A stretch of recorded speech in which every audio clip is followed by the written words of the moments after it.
The Turmoil. By Booth Tarkington. The Turmoil. Chapter 1. There is a Midland city in the heart of fair, open country, a dirty and wonderful city nesting dingily in the fog of its own smoke. The stranger must feel the dirt before he feels the wonder, for the dirt will be upon him instantly. It will be upon him and within him, since he must breathe it, and he may care for no further proof that wealth is here better loved than cleanliness. But whether he cares or not, the negligently tended streets incessantly press home the point, and so do the flecked and grimy citizens. At a breeze he must smother in the whirlpools of dust, and if he should decline at any time to inhale the smoke he has the meager alternative of suicide. The smoke is like the bad breath of a giant panting for more and more riches. He gets them and pants the fiercer, smelling and swelling prodigiously. He has a voice, a hoarse voice, hot and rapacious, trained to one tune, wealth. I will get wealth. I will make wealth. I will sell wealth for more wealth. My house shall be dirty, my garment shall be dirty, and I will foul my neighbor so that he cannot be clean, but I will get wealth. There shall be no clean thing about me, my wife shall be dirty and my child shall be dirty, but I will get wealth. And yet it is not wealth that he is so greedy for, what the giant really wants is hasty riches. To get these he squanders wealth upon the four winds, for wealth is in the smoke. Not so long ago as a generation, there was no panting giant here, no heaving, grimy city. There was but a pleasant big town of neighborly people who had understanding of one another, being, on the whole, much of the same type. It was a leisurely and kindly place, homelike.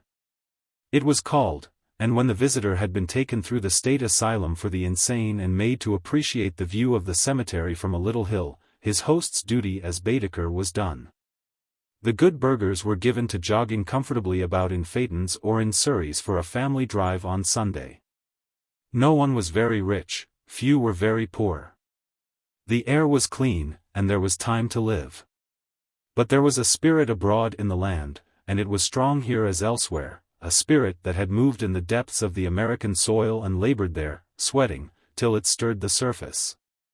Rove the mountains, and emerged, tangible and monstrous, the God of all good American hearts, bigness. And that God wrought the panting giant. In the souls of the burghers there had always been the profound longing for size.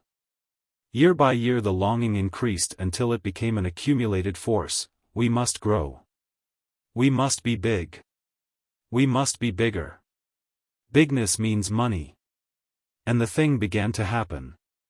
Their longing became a mighty will. We must be bigger. Bigger. Bigger. Get people here. Coax them here. Bribe them. Swindle them into coming, if you must, but get them. Shout them into coming. Deafen them into coming. Any kind of people, all kinds of people. We must be bigger. Blow. Boost. Brag. Kill the fault finder. Scream and bellow to the Most High. Bigness is patriotism and honor. Bigness is love and life and happiness. Bigness is money. We want bigness. They got it. From all the states the people came. Thinly at first, and slowly, but faster and faster in thicker and thicker swarms as the quick years went by. White people came, and black people and brown people and yellow people. The Negroes came from the South by the thousands and thousands, multiplying by other thousands and thousands faster than they could die. From the four quarters of the earth the people came, the broken and the unbroken, the tame and the wild, Germans, Irish, Italians, Hungarians, Scotch, Welsh, English, French, Swiss, Swedes. Norwegians, Greeks, Poles, Russian Jews, Dalmatians, Armenians, Romanians, Serbians, Persians, Syrians, Japanese, Chinese, Turks, and every hybrid that these could propagate. And if there were no Eskimos nor Patagonians, what other human strain that earth might furnish failed to swim and bubble in this crucible? With bigness came the new machinery and the rush. The streets began to roar and rattle, the houses to tremble, the pavements were worn under the tread of hurrying multitudes. The old, leisurely, quizzical look of the faces was lost in something harder and warier. And a Cockney type began to emerge discernibly, a cynical young mongrel barbaric of feature, muscular and cunning. Dressed in good fabrics fashioned apparently in imitation of the sketches drawn by newspaper comedians. The female of his kind came with him, a pale girl, shoddy and a little rouged. And they communicated in a nasal argot, mainly insolences and elisions. Nay, the common speech of the people showed change. In place of the old Midland vernacular, irregular but clean, and not unwholesomely drawling, a jerky dialect of coined metaphors began to be heard. Held together by gonas and godas, and much fostered by the public journals. The city piled itself high in the center, tower on tower for a nucleus, and spread itself out over the plain, mile after mile. And in its vitals, like benevolent bacilli contending with malevolent in the body of a man. Missions and refuges offered what resistance they might to the saloons and all the hells that city's house and shelter.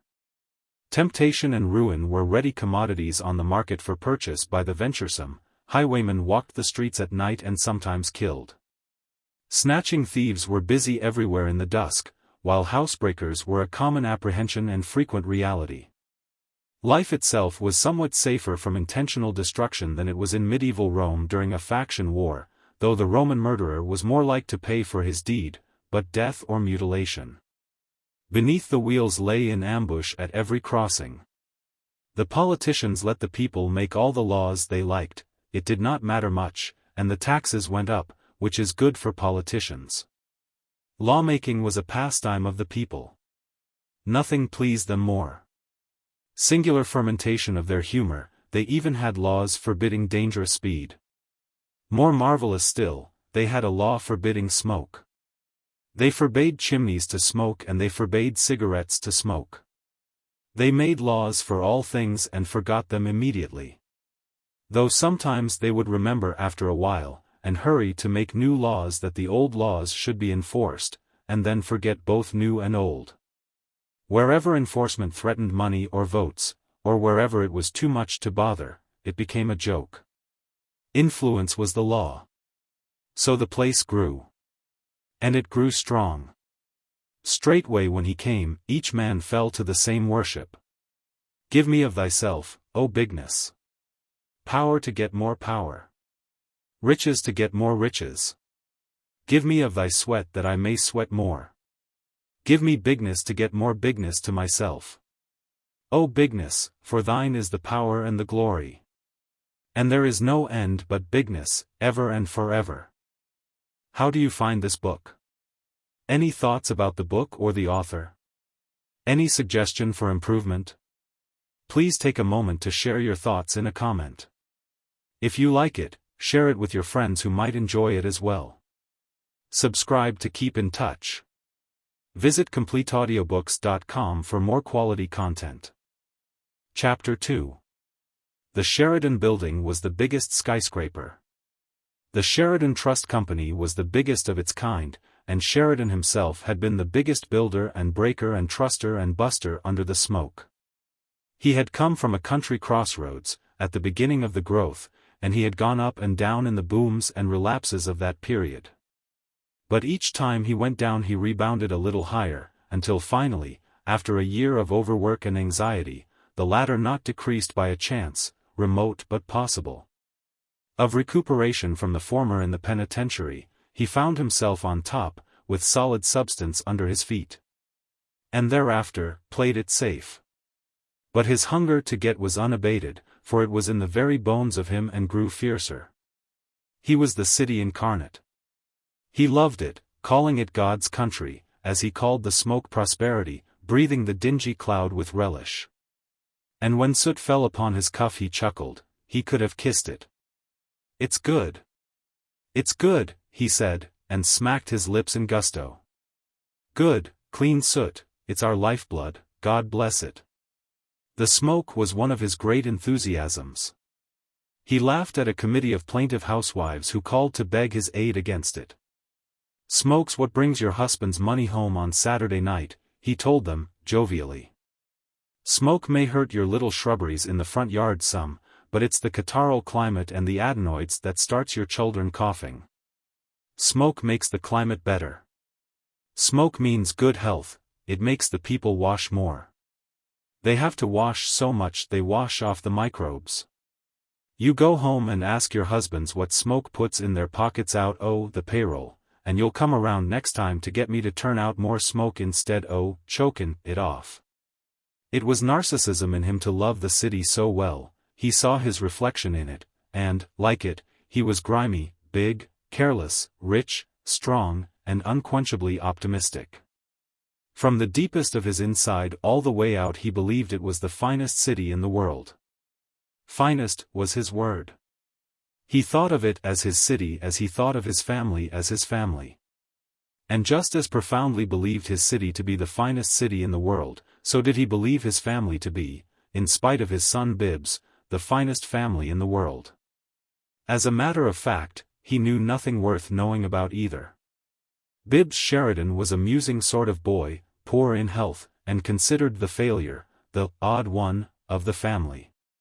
Born during that most dangerous and anxious of the early years, when the mother fretted and the father took his chance, he was an ill-nourished baby, and grew meagerly, only lengthwise. Through a feeble childhood. At his christening he was committed for life to Bibbs, mainly through lack of imagination on his mother's part, for though it was her maiden name, she had no strong affection for it. But it was her turn to name the baby, and, as she explained later, she couldn't think of anything else she liked at all. She offered this explanation one day when the sickly boy was 9 and after a long fit of brooding had demanded some reason for his name's being Bibbs. He requested then with unwonted vehemence to be allowed to exchange names with his older brother, Roscoe Conkling Sheridan, or with the oldest, James Sheridan, Jr. And upon being refused went down into the cellar and remained there the rest of that day. And the cook, descending toward dusk, reported that he had vanished, but a search revealed that he was in the coal pile, completely covered and still burrowing. Removed by force and carried upstairs, he maintained a cryptic demeanor, refusing to utter a syllable of explanation, even under the lash. This obvious thing was wholly a mystery to both parents. The mother was nonplussed, failed to trace and connect, and the father regarded his son as a stubborn and mysterious fool, an impression not effaced as the years went by. At 22, Bibbs was physically no more than the outer scaffolding of a man, waiting for the building to begin inside, a long-shanked, long-faced, rickety youth, sallow and hollow and haggard. Dark-haired and dark-eyed, with a peculiar expression of countenance. Indeed, at first sight of Bibbs Sheridan a stranger might well be solicitous, for he seemed upon the point of tears. But to a slightly longer gaze, not grief, but mirth, was revealed as his emotion.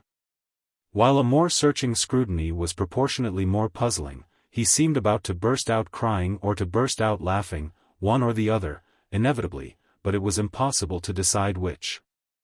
And Bibbs never, on any occasion of his life, either laughed aloud or wept. He was a disappointment to his father. At least that was the parent's word, a confirmed and established word after his first attempt to make a businessman of the boy. He sent Bibbs to begin at the bottom and learn from the ground up in the machine shop of the Sheridan Automatic Pump Works.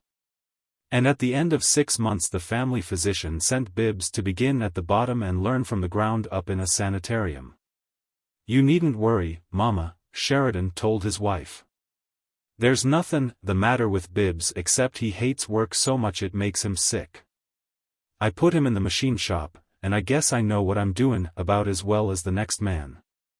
Old Doc Gurney always was one o' them nutty alarmists. Does he think I'd do anything be bad for my own flesh and blood? He makes me tired." Anything except perfectly definite health or perfectly definite disease was incomprehensible to Sheridan. He had a genuine conviction that lack of physical persistence in any task involving money must be due to some subtle weakness of character itself, to some profound shiftlessness or slyness. He understood typhoid fever, pneumonia, and appendicitis, one had them. And either died or got over them and went back to work, but when the word, nervous, appeared in a diagnosis he became honestly suspicious. He had the feeling that there was something contemptible about it. That there was a nigger in the woodpile somewhere. "Look at me," he said. "Look at what I did at his age. Why, when I was 20 years old, wasn't I up every morning at 4 o'clock choppin' wood, yes. And out in the dark and the snow, to build a fire in a country grocery store? And here Bibbs has to go and have a doctor because he can't, It makes me tired. If he'd gone at it like a man he wouldn't be sick." He paced the bedroom, the usual setting for such parental discussions, in his nightgown, shaking his big, grizzled head and gesticulating to his bedded spouse. "My lord," he said. "If a little, teeny bit work like this is too much for him, why, he ain't fit for anything. It's 9/10 imagination, and the rest of it, well, I won't say it's deliberate, but I would like to know just how much of it's put on." "Bibbs didn't want the doctor," said Mrs. Sheridan. "It was when he was here to dinner that night, and noticed how he couldn't eat anything. Honey, you better come to bed." "Eat," he snorted. "Eat. It's work that makes men eat. And it's imagination that keeps people from eatin'. Busy men don't get time for that kind of imagination. And there's another thing you'll notice about good health, if you'll take the trouble to look around you, Mrs. Sheridan, busy men haven't got time to be sick and they don't get sick. You just think it over and you'll find that 99% of the sick people you know are either women or loafers." "Yes, ma'am." "Honey," she said again, drowsily, "you better come to bed. Look at the other boys," her husband bade her. "Look at Jim and Roscoe. Look at how they work. There isn't a shiftless bone in their bodies. Work never made Jim or Roscoe sick. Jim takes half the load off my shoulders already. Right now there isn't a harder workin', brighter businessman in this city than Jim. I've pushed him, but he give me something to push against.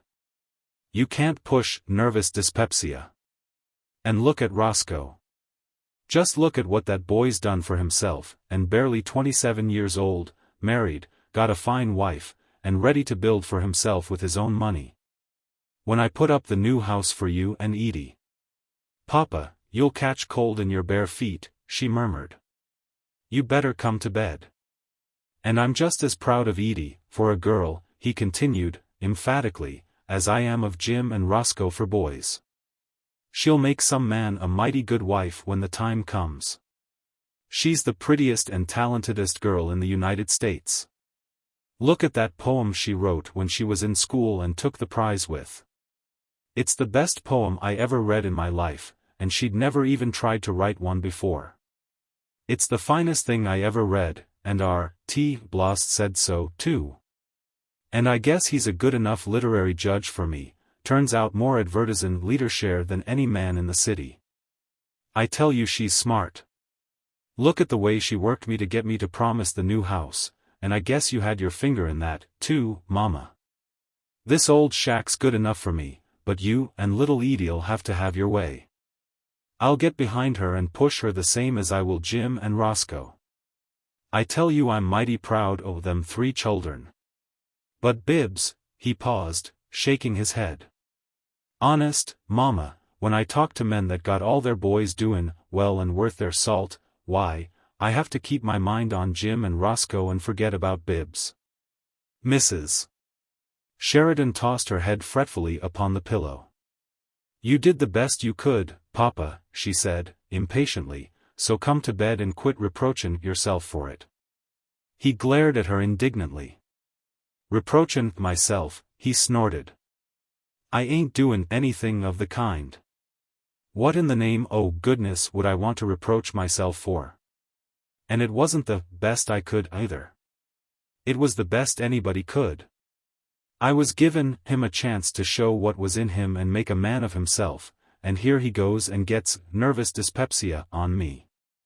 He went to the old-fashioned gas fixture, turned out the light, and muttered his way morosely into bed. "What?" said his wife, crossly, bothered by a subsequent mumbling. "More like hookworm, I said," he explained, speaking louder.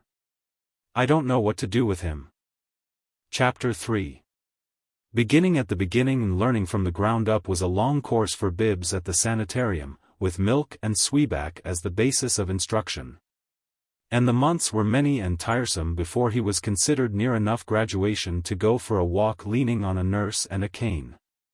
These and subsequent months saw the planning, the building, and the completion of the new house.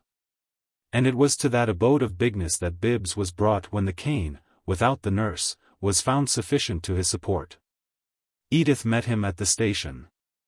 "Well, well, Bibbs," she said, as he came slowly through the gates, the last of all the travelers from that train. She gave his hand a brisk little shake, averting her eyes after a quick glance at him, and turning at once toward the passage to the street. "Do you think they ought to let you come? You certainly don't look well."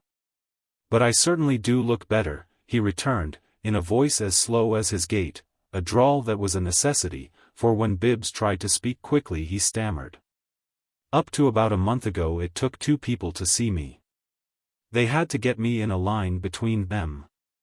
Edith did not turn her eyes directly toward him again, after her first quick glance. And her expression, in spite of her, showed a faint, troubled distaste, the look of a healthy person pressed by some obligation of business to visit a bad ward in a hospital. She was 19, fair and slim, with small, unequal features, but a prettiness of color and a brilliancy of eyes that created a total impression close upon beauty. Her movements were eager and restless, there was something about her, as kind old ladies say, that was very sweet, and there was something that was hurried and breathless. This was new to Bibbs. It was a perceptible change since he had last seen her, and he bent upon her a steady, whimsical scrutiny as they stood at the curb, waiting for an automobile across the street to disengage itself from the traffic. "That's the new car," she said. "Everything's new. We've got 4 now, besides Jim's. Roscoe's got 2. "Edith, you look," he began, and paused. "Oh, we're all well," she said, briskly. And then, as if something in his tone had caught her as significant, "Well, how do I look, Bibbs?"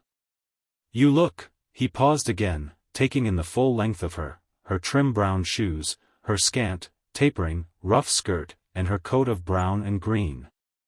Her long green tippet and her mad little rough hat in the mad mode, all suited to the October day. "How do I look?" she insisted.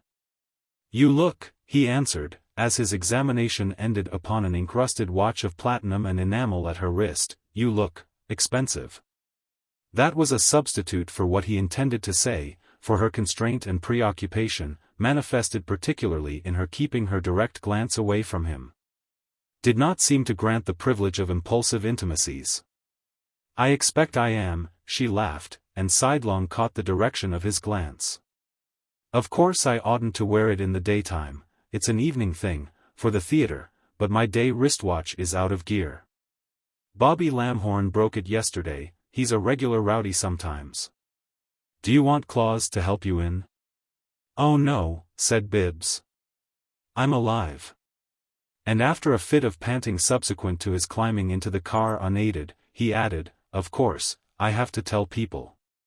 "We only got your telegram this morning," she said, as they began to move rapidly through the wholesale district neighboring the station. "Mother said she'd hardly expected you this month. They seem to be through with me up there in the country," he explained, gently. "At least they said they were, and they wouldn't keep me any longer, because so many really sick people wanted to get in. They told me to go home, and I didn't have any place else to go." "It'll be all right, Edith, I'll sit in the woodshed until after dark every day." "Pshaw!" She laughed nervously. "Of course we're all of us glad to have you back." "Yes," he said. "Father?" "Of course. Didn't he write and tell you to come home?" She did not turn to him with the question. All the while she rode with her face directly forward. "No," he said, "Father hasn't written." She flushed a little. "I expect I ought to be written sometime, or one of the boys." "Oh no, that was all right." You can't think how busy we've all been this year, Bibbs. I often planned to write, and then, just as I was going to, something would turn up. And I'm sure it's been just the same way with Jim and Roscoe. Of course we knew Mama was writing often and... Of course, he said, readily. There's a chunk of coal fallen on your glove, Edith. Better flick it off before it smears. My word. I'd almost forgotten how sooty it is here. We've been having very bright weather this month, for us. She blew the flake of soot into the air, seeming relieved. He looked up at the dingy sky, wherein hung the disconsolate sun like a cold tin pan nailed up in a smokehouse by some lunatic, for a decoration. Yes, said Bibbs. It's very gay. A few moments later, as they passed a corner, aren't we going home? He asked. Why, yes. Did you want to go somewhere else first? No. Your new driver's taking us out of the way, isn't he? No. This is right. We're going straight home. But we've passed the corner. We always turned. Good gracious, she cried. Didn't you know we'd moved? Didn't you know we were in the new house? Why, no, said Bibbs. Are you? We've been there a month. Good gracious. Didn't you know? She broke off, flushing again, and then went on hastily, of course, Mama's never been so busy in her life, we all haven't had time to do anything but keep on the hop. Mama couldn't even come to the station today. Papa's got some of his business friends and people from around the old house neighborhood coming tonight for a big dinner and housewarming, dreadful kind of people, but Mama's got it all on her hands. She's never sat down a minute, and if she did, Papa would have her up again before. Of course, said Bibbs. Do you like the new place, Edith? I don't like some of the things Father would have in it, but it's the finest house in town, and that ought to be good enough for me.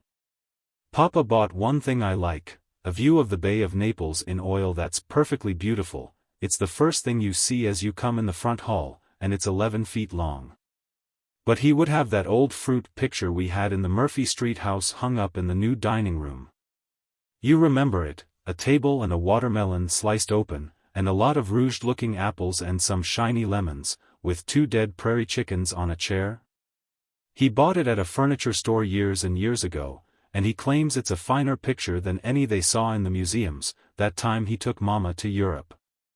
But it's horribly out of date to have those things in dining rooms, and I caught Bobby Lamhorn giggling at it. And Sybil made fun of it, too, with Bobby, and then told Papa she agreed with him about its being such a fine thing, and said he did just right to insist on having it where he wanted it. She makes me tired. Sybil. Edith's first constraint with her brother, amounting almost to awkwardness, vanished with this theme, though she still kept her full gaze always to the front. Even in the extreme ardor of her denunciation of her sister-in-law. Sybil, she repeated, with such heat and vigor that the name seemed to strike fire on her lips. I'd like to know why Roscoe couldn't have married somebody from here that would have done us some good. He could have got in with Bobby Lamhorn years ago just as well as now, and Bobby'd have introduced him to the nicest girls in town, but instead of that he had to go and pick up this Sybil Rink.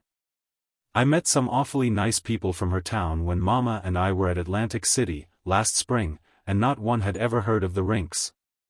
Not even heard of them.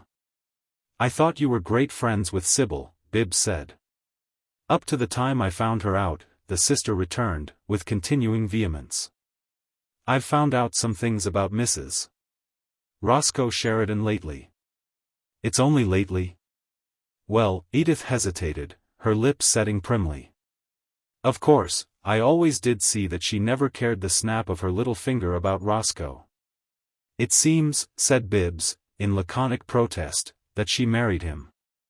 The sister emitted a shrill cry, to be interpreted as contemptuous laughter, and, in her emotion, spoke too impulsively. Why, she'd have married you. No, no, he said. She couldn't be that bad. I didn't mean, she began, distressed. I only meant, I didn't mean. Never mind, Edith, he consoled her. You see, she couldn't have married me, because I didn't know her, and besides, if she's as mercenary as all that, she'd have been too clever. The head doctor even had to lend me the money for my ticket home. I didn't mean anything unpleasant about you, Edith babbled. I only meant I thought she was the kind of girl who was so simply crazy to marry somebody she'd have married anybody that asked her. Yes, yes, said Bibbs, it's all straight. And, perceiving that his sister's expression was that of a person whose adroitness has set matters perfectly to rights, he chuckled silently.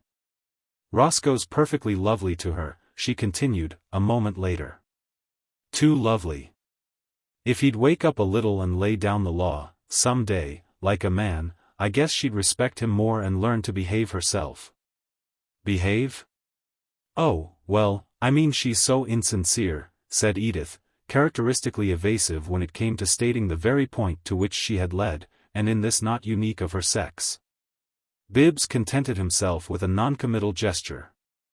Business is crawling up the old streets, he said, his long, tremulous hand indicating a vasty structure in course of erection.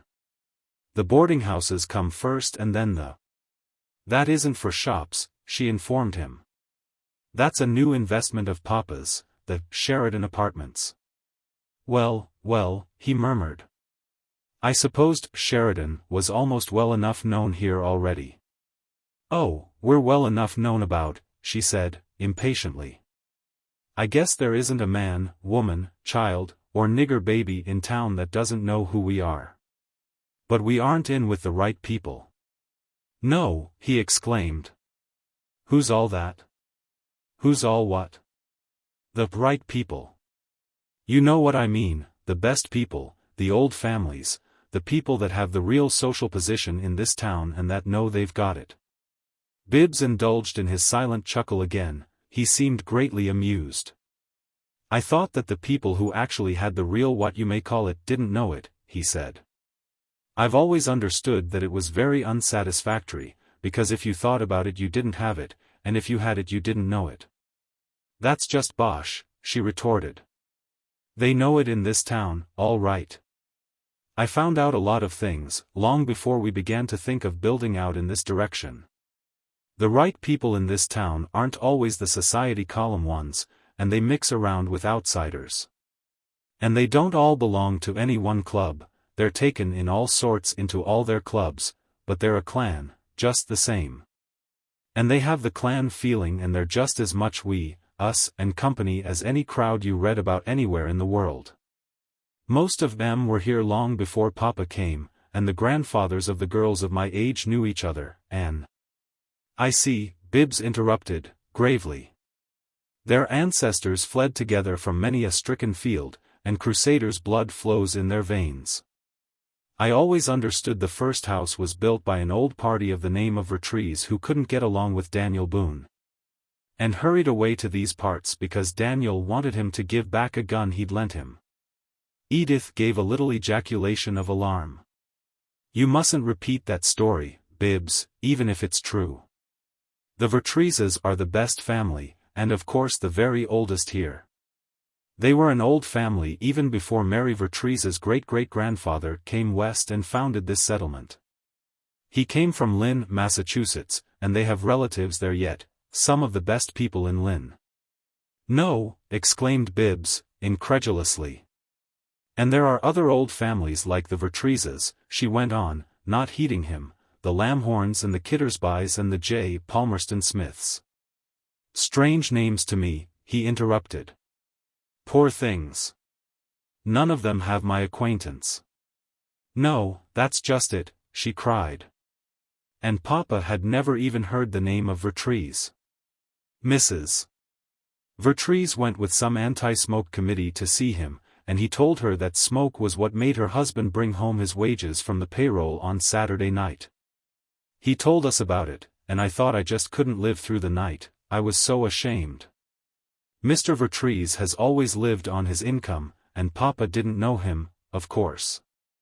They're the stiffest, most elegant people in the whole town. And to crown it all, Papa went and bought the next lot to the old Vertrees country mansion. It's in the very heart of the best new residence district now, and that's where the new house is. Right next door to them, and I must say it makes their place look rather shabby. I met Mary Vertrees when I joined the mission service helpers, but she never did any more than just barely bow to me, and since Papa's break I doubt if she'll do that. They haven't called. And you think if I spread this gossip about Vertrees the first stealing Daniel Boone's gun, the chances that they will call. Papa knows what a break he made with Mrs. Vertrees. I made him understand that, said Edith, demurely, and he's promised to try and meet Mr. Vertrees and be nice to him. It's just this way, if we don't know them, it's practically no use in our having built the new house, and if we do know them and they're decent to us, we're right with the right people. They can do the whole thing for us. Bobby Lamhorn told Sybil he was going to bring his mother to call on her and on Mama, but it was weeks ago, and I notice he hasn't done it, and if Mrs. Vertrees decides not to know us, I'm darn sure Mrs. Lamhorn'll never come.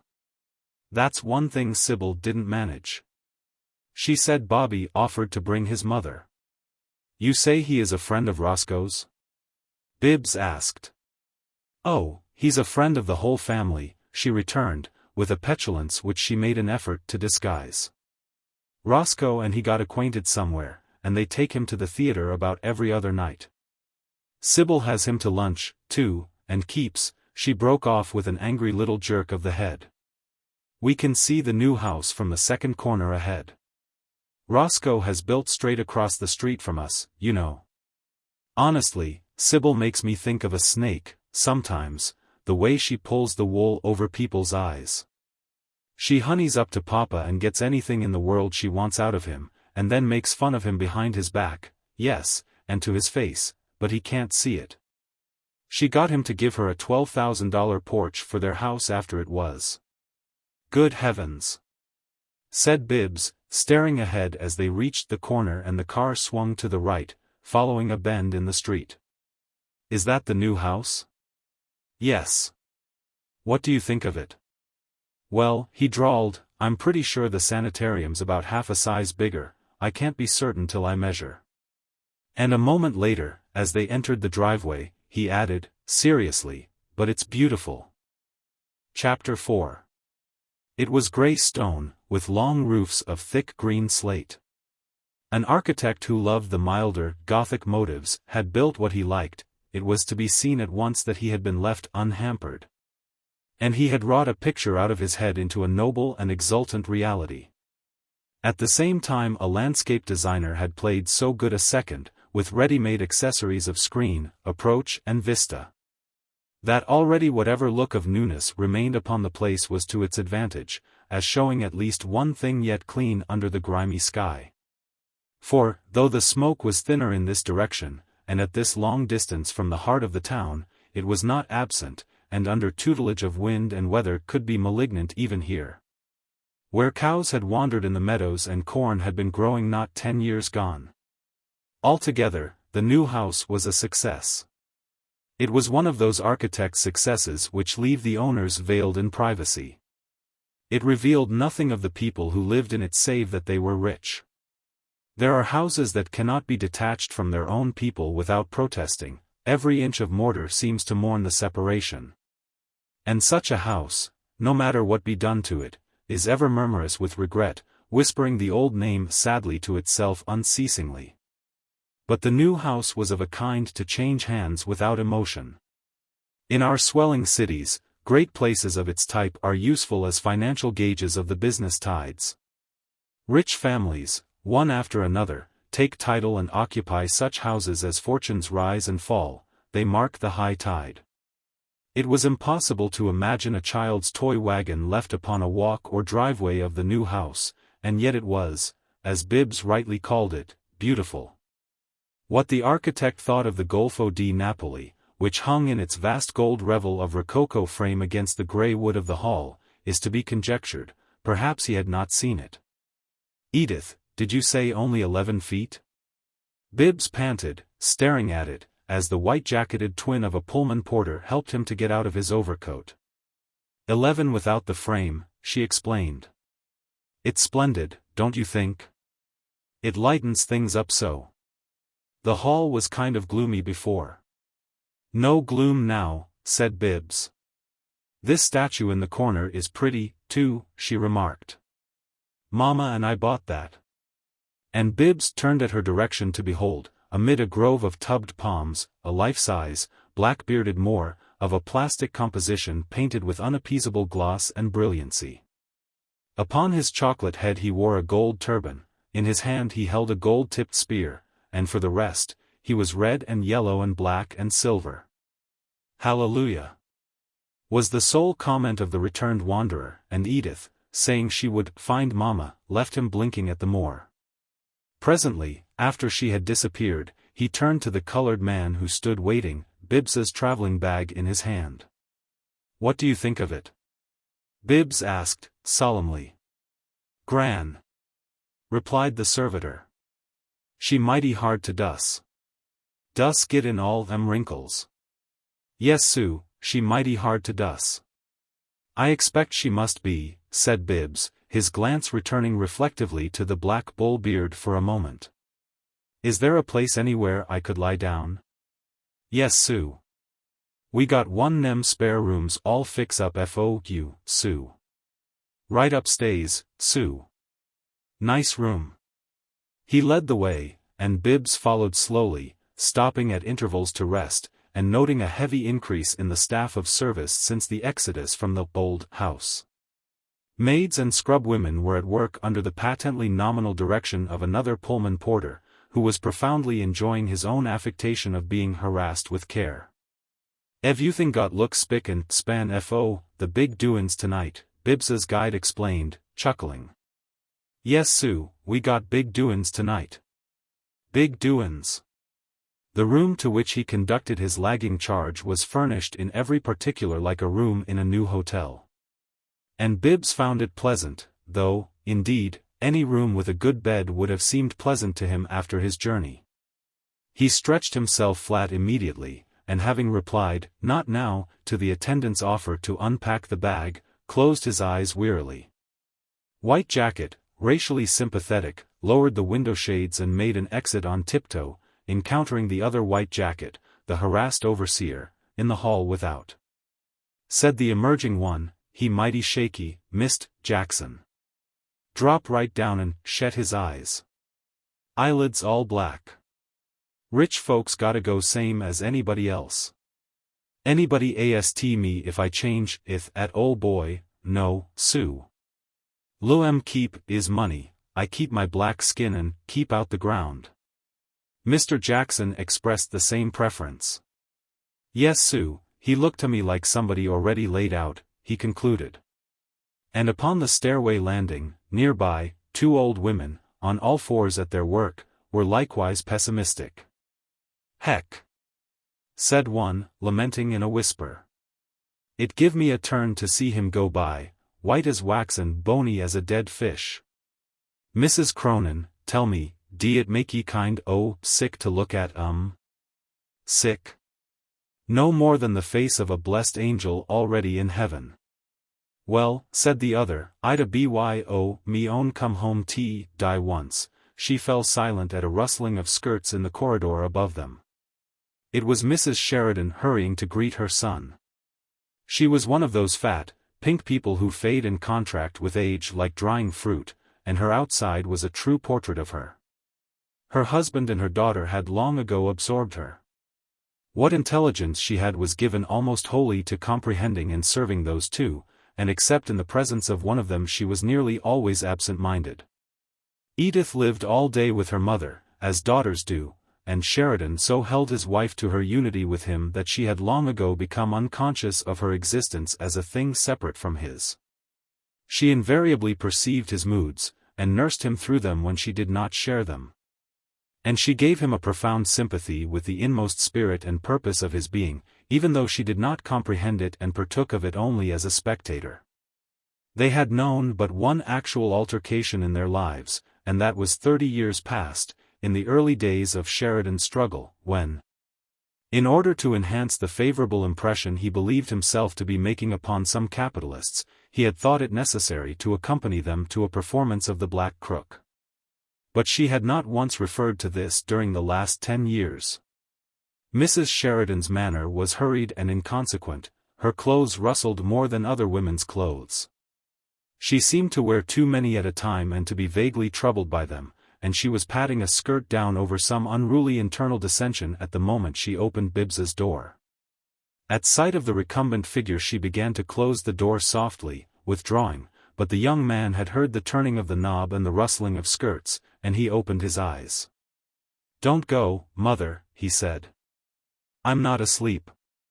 He swung his long legs over the side of the bed to rise, but she set a hand on his shoulder, restraining him, and he lay flat again.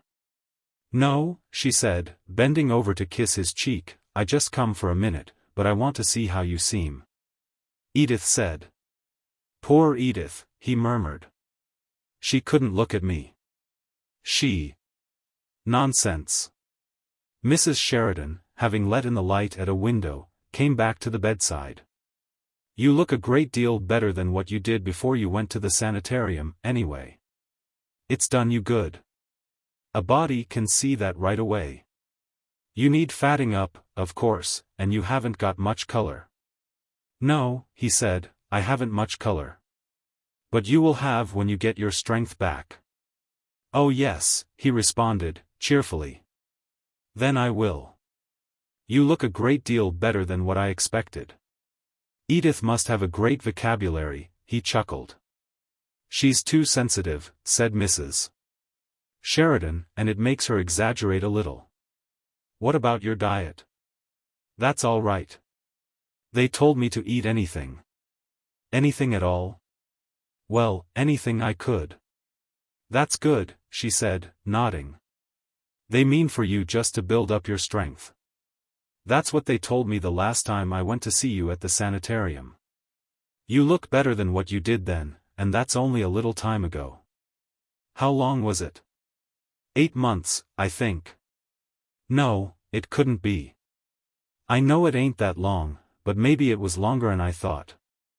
And this last month or so I haven't had scarcely even time to write more than just a line to ask how you were gettin' along, but I told Edith to write, the weeks I couldn't, and I asked Jim to, too.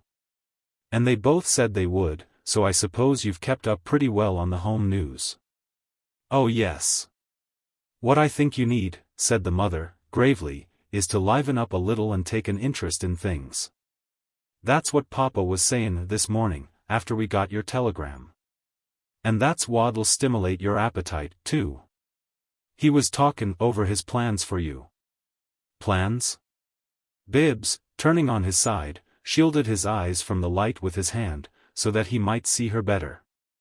"What?" he paused. "What plans is he making for me, Mother?" She turned away, going back to the window to draw down the shade. "Well, you better talk it over with him," she said, with perceptible nervousness. "He better tell you himself.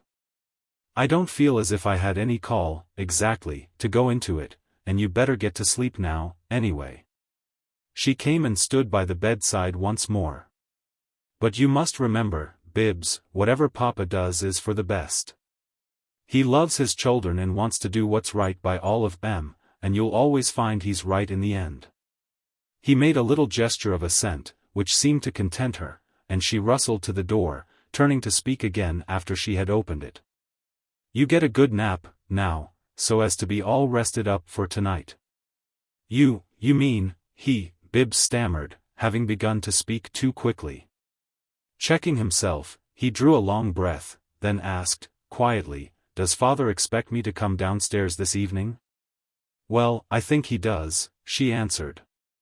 "You see, it's the housewarming, as he calls it, and he said he thinks all our children ought to be around us, as well as the old friends and other folks. It's just what he thinks you need, to take an interest and liven up. You don't feel too bad to come down, do you, Mother?" "Well? Take a good look at me," he said. "Oh, see here," she cried, with brusque cheerfulness. "You're not so bad off as you think you are, Bibbs. You're on the mend, and it won't do you any harm to please your—" "It isn't that," he interrupted. "Honestly, I'm only afraid it might spoil somebody's appetite. Edith. I told you the child was too sensitive, she interrupted, in turn. You're a plenty good-lookin' enough young man for anybody. You look like you been through a long spell and begun to get well, and that's all there is to it. All right. I'll come to the party. If the rest of you can stand it, I can. It'll do you good, she returned, rustling into the hall. Now take a nap, and I'll send the help to wake you in time for you to get dressed up before dinner. You go to sleep right away, now, Bibbs. Bibbs was unable to obey, though he kept his eyes closed. Something she had said kept running in his mind, repeating itself over and over interminably.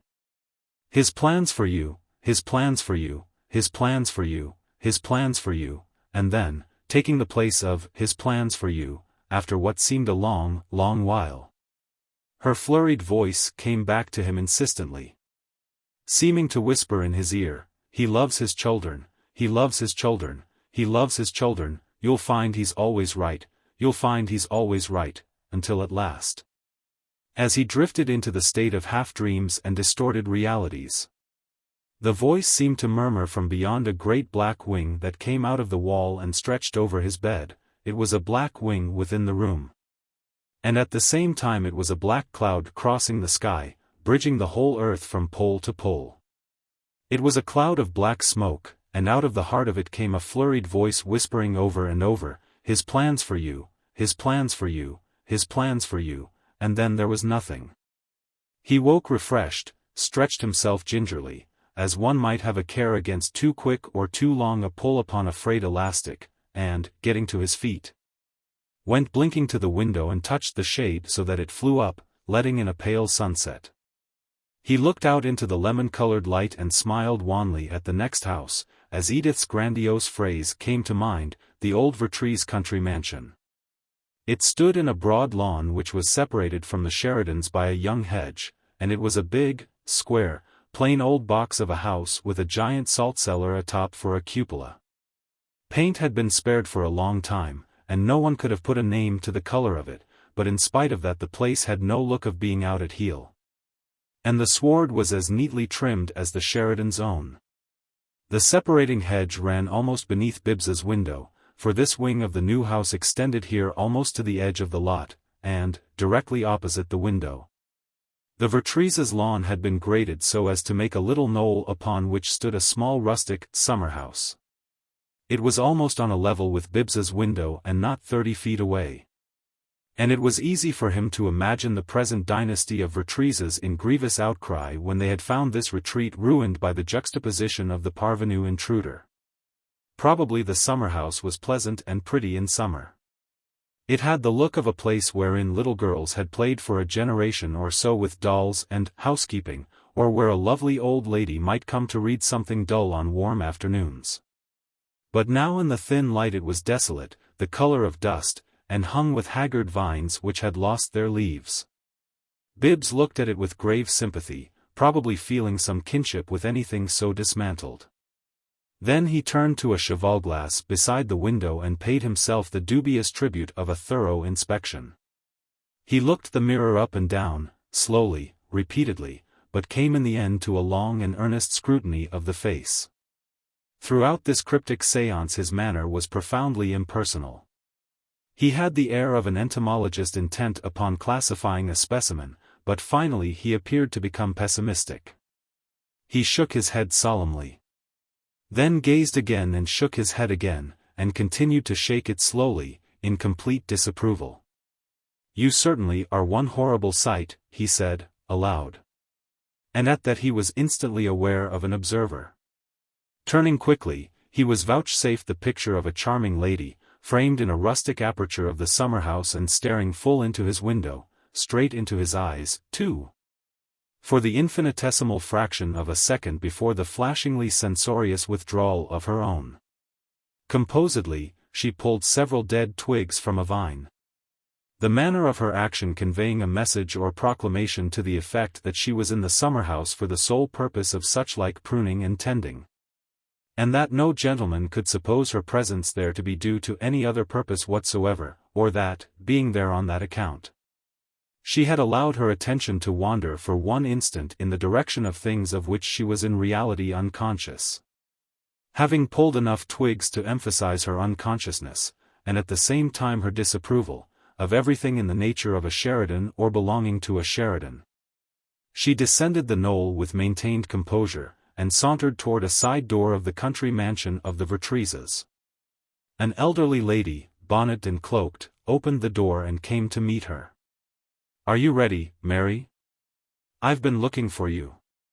"What were you doing?" "Nothing. Just looking into one of Sheridan's windows," said Mary Vertrees. "I got caught at it." "Mary," cried her mother. "Just as we were going to call." "Good heavens! We'll go, just the same," the daughter returned. "I suppose those women would be glad to have us if we'd burned their house to the ground." "But who saw you?" insisted Mrs. Vertrees. "One of the sons, I suppose he was. I believe he's insane, or something. At least I hear they keep him in a sanitarium somewhere, and never talk about him. He was staring at himself in a mirror and talking to himself. Then he looked out and caught me." "What did he?" "Nothing, of course." "How did he look?" "Like a ghost in a blue suit," said Miss Vertrees, moving toward the street and waving a white-gloved hand in farewell to her father, who was observing them from the window of his library. "Rather tragic and altogether impossible. Do come on, mother, and let's get it over." And Mrs. Vertrees, with many misgivings, set forth with her daughter for their gracious assault upon the new house next door. Chapter 5. Mr. Vertrees, having watched their departure with the air of a man who had something at hazard upon the expedition, turned from the window and began to pace the library thoughtfully, pending their return. He was about 60, a small man, withered and dry and fine, a trim little sketch of an elderly dandy.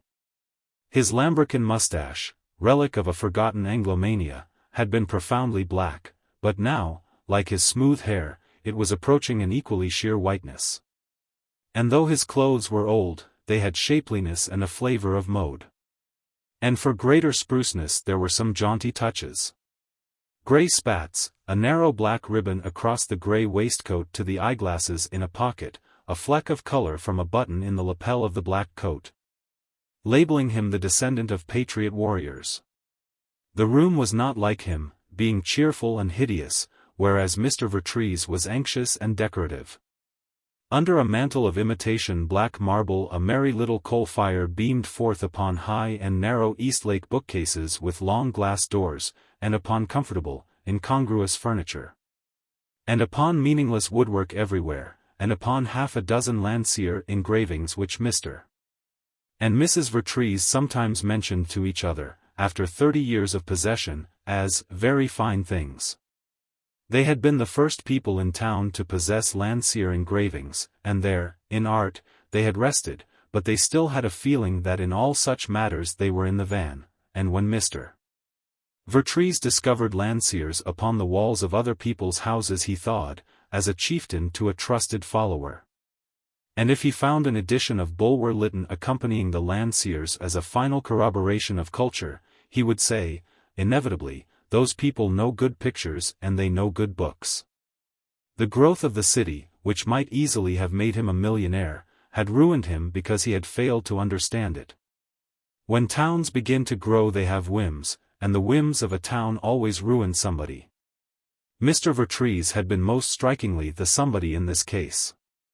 At about the time he bought the Landseers, he owned, through inheritance, an office building and a large house not far from it, where he spent the winter.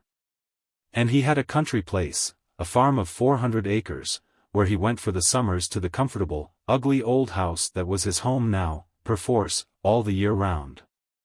If he had known how to sit still and let things happen he would have prospered miraculously. But, strangely enough, the dainty little man was one of the first to fall down and worship bigness, the which proceeded straightway to enact the role of juggernaut for his better education. He was a true prophet of the prodigious growth, but he had a fatal gift for selling good and buying bad. He should have stayed at home and looked at his Landseers and read his Bulwer, but he took his cow to market, and the trained milkers milked her dry and then ate her. He sold the office building and the house in town to buy a great tract of lots in a new suburb. Then he sold the farm, except the house and the ground about it, to pay the taxes on the suburban lots and to keep them up. The lots refused to stay up. But he had to do something to keep himself and his family up, so in despair he sold the lots, which went up beautifully the next year, for traction stock that was paying dividends. And thereafter he ceased to buy and sell.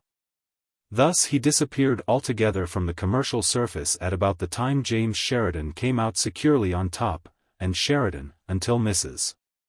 Vertrees called upon him with her anti-smoke committee, had never heard the name. Mr. Vertrees, pinched, retired to his Landseers, and Mrs. Vertrees managed somehow on the dividends, though managing became more and more difficult as the years went by and money bought less and less. But there came a day when 3 servitors of bigness in Philadelphia took greedy counsel with 4 fellow worshippers from New York, and not long after that there were no more dividends for Mr. Vertrees. In fact, there was nothing for Mr. Vertrees, because the traction stock henceforth was no stock at all. And he had mortgaged his house long ago to help manage somehow, according to his conception of his position in life, one of his own old-fashioned phrases. 6 months before the completion of the new house next door, Mr. Vertrees had sold his horses and the worn Victoria and station wagon. To pay the arrears of his 2 servants and re-establish credit at the grocer's and butcher's, and a pair of elderly carriage horses with such accoutrements are not very ample barter, in these days. For 6 months' food and fuel and service. Mr. Vertrees had discovered, too, that there was no salary for him in all the buzzing city, he could do nothing. It may be said that he was at the end of his string.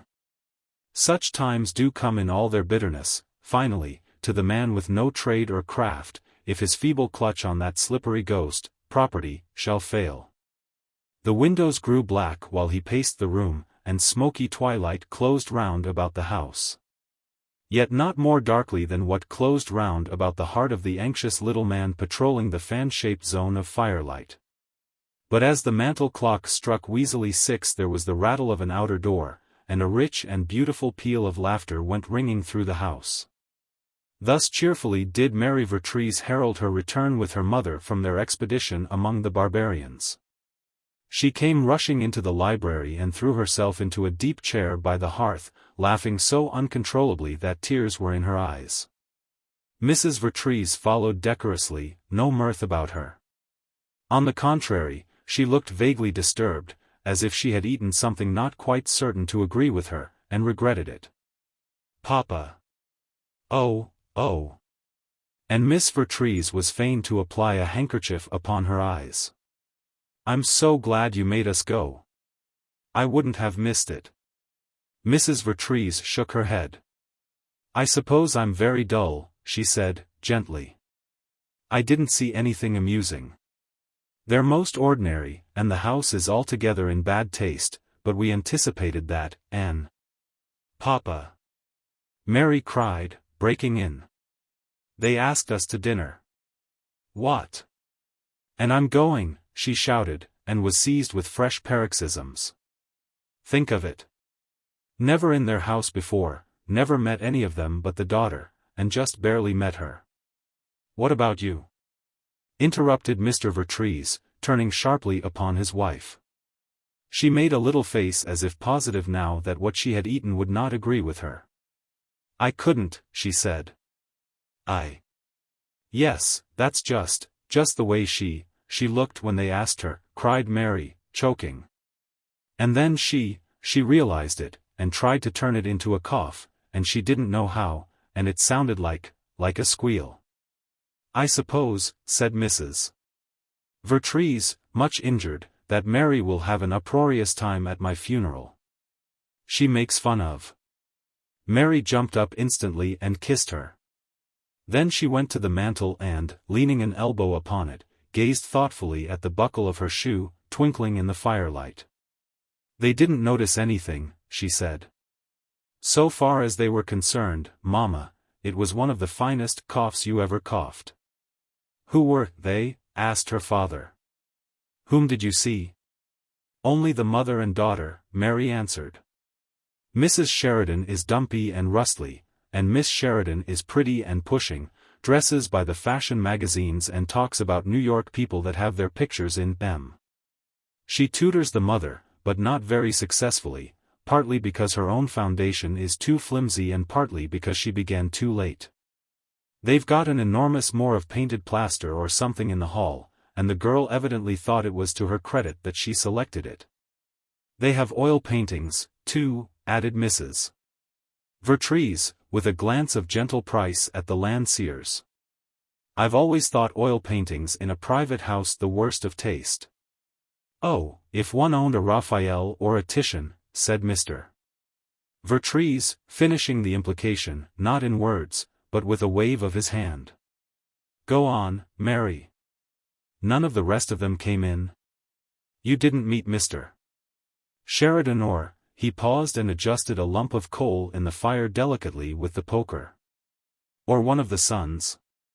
Mary's glance crossed his, at that, with a flash of utter comprehension.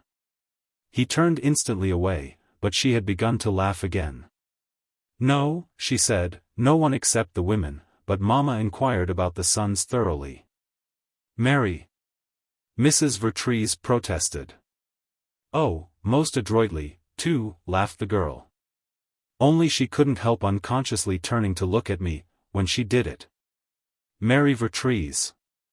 Never mind, Mama. Mrs. Sheridan and Miss Sheridan, neither of them could help unconsciously turning to look at me, speculatively, at the same time. They all three kept looking at me and talking about the oldest son, Mr. James Sheridan, Jr. Mrs. Sheridan said his father is very anxious to get Jim to marry and settle down, and she assured me that Jim is right cultivated. Another of the sons, the youngest one, caught me looking in the window this afternoon, but they didn't seem to consider him quite one of themselves, somehow, though Mrs. Sheridan mentioned that a couple of years or so ago he had been right sick, and had been to some cure or other. They seemed relieved to bring the subject back to Jim and his virtues, and to look at me. The other brother is the middle one, Roscoe. He's the one that owns the new house across the street, where that young black sheep of the Lamhorns, Robert, goes so often. I saw a short, dark young man standing on the porch with Robert Lamhorn there the other day, so I suppose that was Roscoe. Jim still lurks in the mists, but I shall meet him tonight. Papa. She stepped nearer to him so that he had to face her, and his eyes were troubled as he did. There may have been a trouble deep within her own, but she kept their surface merry with laughter. Papa, Bibbs is the youngest one's name, and Bibbs, to the best of our information, is a lunatic. Roscoe is married. Papa, does it have to be Jim? Mary. Mrs. Vertrees cried, sharply. You're outrageous. That's a perfectly horrible way of talking. Well, I'm close to 24, said Mary, turning to her. I haven't been able to like anybody yet that's asked me to marry him, and maybe I never shall. Until a year or so ago I've had everything I ever wanted in my life. You and Papa gave it all to me, and it's about time I began to pay back. Unfortunately, I don't know how to do anything, but something's got to be done. But you needn't talk of it like that, insisted the mother, plaintively. It's not. No, it's not, said Mary. I know that. How did they happen to ask you to dinner? Mr. Vertrees inquired, uneasily. S'extraordinary thing. Climber's hospitality, Mary defined it. We were so very cordial and easy. I think Mrs. Sheridan herself might have done it just as any kind old woman on a farm might ask a neighbor, but it was Miss Sheridan who did it. She played around it a while. You could see she wanted to, she's in a dreadful hurry to get into things, and I fancied she had an idea it might impress that Lamhorn boy to find us there tonight. It's a sort of housewarming dinner, and they talked about it, and then the girl got her courage up and blurted out the invitation. And Mama, here Mary was once more a victim to incorrigible merriment. Mama tried to say yes, and couldn't. She swallowed and squealed, I mean you coughed, dear. And then, Papa, she said that you and she had promised to go to a lecture at the Emerson Club tonight, but that her daughter would be delighted to come to the big show. So there I am, and there's Mr. Jim Sheridan, and there's the clock. Dinner's at 7:30. And she ran out of the room, scooping up her fallen furs with a gesture of flying grace as she sped. When she came down, at 20 minutes after 7, her father stood in the hall, at the foot of the stairs, waiting to be her escort through the dark. He looked up and watched her as she descended, and his gaze was fond and proud, and profoundly disturbed. But she smiled and nodded gaily, and, when she reached the floor, put a hand on his shoulder. At least no one could suspect me tonight, she said. I look rich, don't I, Papa? She did. She had a look that worshipful girl friends bravely called regal. A head taller than her father, she was as straight and jauntily poised as a boy athlete. And her brown hair and her brown eyes were like her mother's, but for the rest she went back to some stronger and livelier ancestor than either of her parents. Don't I look too rich to be suspected? She insisted. You look everything beautiful, Mary, he said, huskily. And my dress? She threw open her dark velvet cloak, showing a splendor of white and silver. Anything better at nice next winter, do you think? She laughed, shrouding her glittering figure in the cloak again. 2 years old, and no one would dream it. I did it over. You can do anything, Mary. There was a curious humility in his tone, and something more, a significance not veiled and yet abysmally apologetic. It was as if he suggested something to her and begged her forgiveness in the same breath. And upon that, for the moment, she became as serious as he. She lifted her hand from his shoulder and then set it back more firmly, so that he should feel the reassurance of its pressure. Don't worry, she said, in a low voice and gravely. I know exactly what you want me to do. Chapter 6. It was a brave and lustrous banquet. And a noisy one, too, because there was an orchestra among some plants at one end of the long dining room. And after a preliminary stiffness the guests were impelled to converse, necessarily at the tops of their voices. The whole company of 50 sat at a great oblong table, improvised for the occasion by carpenters. But, not betraying itself as an improvisation, it seemed a permanent continent of damask and lace. With shores of crystal and silver running up to spreading groves of orchids and lilies and white roses, an inhabited continent, evidently, for there were 3 marvelous gleaming buildings, one in the center and one at each end, white miracles wrought by some inspired craftsman in sculptural icing. They were models in miniature, and they represented the Sheridan Building, the Sheridan Apartments, and the Pump Works. Nearly all the guests recognized them without having to be told what they were, and pronounced the likenesses superb. The arrangement of the table was visibly baronial. At the head sat the great Thane, with the flower of his family and of the guests about him.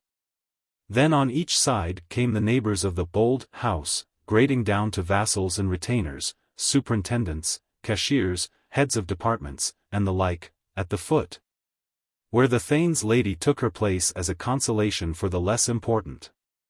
Here, too, among the thralls and bondmen, sat Bibbs Sheridan, a meek Banquo, wondering how anybody could look at him and eat. Nevertheless, there was a vast, continuous eating. For these were wholesome folk who understood that dinner meant something intended for introduction into the system by means of an aperture in the face, devised by nature for that express purpose. And besides, nobody looked at Bibbs. He was better content to be left to himself. His voice was not strong enough to make itself heard over the hubbub without an exhausting effort. And the talk that went on about him was too fast and too fragmentary for his drawl to keep pace with it. So he felt relieved when each of his neighbors in turn, after a polite inquiry about his health, turned to seek livelier responses in other directions. For the talk went on with the eating, incessantly. It rose over the throbbing of the orchestra and the clatter and clinking of silver and china and glass, and there was a mighty babble. Yes, sir. Started without $1. Yellow flounces on the overskirt. I says, Wilkie, your department's got to go bigger this year, I says. 15% turnover in 31 weeks. One of the biggest men in the biggest. The wife says she'll have to let out my pants if my appetite. Say, did you see that statue of a Turk in the hall? One of the finest things I ever. Not $1, not a nickel, not 1 red cent do you get out me, I says, and so he ups and. Yes, the baby makes 4, they've lost now. Well, they got their raise, and they went in big. Yes, sir. Not $1 to his name, and look at what. You wait.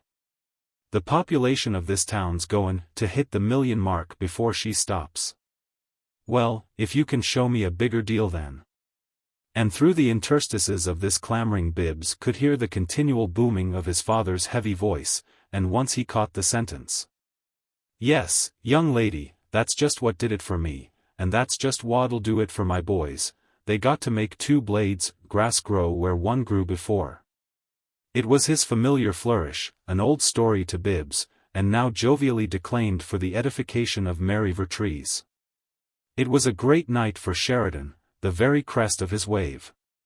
He sat there knowing himself thane and master by his own endeavor, and his big, smooth, red face grew more and more radiant with goodwill and with the simplest, happiest, most boy-like vanity. He was the picture of health, of good cheer, and of power on a holiday. He had 30 teeth, none bought, and showed most of them when he laughed. His grizzled hair was thick, and as unruly as a farm laborer's.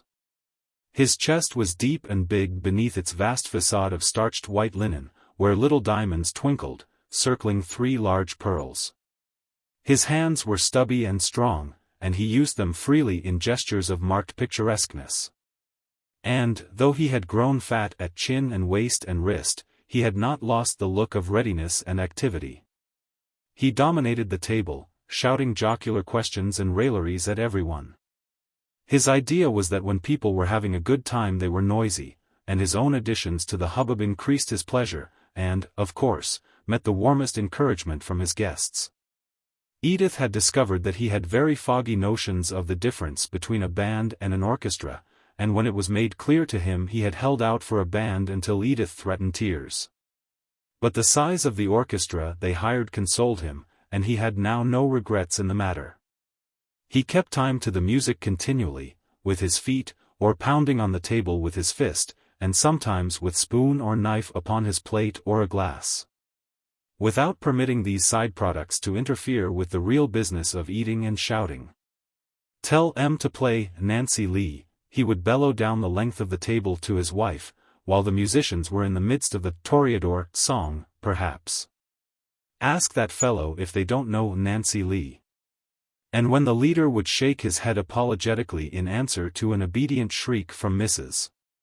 Sheridan, the Toreador, continuing vehemently, Sheridan would roar half-remembered fragments of Nancy Lee, naturally mingling some bizet with the air of that uxorious tribute. Oh, there she stands and waves her hands while I'm away. A sailor's wife a sailor's star should be. Yo-ho, oh, oh. Oh, Nancy, Nancy, Nancy Lee. Oh, Nahancy Lee. Hey, there, old lady. He would bellow. Tell M to play In the Gloaming. In the Gloaming, oh, my darling, lullalumpty. Well, if they don't know that, what's the matter with Larboard Watch, ahoy? That's good music. That's the kind music I like. Come on, now. Mrs. Callan, get M singin' down in your part o' the table. What's the matter you folks down there, anyway? Larboard Watch, ahoy. What joy he feels, as, ta-tum-dum-tee-dee-dum steals. Larboard Watch, ahoy. No external bubbling contributed to this effervescence. The Sheridans' table had never borne wine, and, more because of timidity about it than conviction, it bore none now. Though mineral waters were copiously poured from bottles wrapped, for some reason, in napkins, and proved wholly satisfactory to almost all of the guests. And certainly no wine could have inspired more turbulent good spirits in the host. Not even Bibbs was an alloy in this night's happiness, for, as Mrs. Sheridan had said, he had plans for Bibbs, plans which were going to straighten out some things that had gone wrong. So he pounded the table and boomed his echoes of old songs, and then, forgetting these, would renew his friendly railleries, or perhaps, turning to Mary Vertrees, who sat near him. Round the corner of the table at his right, he would become autobiographical. Gentleman less naive than he had paid her that tribute, for she was a girl who inspired the autobiographical impulse in every man who met her, it needed but the sight of her. The dinner seemed, somehow, to center about Mary Vertrees and the jocund host as a play centers about its hero and heroine. They were the rubicund king and the starry princess of this spectacle, they paid court to each other, and everybody paid court to them. Down near the sugar pump works, where Bibbs sat, there was audible speculation and admiration. Wonder who that lady is, makin' such a hit with the old man. Must be some heiress. Heiress? Golly, I guess I could stand it to marry rich, then. Edith and Sybil were radiant. At first they had watched Miss Vertrees with an almost haggard anxiety, wondering what disastrous effect Sheridan's pastoral gaieties, and other things, would have upon her, but she seemed delighted with everything, and with him most of all. She treated him as if he were some delicious, foolish old joke that she understood perfectly, laughing at him almost violently when he bragged, probably his first experience of that kind in his life. It enchanted him. As he proclaimed to the table, she had a way with her. She had, indeed, as Roscoe Sheridan, upon her right, discovered just after the feast began. Since his marriage 3 years before, no lady had bestowed upon him so protracted a full view of brilliant eyes. And, with the look, his lovely neighbor said, and it was her first speech to him. "I hope you're very susceptible, Mr. Sheridan." Honest Roscoe was taken aback, and "why?" was all he managed to say. She repeated the look deliberately, which was noted, with a mystification equal to his own, by his sister across the table.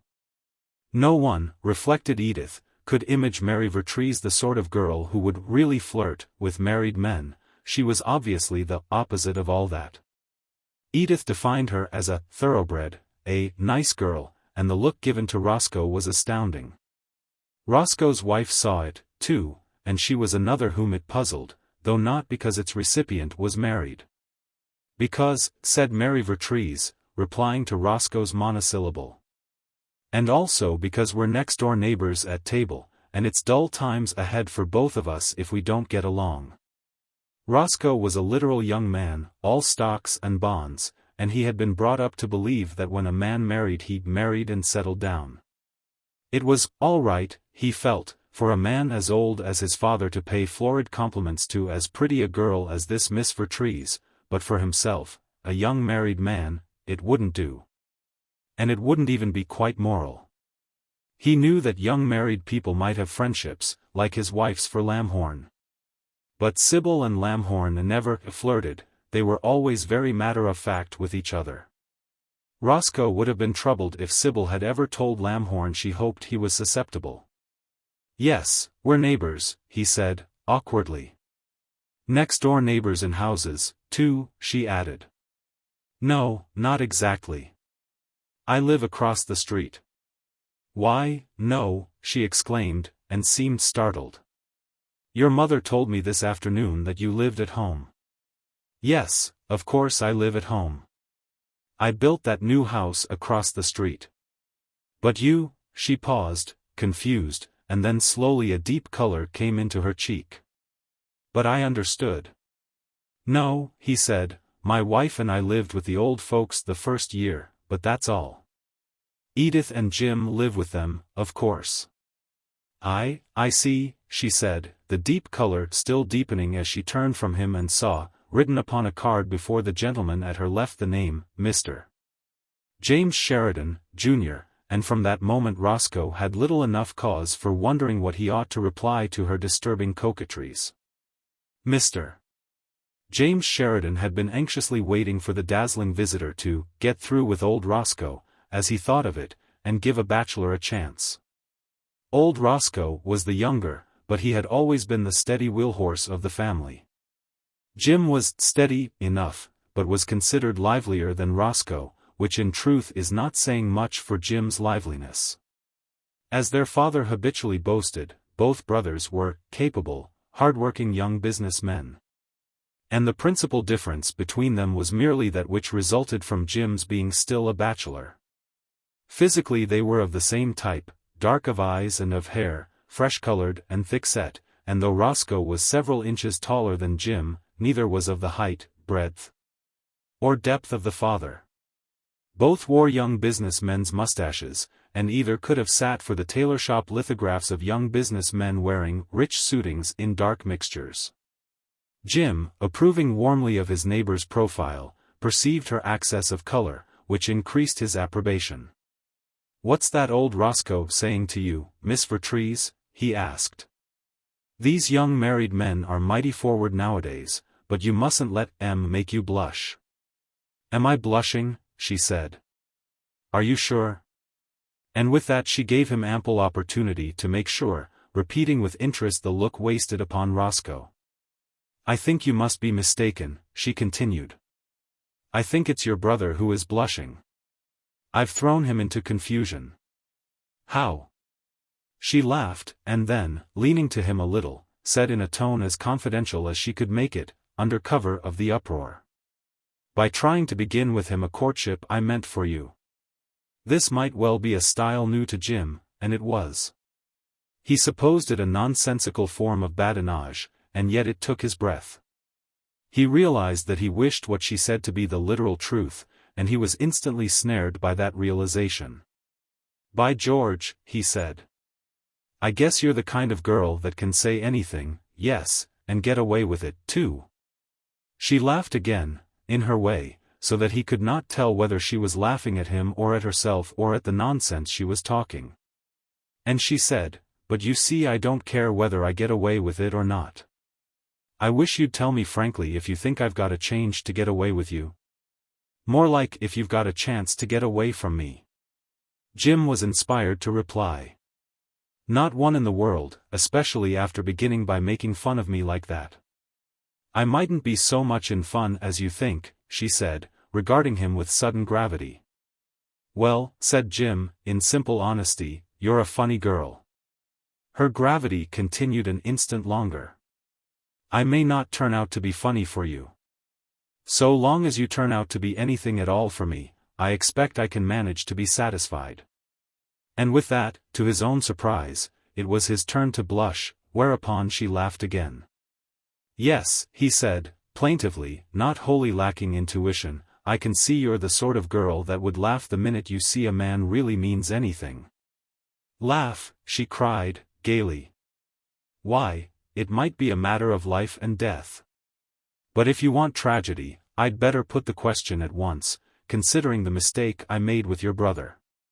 Jim was dazed. She seemed to be playing a little game of mockery and nonsense with him, but he had glimpses of a flashing danger in it. He was but too sensible of being outclassed, and had somewhere a consciousness that he could never quite know this giddy and alluring lady, no matter how long it pleased her to play with him. But he mightily wanted her to keep on playing with him. "Put what question?" he said, breathlessly. "As you are a new neighbor of mine and of my family," she returned, speaking slowly and with a cross-examiner's severity. "I think it would be well for me to know at once whether you are already walking out with any young lady or not. Mr. Sheridan, think well. Are you spoken for?" "Not yet," he gasped. "Are you?" "No," she cried, and with that they both laughed again. And the pastime proceeded, increasing both in its gaiety and in its gravity. Observing its continuance, Mr. Robert Lamhorn, opposite, turned from a lively conversation with Edith and remarked covertly to Sybil that Miss Vertrees was starting rather picturesquely with Jim. And he added, languidly, do you suppose she would? For the moment Sybil gave no sign of having heard him, but seemed interested in the clasp of a long rope of pearls, a loop of which she was allowing to swing from her fingers.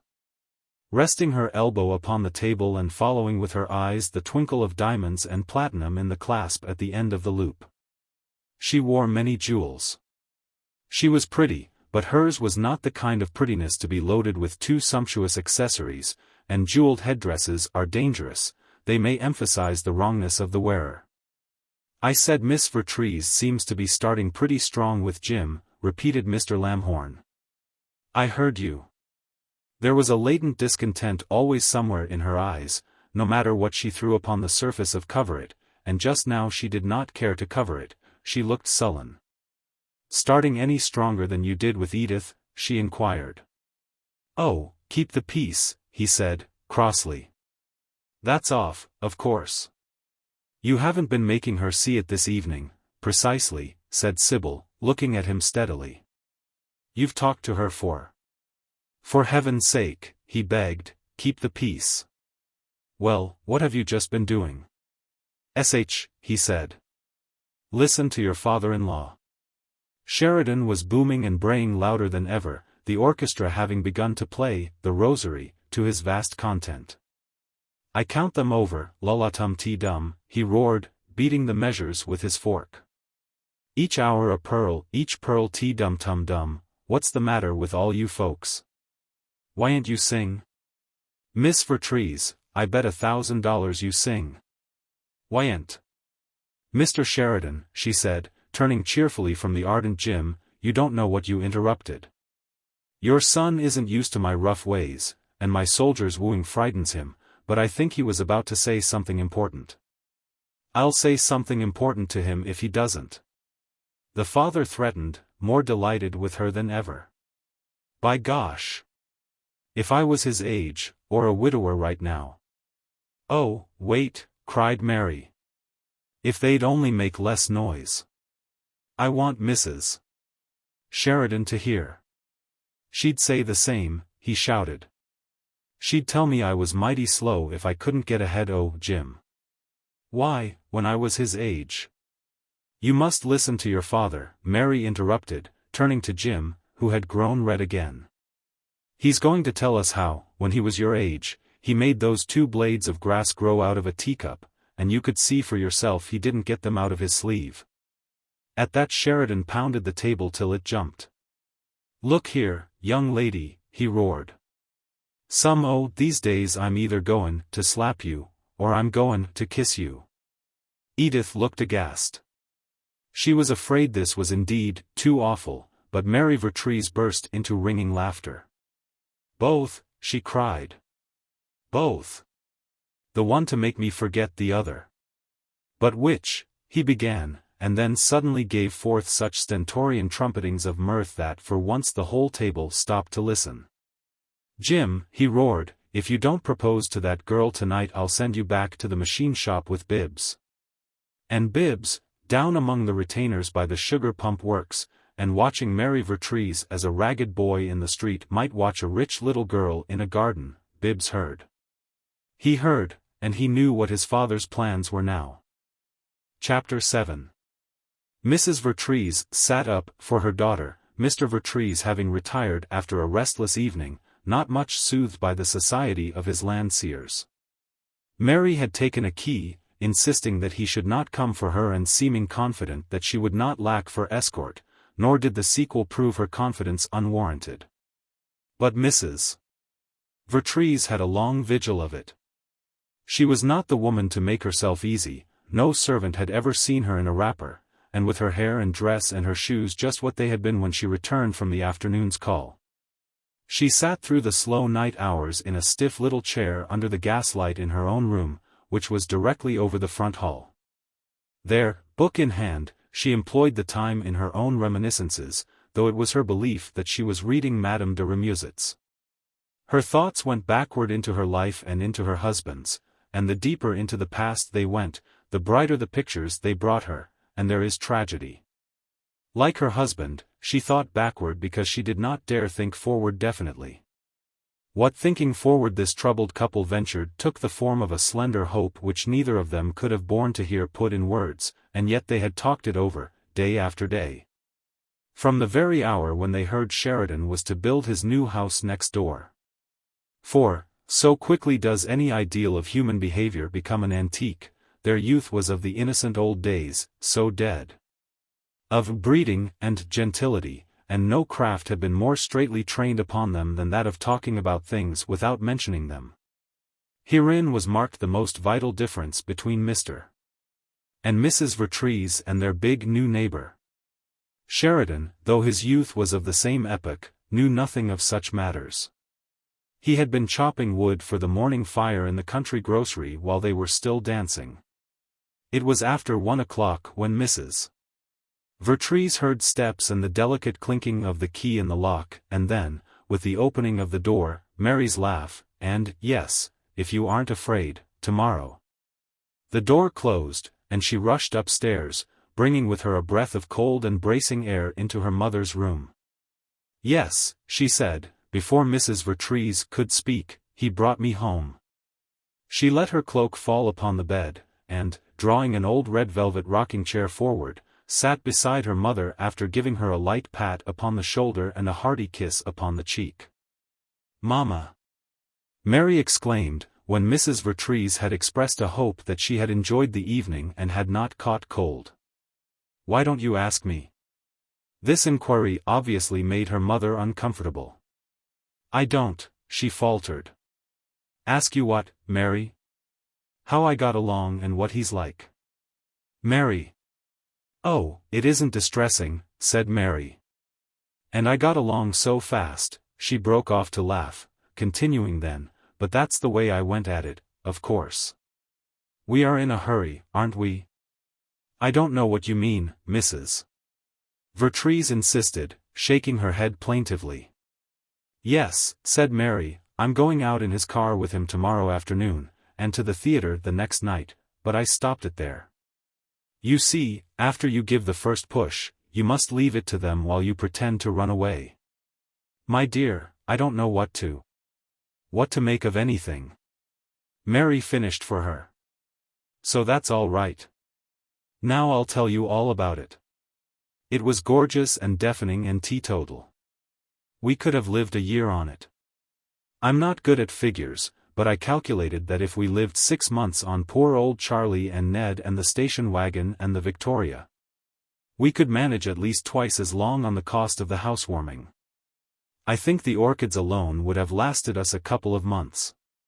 There they were, before me, but I couldn't steal them and sell them, and so, well, so I did what I could." She leaned back and laughed reassuringly to her troubled mother. "It seemed to be a success, what I could," she said, clasping her hands behind her neck and stirring the rocker to motion as a rhythmic accompaniment to her narrative. The girl Edith and her sister-in-law, Mrs. Roscoe Sheridan, were too anxious about the effect of things on me. The father's worth a bushel of both of them, if they knew it. He's what he is. I like him." She paused reflectively, continuing, "Edith's interested in that Lamhorn boy. He's good-looking and not stupid, but I think he's—" She interrupted herself with a cheery outcry, "Oh, I mustn't be calling him names. If he's trying to make Edith like him, I ought to respect him as a colleague." "I don't understand a thing you're talking about," Mrs. Vertrees complained. "All the better. Well, he's a bad lot, that Lamhorn boy. Everybody's always known that, but the Sheridans don't know the everybodies that know." He sat between Edith and Mrs. Roscoe Sheridan. "She's like those people you wondered about at the theater, the last time we went, dressed in ball gowns, bound to show their clothes and jewels somewhere. She flatters the father, and so did I, for that matter, but not that way. I treated him outrageously. Mary. That's what flattered him. After dinner he made the whole regiment of us follow him all over the house, while he lectured like a guide on the Palatine. He gave dimensions and costs, and the whole island of them listened as if they thought he intended to make them a present of the house. What he was proudest of was the plumbing and that Bay of Naples panorama in the hall. He made us look at all the plumbing, bathrooms and everywhere else, and then he made us look at the Bay of Naples. He said it was 111 feet long, but I think it's more. And he led us all into the ready-made library to see a poem Edith had taken a prize with at school. They'd had it printed in gold letters and framed in mother of pearl. But the poem itself was rather simple and wistful and nice. He read it to us, though Edith tried to stop him. She was modest about it, and said she'd never written anything else. And then, after a while, Mrs. Roscoe Sheridan asked me to come across the street to her house with them, her husband and Edith and Mr. Lamhorn and Jim Sheridan. Mrs. Vertrees was shocked. "Jim," she exclaimed. "Mary, please." "Of course," said Mary. "I'll make it as easy for you as I can, Mama." Mr. James Sheridan, Jr. We went over there, and Mrs. Roscoe explained that the men were all dying for a drink, though I noticed that Mr. Lamhorn was the only one near death's door on that account. Edith and Mrs. Roscoe said they knew I'd been bored at the dinner. They were objectionably apologetic about it, and they seemed to think now we were going to have a good time to make up for it. But I hadn't been bored at the dinner, I'd been amused, and the good time at Mrs. Roscoe's was horribly, horribly stupid. "But, Mary," her mother began, is, and she seemed unable to complete the question. "Never mind, Mama. I'll say it. Is Mr. James Sheridan, Jr., stupid? I'm sure he's not at all stupid about business. Otherwise, oh, what right have I to be calling people stupid because they're not exactly my kind?" On the big dinner table they had enormous icing models of the Sheridan building. "Oh, no!" Mrs. Vertrees cried. "Surely not." "Yes, and two other things of that kind, I don't know what. But, after all, I wondered if they were so bad. If I'd been at a dinner at a palace in Italy, and a relief or inscription on one of the old silver pieces had referred to some great deed or achievement of the family, I shouldn't have felt superior. I'd have thought it picturesque and stately, I'd have been impressed. And what's the real difference? The icing is temporary, and that's much more modest, isn't it? And why is it vulgar to feel important more on account of something you've done yourself than because of something one of your ancestors did? Besides, if we go back a few generations, we've all got such hundreds of ancestors it seems idiotic to go picking out one or two to be proud of ourselves about. Well, then, Mama, I managed not to feel superior to Mr. James Sheridan, Jr., because he didn't see anything out of place in the Sheridan building in sugar. Mrs. Vertrees's expression had lost none of its anxiety pending the conclusion of this lively bit of analysis, and she shook her head gravely. "My dear, dear child," she said, "it seems to me, it looks, I'm afraid." "Say as much of it as you can, Mama," said Mary, encouragingly. "I can get it, if you'll just give me one key word." "Everything you say," Mrs. Vertrees began, timidly, "seems to have the air of, it is as if you were seeking to make yourself." "Oh, I see. You mean I sound as if I were trying to force myself to like him." "Not exactly, Mary. That wasn't quite what I meant," said Mrs. Vertrees, speaking direct untruth with perfect unconsciousness. "But you said that you found the latter part of the evening at young Mrs. Sheridan's unentertaining. And as Mr. James Sheridan was there, and I saw more of him than at dinner, and had a horribly stupid time in spite of that, you think and then it was Mary who left the deduction unfinished." Mrs. Vertrees nodded, and though both the mother and the daughter understood, Mary felt it better to make the understanding definite. "Well," she asked, gravely, "is there anything else I can do? You and Papa don't want me to do anything that distresses me, and so, as this is the only thing to be done, it seems it's up to me not to let it distress me. That's all there is about it, isn't it?" "But nothing must distress you," the mother cried. "That's what I say," said Mary, cheerfully. "And so it doesn't. It's all right." She rose and took her cloak over her arm, as if to go to her own room. But on the way to the door she stopped, and stood leaning against the foot of the bed, contemplating a threadbare rug at her feet. "Mother, you've told me 1,000 times that it doesn't really matter whom a girl marries." "No, no," Mrs. Vertrees protested. "I never said such a—" "No, not in words, I mean what you meant. It's true, isn't it, that marriage really is not a bed of roses, but a field of battle? To get right down to it, a girl could fight it out with anybody, couldn't she? One man as well as another. Oh, my dear. I'm sure your father and I—" "Yes, yes," said Mary, indulgently. "I don't mean you and Papa. But isn't it propinquity that makes marriages? So many people say so, there must be something in it. Mary, I can't bear for you to talk like that." And Mrs. Vertrees lifted pleading eyes to her daughter, eyes that begged to be spared. "It sounds almost reckless." Mary caught the appeal, came to her, and kissed her gaily. "Never fret, dear. I'm not likely to do anything I don't want to do. I've always been too thoroughgoing a little pig. And if it is propinquity that does our choosing for us, well, at least no girl in the world could ask for more than that. How could there be any more propinquity than the very house next door?" She gave her mother a final kiss and went gaily all the way to the door, this time, pausing for her postscript with her hand on the knob. "Oh, the one that caught me looking in the window, Mama, the youngest one. Did he speak of it?" Mrs. Vertrees asked, apprehensively. "No. He didn't speak at all, that I saw, to anyone. I didn't meet him. But he isn't insane, I'm sure, or if he is, he has long intervals when he's not. Mr. James Sheridan mentioned that he lived at home when he was well enough. And it may be he's only an invalid.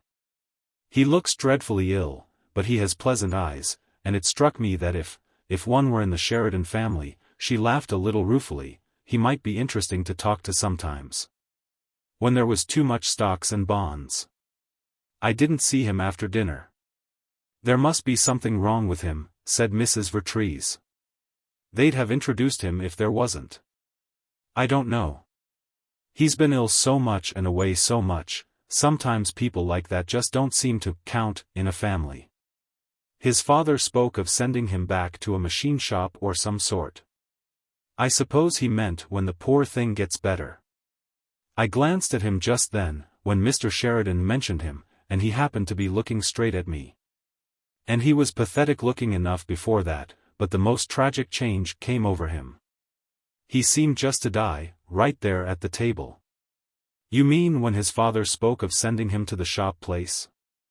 "Yes. Mr. Sheridan must be very unfeeling." "No," said Mary, thoughtfully, "I don't think he is. But he might be uncomprehending, and certainly he's the kind of man to do anything he once sets out to do. But I wish I hadn't been looking at that poor boy just then. I'm afraid I'll keep remembering." "I wouldn't."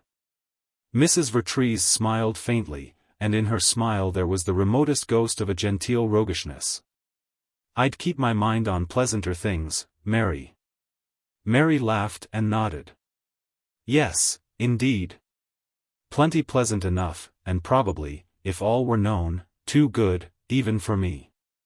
And when she had gone, Mrs. Vertrees drew a long breath, as if a burden were off her mind, and, smiling, began to undress in a gentle reverie. Chapter 8. Edith, glancing casually into the ready-made library, stopped abruptly, seeing Bibbs there alone. He was standing before the pearl-framed and golden-lettered poem, musingly inspecting it. He read it. Fugitive. I will forget the things that sting. The lashing look, the barbed word. I know the very hands that fling. The stones at me had never stirred to anger but for their own scars. They've suffered so, that's why they strike. I'll keep my heart among the stars, where none shall hunt it out. Oh, like these wounded ones I must not be. For, wounded, I might strike in turn. So, none shall hurt me. Far and free. Where my heart flies no one shall learn. Bibbs. Edith's voice was angry, and her color deepened suddenly as she came into the room, preceded by a scent of violets much more powerful than that warranted by the actual bunch of them upon the lapel of her coat. Bibbs did not turn his head, but wagged it solemnly, seeming depressed by the poem. "Pretty young, isn't it?" he said. "There must have been something about your looks that got the prize, Edith. I can't believe the poem did it." She glanced hurriedly over her shoulder and spoke sharply, but in a low voice, "I don't think it's very nice of you to bring it up at all, Bibbs. I'd like a chance to forget the whole silly business. I didn't want them to frame it, and I wish to goodness Papa'd quit talking about it." But here, that night, after the dinner, didn't he go and read it aloud to the whole crowd of them? And then they all wanted to know what other poems I'd written and why I didn't keep it up and write some more, and if I didn't, why didn't I, and why this and why that? Till I thought I'd die of shame. "You could tell them you had writer's cramp," Bibbs suggested. "I couldn't tell them anything. I just choke with mortification every time anybody speaks of the thing." Bibbs looked grieved. "The poem isn't that bad, Edith. You see, you were only 17 when you wrote it." "Oh, hush up," she snapped. "I wish it had burnt my fingers the first time I touched it. Then I might have had sense enough to leave it where it was. I had no business to take it, and I've been ashamed." "No, no," he said, comfortingly. "It was the very most flattering thing ever happened to me. It was almost my last flight before I went to the machine shop, and it's pleasant to think somebody liked it enough to." "But I don't like it," she exclaimed. "I don't even understand it, and Papa made so much fuss over its getting the prize. I just hate it. The truth is I never dreamed it'd get the prize." "Maybe they expected Father to endow the school," Bibbs murmured. "Well, I had to have something to turn in, and I couldn't write a line. I hate poetry, anyhow. And Bobby Lamhorn's always teasing me about how I keep my heart among the stars. He makes it seem such a mushy kind of thing, the way he says it. I hate it. You'll have to live it down, Edith. Perhaps abroad and under another name you might find." "Oh, hush up. I'll hire someone to steal it and burn it the first chance I get." She turned away petulantly, moving to the door. "I'd like to think I could hope to hear the last of it before I die." "Edith," he called, as she went into the hall. "What's the matter? I want to ask you, do I really look better, or have you just got used to me?" "What on earth do you mean?" she said, coming back as far as the threshold. "When I first came you couldn't look at me," Bibbs explained, in his impersonal way. "But I've noticed you look at me lately. I wondered if I'd—" "It's because you look so much better," she told him, cheerfully. "This month you've been here's done you no end of good. It's the change." "Yes, that's what they said at the sanitarium, the change." "You look worse than most anybody I ever saw," said Edith, with supreme candor. "But I don't know much about it. I've never seen a corpse in my life, and I've never even seen anybody that was terribly sick, so you mustn't judge by me. I only know you do look better, I'm glad to say. But you're right about my not being able to look at you at first. You had a kind of whiteness that, well, you're almost as thin, I suppose, but you've got more just ordinarily pale. Not that ghastly look. Anybody could look at you now, Bibbs, and not get sick." "Well, almost that," she laughed. "And you're getting a better color every day, Bibbs, you really are. You're getting along splendidly." I'm afraid so," he said, ruefully. "Afraid so? Well, if you aren't the queerest. I suppose you mean Father might send you back to the machine shop if you get well enough. I heard him say something about it the night of the jingle of a distant bell interrupted her, and she glanced at her watch. Bobby Lamhorn. I'm going to motor him out to look at a place in the country. Afternoon, Bibbs." When she had gone, Bibbs mooned pessimistically from shelf to shelf, his eye wandering among the titles of the books. The library consisted almost entirely of handsome, uniform editions: Irving, Poe, Cooper, Goldsmith, Scott, Byron, Burns, Longfellow, Tennyson, Hume, Gibbon, Prescott, Thackeray, Dickens, de Musset, Balzac, Gautier, Flaubert, Goethe, Schiller, Dante, and Tasso. There were shelves and shelves of encyclopedias, of anthologies, of famous classics, of oriental masterpieces of oratory. And more shelves of selected libraries, of literature, of the drama, and of modern science.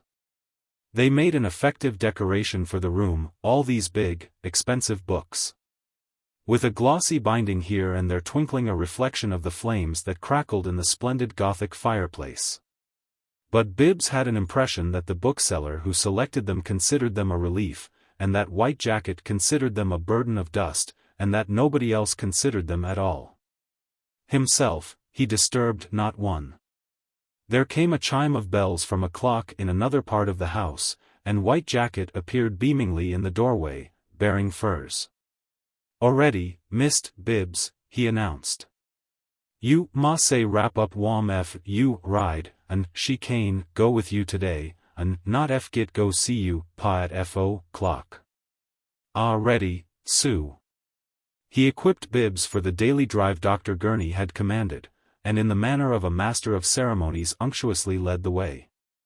In the hall they passed the moor, and Bibbs paused before it while White Jacket opened the door with a flourish and waved condescendingly to the chauffeur in the car which stood waiting in the driveway. "It seems to me I asked you what you thought about this statue when I first came home, George," said Bibbs, thoughtfully. "What did you tell me?" "Yes, Sue." George chuckled, perfectly understanding that for some unknown reason Bibbs enjoyed hearing him repeat his opinion of the moor. "You asked me when you first come home, and you asked me next day, and mighty near every day all time you been here, and last Sunday you asked me twicet." He shook his head solemnly. "Look to me muse be sompem might lamidal, bout, at statue." "Mighty what?" "Mighty lamidal." George burst out laughing. "What do at word mean, Mist' Bibbs?" "It's new to me, George." "Where did you hear it?" "I nev did hear it," said George. "I usie des sitten thinkum to mysefen she pop in my head, lamidal, des like, at. And she sown so good, seem like she gotta mean sompem. Come to think of it, I believe she does mean something." "Why, yes." "Do she?" cried George. "What she mean?" "It's exactly the word for the statue," said Bibbs, with conviction, as he climbed into the car. "It's a lamidal statue." "Hi!" George exulted. Man! Listen. "Well, Sue, she mighty lamidal statue, but lamidal statue heap o' trouble to dus." "I expect she is," said Bibbs, as the engine began to churn, and a moment later he was swept from sight. George turned to Mist' Jackson, who had been listening benevolently in the hallway. "Same he always say, Mist' Jackson, I expect she is. Every day he try to get me talk 'bout at lamidal statue, and always, last thing he say, I expect she is. You know, Mist' Jackson, if he get well, at young man go be pride o' the family, Mist' Jackson." "Yes, Sue, right now I pick him fo fir's money." "Look out with all at money, George," Jackson warned the enthusiast.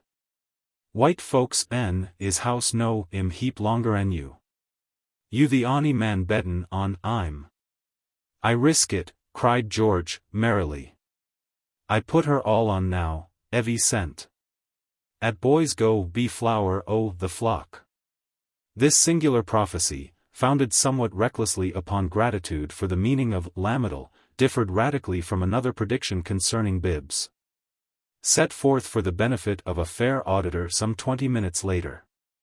Jim Sheridan, skirting the edges of the town with Mary Vertrees beside him, in his own swift machine, encountered the invalid upon the high road. The two cars were going in opposite directions.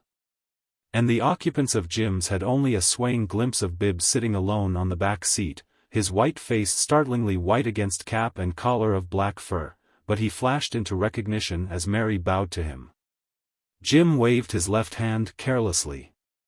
"It's Bibbs, taking his constitutional," he explained. "Yes, I know," said Mary. "I bowed to him, too, though I've never met him. In fact, I've only seen him once, no, twice. I hope he won't think I'm very bold, bowing to him." "I doubt if he noticed it," said honest Jim. "Oh, no," she cried. "What's the trouble? I'm almost sure people notice it when I bow to them." "Oh, I see," said Jim. "Of course they would ordinarily, but Bibbs is funny." "Is he?" "How?" she asked. "He strikes me as anything but funny." "Well, I'm his brother," Jim said, deprecatingly, "but I don't know what he's like, and, to tell the truth, I've never felt exactly like I was his brother, the way I do Roscoe. Bibbs never did seem more than half alive to me. Of course Roscoe and I are older, and when we were boys we were too big to play with him, but he never played anyway, with boys his own age. He'd rather just sit in the house and mope around by himself. Nobody could ever get him to do anything. You can't get him to do anything now. He never had any life in him. And honestly, if he is my brother, I must say I believe Bibbs Sheridan is the laziest man God ever made. Father put him in the machine shop over at the pump works, best thing in the world for him, and he was just plain no account. It made him sick. If he'd had the right kind of energy, the kind Father's got, for instance, or Roscoe either, why, it wouldn't have made him sick.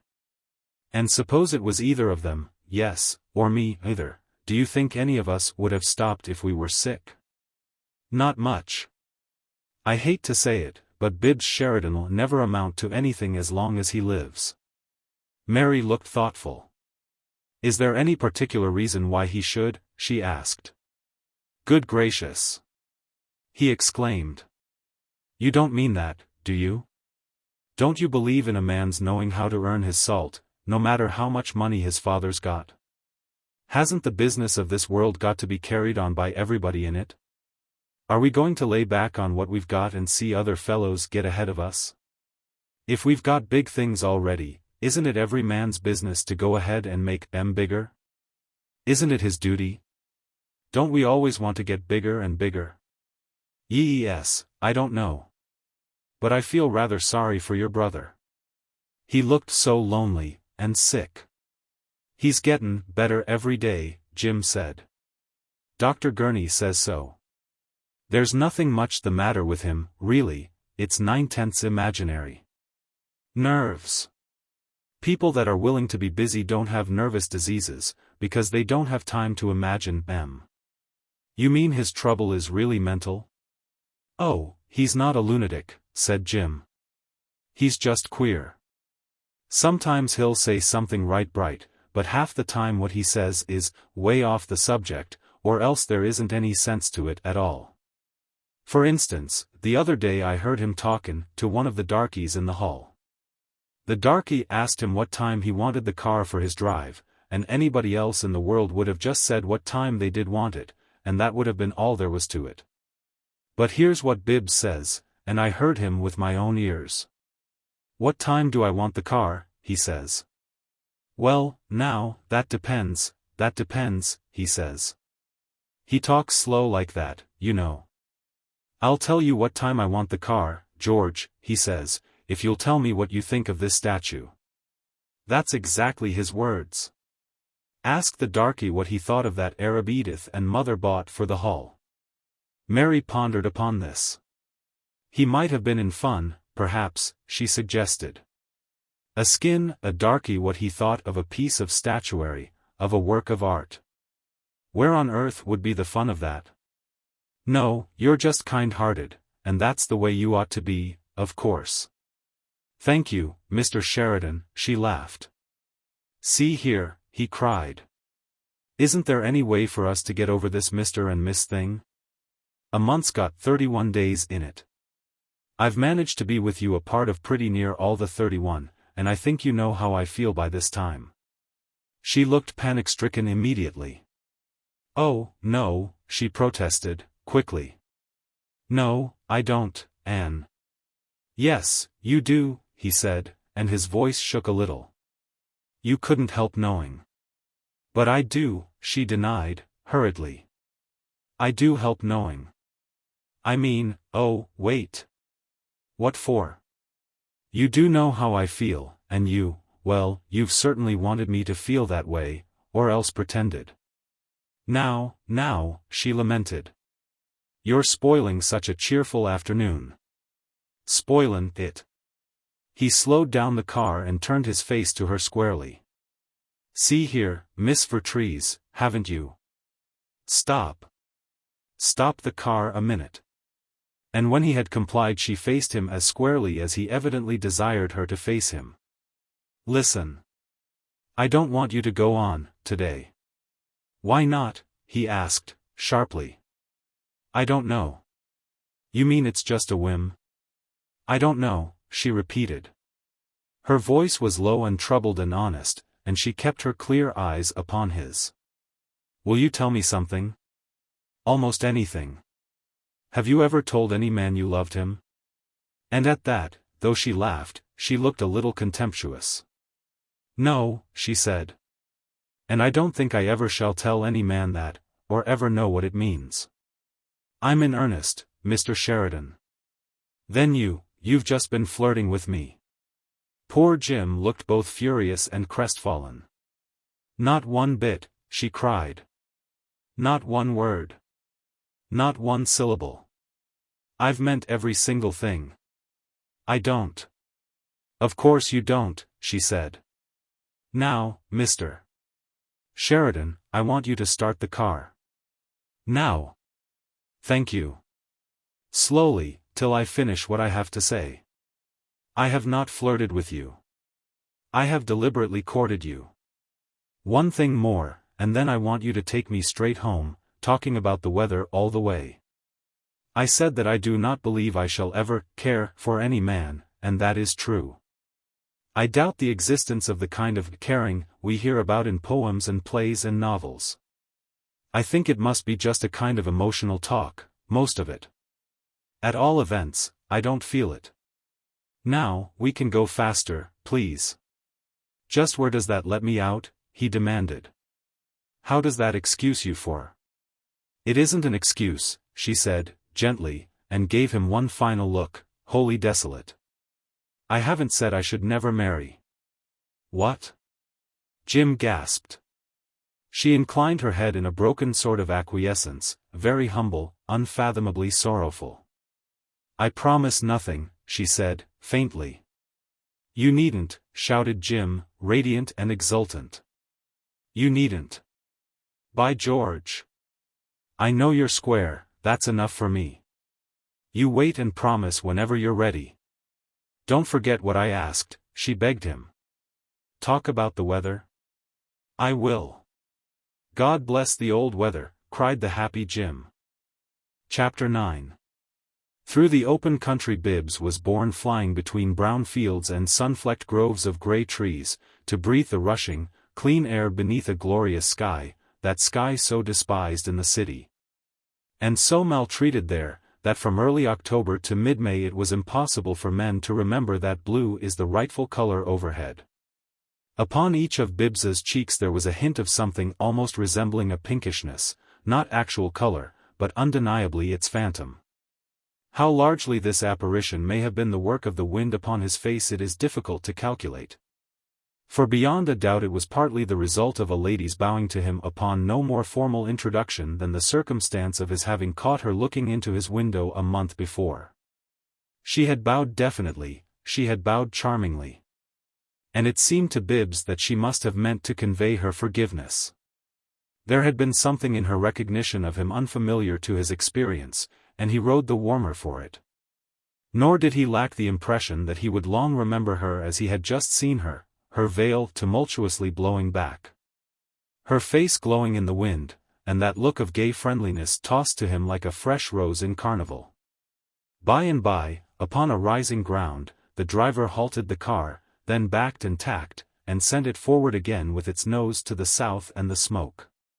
Far before him Bibbs saw the great smudge upon the horizon, that nest of cloud in which the city strove and panted like an engine shrouded in its own steam.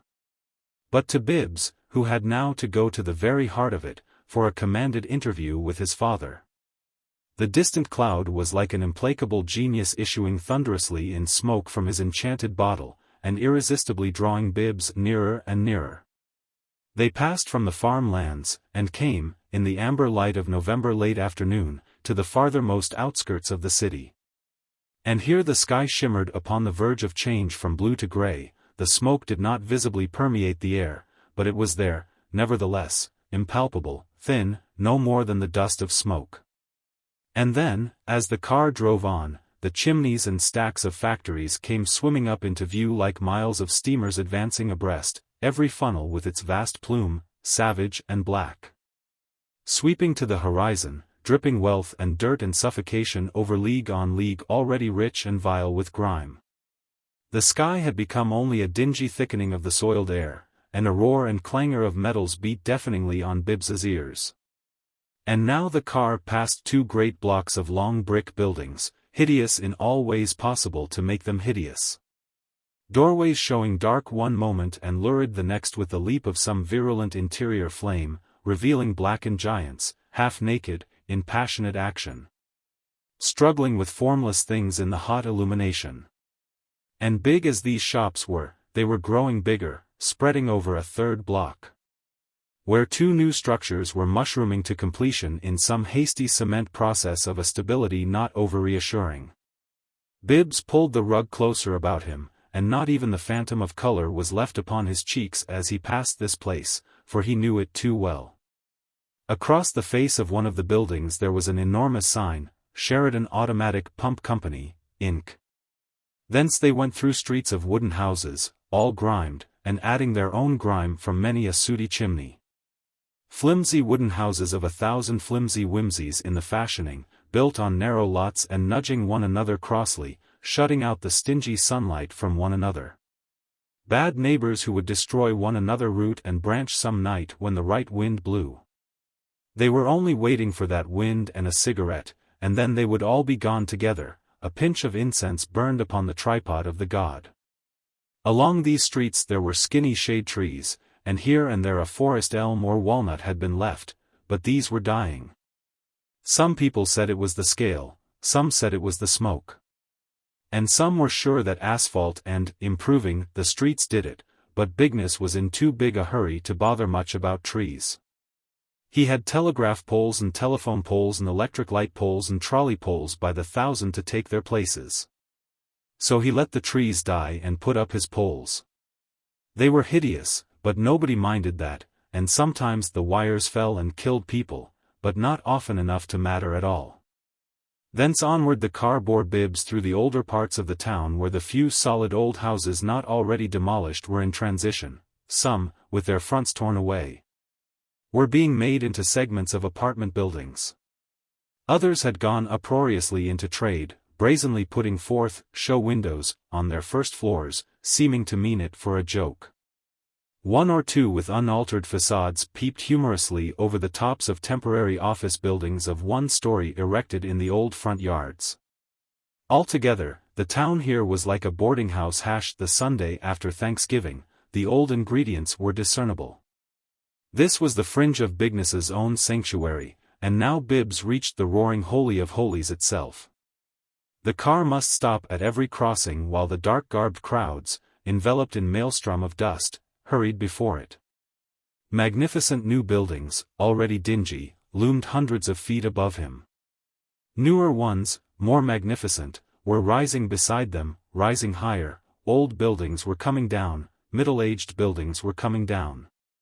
The streets were laid open to their entrails and men worked underground between palisades, and overhead in metal cobwebs like spiders in the sky.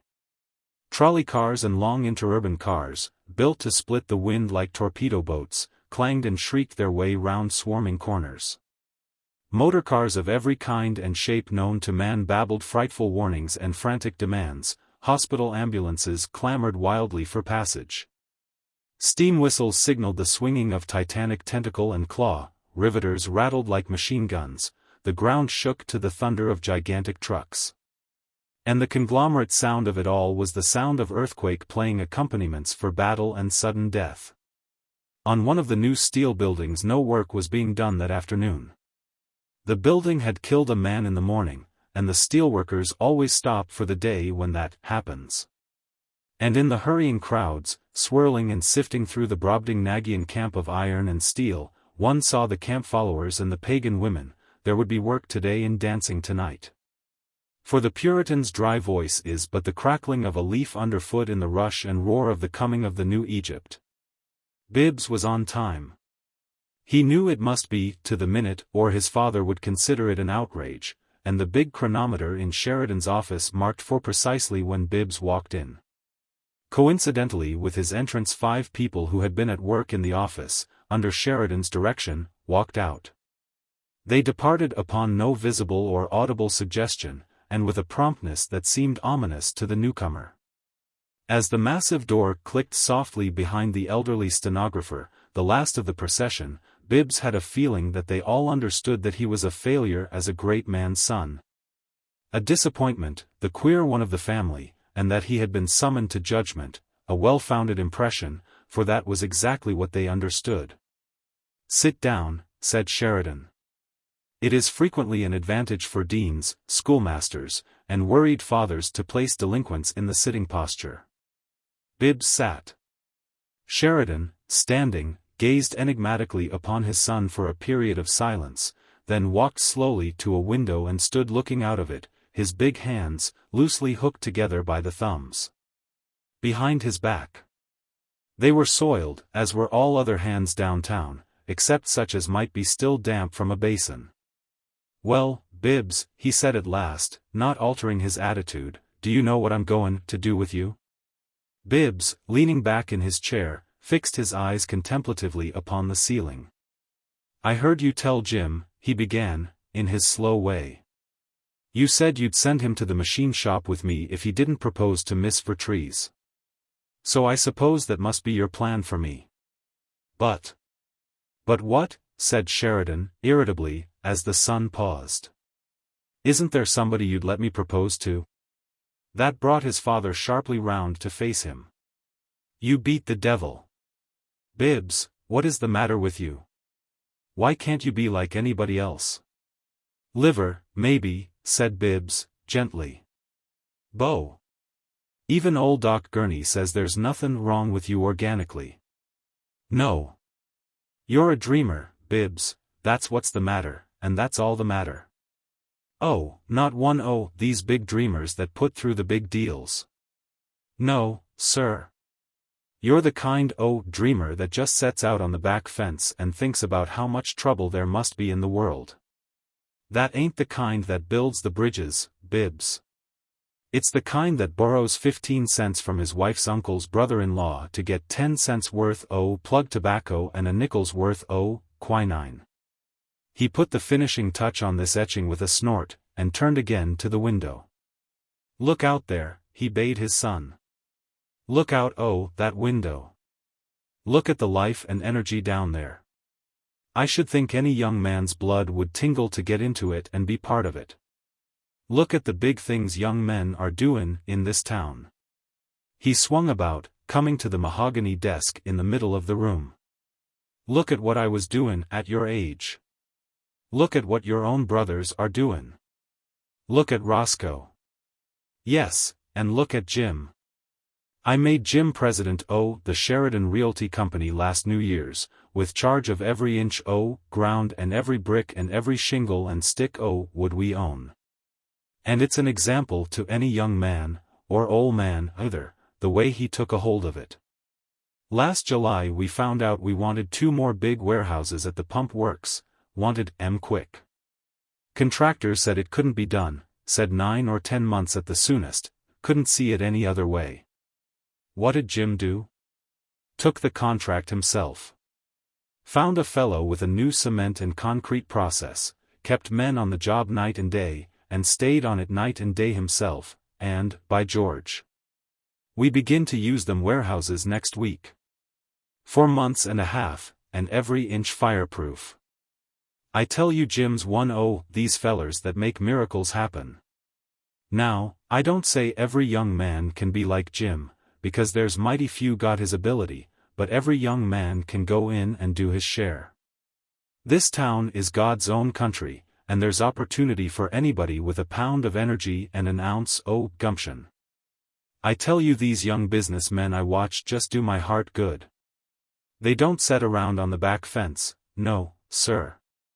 They take enough exercise to keep their health. And they go to a baseball game once or twice a week in summer, maybe, and they're raisin' nice families. With sons to take their places sometime and carry on the work, because the work's got to go on. They're puttin' their lifeblood into it, I tell you, and that's why we're gettin' bigger every minute, and why they're gettin' bigger, and why it's all goin' to keep on gettin' bigger. He slapped the desk resoundingly with his open palm, and then, observing that Bibbs remained in the same impassive attitude, with his eyes still fixed upon the ceiling in a contemplation somewhat plaintive, Sheridan was impelled to groan. "Oh, Lord," he said. "This is the way you always were. I don't believe you understood a darn word I been sayin'. You don't look as if you did. By George. It's discouraging." "I don't understand about getting bigger," said Bibbs, bringing his gaze down to look at his father placatively. "I don't see just why." "What?" Sheridan leaned forward, resting his hands upon the desk and staring across it incredulously at his son. "I don't understand, exactly, what you want it all bigger for." "Great God!" shouted Sheridan, and struck the desk a blow with his clenched fist. "A son of mine asks me that. You go out and ask the poorest day laborer you can find. Ask him that question." "I did once," Bibbs interrupted, "when I was in the machine shop." "What'd he say?"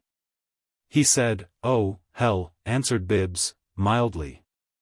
"Yes, I reckon he would." Sheridan swung away from the desk. "I reckon he certainly would. And I got plenty sympathy with him right now, myself." "It's the same answer, then?" Bibbs's voice was serious, almost tremulous. "Damnation!" Sheridan roared. "Did you ever hear the word prosperity, you ninny? Did you ever hear the word ambition? Did you ever hear the word progress?" He flung himself into a chair after the outburst, his big chest surging, his throat tumultuous with guttural incoherences. "Now then," he said, huskily, when the anguish had somewhat abated, "what do you want to do?" "Sir? What do you want to do?" I said. Taken by surprise, Bibbs stammered. What do what? If I'd let you do exactly what you had the whim for, what would you do?" Bibbs looked startled, then timidity overwhelmed him, a profound shyness. He bent his head and fixed his lowered eyes upon the toe of his shoe, which he moved to and fro upon the rug, like a culprit called to the desk in school. "What would you do? Loaf?" "No, sir." Bibbs's voice was almost inaudible, and what little sound it made was unquestionably a guilty sound. "I suppose I'd. Well? I suppose I'd try to write." "Write what?" "Nothing important, just poems and essays, perhaps." "That all?" "Yes, sir." "I see," said his father, breathing quickly with the restraint he was putting upon himself. "That is, you want to write, but you don't want to write anything of any account. You think?" Sheridan got up again. "I take my hat off to the man that can write a good ad," he said, emphatically. "The best writin' talent in this country is right spang in the ad business today. You buy a magazine for good writin', look on the back of it. Let me tell you I pay money for that kind o' writin'. Maybe you think it's easy. Just try it. I've tried it, and I can't do it. I tell you an ad's got to be written so it makes people do the hardest thing in this world to get 'em to do, it's got to make 'em give up their money. You talk about poems and essays. I tell you, when it comes to the actual skill puttin' words together so as to make things happen, R.T. Bloss, right here in this city, knows more in a minute than George Waldo Emerson ever knew in his whole life. You may be, Bibbs said, indistinctly, the last word smothered in a cough. Of course I'm right. And if it ain't just like you to want to take up with the most out-o-date kind writin' there is. Poems and essays. My lord, Bibbs, that's women's work. You can't pick up a newspaper without havin' to see where Mrs. Rumskydiddle read a paper on Jane Eyre, or East Lynne, at the God-knows-what club. And poetry. Why, look at Edith. I expect that poem hers would set a pretty high water mark for you, young man, and it's the only one she's ever managed to write in her whole life. When I wanted her to go on and write some more, she said it took too much time. Said it took months and months. And Edith's a smart girl. She's got more energy in her little finger than you ever give me a chance to see in your whole body, Bibbs. Now look at the facts. Say she could turn out 4 or 5 poems a year and you could turn out maybe 2. That medal she got was worth about $15, so there's your income, $30 a year. That's a fine success to make of your life. I'm not sayin' a word against poetry. I wouldn't take $10,000 right now for that poem of Edith's, and poetry's all right enough in its place, but you leave it to the girls. A man's got to do a man's work in this world. He seated himself in a chair at his son's side and, leaning over, tapped Bibbs confidentially on the knee. This city's got the greatest future in America, and if my sons behave right by me and by themselves, they're goin' to have a mighty fair share of it, a mighty fair share. I love this town. It's God's own footstool, and it's made money for me every day right along, I don't know how many years. I love it like I do my own business, and I'd fight for it as quick as I'd fight for my own family. It's a beautiful town. Look at our wholesale district, look at any district you want to. Look at the park system we're puttin' through, and the boulevards and the public statuary. And she grows. God! How she grows! He had become intensely grave, he spoke with solemnity. Now, Bibbs, I can't take any of it, nor any gold or silver nor buildings nor bonds, away with me in my shroud when I have to go. But I want to leave my share in it to my boys. I've worked for it. I've been a builder and a maker, and 2 blades of grass have grown where one grew before, whenever I laid my hand on the ground and willed them to grow. I've built big, and I want the buildin' to go on. And when my last hour comes, I want to know that my boys are ready to take charge, that they're fit to take charge and go on with it. Bibbs, when that hour comes, I want to know that my boys are big men, ready and fit to hold of big things. Bibbs, when I'm up above, I want to know that the big share I've made mine, here below, is growin' bigger and bigger in the charge of my boys. He leaned back, deeply moved. There. He said, huskily. I've never spoken more what was in my heart in my life. I do it because I want you to understand, and not think me a mean father. I never had to talk that way to Jim and Roscoe. They understood without any talk, Bibbs. I see, said Bibbs. At least I think I do. But. Wait a minute. Sheridan raised his hand. If you see the least bit in the world, then you understand how it feels to me to have my son set here and talk about poems and essays and such like fooleries. And you must understand, too, what it meant to start my boys and have him come back on me the way you did, and have to be sent to a sanitarium because he couldn't stand work. Now, let's get right down to it, Bibbs. I've had a whole lot talk with old Doc Gurney about you, one time another, and I reckon I understand your case just about as well as he does, anyway. Now here, I'll be frank with you. I started you in harder than what I did the other boys, and that was for your own good, because I saw you needed to be shook up more and they did. You were always kind of moody and mopish, and you needed work that'd keep you on the jump. Now, why did it make you sick instead of brace you up and make a man of you the way it ought have done? I pinned old Gurney down to it. I says, look here, ain't it really because he just plain hated it? Yes, he says, that's it. If he'd enjoyed it, it wouldn't, hurt him. He loathes it, and that affects his nervous system. The more he tries it, the more he hates it, and the more he hates it, the more injury it does him. That ain't quite his words, but it's what he meant. And that's about the way it is. Yes, said Bibbs, that's about the way it is. Well, then, I reckon it's up to me not only to make you do it, but to make you like it. Bibbs shivered. And he turned upon his father a look that was almost ghostly. I can't, he said, in a low voice. I can't. Can't go back to the shop. No. Can't like it. I can't. Sheridan jumped up, his patience gone. To his own view, he had reasoned exhaustively, had explained fully and had pleaded more than a father should.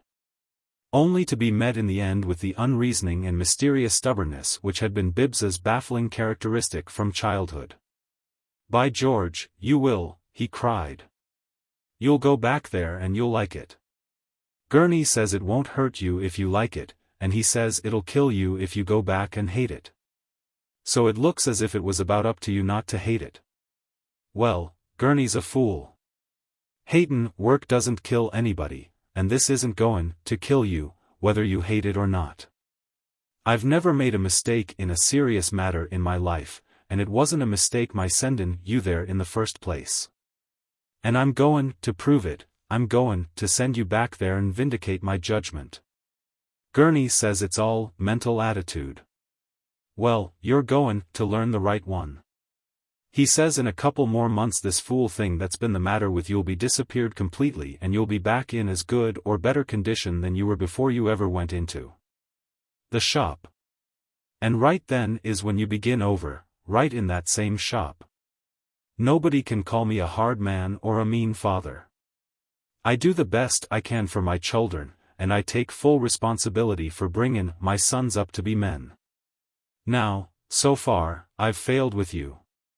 But I'm not goin' to keep on failin'. I never tackled a job yet I didn't put through, and I'm not goin' to begin with my own son. I'm goin' to make a man of you. By God. I am. Bibbs rose and went slowly to the door, where he turned. You say you give me a couple of months, he said. Sheridan pushed a bell button on his desk. Gurney said 2 months more would put you back where you were. You go home and begin to get yourself in the right mental attitude before those 2 months are up. Goodbye. Goodbye, sir, said Bibbs, meekly. Chapter 10. Bibbs's room, that neat apartment for transients to which the Lamital George had shown him upon his return, still bore the appearance of temporary quarters. Possibly because Bibbs had no clear conception of himself as a permanent incumbent.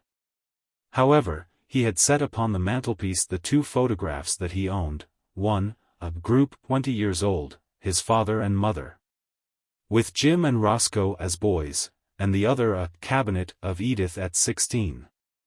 And upon a table were the books he had taken from his trunk, Sartor Resartus, Virginibus Puerisque, Huckleberry Finn, and Afterwhiles.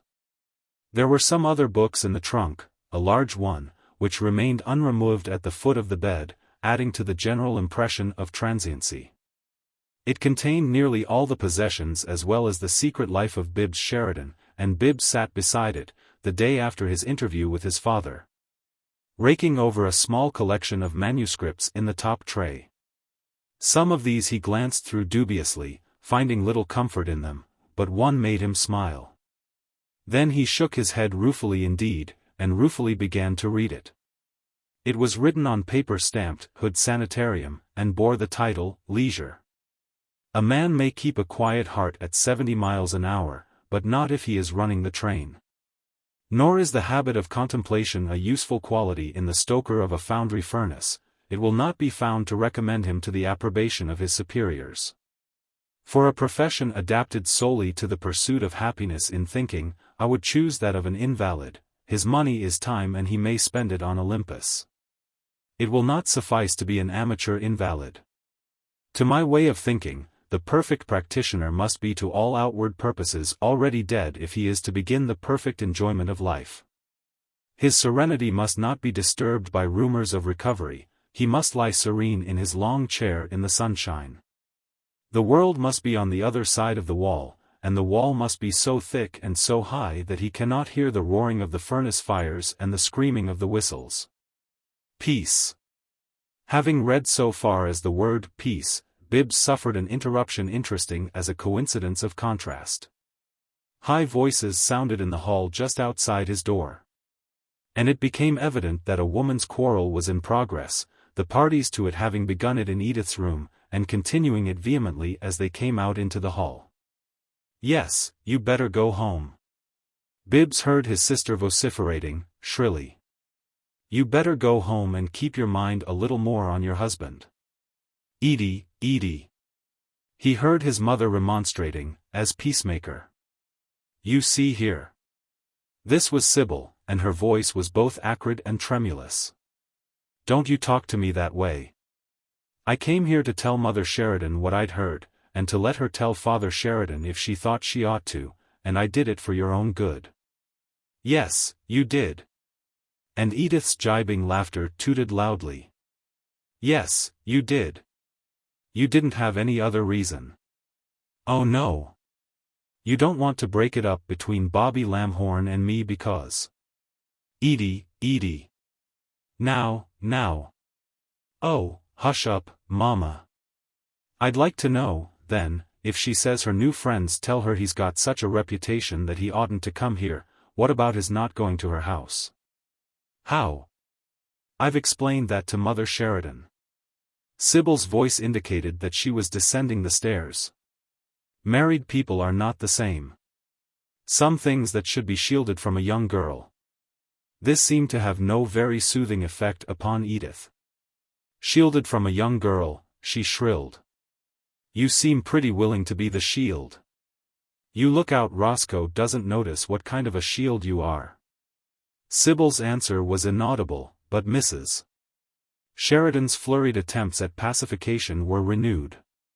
"Now, Edie, she means it for your good, and you'd oughtn't to. Oh, hush up, Mama, and let me alone. If you dare tell Papa." Now. "I'm not going to tell him today, and maybe—" "You've got to promise never to tell him," the girl cried, passionately. "Well, we'll see. You just come back in your own room, and we'll—" "No. I won't talk it over. Stop pulling me. Let me alone." And Edith, flinging herself violently upon Bibbs's door, jerked it open, swung round it into the room, slammed the door behind her, and threw herself, face down, upon the bed in such a riot of emotion that she had no perception of Bibbs's presence in the room. Gasping and sobbing in a passion of tears, she beat the coverlet and pillows with her clenched fists. "Sneak," she babbled aloud. "Sneak. Snake in the grass. Cat." Bibbs saw that she did not know he was there, and he went softly toward the door, hoping to get away before she became aware of him. But some sound of his movement reached her, and she sat up, startled, facing him. "Bibbs. I thought I saw you go out a while ago." "Yes.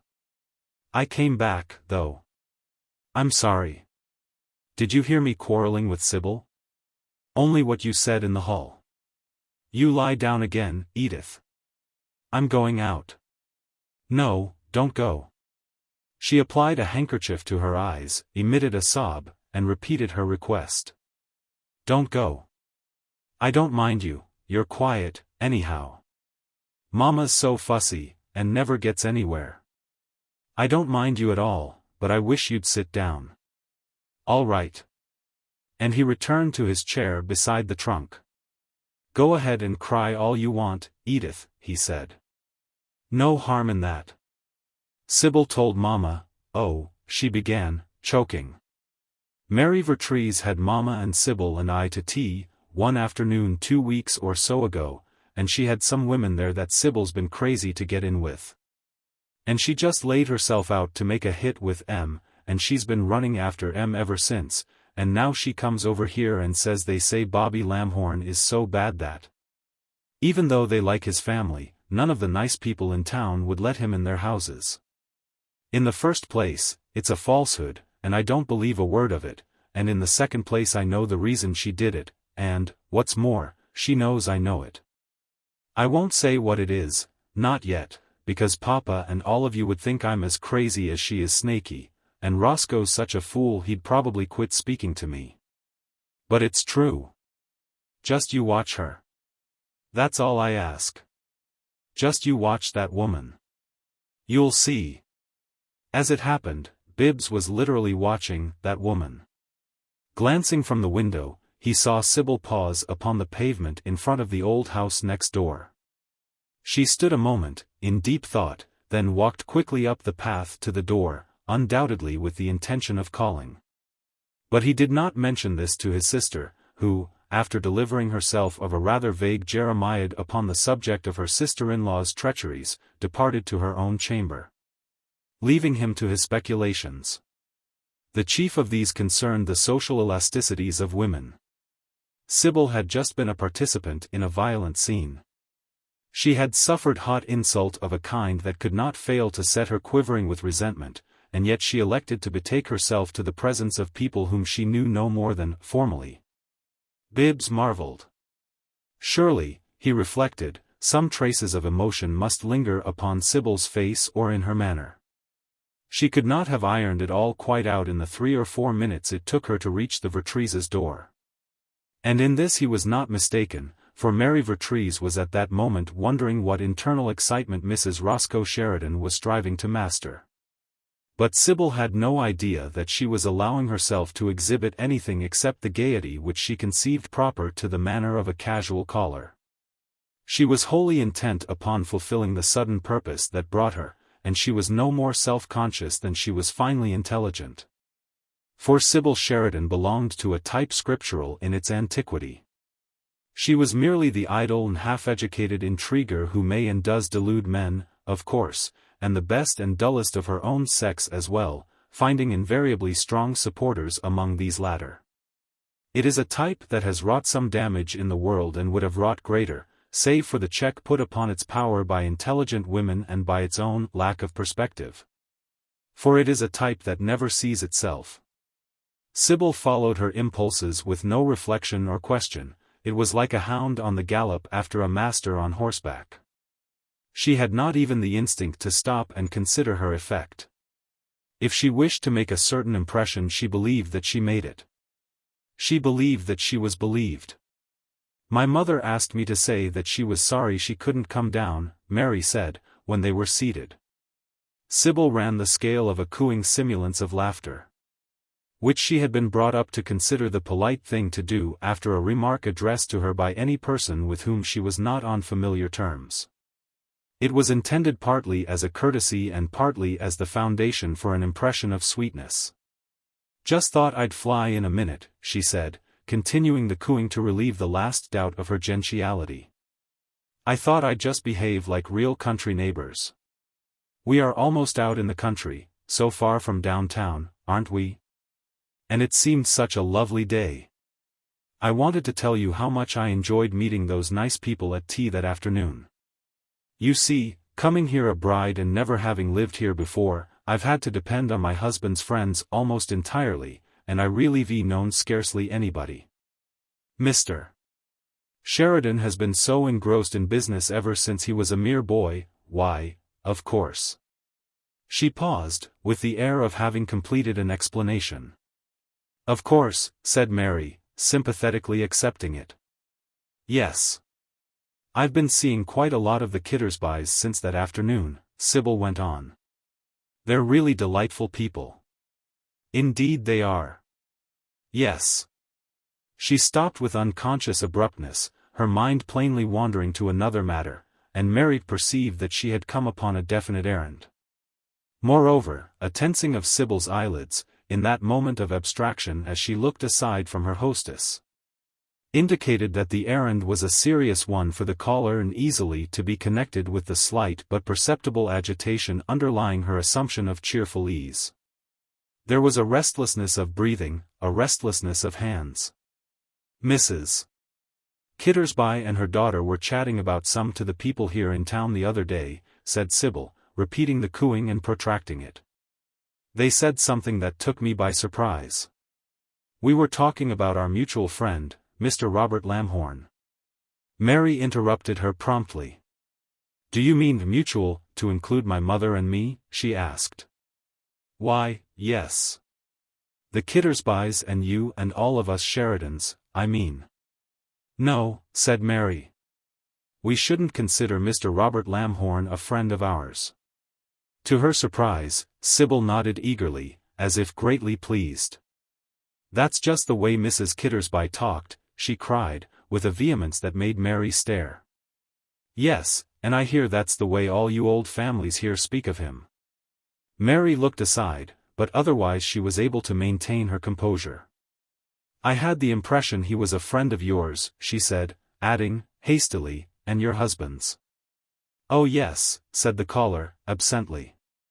He is, certainly. A man's reputation for a little gaiety oughtn't to make a great difference to married people, of course. It's where young girls are in question. Then it may be very, very dangerous. There are a great many things safe and proper for married people that might be awfully imprudent for a young girl. Don't you agree, Miss Vertrees? I don't know, returned the frank Mary. Do you mean that you intend to remain a friend of Mr. Lamhorn's, but disapprove of Miss Sheridan's doing so? That's it exactly, was the naive and ardent response of Sybil. What I feel about it is that a man with his reputation isn't at all suitable for Edith, and the family ought to be made to understand it. I tell you, she cried, with a sudden access of vehemence, her father ought to put his foot down. Her eyes flashed with a green spark. Something seemed to leap out and then retreat, but not before Mary had caught a glimpse of it, as one might catch a glimpse of a thing darting forth and then scuttling back into hiding under a bush. Of course, said Sybil, much more composedly, I hardly need say that it's entirely on Edith's account that I'm worried about this. I'm as fond of Edith as if she was really my sister, and I can't help fretting about it. It would break my heart to have Edith's life spoiled. This tune was off the key, to Mary's ear. Sybil tried to sing with pathos, but she flatted. And when a lady receives a call from another who suffers under the stress of some feeling which she wishes to conceal, there is not uncommonly developed a phenomenon of duality comparable to the effect obtained by placing two mirrors opposite each other, one clear and the other flawed. In this case, particularly, Sybil had an imperfect consciousness of Mary. The Mary Vertrees that she saw was merely something to be cousin to her own frantic purpose, a Mary Vertrees who was incapable of penetrating that purpose. Sybil sat there believing that she was projecting the image of herself that she desired to project, never dreaming that with every word, every look, and every gesture she was more and more fully disclosing the pitiable truth to the clear eyes of Mary. And the Sybil that Mary saw was an overdressed woman, in manner half rustic, and in mind as shallow as a pan, but possessed by emotions that appeared to be strong, perhaps even violent. What those emotions were Mary had not guessed, but she began to suspect. And Edith's life would be spoiled, Sybil continued. It would be a dreadful thing for the whole family. She's the very apple of Father Sheridan's eye, and he's as proud of her as he is of Jim and Roscoe. It would be a horrible thing for him to have her marry a man like Robert Lamhorn. But he doesn't know anything about him, and if somebody doesn't tell him, what I'm most afraid of is that Edith might get his consent and hurry on the wedding before he finds out. And then it would be too late. You see, Miss Vertrees, it's very difficult for me to decide just what it's my duty to do. I see, said Mary, looking at her thoughtfully, does Miss Sheridan seem to care very much about him? He's deliberately fascinated her, returned the visitor, beginning to breathe quickly and heavily. Oh, she wasn't difficult. She knew she wasn't right in this town, and she was crazy to meet the people that were, and she thought he was one of them. But that was only the start that made it easy for him, and he didn't need it. He could have done it, anyway. Sybil was launched now, her eyes were furious and her voice shook. He went after her deliberately, the way he does everything. He's as cold-blooded as a fish. All he cares about is his own pleasure, and lately he's decided it would be pleasant to get hold of a piece of real money, and there was Edith. And he'll marry her. Nothing on earth can stop him unless he finds out she won't have any money if she marries him, and the only person that could make him understand that is Father Sheridan. Somehow, that's got to be managed, because Lamhorn is going to hurry it on as fast as he can. He told me so last night. He said he was going to marry her the first minute he could persuade her to it, and little Edith's all ready to be persuaded. Sybil's eyes flashed green again. And he swore he'd do it, she panted. He swore he'd marry Edith Sheridan, and nothing on earth could stop him. And then Mary understood. Her lips parted and she stared at the babbling creature incredulously, a sudden vivid picture in her mind, a canvas of unconscious Sybil's painting. Mary beheld it with pity and horror. She saw Sybil clinging to Robert Lamhorn, raging, in a whisper, perhaps, for Roscoe might have been in the house, or servants might have heard. She saw Sybil entreating, beseeching, threatening despairingly, and Lamhorn, tired of her, first evasive, then brutally letting her have the truth. And at last, infuriated, swearing to marry her rival. If Sybil had not babbled out the word swore, it might have been less plain. The poor woman blundered on, wholly unaware of what she had confessed. You see, she said, more quietly, whatever's going to be done ought to be done right away. I went over and told Mother Sheridan what I'd heard about Lamhorn. Oh, I was open and aboveboard. I told her right before Edith. I think it ought all to be done with perfect frankness, because nobody can say it isn't for the girl's own good and what her best friend would do. But Mother Sheridan's under Edith's thumb, and she's afraid to ever come right out with anything. Father Sheridan's different. Edith can get anything she wants out of him in the way of money or ordinary indulgence, but when it comes to a matter like this he'd be a steel rock. If it's a question of his will against anybody else's, he'd make his will rule if it killed them both. Now, he'd never in the world let Lamhorn come near the house again if he knew his reputation. So, you see, somebody's got to tell him. It isn't a very easy position for me, is it, Miss Vertrees? No, said Mary, gravely. Well, to be frank, said Sybil, smiling, that's why I've come to you. To me. Mary frowned. Sybil rippled and cooed again. There isn't anybody ever made such a hit with Father Sheridan in his life as you have. And of course we all hope you're not going to be exactly an outsider in the affairs of the family. This sally with another and louder effect of laughter. And if it's my duty, why, in a way, I think it might be thought yours, too. No, no, exclaimed Mary, sharply. Listen, said Sybil. Now suppose I go to Father Sheridan with this story, and Edith says it's not true. Suppose she says Lamhorn has a good reputation and that I'm repeating irresponsible gossip, or suppose, what's most likely, she loses her temper and says I invented it, then what am I going to do?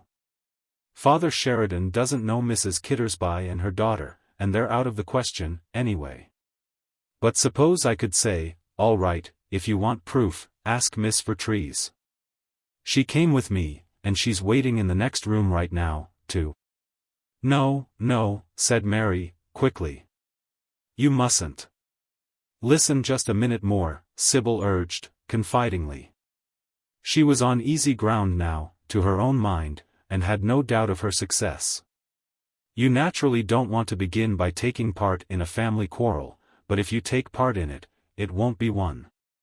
You don't know yourself what weight you carry over there, and no one would have the right to say you did it except out of the purest kindness. Don't you see that Jim and his father would admire you all the more for it? Miss Vertrees, listen. Don't you see we ought to do it, you and I? Do you suppose Robert Lamhorn cares a snap of his finger for her? Do you suppose a man like him would look at Edith Sheridan if it wasn't for the money? And again Sybil's emotion rose to the surface. I tell you he's after nothing on earth but to get his finger in that old man's money pile, over there, next door. He'd marry anybody to do it. Marry Edith, she cried. I tell you he'd marry their nigger cook for that. She stopped, afraid, at the wrong time, that she had been too vehement, but a glance at Mary reassured her, and Sybil decided that she had produced the effect she wished. Mary was not looking at her. She was staring straight before her at the wall, her eyes wide and shining. She became visibly a little paler as Sybil looked at her.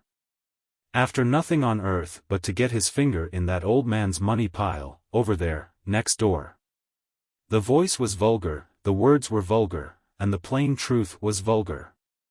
How it rang in Mary Vertrees's ears. The clear mirror had caught its own image clearly in the flawed one at last.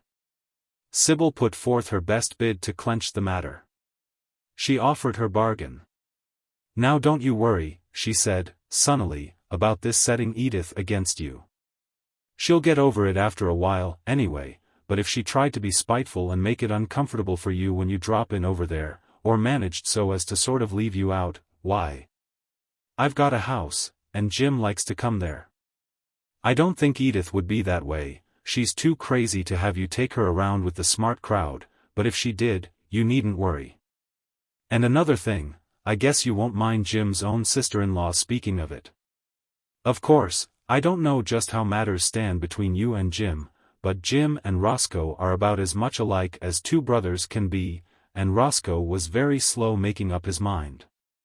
Sometimes I used to think he actually never would. Now, what I mean is, sisters-in-law can do lots of things to help matters on like that. There's lots of little things can be said, and lots. She stopped, puzzled. Mary Vertrees had gone from pale to scarlet, and now, still scarlet indeed, she rose, without a word of explanation, or any other kind of word, and walked slowly to the open door and out of the room. Sybil was a little taken aback. She supposed Mary had remembered something neglected and necessary for the instruction of a servant, and that she would return in a moment. But it was rather a rude excess of absent-mindedness not to have excused herself, especially as her guest was talking. And, Mary's return being delayed, Sybil found time to think this unprefaced exit odder and ruder than she had first considered it. There might have been more excuse for it, she thought, had she been speaking of matters less important, offering to do the girl all the kindness in her power, too. Sybil yawned and swung her muff impatiently. She examined the sole of her shoe, she decided on a new shape of heel. She made an inventory of the furniture of the room, of the rugs, of the wallpaper and engravings.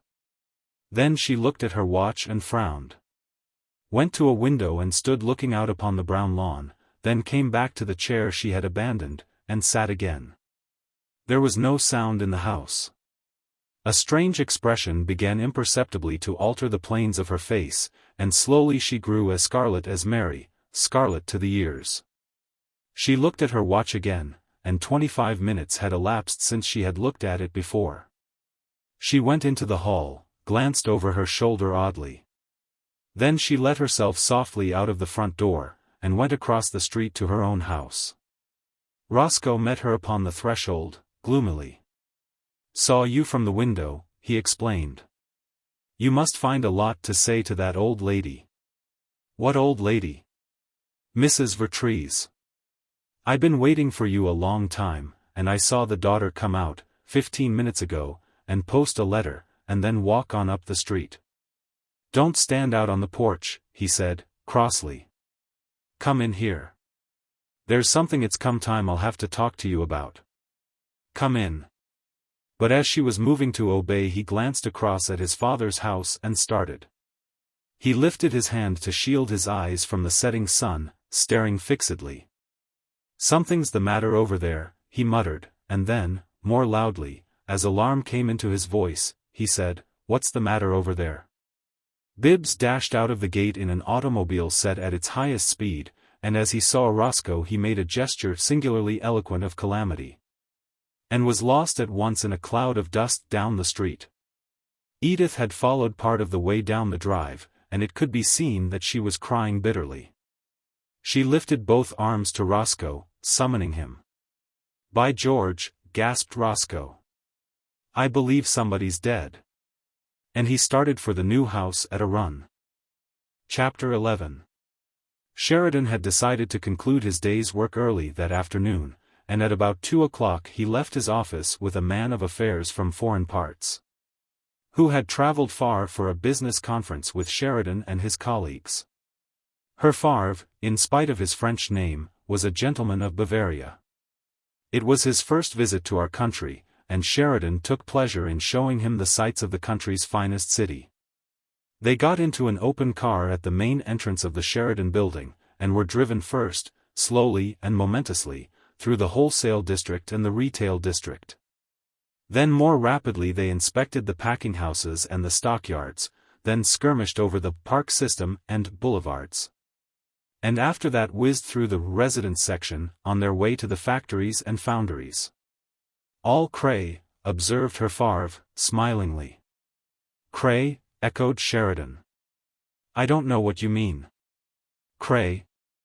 "No white," said Herr Favre, with a wave of his hand toward the long rows of houses on both sides of the street. "No white lace window curtains. All cray lace window curtains." "Oh. I see." Sheridan laughed indulgently. "You mean gray." "No, they ain't, they're white. I never saw any gray ones." Herr Favre shook his head, much amused. "There are no white ones," he said. "There is no white anything in your city, no white window curtains, no white house, no white people." He pointed upward. "Smoke." Then he sniffed the air and clasped his nose between forefinger and thumb. "Smoke. Smoke everywhere. Smoke in your insights." He tapped his chest. "Smoke in your lungs." "Oh. Smoke." Sheridan cried with gusto, drawing in a deep breath and patently finding it delicious. "You bet we got smoke." "Expensive," said Herr Favre. "Ruins foliage, ruins fabrics. Maybe in summer at ISS not so bad, but I wonder your wives will bear it." Sheridan laughed uproariously. "They know it means new spring hats for them." "They must need many, too," said the visitor. "New hats, new all things, but nothing white. In München we could not do it, we are a safing people." "Where's that?" "In München." "You say Munich." "Well, I never been to Munich, but I took in the Mediterranean trip, and I tell you, outside some right good scenery. All I saw was mighty dirty and mighty shiftless and mighty run down at the heel. Now comin' right down to it, Mr. Favre, wouldn't you rather live here in this town than in Munich? I know you got more enterprise up there than the part of the old country I saw, and I know you're a live businessman and you're associated with others like you. But when it comes to livin' in a place, wouldn't you heap rather be here than over there?" "For me," said Herr Favre, "no. Here I should not think I was living. It would be like the miner who goes into the mine to work, nothing else. We got a good many good citizens here from your part the world. They like it." "Oh yes." And Herr Favre laughed deprecatingly. "The first generation, they bring their Germany with them. Then, after that, they are Americans, like you." He tapped his host's big knee genially. "You are patriot, so are they. Well, I reckon you must be a pretty hot little patriot yourself, Mr. Favre." Sheridan exclaimed, gaily. "You certainly stand up for your own town, if you stick to sayin' you'd rather live there than you would here." "Yes, sir. You sure are some patriot to say that, after you've seen our city. It ain't reasonable in you, but I must say I kind of admire you for it. Every man ought to stick up for his own, even when he sees the other fellows got the goods on him. Yet I expect way down deep in your heart, Mr. Favre, you'd rather live right here than any place else in the world, if you had your choice. Man alive. This is God's country, Mr. Favre, and a blind man couldn't help seein' it. You couldn't stand where you do in a business way and not see it. Soho, boy. Here we are. This is the big works, and I'll show you something now that'll make your eyes stick out. They had arrived at the pump works, and for an hour Mr. Favre was personally conducted and personally instructed by the founder and president, the buzzing queen bee of those buzzing hives. "Now I'll take you for a spin in the country," said Sheridan, when at last they came out to the car again. "We'll take a breezer." But, with his foot on the step, he paused to hail a neat young man who came out of the office smiling a greeting. "Hello, young fellow," Sheridan said, heartily. "On the job, are you, Jimmy? Ha! They don't catch you off of it very often, I guess, though I do hear you go automobile ridin' in the country sometimes with a mighty fine-lookin' girl settin' up beside you." He roared with laughter, clapping his son upon the shoulder. "That's all right with me, if it is with her. So, Jimmy? Well, when we goin' to move into your new warehouses? Monday? Sunday, if you want to," said Jim. "No," cried his father, delighted. "Don't tell me you're goin' to keep your word about dates. That's no way to do contractin'. Never heard of a contractor yet didn't want more time." "They'll be all ready for you on the minute," said Jim. "I'm going over both of them now, with Lynx and Sherman, from foundation to roof. I guess they'll pass inspection, too." "Well, then, when you get through with that," said his father, "you go and take your girl out ridin'. By George! You've earned it. You tell her you stand high with me." He stepped into the car, waving a waggish farewell, and when the wheels were in motion again, he turned upon his companion a broad face literally shining with pride. "That's my boy Jimmy," he said. "Fine young man, yes," said her Favre. "I got the finest boys," said Sheridan. "I got the finest boys God ever made, and that's a fact, Mr. Favre. Jim's the oldest, and I tell you they got to get up the day before if they expect to catch him in bed. My other boy, Roscoe, he's always to the good, too, but Jim's a wizard. You saw them 2 new process warehouses, just about finished? Well, Jim built 'em. I'll tell you about that, Mr. Favre." And he recited this history, describing the new process at length. In fact, he had such pride in Jim's achievement that he told her Favre all about it more than once. "Fine young man, yes," repeated the good Munchner, 3/4 of an hour later. They were many miles out in the open country by this time. "He is that," said Sheridan, adding, as if confidentially, "I got a fine family, Mr. Favre, fine children. I got a daughter now. You take her and put her anywhere you please, and she'll shine up with any of them. There's culture and refinement and society in this town by the carload, and here lately she's been gettin' right in the thick of it, her and my daughter-in-law, both. I got a mighty fine daughter-in-law, Mr. Favre. I'm goin' to get you up for a meal with us before you leave town, and you'll see, and, well, sir, from all I hear the 2 of 'em been holdin' their own with the best. Myself, I and the wife never had time for much that kind doin's, but it's all right and good for the children, and my daughter she's always kind of taken to it. I'll read you a poem she wrote when I get you up at the house. She wrote it in school and took the first prize for poetry with it. I tell you they don't make 'em any smarter'n that girl, Mr. Favre.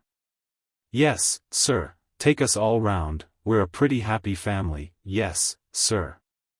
Roscoe hasn't got any children yet. And I haven't ever spoke to him and his wife about it, it's kind of a delicate matter, but it's about time the wife and I saw some grandchildren growin' up around us. I certainly do hanker for about 4 or 5 little curly-headed rascals to take on my knee. Boys, I hope, course, that's only natural. Jim's got his eye on a mighty splendid-lookin' girl. Lives right next door to us. I expect you heard me joshin' him about it back yonder.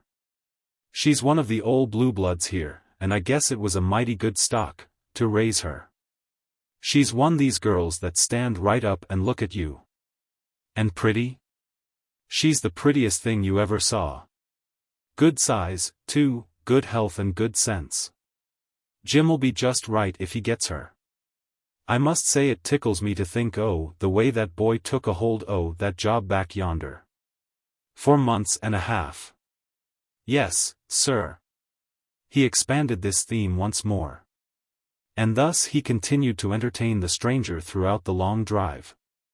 Darkness had fallen before they reached the city on their return, and it was after 5 when Sheridan allowed her Farv to descend at the door of his hotel, where boys were shrieking extra editions of the evening paper. "Now, good night, Mr. Farver," said Sheridan, leaning from the car to shake hands with his guest. "Don't forget I'm going to come around and take you up to, go on away, boy." A newsboy had thrust himself almost between them, yelling, "XXIII. Second XXIII. XXIII, all about the horrible accident. XXIII. Get out," laughed Sheridan. "Who wants to read about accidents? Get out."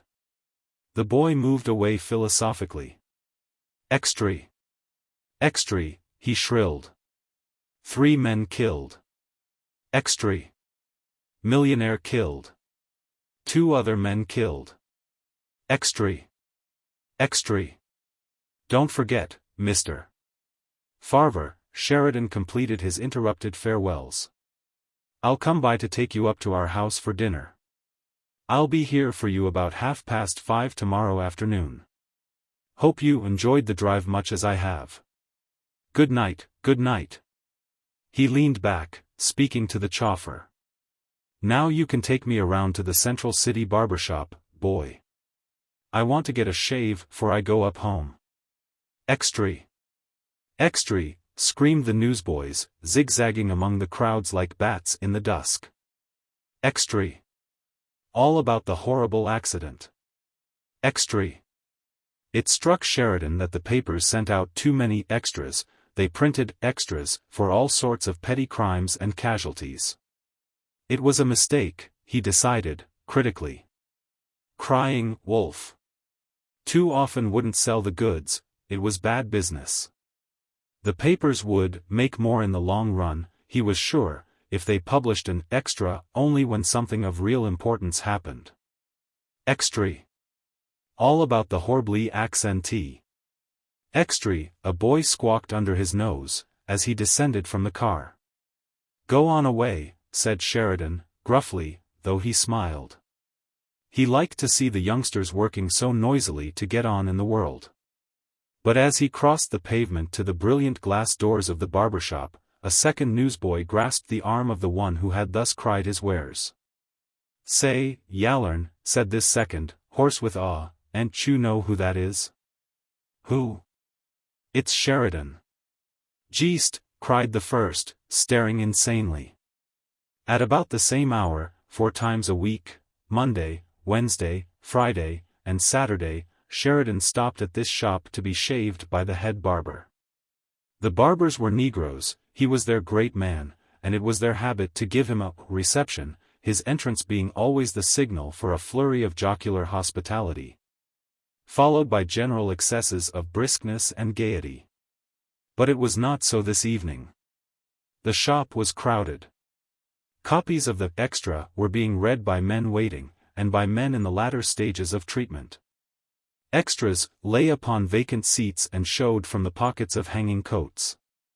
There was a loud chatter between the practitioners and their recumbent patients, a vocal chivalry which stopped abruptly as Sheridan opened the door. His name seemed to fizz in the air like the last sputtering of a firework. The barbers stopped shaving and clipping. Lathered men turned their prostrate heads to stare, and there was a moment of amazing silence in the shop. The head barber, nearest the door, stood like a barber in a tableau. His left hand held stretched between thumb and forefinger an elastic section of his helpless customer's cheek, while his right hand hung poised above it, the razor motionless. And then, roused from trance by the door's closing, he accepted the fact of Sheridan's presence. The barber remembered that there are no circumstances in life, or just after it, under which a man does not need to be shaved.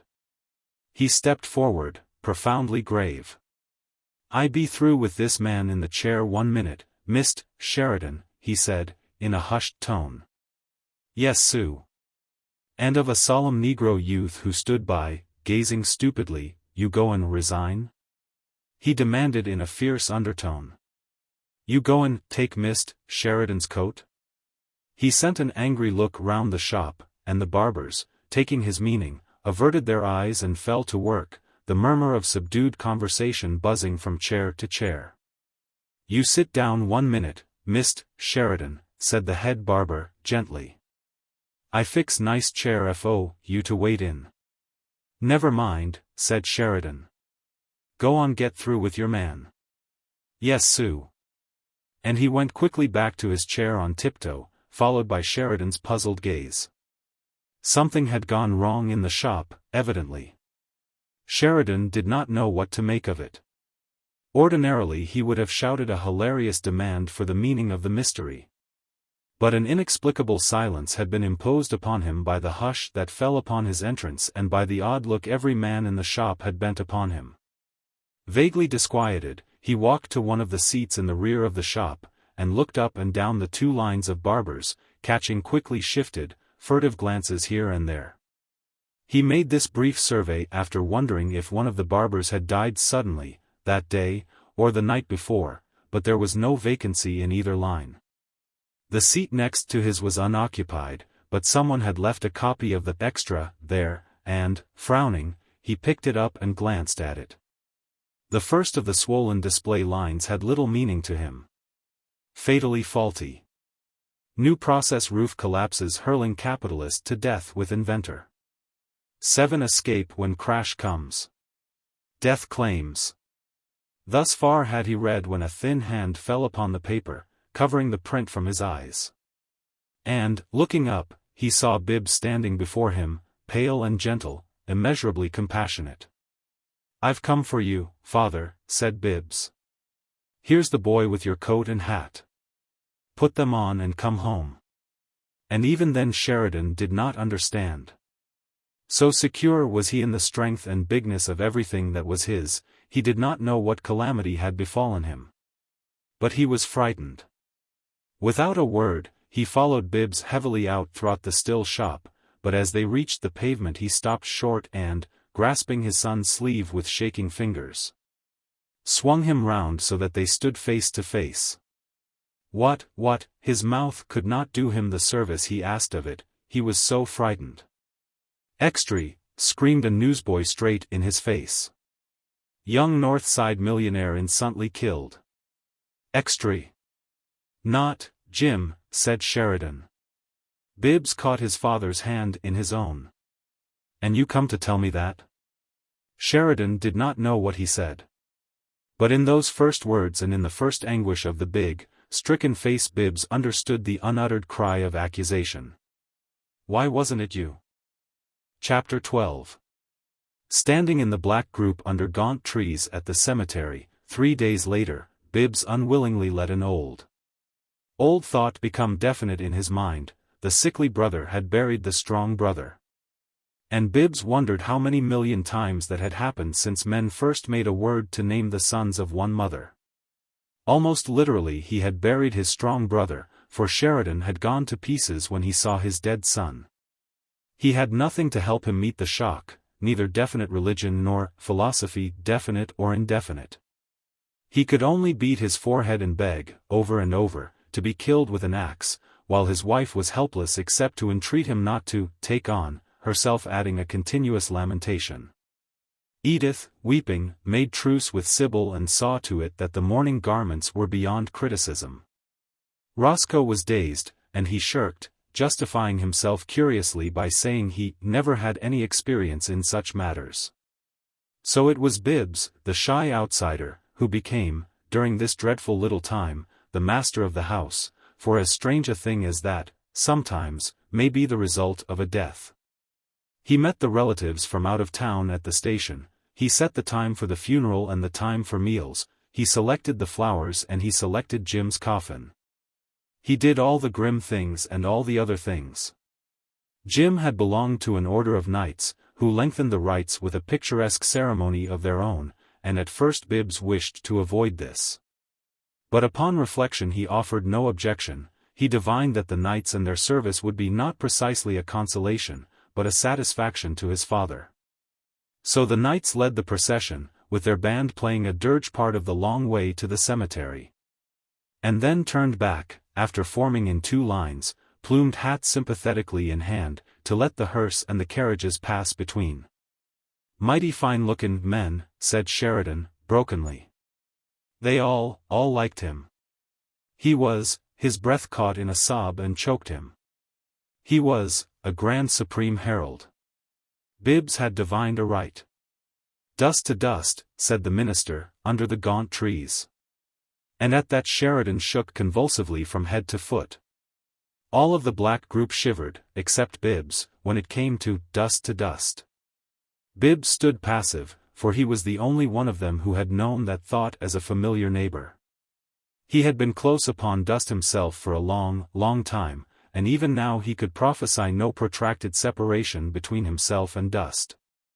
The machine shop had brought him very close, and if he had to go back it would probably bring him closer still, so close, as Dr. Gurney predicted, that no one would be able to tell the difference between dust and himself.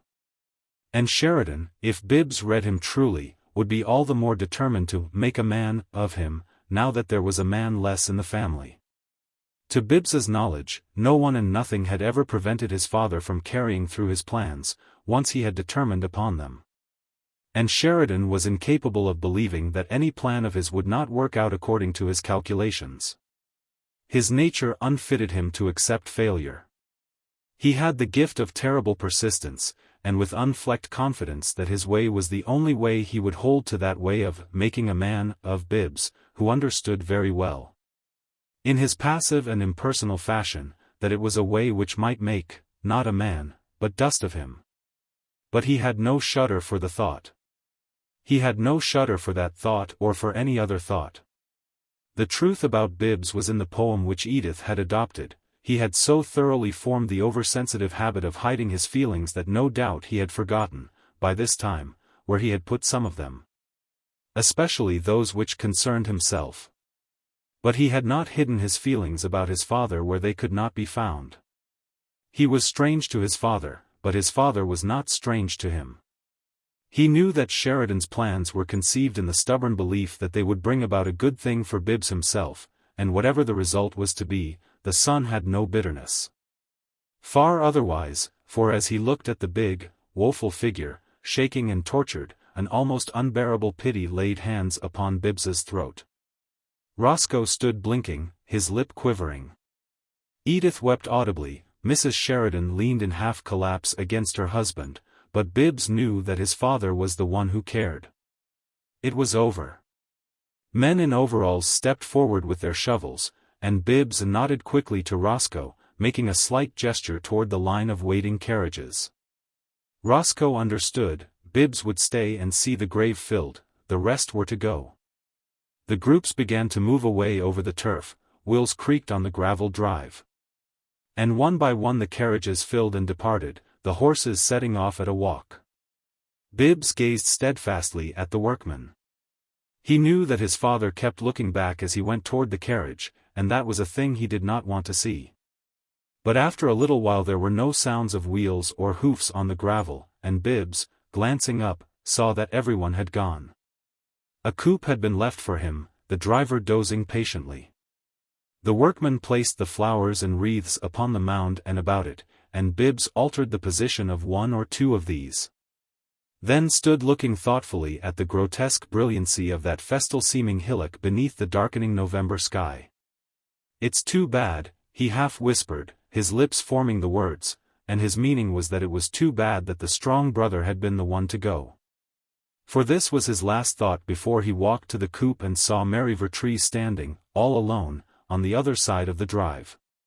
She had just emerged from a grove of leafless trees that grew on a slope where the tombs were many. And behind her rose a multitude of the barbaric and classic shapes we so strangely strew about our graveyards, urn-crowned columns and stone-draped obelisks. Shop-carved angels and shop-carved children poising on pillars and shafts, all lifting, in unthought pathos, their blind stoniness toward the sky. Against such a background, Bibbs was not incongruous, with his figure, in black, so long and slender, and his face so long and thin and white. Nor was the undertaker's coupe out of keeping, with the shabby driver dozing on the box and the shaggy horses standing patiently in attitudes without hope and without regret. But for Mary Vertrees, here was a grotesque setting. She was a vivid, living creature of a beautiful world. And a graveyard is not the place for people to look charming. She also looked startled and confused, but not more startled and confused than Bibbs. In Edith's poem he had declared his intention of hiding his heart among the stars. And in his boyhood one day he had successfully hidden his body in the coal pile. He had been no comrade of other boys or of girls, and his acquaintances of a recent period were only a few fellow invalids and the nurses at the Hood Sanitarium. All his life Bibbs had kept himself to himself. He was but a shy onlooker in the world.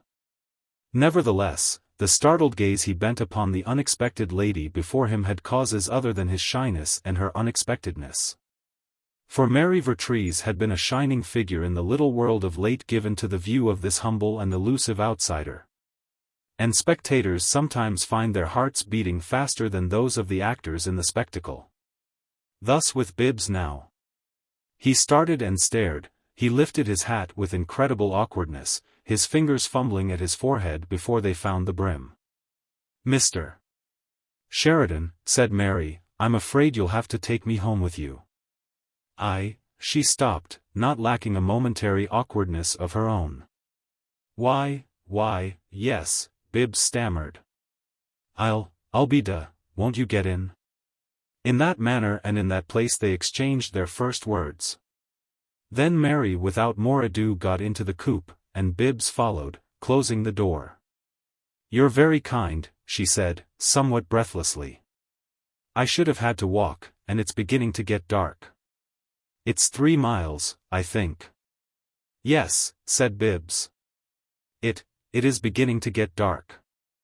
I noticed that." "I ought to tell you, Mary began, confusedly. She bit her lip, sat silent a moment, then spoke with composure. "It must seem odd, my—" No. Bibbs protested, earnestly. "Not in the least." "It does, though," said Mary. "I had not intended to come to the cemetery, Mr. Sheridan, but one of the men in charge at the house came and whispered to me that the family wished me to. I think your sister sent him. So I came. But when we reached here I felt that perhaps I—" Bibbs nodded gravely. Yes, he murmured. "I got out on the opposite side of the carriage," she continued. "I mean opposite from where all of you were. And I wandered off over in the other direction, and I didn't realize how little time it takes. From where I was I couldn't see the carriages leaving, at least I didn't notice them. So when I got back, just now, you were the only one here. I didn't know the other people in the carriage I came in, and of course they didn't think to wait for me. That's why." "Yes," said Bibbs, and that seemed all he had to say just then. Mary looked out through the dusty window. "I think we'd better be going home, if you please," she said. "Yes," Bibbs agreed, not moving. "It will be dark before we get there." She gave him a quick little glance. "I think you must be very tired, Mr. Sheridan, and I know you have reason to be," she said, gently. "If you'll let me, I'll," and without explaining her purpose she opened the door on her side of the coupe and leaned out. Bibbs started in blank perplexity, not knowing what she meant to do. "Driver," she called, in her clear voice, loudly. "Driver. We'd like to start, please. Driver. Stop at the house just north of Mr. Sheridan's, please." The wheels began to move, and she leaned back beside Bibbs once more. "I noticed that he was asleep when we got in," she said. "I suppose they have a great deal of night work." Bibbs drew a long breath and waited till he could command his voice. "I've never been able to apologize quickly," he said, with his accustomed slowness, "because if I try to I stammer. My brother Roscoe whipped me once, when we were boys, for stepping on his slate pencil. It took me so long to tell him it was an accident, he finished before I did. Mary Vertrees had never heard anything quite like the drawling, gentle voice or the odd implication that his not noticing the motionless state of their vehicle was an accident. She had formed a casual impression of him, not without sympathy, but at once she discovered that he was unlike any of her cursory and vague imaginings of him. And suddenly she saw a picture he had not intended to paint for sympathy, a sturdy boy hammering a smaller, sickly boy, and the sickly boy unresentful. Not that picture alone. Others flashed before her. Instantaneously she had a glimpse of Bibbs's life and into his life. She had a queer feeling, new to her experience, of knowing him instantly. It startled her a little.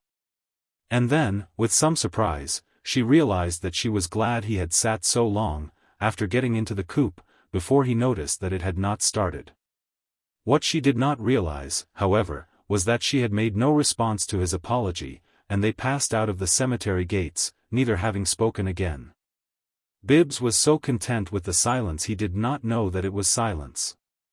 The dusk, gathering in their small enclosure, was filled with a rich presence for him. And presently it was so dark that neither of the two could see the other, nor did even their garments touch. But neither had any sense of being alone. The wheels creaked steadily, rumbling presently on paved streets. There were the sounds, as from a distance, of the plod-plod of the horses. And sometimes the driver became audible, coughing asthmatically, or saying, "You, Joe," with a spiritless flap of the whip upon an unresponsive back. Oblongs of light from the lamps at street corners came swimming into the interior of the coupe and, thinning rapidly to lances, passed utterly, leaving greater darkness. And yet neither of these two last attendants at Jim Sheridan's funeral broke the silence. It was Mary who perceived the strangeness of it, too late. Abruptly she realized that for an indefinite interval she had been thinking of her companion and not talking to him. "Mr.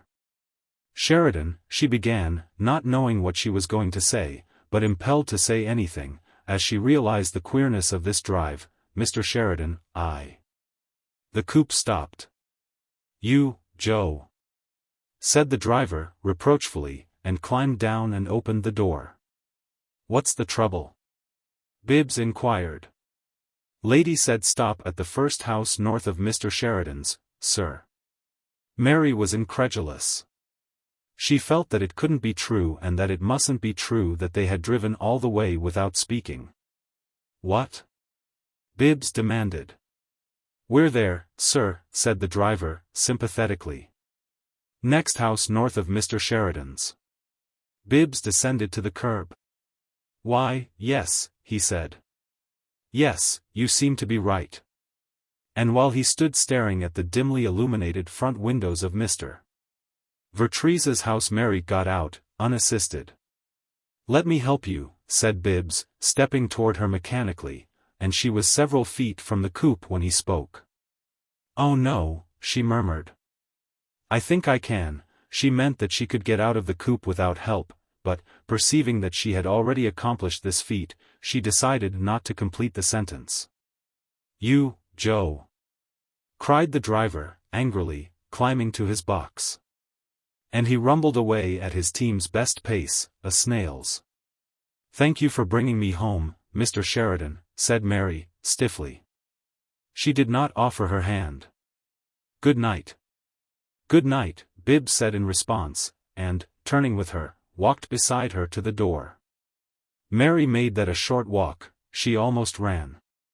Realization of the queerness of their drive was growing upon her, beginning to shock her. She stepped aside from the light that fell through the glass panels of the door and withheld her hand as it touched the old-fashioned bell handle. "I'm quite safe, thank you," she said, with a little emphasis. "Good night." "Good night," said Bibbs, and went obediently. When he reached the street he looked back, but she had vanished within the house. Moving slowly away, he caromed against two people who were turning out from the pavement to cross the street. They were Roscoe and his wife. "Where are your eyes, Bibbs?" demanded Roscoe. "Sleepwalking, as usual." But Sybil took the wanderer by the arm.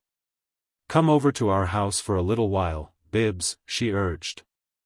"I want to." "No, I'd better." "Yes. I want you to.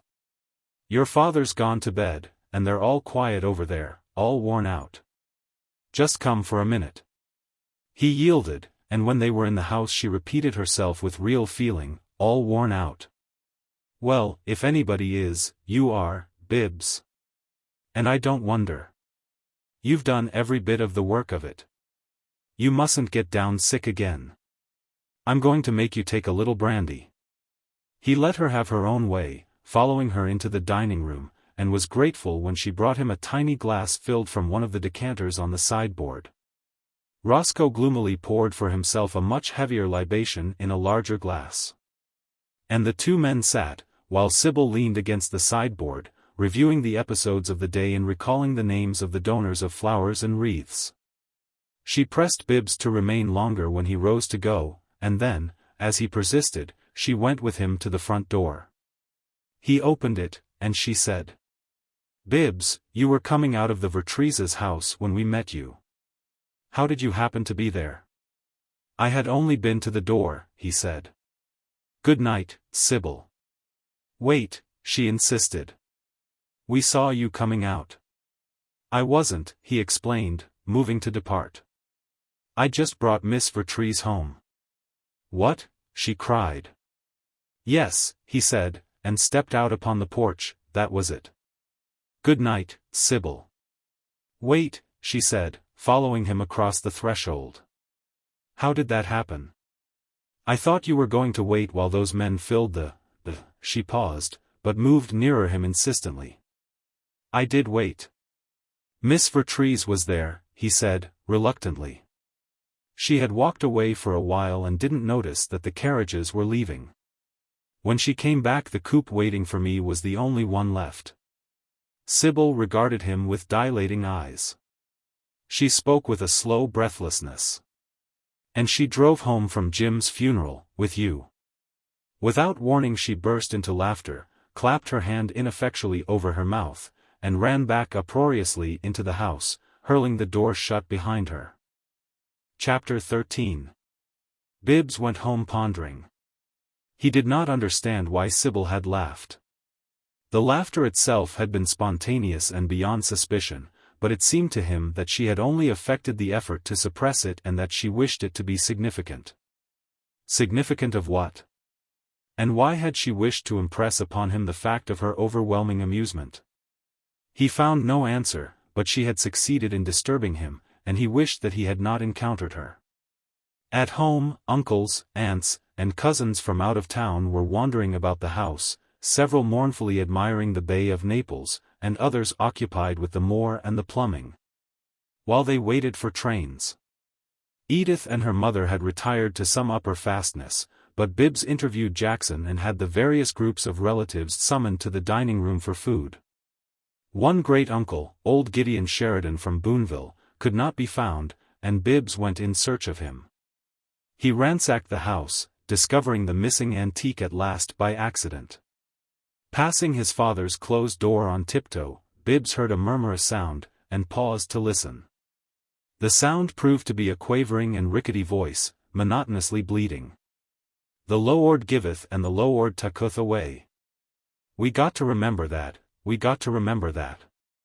I may gitten along, James, I may gitten along, and I've seen a many of them go, 2 daughters and a son the Lord give me, and he has taken all away. For the Lord giveth and the Lord taketh away. Remember the words of Bildad the Shuhite, James. Bildad the Shuhite says, he shall have neither son nor nephew among his people, nor any remaining in his dwellings. Bildad the Shuhite." Bibbs opened the door softly. His father was lying upon the bed, in his underclothes, face downward, and Uncle Gideon sat nearby, swinging backward and forward in a rocking chair, stroking his long white beard and gazing at the ceiling as he talked. Bibbs beckoned him urgently, but Uncle Gideon paid no attention. Bildad the Shuhite spake and his says, If thy children have sinned against him and he have cast them away. There was a muffled explosion beneath the floor, and the windows rattled. The figure lying face downward on the bed did not move, but Uncle Gideon leaped from his chair. "My God," he cried. "What's that?" There came a second explosion, and Uncle Gideon ran out into the hall. Bibbs went to the head of the great staircase, and, looking down, discovered the source of the disturbance. Gideon's grandson, a boy of 14, had brought his camera to the funeral and was taking flashlights of the moor. Uncle Gideon, reassured by Bibbs's explanation, would have returned to finish his quotation from Bildad the Shuhite, but Bibbs detained him. And after a little argument persuaded him to descend to the dining room, whither Bibbs followed, after closing the door of his father's room. He kept his eye on Gideon after dinner, diplomatically preventing several attempts on the part of that comforter to reascend the stairs. And it was a relief to Bibbs when George announced that an automobile was waiting to convey the ancient man and his grandson to their train. They were the last to leave, and when they had gone Bibbs went sighing to his own room. He stretched himself wearily upon the bed, but presently rose, went to the window, and looked for a long time at the darkened house where Mary Vertrees lived. Then he opened his trunk, took therefrom a small notebook half filled with fragmentary scribblings, and began to write. Laughter after a funeral. In this reaction people will laugh at anything and at nothing. The band plays a dirge on the way to the cemetery, but when it turns back, and the mourning carriages are out of hearing, it strikes up, "Darktown is out tonight." That is natural, but there are women whose laughter is like the whirring of whips. Why is it that certain kinds of laughter seem to spoil something hidden away from the laughers? If they do not know of it, and have never seen it, how can their laughter hurt it? Yet it does. Beauty is not out of place among gravestones. It is not out of place anywhere. But a woman who has been betrothed to a man would not look beautiful at his funeral. A woman might look beautiful, though, at the funeral of a man whom she had known and liked. And in that case, too, she would probably not want to talk if she drove home from the cemetery with his brother, nor would she want the brother to talk. Silence is usually either stupid or timid. But for a man who stammers if he tries to talk fast, and drawls so slowly, when he doesn't stammer, that nobody has time to listen to him, silence is advisable. Nevertheless, too much silence is open to suspicion. It may be reticence, or it may be a vacuum. It may be dignity, or it may be false teeth. Sometimes an imperceptible odor will become perceptible in a small enclosure, such as a closed carriage. The ghost of gasoline rising from a lady's glove might be sweeter to the man riding beside her than all the scents of Arcady in spring. It depends on the lady, but there are 3 miles may be 300 miles, or it may be 3 feet. When it is 3 feet you have not time to say a great deal before you reach the end of it. Still, it may be that one should begin to speak. No one could help wishing to stay in a world that holds some of the people that are in this world. There are some so wonderful you do not understand how the dead could die. How could they let themselves? A falling building does not care who falls with it. It does not choose who shall be upon its roof and who shall not. Silence can be golden. Yes. But perhaps if a woman of the world should find herself by accident sitting beside a man for the length of time it must necessarily take 2 slow old horses to jog 3 miles. She might expect that man to say something of some sort. Even if she thought him a feeble hypochondriac, even if she had heard from others that he was a disappointment to his own people. Even if she had seen for herself that he was a useless and irritating encumbrance everywhere, she might expect him at least to speak, she might expect him to open his mouth and try to make sounds. If he only barked. If he did not even try, but sat every step of the way as dumb as a frozen fish, she might think him a frozen fish. And she might be right. She might be right if she thought him about as pleasant a companion as Bildad the Shuhite. Bibbs closed his notebook, replacing it in his trunk. Then, after a period of melancholy contemplation, he undressed, put on a dressing gown and slippers, and went softly out into the hall, to his father's door. Upon the floor was a tray which Bibbs had sent George, earlier in the evening, to place upon a table in Sheridan's room, but the food was untouched. Bibbs stood listening outside the door for several minutes. There came no sound from within, and he went back to his own room and to bed. In the morning he woke to a state of being hitherto unknown in his experience. Sometimes in the process of waking there is a little pause, sleep has gone, but coherent thought has not begun. It is a curious half-void, a glimpse of aphasia. And although the person experiencing it may not know for that instant his own name or age or sex, he may be acutely conscious of depression or elation. It is the moment, as we say, before we remember, and for the first time in Bibbs's life it came to him bringing a vague happiness. He woke to a sense of new riches. He had the feeling of a boy waking to a birthday. But when the next moment brought him his memory, he found nothing that could explain his exhilaration. On the contrary, under the circumstances it seemed grotesquely unwarranted. However, it was a brief visitation and was gone before he had finished dressing. It left a little trail, the pleased recollection of it and the puzzle of it, which remained unsolved. And, in fact, waking happily in the morning is not usually the result of a drive home from a funeral. No wonder the sequence evaded Bibbs Sheridan. His father had gone when he came downstairs. Went on down to S office, just same, Jackson informed him. Came sat breakfast table, all by himself, eat nothin'. George bring nice breakfast, but he didn't eat a thing. Yes Sue, went on downtown, just same he used to do. Yes Sue, I reckon putty much everything go on same as it used to do. It struck Bibbs that Jackson was right. The day passed as other days had passed. Mrs. Sheridan and Edith were in black, and Mrs. Sheridan cried a little, now and then, but no other external difference was to be seen. Edith was quiet, but not noticeably depressed, and at lunch proved herself able to argue with her mother upon the propriety of receiving calls in the earliest stages of a morning. Lunch was as usual, for Jim and his father had always lunched downtown, and the afternoon was as usual. Bibbs went for his drive, and his mother went with him, as she sometimes did when the weather was pleasant. Altogether, the usualness of things was rather startling to Bibbs. During the drive Mrs. Sheridan talked fragmentarily of Jim's childhood. But you wouldn't remember about that, she said, after narrating an episode. You were too little. He was always a good boy, just like that. And he'd save whatever Papa gave him, and put it in the bank. I reckon it'll just about kill your father to put somebody in his place as president of the realty company, Bibbs. I know he can't move Roscoe over. He told me last week he'd already put as much on Roscoe as any one man could handle and not go crazy. Oh, it's a pity, she stopped to wipe her eyes. It's a pity you didn't run more with Jim, Bibbs, and pick up his ways. Think what it'd meant to Papa now. You never did run with either Roscoe or Jim any, even before you got sick. Of course, you were younger, but it always did seem queer, and you three bein' brothers like that. I don't believe I ever saw you and Jim sit down together for a good talk in my life.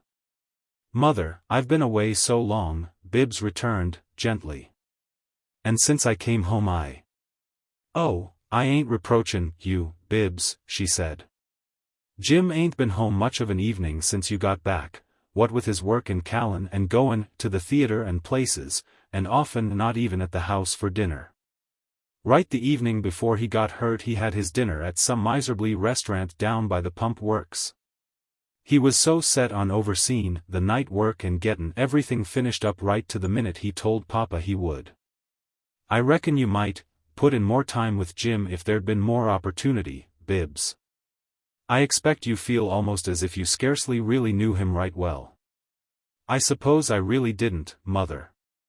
He was busy, you see, and I hadn't much to say about the things that interested him, because I don't know much about them. It's a pity. Oh, it's a pity, she moaned.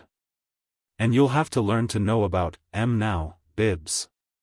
I haven't said much to you, because I felt it was all between your father and you, but I honestly do believe it will just kill him if he has to have any more trouble on top of all this.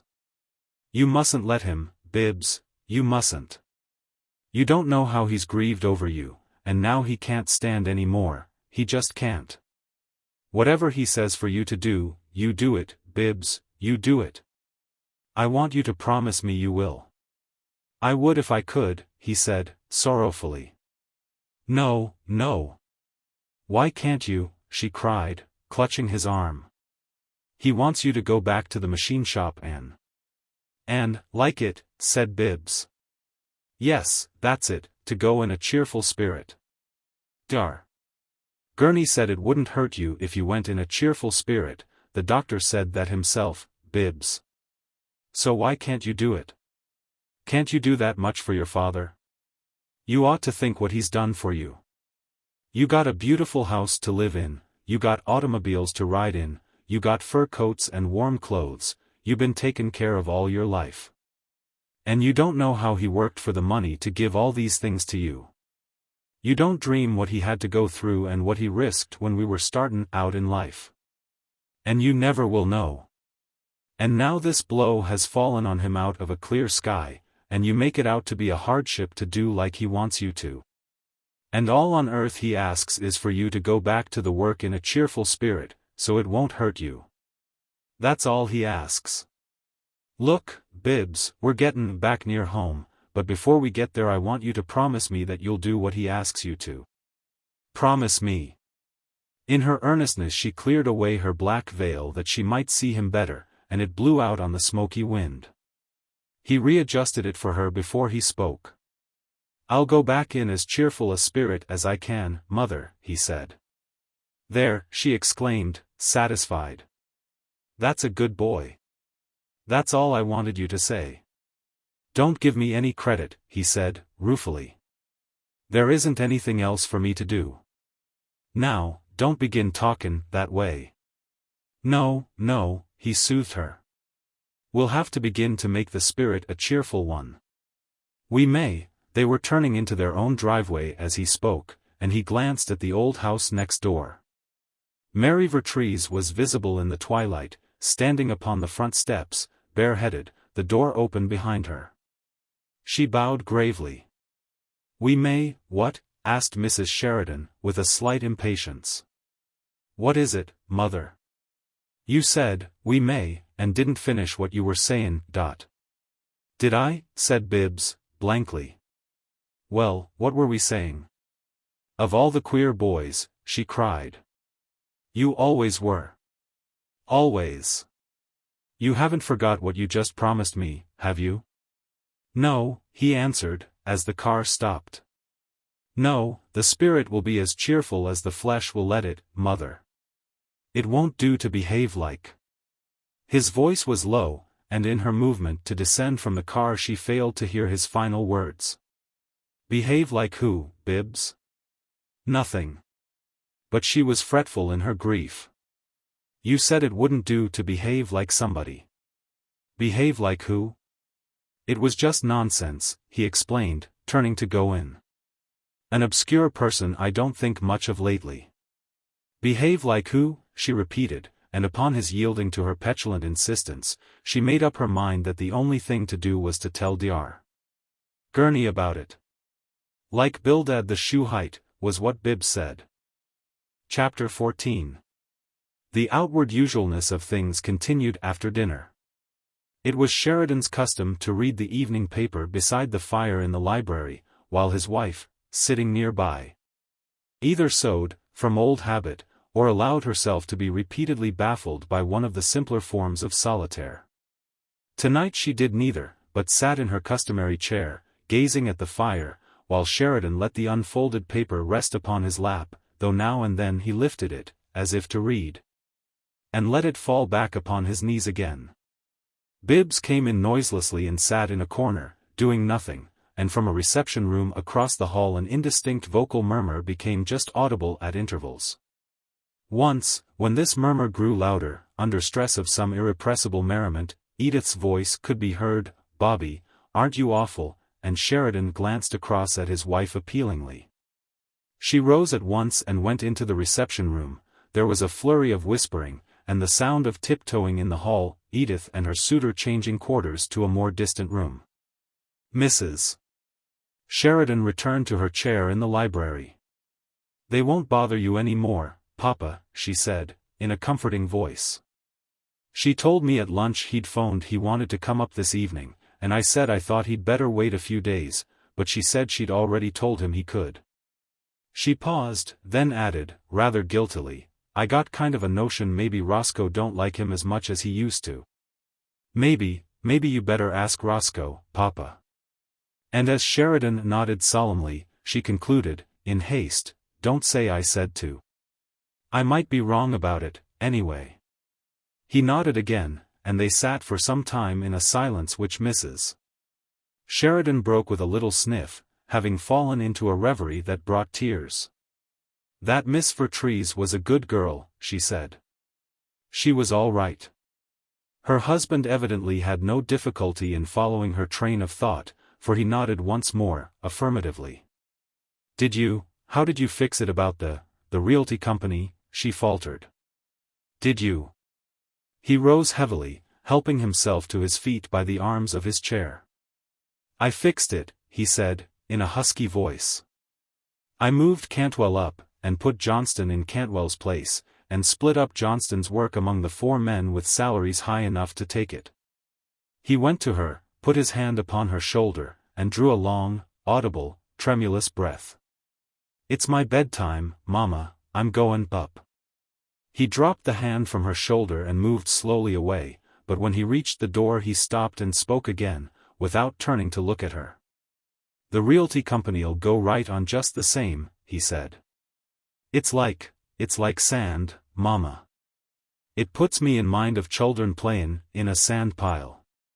One of 'em sticks his finger in the sand and makes a hole, and another of 'em'll pat the place with his hand, and all the little grains of sand run in and fill it up and settle against one another. And then, right away it's flat on top again, and you can't tell there ever was a hole there. The realty company'll go on all right, Mama. There ain't anything anywhere, I reckon, that wouldn't go right on, just the same." And he passed out slowly into the hall, then they heard his heavy tread upon the stairs. Mrs. Sheridan, rising to follow him, turned a piteous face to her son. "It's so forlorn," she said, chokingly. "That's the first time he spoke since he came in the house this evening. I know it must hurt him to hear Edith Logan with that Lamhorn. She'd oughtn't to let him come, right the very first evening this way, she'd oughtn't to done it.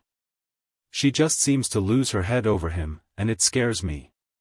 You heard what Sybil said the other day, and you heard what Edith said to Sybil." Bibbs finished the sentence for her. "We can't have any trouble o' that kind," she wailed. "Oh, it looks as if movin' up to this new house had brought us awful bad luck. It scares me." She put both her hands over her face. "Oh, Bibbs. If you only wasn't so queer. If you could only been a kind of dependable son. I don't know what we're all comin' to." And, weeping, she followed her husband. Bibbs gazed for a while at the fire, then he rose abruptly, like a man who has come to a decision, and briskly sought the room. It was called the smoking room, where Edith sat with Mr. Lamhorn. They looked up in no welcoming manner, at Bibbs's entrance, and moved their chairs to a less conspicuous adjacency. "Good evening," said Bibbs, pleasantly.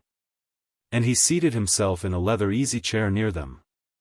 "What is it?" asked Edith, plainly astonished. "Nothing," he returned, smiling. She frowned. "Did you want something?" she asked. "Nothing in the world.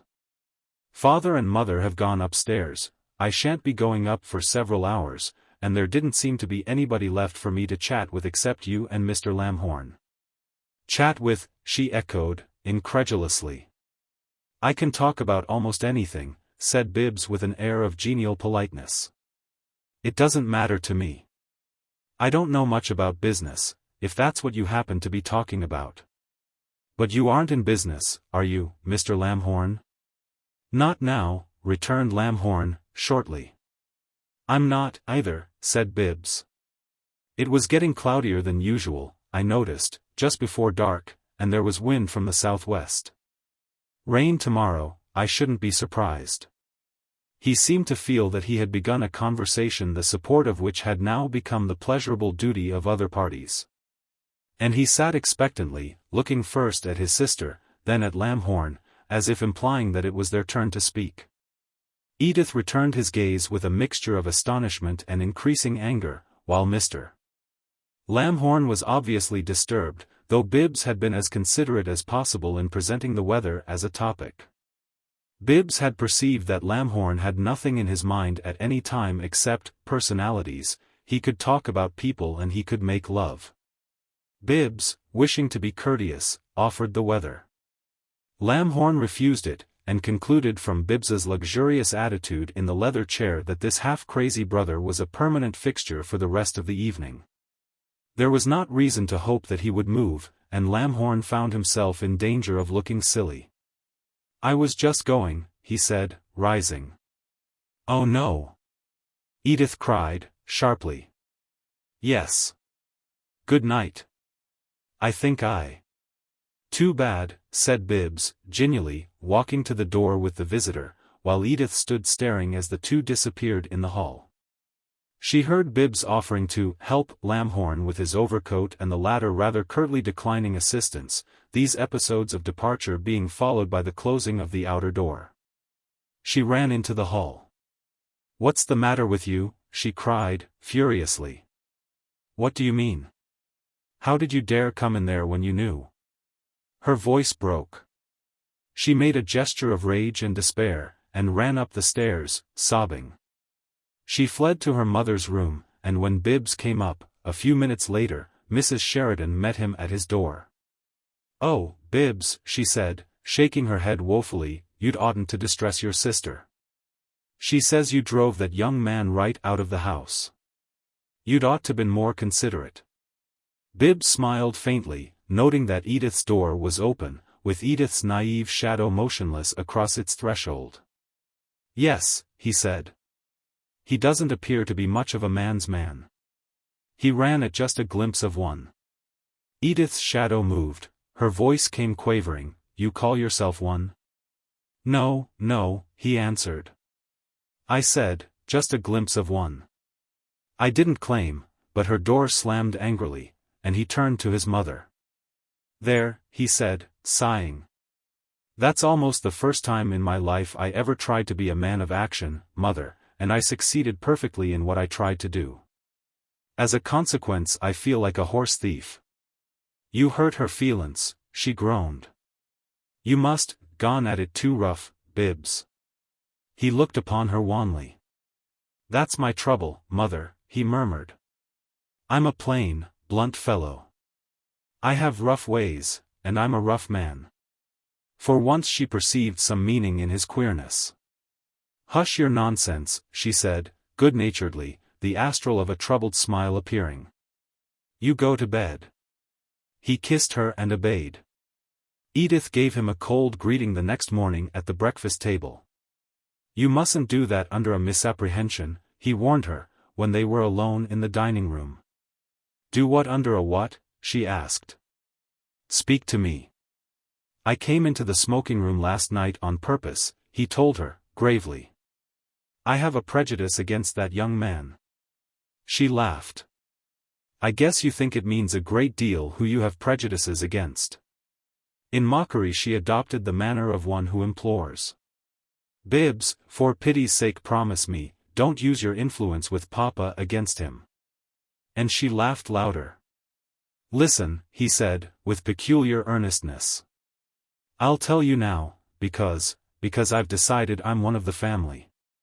And then, as if the earnestness were too heavy for him to carry it further, he continued, in his usual tone, "I'm drunk with power, Edith." "What do you want to tell me?" she demanded, brusquely. "Lamhorn made love to Sybil," he said. Edith hooted. "She did to him.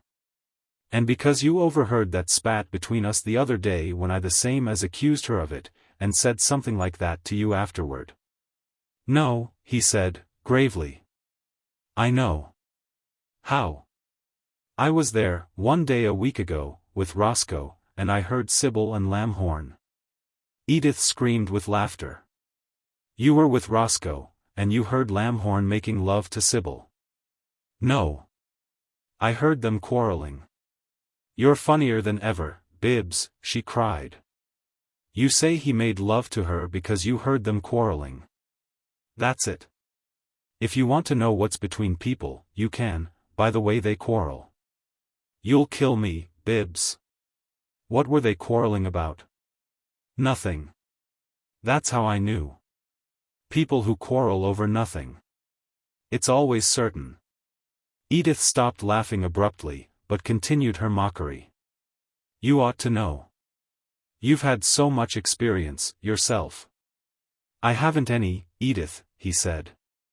My life has been about as exciting as an incubator chicken's. But I look out through the glass at things. Well, then, she said, if you look out through the glass you must know what effect such stuff would have upon me. She rose, visibly agitated. What if it was true, she demanded, bitterly. What if it was true 100 times over? You sit there with your silly face half ready to giggle and half ready to sniffle, and tell me stories like that, about Sybil picking on Bobby Lamhorn and worrying him to death. And you think it matters to me? What if I already knew all about their quarreling?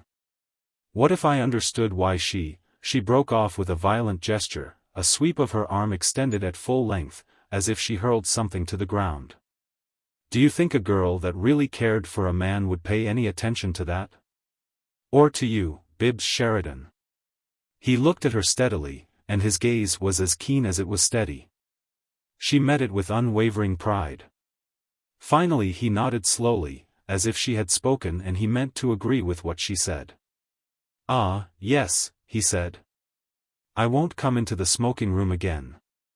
I'm sorry, Edith. Nobody can make you see anything now.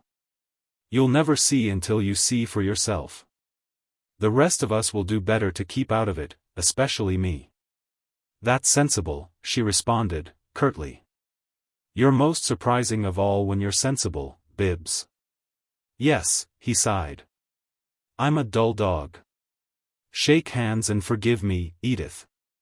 Thawing so far as to smile, she underwent this brief ceremony, and George appeared, summoning Bibbs to the library. Dr. Gurney was waiting there, he announced. And Bibbs gave his sister a shy but friendly touch upon the shoulder as a compliment to the hand-shaking, and left her. Dar. Gurney was sitting by the log fire, alone in the room, and he merely glanced over his shoulder when his patient came in. He was not over 50, in spite of Sheridan's habitual, old Doc Gurney.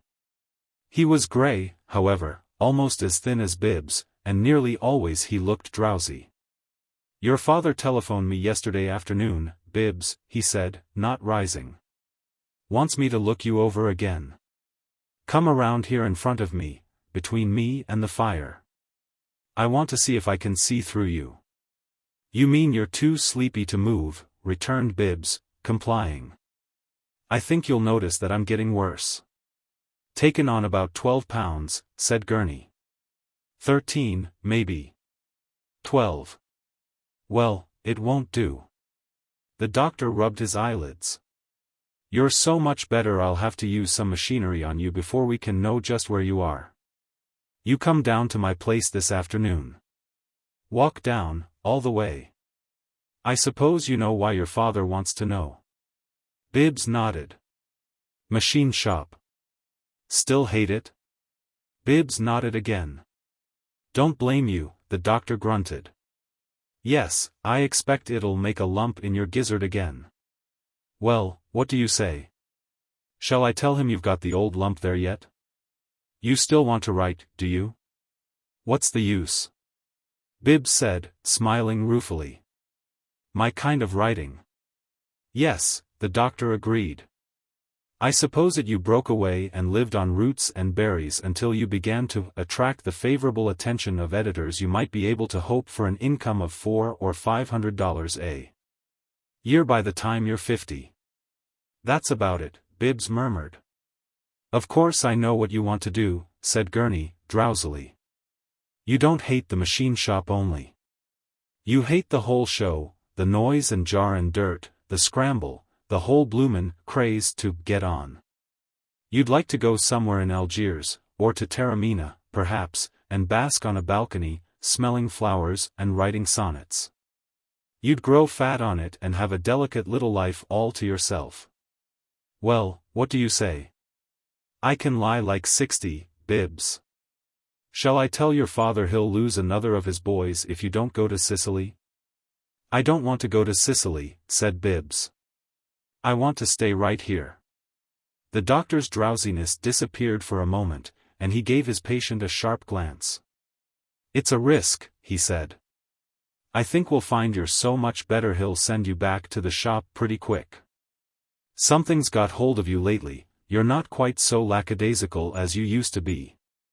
But I warn you, I think the shop will knock you just as it did before, and perhaps even harder, Bibbs. He rose, shook himself, and rubbed his eyelids. Well, when we go over you this afternoon, what are we going to say about it? Tell him I'm ready, said Bibbs, looking at the floor. Oh no, Gurney laughed. Not quite yet, but you may be almost. We'll see. Don't forget I said to walk down. And when the examination was concluded, that afternoon, the doctor informed Bibbs that the result was much too satisfactory to be pleasing. Here's a new situation for a one-act farce, he said, gloomily, to his next patient when Bibbs had gone. Doctor tells a man he's well, and that's his death sentence, likely. Damn funny world. Bibbs decided to walk home, though Gurney had not instructed him upon this point. In fact, Gurney seemed to have no more instructions on any point, so discouraging was the young man's improvement. It was a dingy afternoon, and the smoke was evident not only to Bibbs's sight, but to his nostrils, though most of the pedestrians were so saturated with the smell they could no longer detect it.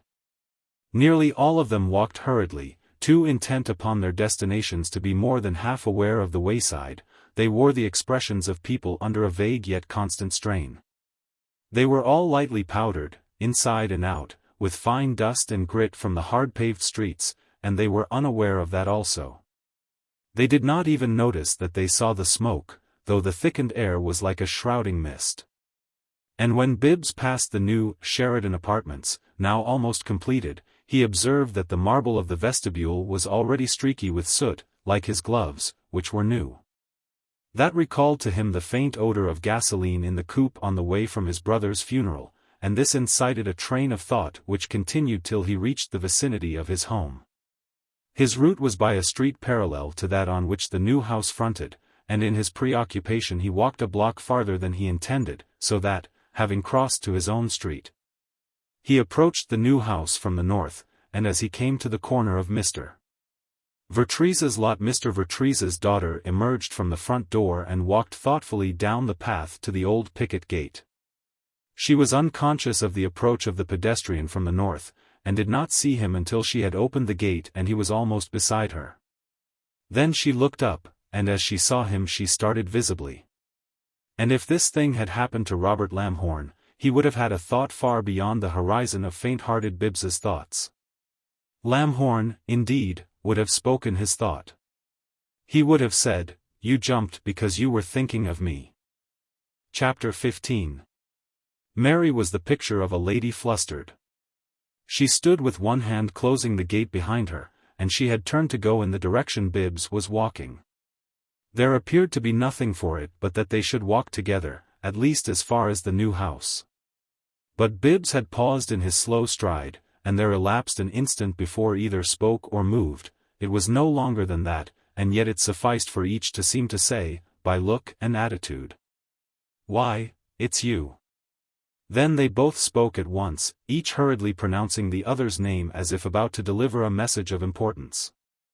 Then both came to a stop simultaneously, but Bibbs made a heroic effort, and as they began to walk on together he contrived to find his voice. I hate a frozen fish myself," he said. "I think 3 miles was too long for you to put up with one." "Good gracious," she cried, turning to him a glowing face from which restraint and embarrassment had suddenly fled. "Mr. Sheridan, you're lovely to put it that way. But it's always the girl's place to say it's turning cooler. I ought to have been the one to show that we didn't know each other well enough not to say something. It was an imposition for me to have made you bring me home, and after I went into the house I decided I should have walked. Besides, it wasn't 3 miles to the car line. I never thought of it. No, said Bibbs, earnestly. I didn't, either. I might have said something if I'd thought of anything. I'm talking now, though, I must remember that, and not worry about it later. I think I'm talking, though it doesn't sound intelligent even to me. I made up my mind that if I ever met you again I'd turn on my voice and keep it going, no matter what it said. She interrupted him with laughter, and Mary Vertrees's laugh was one which Bibbs's father had declared, after the housewarming, a cripple would crawl 5 miles to hear. And at the merry lilting of it Bibbs's father's son took heart to forget some of his trepidation. I'll be any kind of idiot, he said, if you'll laugh at me some more. It won't be difficult for me. She did, and Bibbs's cheeks showed a little actual color, which Mary perceived. It recalled to her, by contrast, her careless and irritated description of him to her mother just after she had seen him for the first time. Rather tragic and altogether impossible. It seemed to her now that she must have been blind. They had passed the new house without either of them showing, or possessing, any consciousness that it had been the destination of one of them. I'll keep on talking, Bibbs continued, cheerfully, and you keep on laughing. I'm amounting to something in the world this afternoon. I'm making a noise, and that makes you make music. Don't be bothered by my bleating out such things as that. I'm really frightened, and that makes me bleat anything. I'm frightened about 2 things. I'm afraid of what I'll think of myself later if I don't keep talking now, I mean, and I'm afraid of what I'll think of myself if I do. And besides these 2 things, I'm frightened, anyhow. I don't remember talking as much as this more than once or twice in my life. I suppose it was always in me to do it, though, the first time I met anyone who didn't know me well enough not to listen. But you're not really talking to me, said Mary. You're just thinking aloud. No, he returned, gravely. I'm not thinking at all, I'm only making vocal sounds because I believe it's more mannerly. I seem to be the subject of what little meaning they possess, and I'd like to change it, but I don't know how. I haven't any experience in talking, and I don't know how to manage it. You needn't change the subject on my account, Mr. Sheridan, she said. Not even if you really talked about yourself. She turned her face toward him as she spoke, and Bibbs caught his breath. He was pathetically amazed by the look she gave him. It was a glowing look, warmly friendly and understanding, and, what almost shocked him, it was an eagerly interested look. Bibbs was not accustomed to anything like that. I'm, he stammered, and the faint color in his cheeks grew almost vivid. She was still looking at him, and she saw the strange radiance that came into his face. There was something about him, too, that explained how queer many people might think him. But he did not seem queer to Mary Vertrees, he seemed the most quaintly natural person she had ever met. He waited, and became coherent. You say something now, he said. I don't even belong in the chorus, and here I am, trying to sing the funny man's solo. You. No, she interrupted. I'd rather play your accompaniment. I'll stop and listen to it, then. Perhaps, she began, but after pausing thoughtfully she made a gesture with her muff, indicating a large brick church which they were approaching. Do you see that church, Mr. Sheridan? I suppose I could, he answered in simple truthfulness, looking at her. But I don't want to. Once, when I was ill, the nurse told me I'd better say anything that was on my mind, and I got the habit. The other reason I don't want to see the church is that I have a feeling it's where you're going, and where I'll be sent back. She shook her head in cheery negation. Not unless you want to be. Would you like to come with me?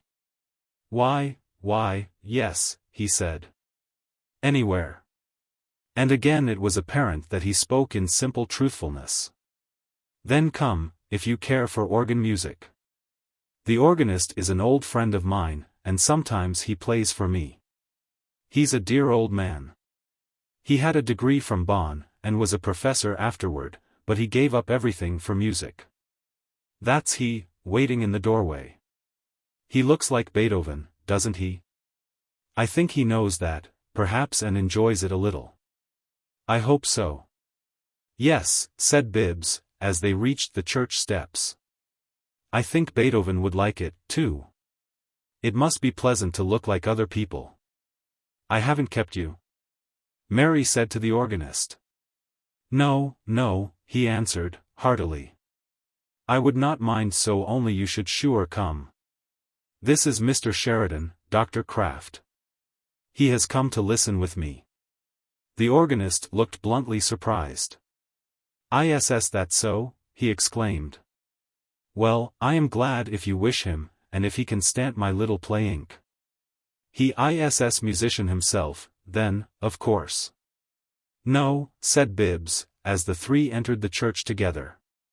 I tried to play." Fortunately he checked himself. He had been about to offer the information that he had failed to master the Jew's harp in his boyhood. "No, I'm not a musician," he contented himself with saying. "What?" Dr. Kraft's surprise increased. "Young man, you are fortunate. I play for Miss Vertrees, she comes always alone. You are the first. You are the first one ever." They had reached the head of the central aisle, and as the organist finished speaking Bibbs stopped short, turning to look at Mary Vertrees in a dazed way that was not of her perceiving. For, though she stopped as he did, her gaze followed the organist, who was walking away from them toward the front of the church, shaking his white Beethovenian mane roguishly. "It's false pretenses on my part," Bibbs said. "You mean to be kind to the sick, but I'm not an invalid any more. I'm so well I'm going back to work in a few days. I'd better leave before he begins to play, hadn't I?" "No," said Mary, beginning to walk forward. "Not unless you don't like great music." He followed her to a seat about halfway up the aisle while Dr. Kraft ascended to the organ. It was an enormous one, the procession of pipes ranging from long, starveling whistles to thundering fat guns. They covered all the rear wall of the church, and the organist's figure, reaching its high perch, looked like that of some Lilliputian magician ludicrously daring the attempt to control a monster certain to overwhelm him. "This afternoon some Handel," he turned to shout. Mary nodded. "Will you like that?" she asked Bibbs. "I don't know. I never heard any except Largo. I don't know anything about music. I don't even know how to pretend I do. If I knew enough to pretend, I would." "No," said Mary, looking at him and smiling faintly, "you wouldn't." She turned away as a great sound began to swim and tremble in the air, the huge empty space of the church filled with it, and the two people listening filled with it. The universe seemed to fill and thrill with it. The two sat intensely still, the great sound all round about them, while the church grew dusky, and only the organist's lamp made a tiny star of light. His white head moved from side to side beneath it rhythmically, or lunged and recovered with the fierceness of a duelist thrusting, but he was magnificently the master of his giant. And it sang to his magic as he bade it. Bibbs was swept away upon that mighty singing. Such a thing was wholly unknown to him, there had been no music in his meager life. Unlike the tale, it was the Princess Bedrulbudour who had brought him to the enchanted cave, and that, for Bibbs, was what made its magic dazing. It seemed to him a long, long time since he had been walking home drearily from Dr. Gurney's office. It seemed to him that he had set out upon a happy journey since then, and that he had reached another planet, where Mary Vertrees and he sat alone together listening to a vast choiring of invisible soldiers and holy angels. There were armies of voices about them singing praise and thanksgiving, and yet they were alone. It was incredible that the walls of the church were not the boundaries of the universe, to remain so forever. Incredible that there was a smoky street just yonder, where housemaids were bringing in evening papers from front steps and where children were taking their last spins on roller skates before being hailed indoors for dinner. He had a curious sense of communication with his new friend. He knew it could not be so, and yet he felt as if all the time he spoke to her, saying, "You hear this strain? You hear that strain? You know the dream that these sounds bring to me?" And it seemed to him as though she answered continually, "I hear. I hear that strain, and I hear the new one that you are hearing now. I know the dream that these sounds bring to you. Yes, yes, I hear it all. We hear, together." And though the church grew so dim that all was mysterious shadow except the vague planes of the windows and the organist's light, with the white head moving beneath it, Bibbs had no consciousness that the girl sitting beside him had grown shadowy. He seemed to see her as plainly as ever in the darkness, though he did not look at her. And all the mighty chanting of the organ's multitudinous voices that afternoon seemed to Bibbs to be chorusing of her and interpreting her, singing her thoughts and singing for him the world of humble gratitude that was in his heart because she was so kind to him. It all meant Mary. Chapter 16. But when she asked him what it meant, on their homeward way, he was silent. They had come a few paces from the church without speaking, walking slowly. "I'll tell you what it meant to me," she said, as he did not immediately reply. "Almost any music of Handel's always means one thing above all others to me: courage. That's it. It makes cowardice of whining seem so infinitesimal, it makes most things in our hustling little lives seem infinitesimal." "Yes," he said. "It seems odd, doesn't it, that people downtown are hurrying to trains and hanging to straps in trolley cars, weltering every way to get home and feed and sleep so they can get downtown tomorrow. And yet there isn't anything down there worth getting to. They're like servants drudging to keep the house going, and believing the drudgery itself is the great thing. They make so much noise and fuss and dirt they forget that the house was meant to live in. The housework has to be done, but the people who do it have been so overpaid that they're confused and worship the housework. They're overpaid, and yet, poor things, they haven't anything that a chicken can't have. Of course, when the world gets to paying its wages sensibly that will be different." "Do you mean communism?"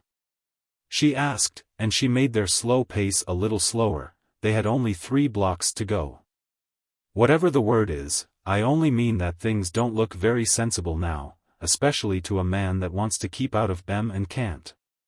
"Communism? Well, at least any decent sport would say it's fair for all the strong runners to start from the same mark and give the weak ones a fair distance ahead, so that all can run something like even on the stretch. And wouldn't it be pleasant, really, if they could all cross the winning line together? Who really enjoys beating anybody, if he sees the beaten man's face?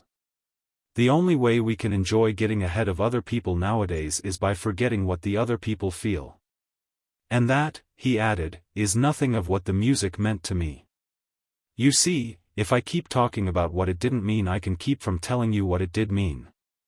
"Didn't it mean courage to you, too, a little?" she asked. "Triumph and praise were in it, and somehow those things mean courage to me." "Yes, they were all there," Bibbs said. "I don't know the name of what he played, but I shouldn't think it would matter much. The man that makes the music must leave it to you what it can mean to you, and the name he puts to it can't make much difference, except to himself and people very much like him, I suppose." "I suppose that's true, though I'd never thought of it like that. I imagine music must make feelings and paint pictures in the minds of the people who hear it," Bibbs went on, musingly, "according to their own natures as much as according to the music itself. The musician might compose something and play it, wanting you to think of the Holy Grail, and some people who heard it would think of a prayer meeting. And some would think of how good they were themselves, and a boy might think of himself at the head of a solemn procession, carrying a banner and riding a white horse. And then, if there were some jubilant passages in the music, he'd think of a circus." They had reached her gate, and she set her hand upon it, but did not open it. Bibbs felt that this was almost the kindest of her kindnesses, not to be prompt in leaving him. "After all," she said, "you didn't tell me whether you liked it." "No. I didn't need to." "No, that's true, and I didn't need to ask. I knew." But you said you were trying to keep from telling me what it did mean. I can't keep from telling it any longer, he said. The music meant to me, it meant the kindness of you. Kindness? How? You thought I was a sort of lonely tramp, and sick. No, she said, decidedly. I thought perhaps you'd like to hear Dr. Kraft play. And you did. It's curious, sometimes it seemed to me that it was you who were playing. Mary laughed. I strum. Piano. A little Chopin, Grieg, Chaminade. You wouldn't listen. Bibbs drew a deep breath. I'm frightened again, he said, in an unsteady voice. I'm afraid you'll think I'm pushing, but, he paused, and the words sank to a murmur. Oh, if you want me to play for you, she said. Yes, gladly. It will be merely absurd after what you heard this afternoon. I play like 100,000 other girls, and I like it. I'm glad when anyone's willing to listen, and if you, she stopped, checked by a sudden recollection, and laughed ruefully. But my piano won't be here after tonight. I'm sending it away tomorrow. I'm afraid that if you'd like me to play to you you'd have to come this evening. You'll let me? He cried. Certainly, if you care to. If I could play, he said, wistfully, if I could play like that old man in the church I could thank you. Ah, but you haven't heard me play. I know you like this afternoon, but... Yes, said Bibbs. It was the greatest happiness I've ever known. It was too dark to see his face, but his voice held such plain honesty, and he spoke with such complete unconsciousness of saying anything especially significant, that she knew it was the truth. For a moment she was nonplussed, then she opened the gate and went in. You'll come after dinner, then? Yes, he said, not moving. Would you mind if I stood here until time to come in? She had reached the steps, and at that she turned, offering him the response of laughter and a gay gesture of her muff toward the lighted windows of the new house. As though bidding him to run home to his dinner. That night, Bibbs sat writing in his notebook. Music can come into a blank life, and fill it. Everything that is beautiful is music, if you can listen. There is no gracefulness like that of a graceful woman at a grand piano. There is a swimming loveliness of line that seems to merge with the running of the sound, and you seem, as you watch her, to see what you are hearing and to hear what you are seeing. There are women who make you think of pine woods coming down to a sparkling sea. The air about such a woman is bracing, and when she is near you, you feel strong and ambitious. You forget that the world doesn't like you. You think that perhaps you are a great fellow, after all. Then you come away and feel like a boy who has fallen in love with his Sunday school teacher. You'll be whipped for it, and ought to be. There are women who make you think of Diana, crowned with the moon. But they do not have the Greek profile. I do not believe Helen of Troy had a Greek profile. They would not have fought about her if her nose had been quite that long. The Greek nose is not the adorable nose. The adorable nose is about 1/8 of an inch shorter. Much of the music of Wagner, it appears, is not suitable to the piano. Wagner was a composer who could interpret into music such things as the primitive impulses of humanity. He could have made a machine shop into music. But not if he had to work in it. Wagner was always dealing in immensities. A machine shop would have put a majestic lump in so grand a gizzard as that. There is a mystery about pianos, it seems. Sometimes they have to be sent away. That is how some people speak of the penitentiary. Sent away is a euphuism for sent to prison. But pianos are not sent to prison, and they are not sent to the tuner is sent to them. Why are pianos sent away, and where? Sometimes a glorious day shines into the most ordinary and useless life. Happiness and beauty come caroling out of the air into the gloomy house of that life as if some stray angel just happened to perch on the roof tree, resting and singing. And the night after such a day is lustrous and splendid with the memory of it. Music and beauty and kindness, those are the 3 greatest things God can give us. To bring them all in one day to one who expected nothing, ah! The heart that received them should be as humble as it is thankful. But it is hard to be humble when one is so rich with new memories. It is impossible to be humble after a day of glory. Yes, the adorable nose is more than 1/8 of an inch shorter than the Greek nose. It is a full 1/4 of an inch shorter. There are women who will be kinder to a sick tramp than to a conquering hero. But the sick tramp had better remember that's what he is. Take care, take care. Humble's the word. Chapter 17. That mystery about pianos, which troubled Bibbs, had been a mystery to Mr. Vertrees, and it was being explained to him at about the time Bibbs scribbled the reference to it in his notes. Mary had gone upstairs upon Bibbs's departure at 10 o'clock, and Mr. and Mrs. Vertrees sat until after midnight in the library, talking. And in all that time they found not one cheerful topic, but became more depressed with everything and with every phase of everything that they discussed. No extraordinary state of affairs in a family which has always held up its head, only to arrive in the end at a point where all it can do is to look on helplessly at the processes of its own financial dissolution. For that was the point which this despairing couple had reached. They could do nothing except look on and talk about it. They were only vaporing, and they knew it. She needn't to have done that about her piano, vapored Mr. Vertrees. We could have managed somehow without it. At least she ought to have consulted me, and if she insisted I could have arranged the details with the dealer. She thought that it might be annoying for you, Mrs. Vertrees explained. Really, she planned for you not to know about it until they had removed, until after tomorrow, that is, but I decided to mention it. You see, she didn't even tell me about it until this morning. She has another idea, too, I'm afraid. It's... Well, he urged, as she found it difficult to go on.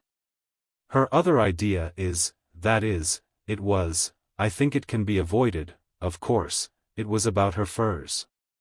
No, he exclaimed, quickly. I won't have it. You must see to that. I'd rather not talk to her about it, but you mustn't let her. I'll try not, his wife promised. Of course, they're very handsome. All the more reason for her to keep them. He returned, irritably. We're not that far gone, I think. Perhaps not yet, Mrs. Vertrees said. She seems to be troubled about the coal matter and about Tilly. Of course the piano will take care of some things like those for a while, Anne. I don't like it. I gave her the piano to play on, not to. You mustn't be distressed about it in one way, she said, comfortingly. She arranged with the purchaser that the men will come for it about 5:30 in the afternoon. The days are so short now it's really quite winter. Oh, yes, he agreed, moodily. So far as that goes, people have a right to move a piece of furniture without stirring up the neighbors, I suppose, even by daylight. I don't suppose our neighbors are paying much attention just now, though I hear Sheridan was back in his office early the morning after the funeral. Mrs. Vertrees made a little sound of commiseration. I don't believe that was because he wasn't suffering, though. I'm sure it was only because he felt his business was so important. Mary told me he seemed wrapped up in his son's succeeding, and that was what he bragged about most. He isn't vulgar in his boasting, I understand. He doesn't talk a great deal about his actual money, though there was something about blades of grass that I didn't comprehend.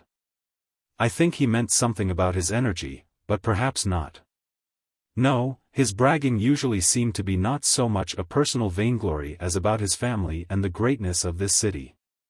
Greatness of this city. Mr. Vertrees echoed, with dull bitterness. It's nothing but a coal hole. I suppose it looks great to the man who has the luck to make it work for him. I suppose it looks great to any young man, too, starting out to make his fortune out of it. The fellows that get what they want out of it say it's great, and everybody else gets the habit. But you have a different point of view if it's the city that got what it wanted out of you. Of course Sheridan says it's great. Mrs. Vertrees seemed unaware of this unusual outburst.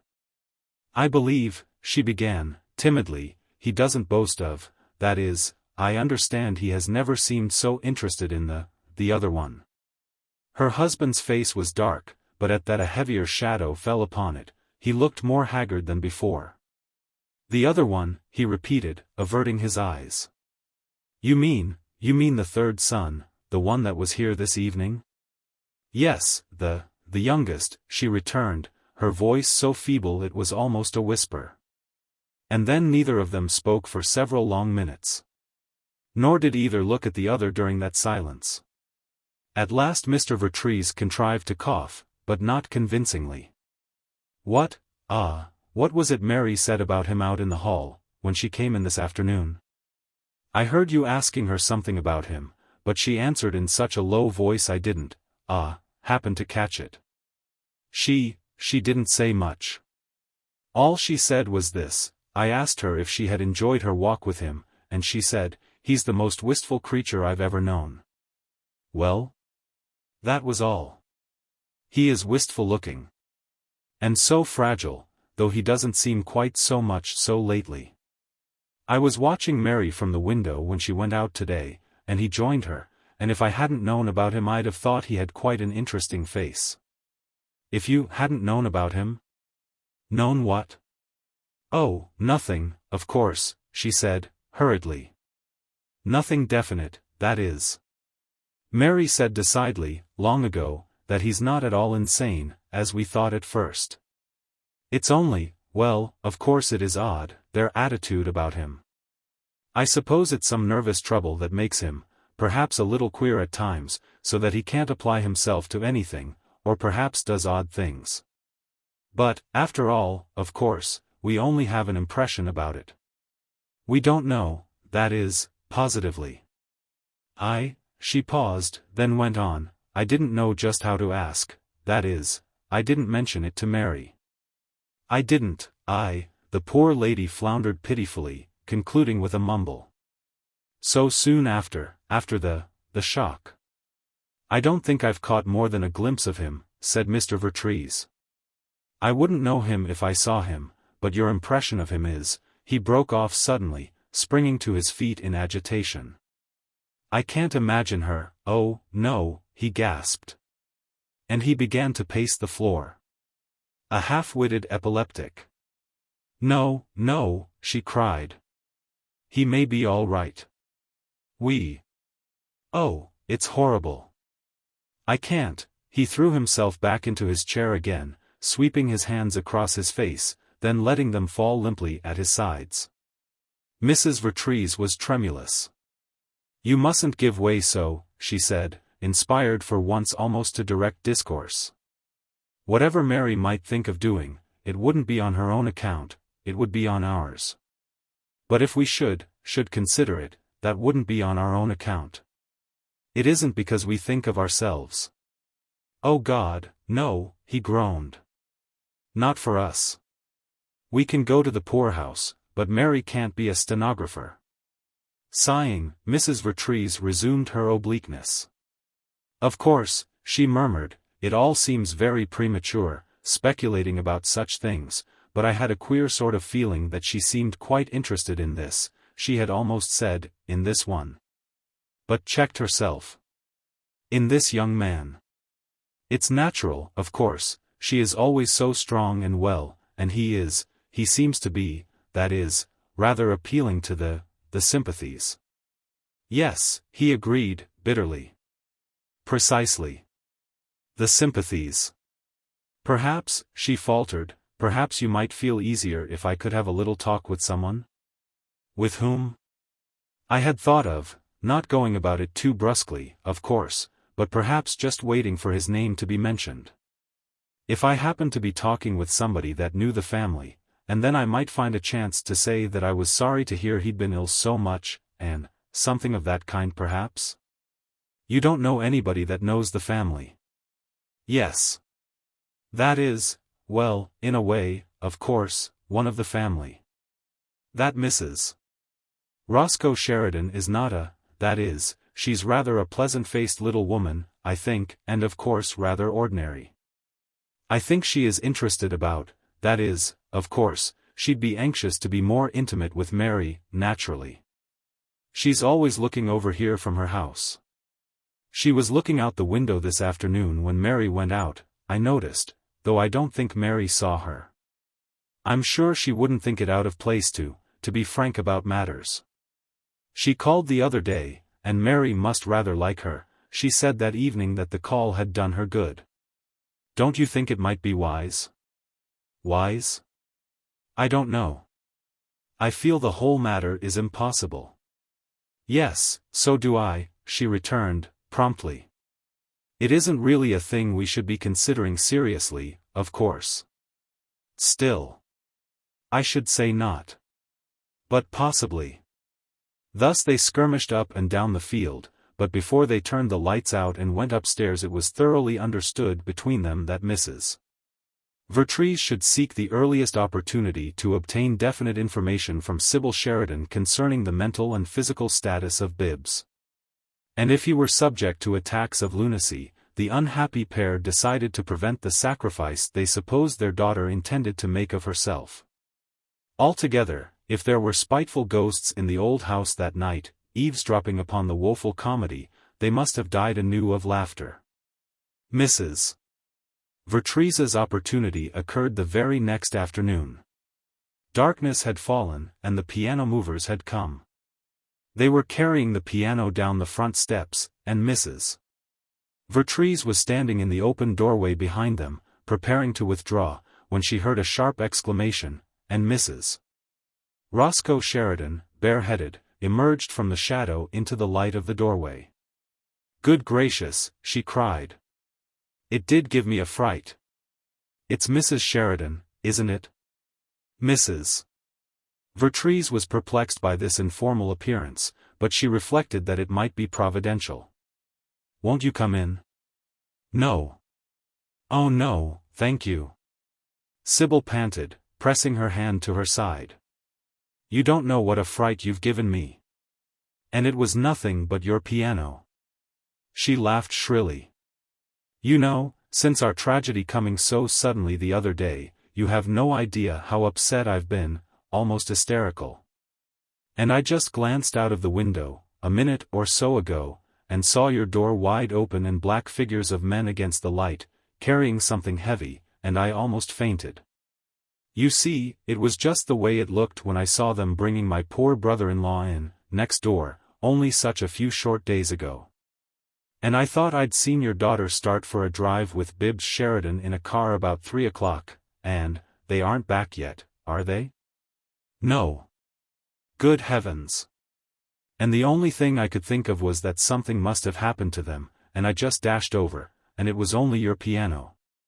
She broke into laughter again. "I suppose you're just sending it somewhere to be repaired, aren't you?" It's being taken downtown," said Mrs. Vertrees. "Won't you come in and make me a little visit? I was so sorry, the other day, that I was, She stopped inconsequently, then repeated her invitation. "Won't you come in? I'd really. Thank you, but I must be running back. My husband usually gets home about this time, and I make a little point of it always to be there." "That's very sweet." Mrs. Vertrees descended the steps and walked toward the street with Sybil. "It's quite balmy for so late in November, isn't it? Almost like a May evening." "I'm afraid Miss Vertrees will miss her piano," said Sybil, watching the instrument disappear into the big van at the curb. "She plays wonderfully, Mrs. Kittersby tells me." "Yes, she plays very well. One of your relatives came to hear her yesterday, after dinner, and I think she played all evening for him." "You mean Bibbs?" asked Sybil. The youngest Mr. Sheridan." "Yes. He's very musical, isn't he?" "I never heard of it. But I shouldn't think it would matter much whether he was or not, if he could get Miss Vertrees to play to him. Does your daughter expect the piano back soon?" I believe not immediately." Mr. Sheridan came last evening to hear her play because she had arranged with that is, it was to be removed this afternoon. He seems almost well again. Yes. Sybil nodded. His father's going to try to start him to work. He seems very delicate, said Mrs. Vertrees. I shouldn't think he would be able to stand a great deal, either physically or, she paused and then added, glowing with the sense of her own adroitness, or mentally. Oh, mentally Bibbs is all right, said Sybil, in an odd voice. Entirely? Mrs. Vertrees asked, breathlessly. Yes, entirely. But has he always been? This question came with the same anxious eagerness. Certainly. He had a long siege of nervous dyspepsia, but he's over it. And you think? Bibbs is all right. You needn't worry, Sybil choked, and pressed her handkerchief to her mouth. Good night, Mrs. Vertrees, she said, hurriedly, as the headlights of an automobile swung round the corner above, sending a brightening glare toward the edge of the pavement where the two ladies were standing. Won't you come in, urged Mrs. Vertrees, cordially, hearing the sound of a cheerful voice out of the darkness beyond the approaching glare. Do. There's Mary now, and she. But Sybil was halfway across the street. No, thanks, she called. I hope she won't miss her piano. And she ran into her own house and plunged headlong upon a leather divan in the hall, holding her handkerchief over her mouth. The noise of her tumultuous entrance was evidently startling in the quiet house, for upon the bang of the door there followed the crash of a decanter, dropped upon the floor of the dining room at the end of the hall. And, after a rumble of indistinct profanity, Roscoe came forth, holding a dripping napkin in his hand. What's your excitement? He demanded. What do you find to go into hysterics over? Another death in the family? Oh, it's funny, she gasped. Those old frostbitten people. I guess they're getting their comeuppance. Lying prone, she elevated her feet in the air, clapped her heels together repeatedly, in an ecstasy. Come through, said her husband, crossly. What you been up to? Me? She cried, dropping her feet and swinging around to face him. Nothing. It's them. Those Vertreeses. She wiped her eyes. They've had to sell their piano. Well, what of it? That Mrs. Kittersby told me all about a week ago, said Sybil. They've been hard up for a long time, and she says as long ago as last winter she knew that girl got a pair of walking shoes resoled and patched, because she got it done the same place Mrs. Kittersby's cook had hers. And the night of the housewarming I kind of got suspicious, myself. She didn't have one single piece of any kind of real jewelry, and you could see her dress was an old one done over. Men can't tell those things, and you all made a big fuss over her, but I thought she looked a sight, myself. Of course, Edith was crazy to have her, and... Well, he urged, impatiently. Well, I'm telling you. Mrs. Kittersby says they haven't got a thing. Just absolutely nothing, and they don't know anywhere to turn. The families all died out but them, and all the relatives they got are very distant, and live east and scarcely know them. She says the whole town's been wondering what would become of them. The girl had plenty chances to marry up to a year or so ago, but she was so indifferent she scared the men off, and the ones that had wanted to went and married other girls. Gracious! They were lucky. Marry her? The man that found himself tied up to that girl. Terrible funny, said Roscoe, with sarcasm. It's so funny I broke a cut-glass decanter and spilled a quart of. Wait, she begged. You'll see. I was sitting by the window a little while ago, and I saw a big wagon drive up across the street and some men go into the house. It was too dark to make out much, and for a minute I got the idea they were moving out. The house has been foreclosed on, Mrs. Kittersby says. It seemed funny, too, because I knew that girl was out riding with Bibbs. Well, I thought I'd see, so I slipped over, and it was their piano. They'd sold it and were trying to sneak it out after dark, so nobody'd catch on. Again she gave way to her enjoyment, but resumed, as her husband seemed about to interrupt the narrative. "Wait a minute, can't you?" The old lady was superintending, and she gave it all away. I sized her up for one of those old churchy people that tell all kinds of lies except when it comes to so many words, and then they can't. She might just as well told me outright. Yes, they'd sold it, and I hope they'll pay some of their debts. They owe everybody, and last week a coal dealer made an awful fuss at the door with Mr. Vertrees. Their cook told our upstairs girl, and she said she didn't know when she'd seen any money, herself. Did you ever hear of such a case as that girl in your life? What girl? Their cook? That Vertrees girl. Don't you see they looked on our coming up into this neighborhood as their last chance? They were just going down and out, and here Bob's up the green, rich Sheridan family. So they doll the girl up in her old things, made over, and send her out to get a Sheridan. She's got to get one.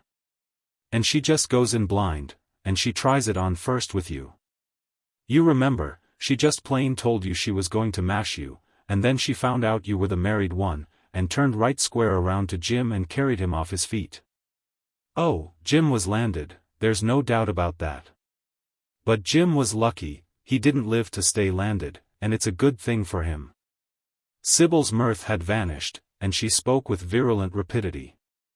Well, she couldn't get you, because you were married, and she couldn't get Jim, because Jim died. And there they were, dead broke. Do you know what she did? Do you know what she's doing? No, I don't, said Roscoe, gruffly. Sybil's voice rose and culminated in a scream of renewed hilarity. Bibbs! She waited in the graveyard, and drove home with him from Jim's funeral. Never spoke to him before. Jim wasn't cold. She rocked herself back and forth upon the divan. Bibbs, she shrieked. Bibbs! Roscoe, think of it. Bibbs! He stared unsympathetically, but her mirth was unabated for all that. And yesterday, she continued, between paroxysms, yesterday she came out of the house, just as he was passing. She must have been looking out, waiting for the chance. I saw the old lady watching at the window. And she got him there last night, to play to him. The old lady gave that away. And today she made him take her out in a machine. And the cream of it is that they didn't even know whether he was insane or not. They thought maybe he was, but she went after him just the same. The old lady set herself to pump me about it today. Bibbs! Oh, my lord! Bibbs! But Roscoe looked grim. So it's funny to you, is it? It sounds kind of pitiful to me. I should think it would to a woman, too. Oh, it might, she returned, sobering. It might, if those people weren't such frozen-faced smart Alecs. If they'd had the decency to come down off the perch a little I probably wouldn't think it was funny, but to see them sit up on their pedestal all the time they're eating dirt, well. I think it's funny. That girl sits up as if she was Queen Elizabeth, and expects people to wallow on the ground before her until they get near enough for her to give them a good kick with her old patched shoes. Oh. She'd do that, all right. And then she powders up and goes out to mash, Bibbs Sheridan. Look here, said Roscoe, heavily, I don't care about that one way or another. If you're through, I got something I want to talk to you about. I was going to, that day just before we heard about Jim. At this Sybil stiffened quickly, her eyes became intensely bright. What is it? Well, he began, frowning, what I was going to say then, he broke off, and, becoming conscious that he was still holding the wet napkin in his hand, threw it pettishly into a corner. I never expected I'd have to say anything like this to anybody I married, but I was going to ask you what was the matter between you and Lamhorn. Sybil uttered a sharp monosyllable. Well? I felt the time had come for me to know about it, he went on. You never told me anything. You never asked, she interposed, curtly. "Well, we'd got in a way of not talking much," said Roscoe.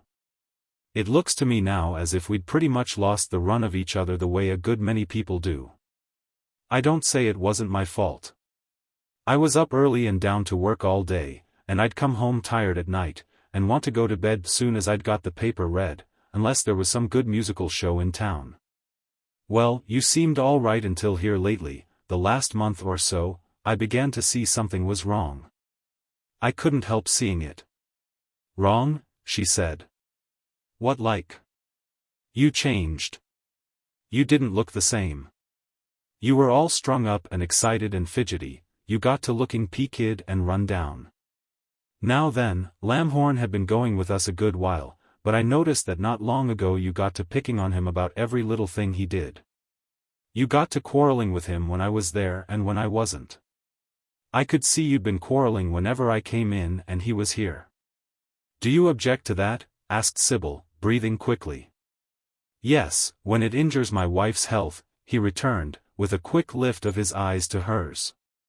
"You began to run down just about the time you began falling out with him." He stepped close to her.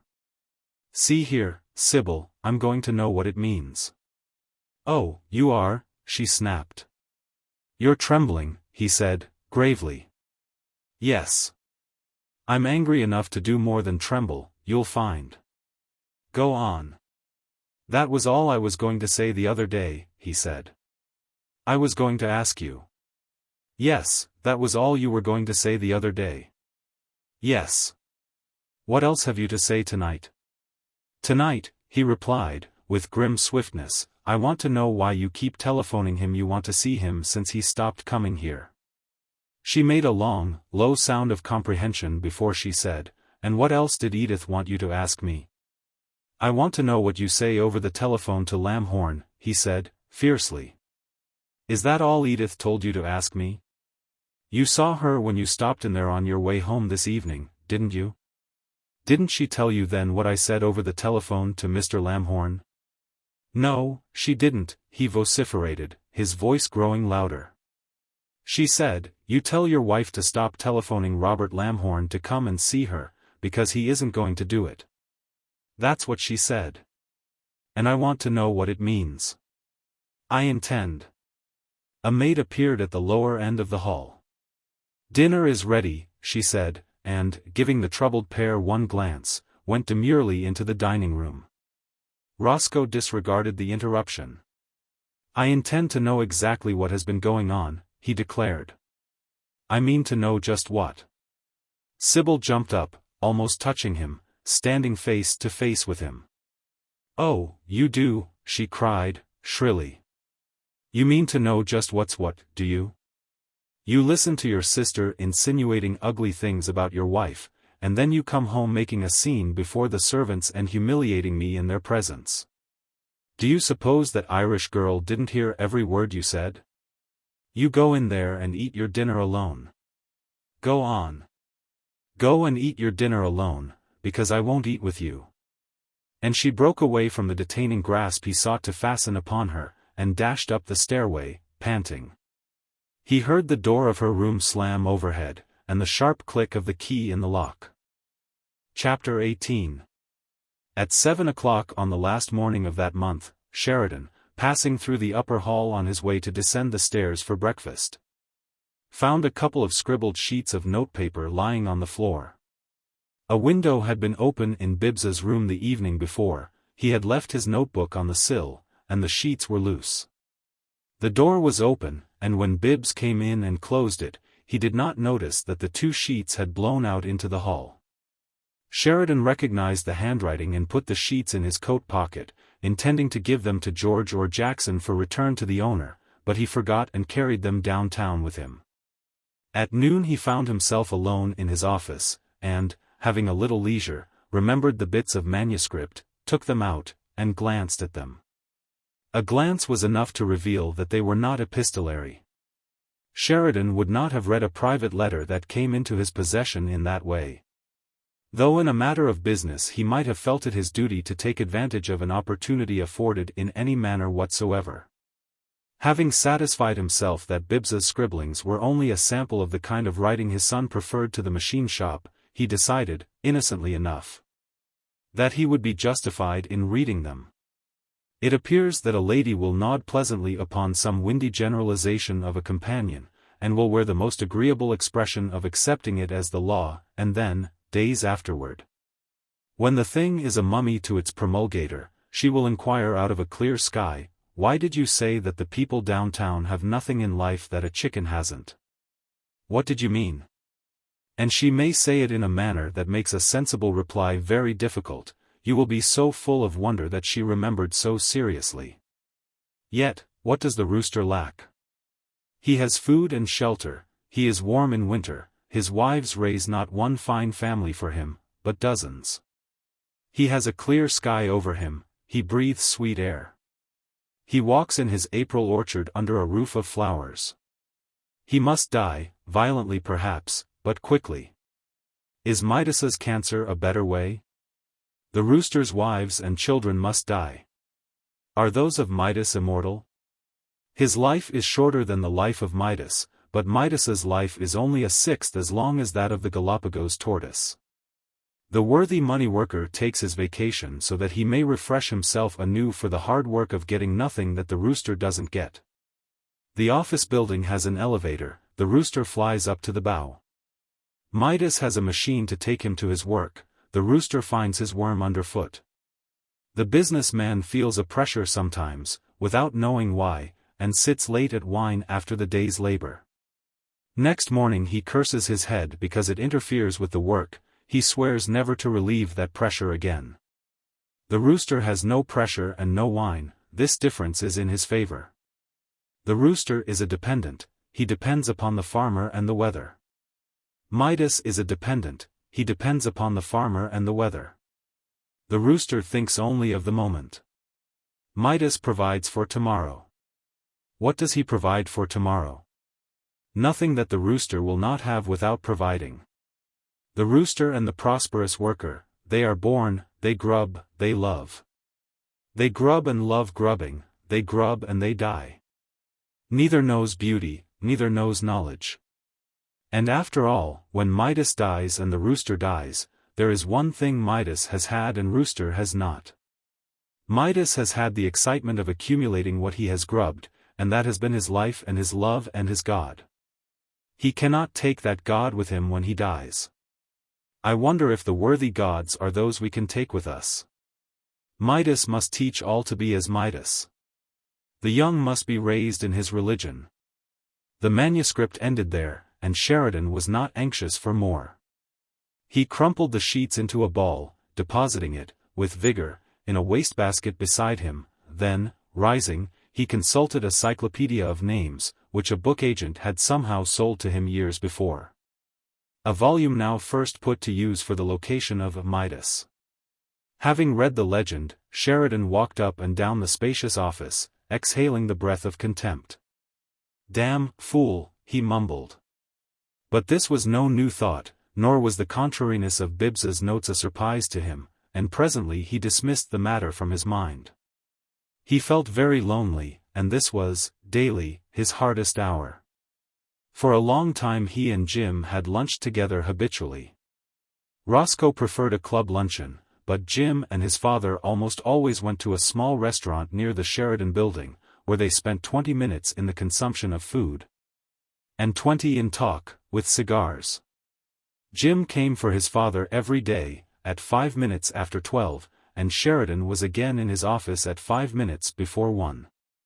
But now that Jim no longer came, Sheridan remained alone in his office. He had not gone out to lunch since Jim's death, nor did he have anything sent to him. He fasted until evening. It was the time he missed Jim personally the most, the voice and eyes and handshake, all brisk and alert, all businesslike.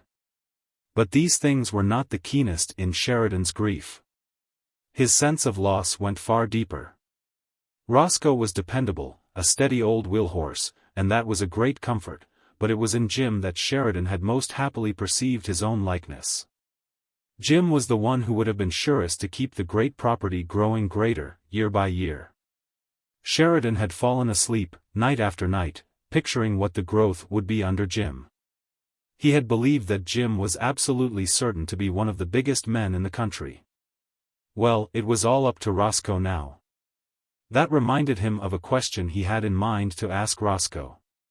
It was a question Sheridan considered of no present importance, but his wife had suggested it, though vaguely, and he had meant to speak to Roscoe about it. However, Roscoe had not come into his father's office for several days, and when Sheridan had seen his son at home there had been no opportunity.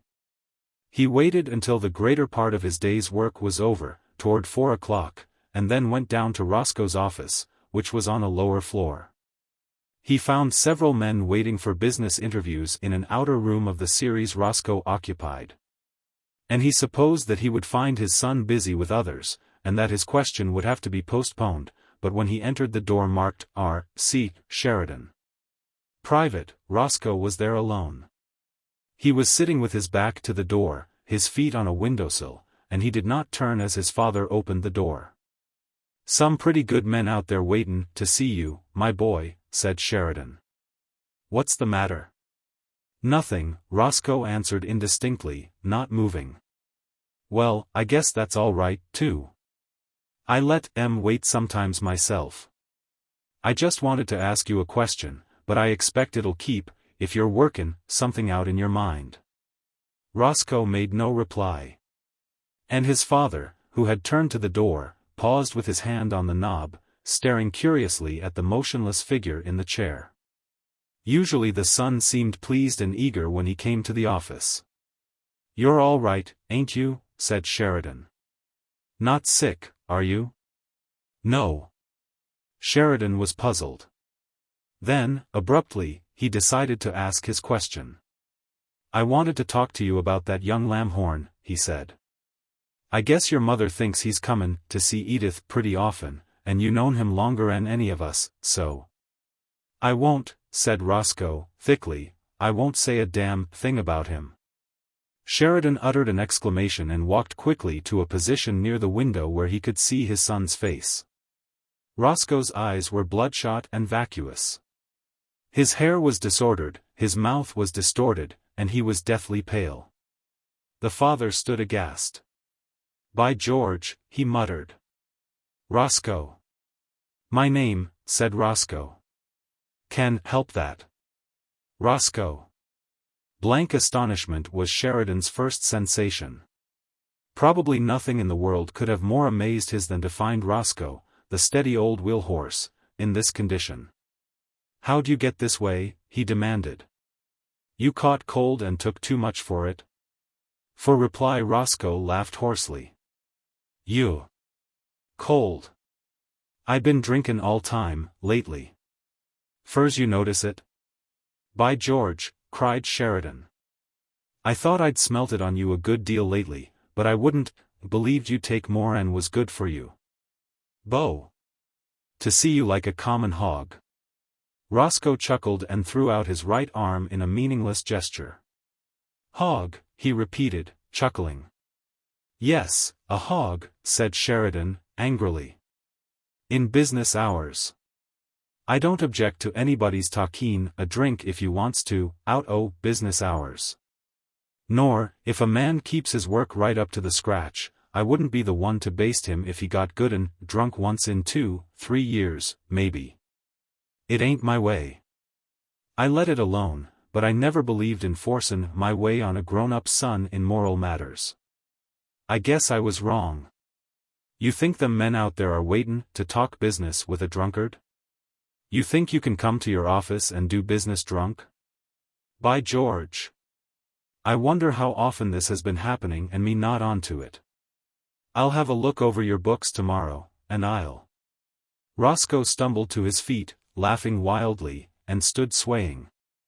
Contriving to hold himself in position by clutching the back of the heavy chair in which he had been sitting. Hurrah, he cried. My principles, too. Be drunkard all you want to, outside business hours. Don for gossake luenthing interfere business hours. Business. Facet. You're right, father. Drink. Die. Leverything go to hell, but Don let interfere business. Sheridan had seized the telephone upon Roscoe's desk, and was calling his own office, overhead. "Abercrombie? Come down to my son Roscoe's suite and get rid of some gentlemen that are waitin' there to see him in room 214. There's Maples and Shermer and a couple o' fellows on the Kinsey business. Tell 'em something's come up I have to go over with Roscoe, and tell 'em to come back day after tomorrow at 2. You needn't come in to let me know they're gone, we don't want to be disturbed. Tell Polly to call my house and send Claus down here with a closed car. We may have to go out. Tell him to hustle, and call me at Roscoe's room as soon as the car gets here. Tease all." Roscoe had laughed bitterly throughout this monologue. Drunk in business hours. That's AWFL. Musen do such thing. Musen get drunk, musen gamble, musen kill nobody, not in business hours. All right any other time. Kill nobody you want to, long tain't in business hours. Fine. Musen have any trouble, te'll interfere business. Keep your trouble, home. Don, bring it to office. Might interfere business. Have funerals on Sunday, might interfere business. Don, let your wife interfere business. Keep all your trouble and your meanness, and your tragedy, keep 'em all for home use. If you got die, go on die, home, Don die round office. Might interfere business. Sheridan picked up a newspaper from Roscoe's desk, and sat down with his back to his son, affecting to read. Roscoe seemed to be unaware of his father's significant posture. "You know I think?" he went on. "I think Bibbs only won the family any intelligence at all. One work, and DN get married. Jim worked, and he got killed. I worked, and I got married. Look at me. Just look at me, I ask you. Fine, industrious young businessman. Look what's happened to me. Fine." He lifted his hand from the sustaining chair in a deplorable gesture, and, immediately losing his balance, fell across the chair and caromed to the floor with a crash. Remaining prostrate for several minutes, during which Sheridan did not relax his apparent attention to the newspaper. He did not even look round at the sound of Roscoe's fall.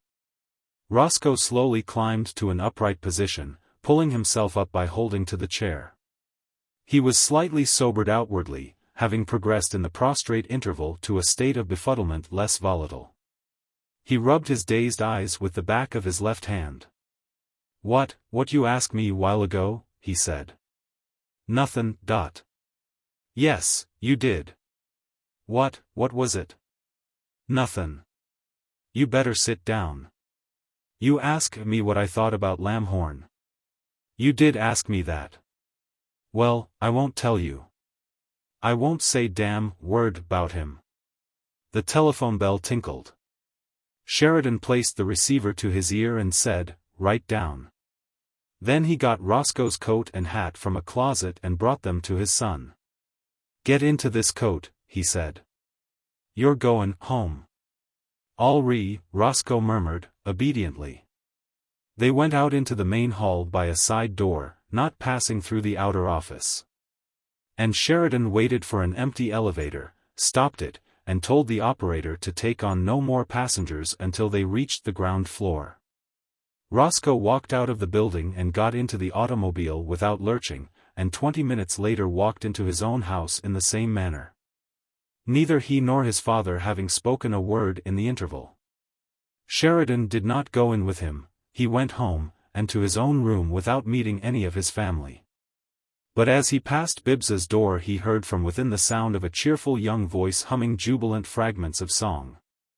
Who looks a Mustang in the eye? With a leap from the ground. To the saddle in a bound. And away, and away. Hi-yay.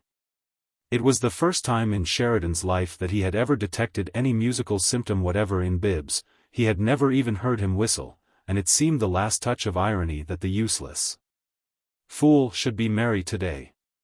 To Sheridan it was Tom o' Bedlam singing while the house burned, and he did not tarry to enjoy the melody, but went into his own room and locked the door. Chapter 19. He emerged only upon a second summons to dinner, 2 hours later.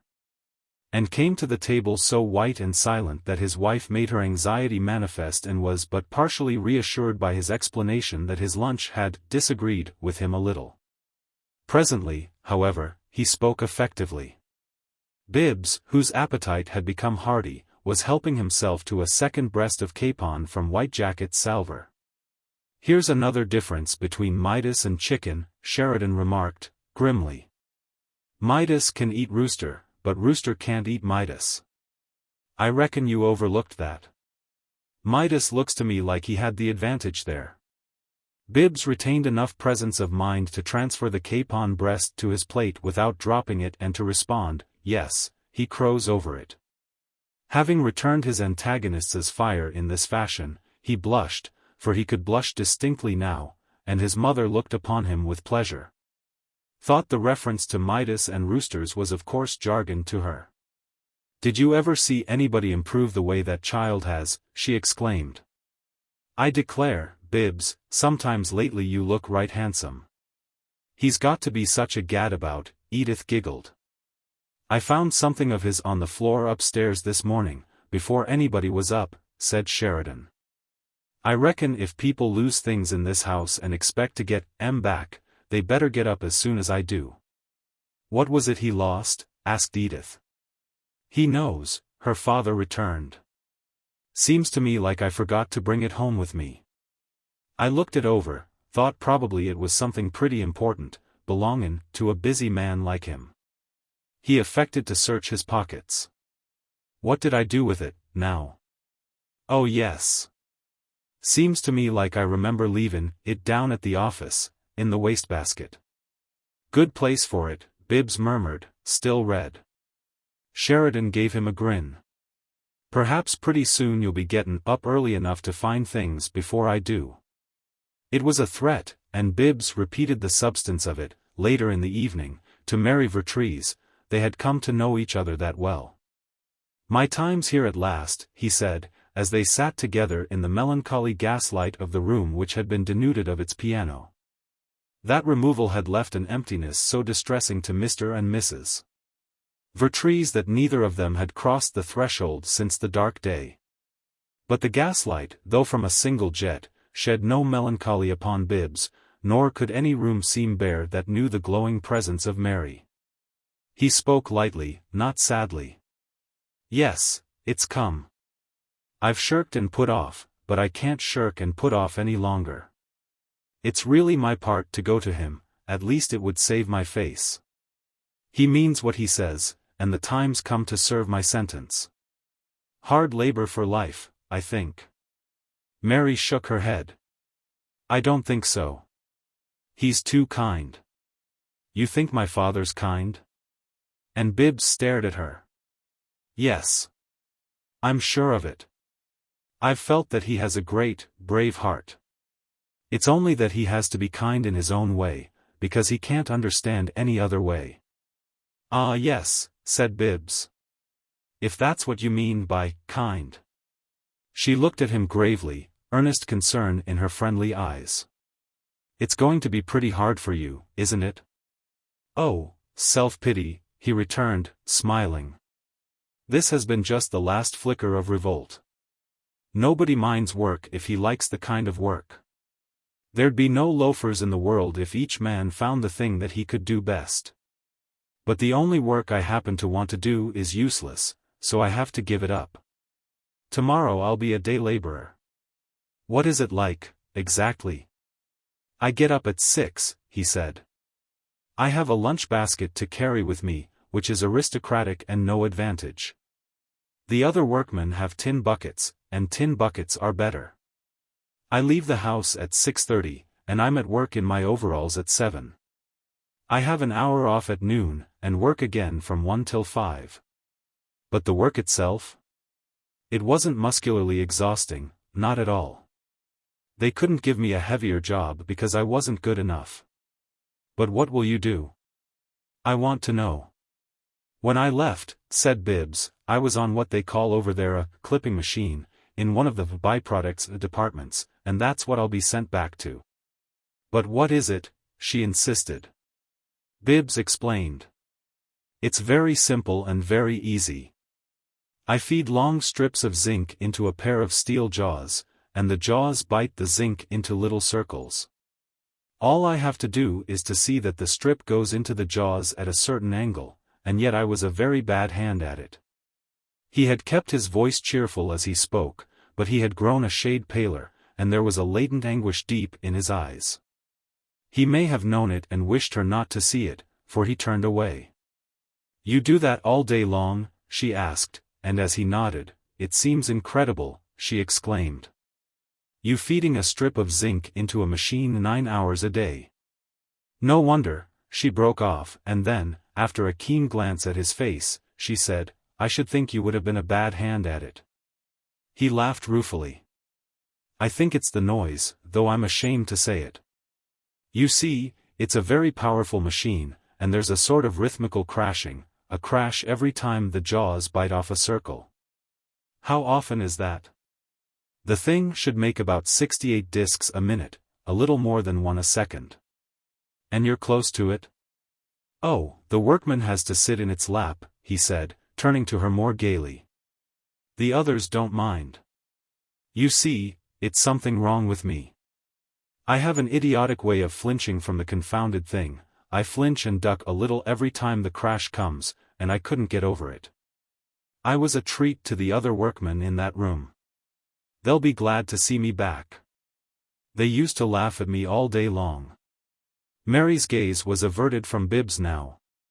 She sat with her elbow resting on the arm of the chair, her lifted hand pressed against her cheek. She was staring at the wall, and her eyes had a burning brightness in them. It doesn't seem possible anyone could do that to you, she said, in a low voice. No. He's not kind. He ought to be proud to help you to the leisure to write books. It should be his greatest privilege to have them published for you. Can't you see him? Bibbs interrupted, a faint ripple of hilarity in his voice. If he could understand what you're saying, and if you can imagine his taking such a notion, he'd have had our Bloss put up posters all over the country, read B. Sheridan. Read the poet with a punch. No. It's just as well he never got but what's the use? I've never written anything worth printing, and I never shall. You could, she said. That's because you've never seen the poor little things I've tried to do. You wouldn't let me, but I know you could. Ah, it's a pity. It isn't, said Bibbs, honestly. I never could, but you're the kindest lady in this world, Miss Vertrees. She gave him a flashing glance, and it was as kind as he said she was. That sounds wrong, she said, impulsively. I mean, Miss Vertrees. I've thought of you by your first name ever since I met you. Wouldn't you rather call me Mary? Bibbs was dazzled. He drew a long, deep breath and did not speak. Wouldn't you? She asked, without a trace of coquetry. If I can, he said, in a low voice. Ah, that's very pretty, she laughed. You're such an honest person, it's pleasant to have you gallant sometimes, by way of variety. She became grave again immediately. I hear myself laughing as if it were someone else. It sounds like laughter on the eve of a great calamity. She got up restlessly, crossed the room and leaned against the wall, facing him. You've got to go back to that place? He nodded. And the other time you did it? Just over it, said Bibbs.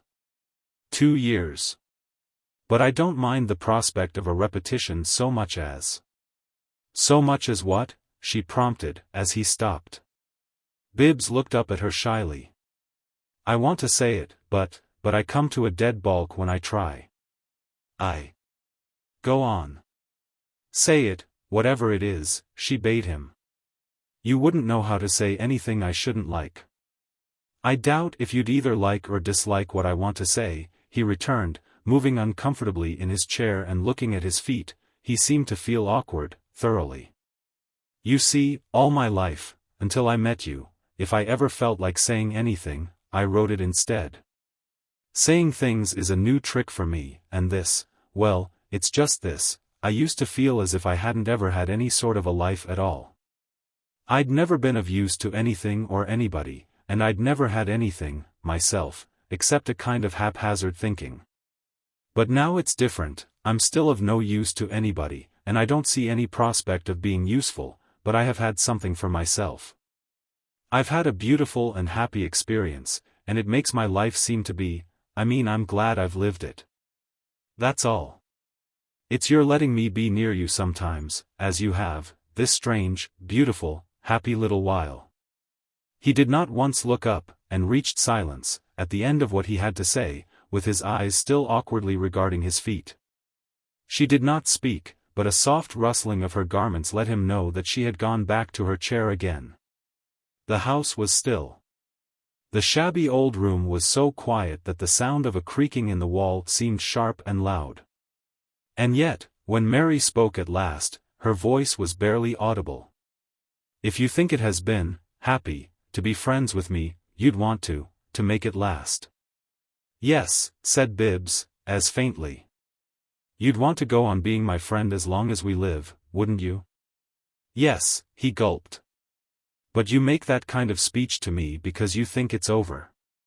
He tried to evade her. Oh, a day laborer can't come in his overalls. No, she interrupted, with a sudden sharpness.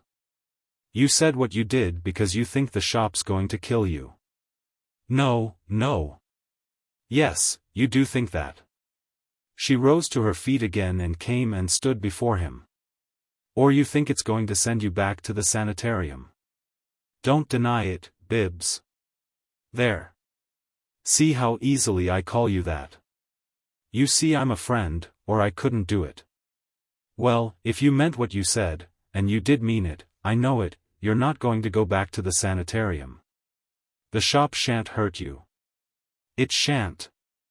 And now Bibbs looked up.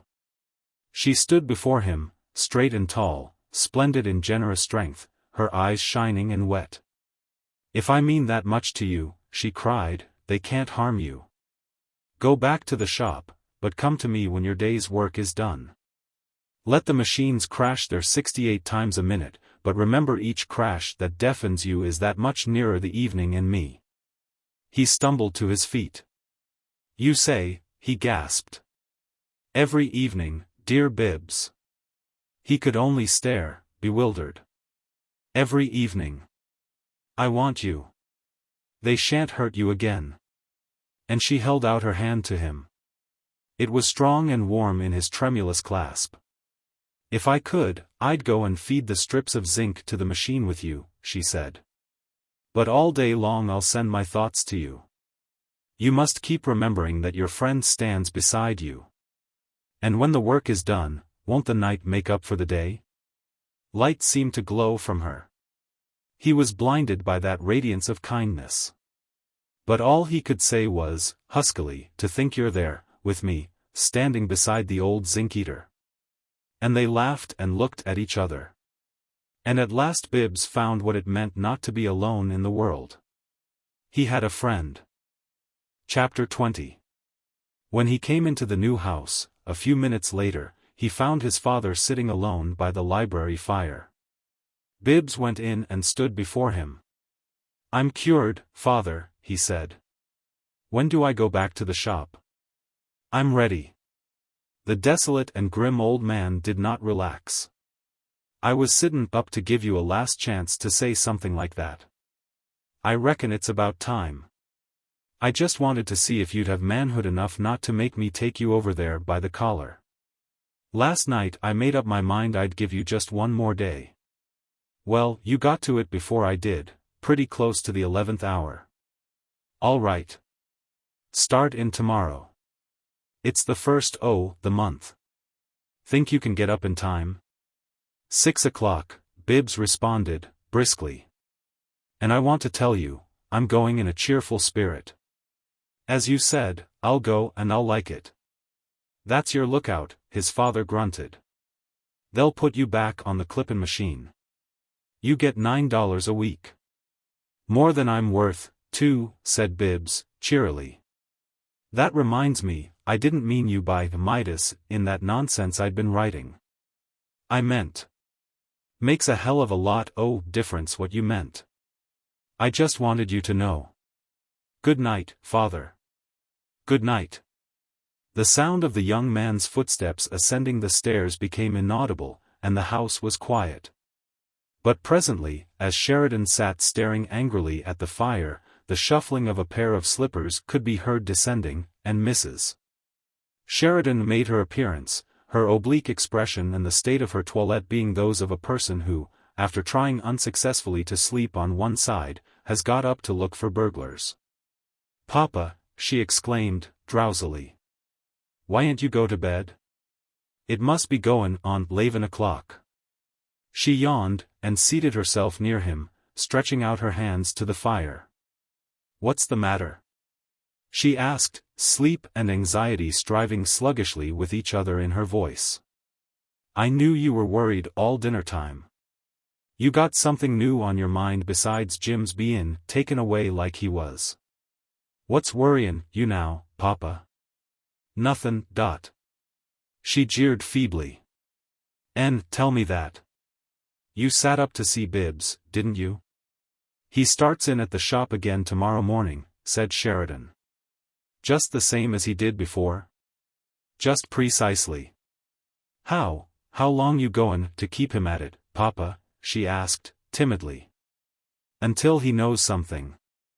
The unhappy man struck his palms together, then got to his feet and began to pace the room, as was his wont when he talked. "He'll go back to the machine he couldn't learn to tend properly in the 6 months he was there, and he'll stick to it till he does learn it. Do you suppose that Lummix ever asked himself why I want him to learn it? No. And I ain't goin' to tell him either. When he went there I had set him on the simplest machine we got, and he stuck there. How much prospect would there be of his learnin' to run the whole business if he can't run the easiest machine in it? I sent him there to make him thorough. And what happened? He didn't like it. That boy's whole life, there's been a set tin up something mulish that's against everything I want him to do. I don't know what it is, but it's got to be worked out of him. Now, labor ain't any more a simple question than what it was when we were young. My idea is that, outside union troubles, the man that can manage workin' men is the man that's been one himself. Well, I set Bibbs to learn the men and to learn the business, and he set himself to balk on the first job. That's what he did, and the balks lasted close on to 3 years. If he balks again I'm just done with him. Sometimes I feel like I was pretty near done with everything, anyhow. I knew there was something else, said Mrs. Sheridan, blinking over a yawn. You better let it go till tomorrow and get to bed now, less you'll tell me. Suppose something happened to Roscoe, he said. Then what'd I have to look forward to? Then what could I depend on to hold things together?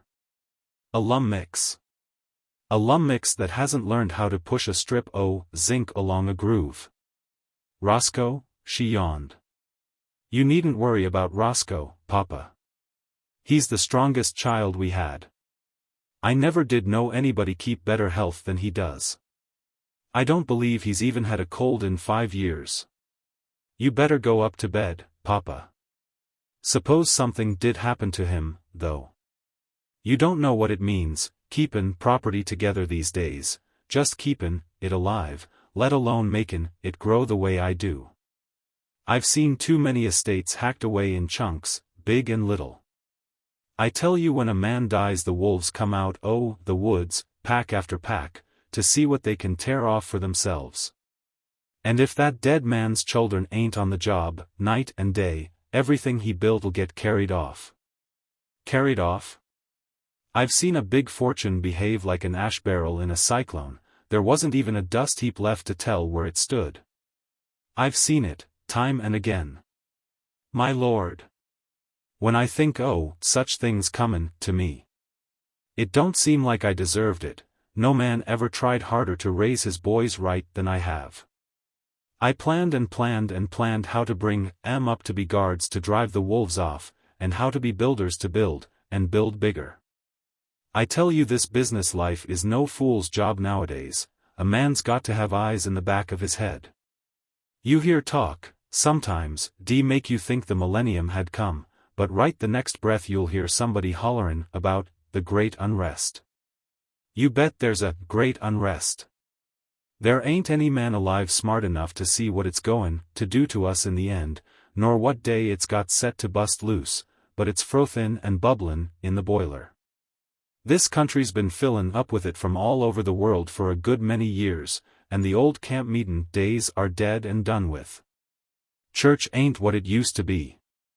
Nothin's what it used to be, everything's turned up from the bottom, and the growth is so big the roots stick out in the air. There's an awful ruction goin' on, and you got to keep hoppin', if you're goin' to keep your balance on the top of it. And the schemers.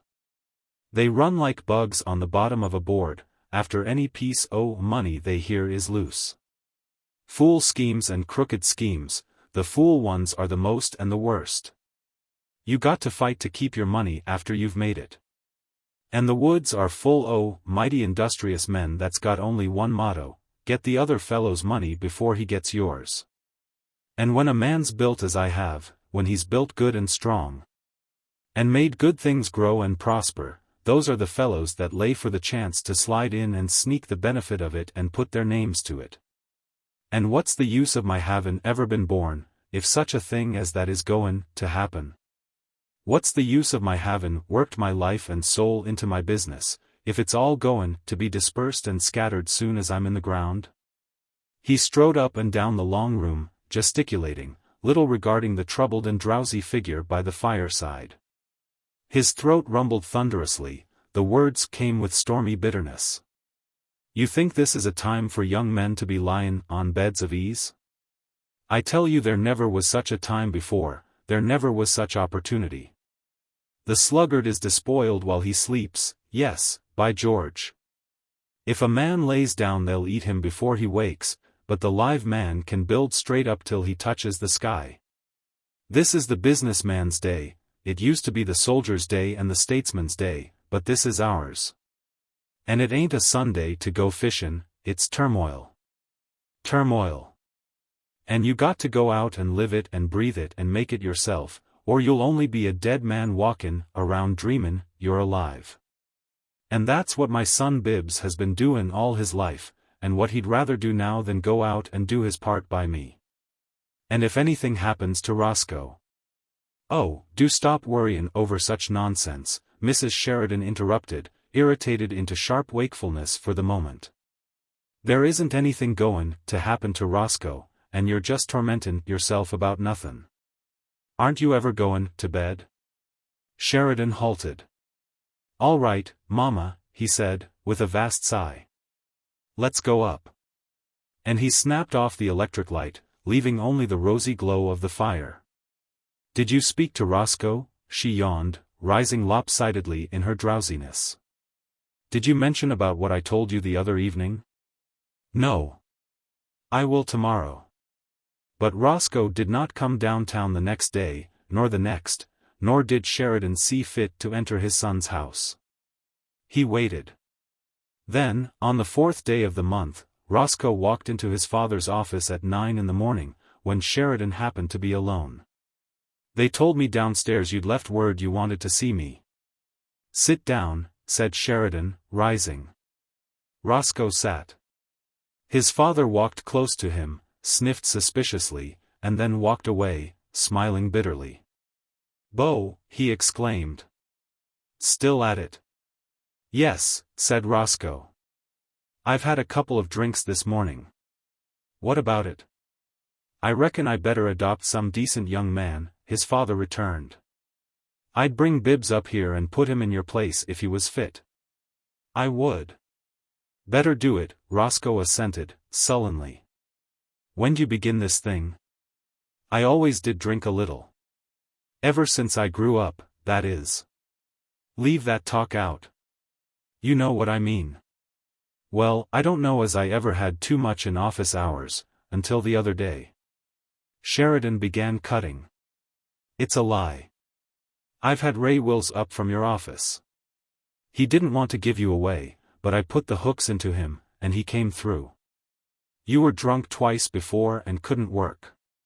You been leavin' your office for drinks every few hours for the last 3 weeks. I been over your books. Your office is way behind. You haven't done any work, to count, in a month. All right, said Roscoe, drooping under the torture. It's all true. What you goin' to do about it? Roscoe's head was sunk between his shoulders. I can't stand very much talk about it, Father, he said, pleadingly. No. Sheridan cried. Neither can I. What do you think it means to me? He dropped into the chair at his big desk, groaning. I can't stand to talk about it any more and you can to listen, but I'm goin' to find out what's the matter with you, and I'm goin' to straighten you out. Roscoe shook his head helplessly. You can't straighten me out. See here, said Sheridan. Can you go back to your office and stay sober today, while I get my work done? Or will I have to hire a couple huskies to follow you around and knock the whiskey out your hand if they see you tryin' to take it? You needn't worry about that, said Roscoe, looking up with a faint resentment. I'm not drinking because I've got a thirst. Well, what have you got? Nothing. Nothing you can do anything about. Nothing, I tell you. We'll see about that, said Sheridan, harshly. Now I can't fool with you today, and you get up out that chair and get out my office. You bring your wife to dinner tomorrow. You didn't come last Sunday, but you come tomorrow. I'll talk this out with you when the women folks are workin' the phonograph, after dinner. Can you keep sober till then? You better be sure, because I'm going to send Abercrombie down to your office every little while, and he'll let me know. Roscoe paused at the door. You told Abercrombie about it? He asked. Told him. And Sheridan laughed hideously. Do you suppose there's an elevator boy in the whole damn building that ain't on to you? Roscoe settled his hat down over his eyes and went out. Chapter 21. Who looks a mustang in the eye? Changeity, chong, chong. Bash. Crash. Bang. So sang Bibbs, his musical gaieties inaudible to his fellow workmen because of the noise of the machinery. He had discovered long ago that the uproar was rhythmical, and it had been intolerable. But now, on the afternoon of the 4th day of his return, he was accompanying the swing and clash of the metals with jubilant vaquero fragments, mingling improvisations of his own among them. And mocking the zinc eater's crash with vocal imitations. Fearless and bold. Chong. Bash. Behold. With a leap from the ground. To the saddle in a bound. And away, and away. Hi-yay. Who looks a chong, chong, bash, crash, bang. Who cares a dash how you bash and you crash? Night's on the way. Each time I say. Hi-yay. Crash, chong. Bash, chong. Chong, bang, bang. The long room was ceaselessly thundering with metallic sound, the air was thick with the smell of oil, the floor trembled perpetually. Everything was implacably in motion, nowhere was there a rest for the dizzied eye. The first time he had entered the place Bibbs had become dizzy instantly, and 6 months of it had only added increasing nausea to faintness. But he felt neither now. All day long I'll send my thoughts to you. You must keep remembering that your friend stands beside you. He saw her there beside him, and the greasy, roaring place became suffused with radiance. The poet was happy in his machine shop, he was still a poet there. And he fed his old zinc eater, and sang. Away, and away. Hi-yay. Crash, bash, crash, bash, chong. Wild are his eyes. Fiercely he dies. Hi-yah. Crash, bash, bang. Bash, chong. Ready to fling our gloves in the ring. He was unaware of a sensation that passed along the lines of workmen. Their great master had come among them, and they grinned to see him standing with Dr. Gurney behind the unconscious Bibbs. Sheridan nodded to those nearest him. He had personal acquaintance with nearly all of them, but he kept his attention upon his son. Bibbs worked steadily, never turning from his machine. Now and then he varied his musical program with remarks addressed to the zinc eater. "Go on, you old crash basher. Chew it up. It's good for you, if you don't try to bolt your victuals. Fletcherize, you pig. That's right, you'll never get a lump in your gizzard. Want some more? Here's a nice, shiny one." The words were indistinguishable, but Sheridan inclined his head to Gurney's ear and shouted fiercely, "Talkin' to himself. By George!" Gurney laughed reassuringly, and shook his head. Bibbs returned to song. "Chong. Chong, bash, chong. It's I. Who looks a Mustang in the eye? Fearless and bow." His father grasped him by the arm. "Here," he shouted. "Let me show you how to run a strip through there. The foreman says you're some better'n you used to be, but that's no way to handle. Get out the way and let me show you once." "Better be careful," Bibbs warned him, stepping to one side. "Careful? Bo." Sheridan seized a strip of zinc from the box. "What you talkin' to yourself about? Tryin' to make yourself think you're so abused you're goin' wrong in the head? Abused?" "No," shouted Bibbs. "I was singing, because I like it. I told you I'd come back and like it." Sheridan may not have understood. At all events, he made no reply, but began to run the strip of zinc through the machine. He did it awkwardly, and with bad results. "Here," he shouted. "This is the way. Watch how I do it. There's nothin' to it, if you put your mind on it." By his own showing then his mind was not upon it. He continued to talk. "All you got to look out for is to keep it pressed over to. Don't run your hand up with it," Bibbs vociferated, leaning toward him. "Run nothin'. You got to. Look out!" Shouted Bibbs and Gurney together, and they both sprang forward. But Sheridan's right hand had followed the strip too far, and the zinc eater had bitten off the tips of the first and second fingers.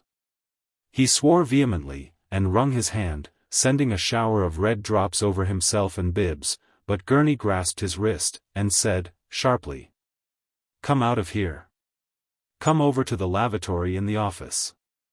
Bibbs, fetch my bag. It's in my machine, outside." And when Bibbs brought the bag to the washroom he found the doctor still grasping Sheridan's wrist, holding the injured hand over a basin. Sheridan had lost color and temper, too.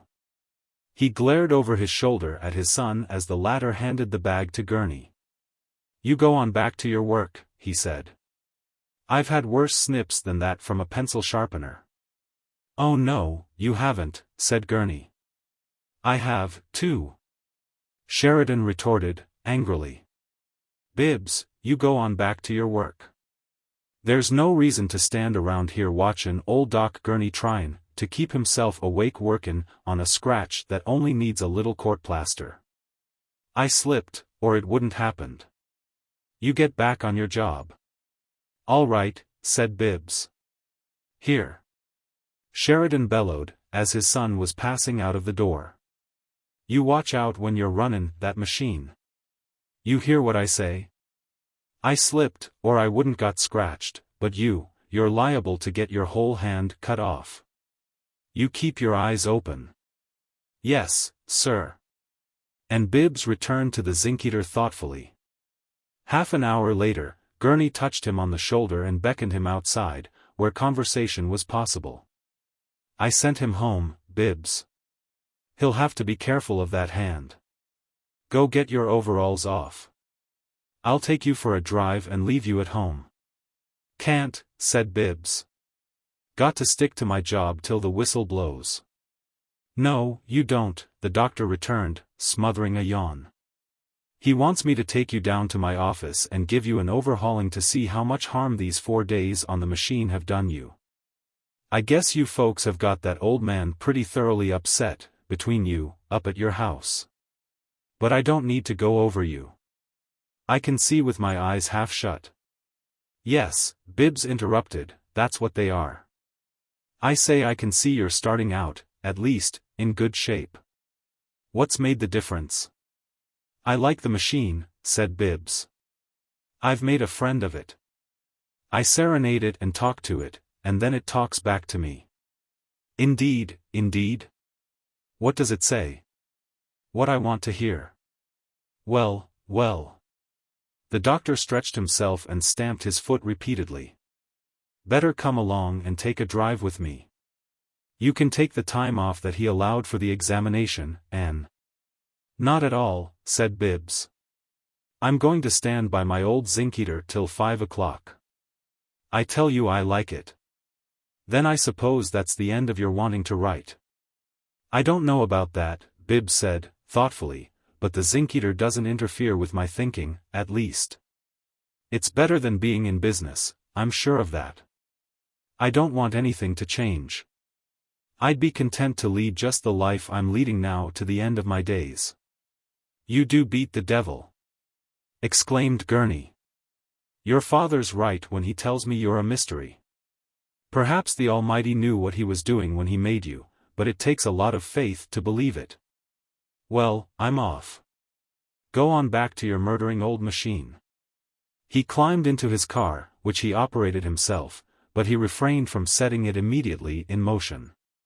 Well, I rubbed it in on the old man that you had warned him not to slide his hand along too far, and that he got hurt because he didn't pay attention to your warning. And because he was trying to show you how to do something you were already doing a great deal better than he could. You tell him I'll be around to look at it and change the dressing tomorrow morning. Goodbye. But when he paid the promised visit, the next morning, he did more than change the dressing upon the damaged hand. The injury was severe of its kind, and Gurney spent a long time over it, though Sheridan was rebellious and scornful. Being brought to a degree of tractability only by means of horrible threats and talk of amputation. However, he appeared at the dinner table with his hand supported in a sling, which he seemed to regard as an indignity. While the natural inquiries upon the subject evidently struck him as deliberate insults. Mrs. Sheridan, having been unable to contain her solicitude several times during the day, and having been checked each time in a manner that blanched her cheek, hastened to warn Roscoe and Sybil. Upon their arrival at 5, to omit any reference to the injury and to avoid even looking at the sling if they possibly could. The Sheridans dined on Sundays at 5. Sybil had taken pains not to arrive either before or after the hand was precisely on the hour. And the members of the family were all seated at the table within 2 minutes after she and Roscoe had entered the house. It was a glum gathering, overhung with portents. The air seemed charged, awaiting any tiny ignition to explode, and Mrs. Sheridan's expression, as she sat with her eyes fixed almost continually upon her husband, was that of a person engaged in prayer. Edith was pale and intent. Roscoe looked ill, Sybil looked ill. And Sheridan looked both ill and explosive. Bibbs had more color than any of these, and there was a strange brightness, like a light, upon his face. It was curious to see anything so happy in the tense gloom of that household. Edith ate little, but gazed nearly all the time at her plate. She never once looked at Sybil, though Sybil now and then gave her a quick glance, heavily charged, and then looked away. Roscoe ate nothing, and, like Edith, kept his eyes upon his plate and made believe to occupy himself with the viands thereon, loading his fork frequently, but not lifting it to his mouth. He did not once look at his father, though his father gazed heavily at him most of the time. And between Edith and Sybil, and between Roscoe and his father, some bitter wireless communication seemed continually to be taking place throughout the long silences prevailing during this enlivening ceremony of Sabbath refection. "Didn't you go to church this morning, Bibbs?" his mother asked, in the effort to break up one of those ghastly intervals. What did you say, Mother? Didn't you go to church this morning? I think so, he answered, as from a roseate trance. You think so? Don't you know? Oh yes. Yes, I went to church. Which one? Just down the street. It's brick. What was the sermon about? What, Mother? Can't you hear me? She cried. I asked you what the sermon was about. He roused himself. I think it was about, he frowned, seeming to concentrate his will to recollect. I think it was about something in the Bible. White Jacket George was glad of an opportunity to leave the room and lean upon Mist Jackson's shoulder in the pantry. He don't know they was any summon. He concluded, having narrated the dining room dialogue. All he know is he was with at Lady Live's next do. George was right. Did you go to church all by yourself, Bibbs? Sybil asked. No, he answered. No, I didn't go alone. Oh. Sybil gave the ejaculation an upward twist, as of mocking inquiry, and followed it by another, expressive of hilarious comprehension. Oh. Bibbs looked at her studiously, but she spoke no further. And that completed the conversation at the lugubrious feast. Coffee came finally, was disposed of quickly, and the party dispersed to other parts of the house. Bibbs followed his father and Roscoe into the library, but was not well received. You go and listen to the phonograph with the women folks, Sheridan commanded. Bibbs retreated. Sometimes you do seem to be a hard sort of man, he said. However, he went obediently to the gilt and brocade room in which his mother and his sister-in-law had helplessly withdrawn, according to their sabbatical custom. Edith sat in a corner, tapping her feet together and looking at them. Sybil sat in the center of the room, examining a brooch which she had detached from her throat, and Mrs. Sheridan was looking over a collection of records consisting exclusively of Caruso and ragtime. She selected one of the latter, remarking that she thought it right pretty, and followed it with one of the former and the same remark. As the second reached its conclusion, George appeared in the broad doorway, seeming to have an errand there, but he did not speak. Instead, he favored Edith with a benevolent smile, and she immediately left the room, George stepping aside for her to precede him. And then disappearing after her in the hall with an air of successful diplomacy. He made it perfectly clear that Edith had given him secret instructions and that it had been his pride and pleasure to fulfill them to the letter. Sybil stiffened in her chair. Her lips parted, and she watched with curious eyes the vanishing back of the white jacket. What's that? She asked, in a low voice, but sharply. Here's another right pretty record, said Mrs. Sheridan, affecting, with patent nervousness, not to hear. And she unloosed the music. Sybil bit her lip and began to tap her chin with the brooch. After a little while she turned to Bibbs, who reposed at half-length in a gold chair, with his eyes closed. Where did Edith go? She asked, curiously. Edith? He repeated, opening his eyes blankly. Is she gone? Sybil got up and stood in the doorway. She leaned against the casing, still tapping her chin with the brooch. Her eyes were dilating. She was suddenly at high tension, and her expression had become one of sharp excitement. She listened intently. When the record was spun out she could hear Sheridan rumbling in the library, during the ensuing silence, and Roscoe's voice, querulous and husky, I won't say anything at all. I tell you, you might just as well let me alone. But there were other sounds, a rustling and murmur, whispering, low protesting cadences in a male voice. And as Mrs. Sheridan started another record, a sudden, vital resolve leaped like fire in the eyes of Sybil. She walked down the hall and straight into the smoking room. Lamhorn and Edith both sprang to their feet, separating. Edith became instantly deathly white with a rage that set her shaking from head to foot, and Lamhorn stuttered as he tried to speak. But Edith's shaking was not so violent as Sybil's, nor was her face so white.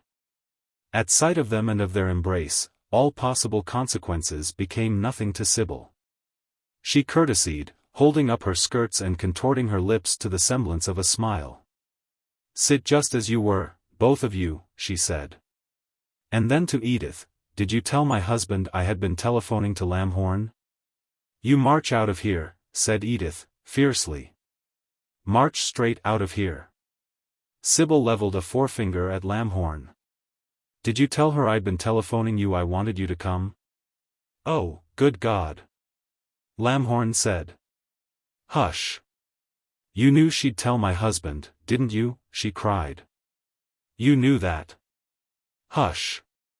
he begged, panic-stricken. "That was a manly thing to do. Oh, it was like a gentleman.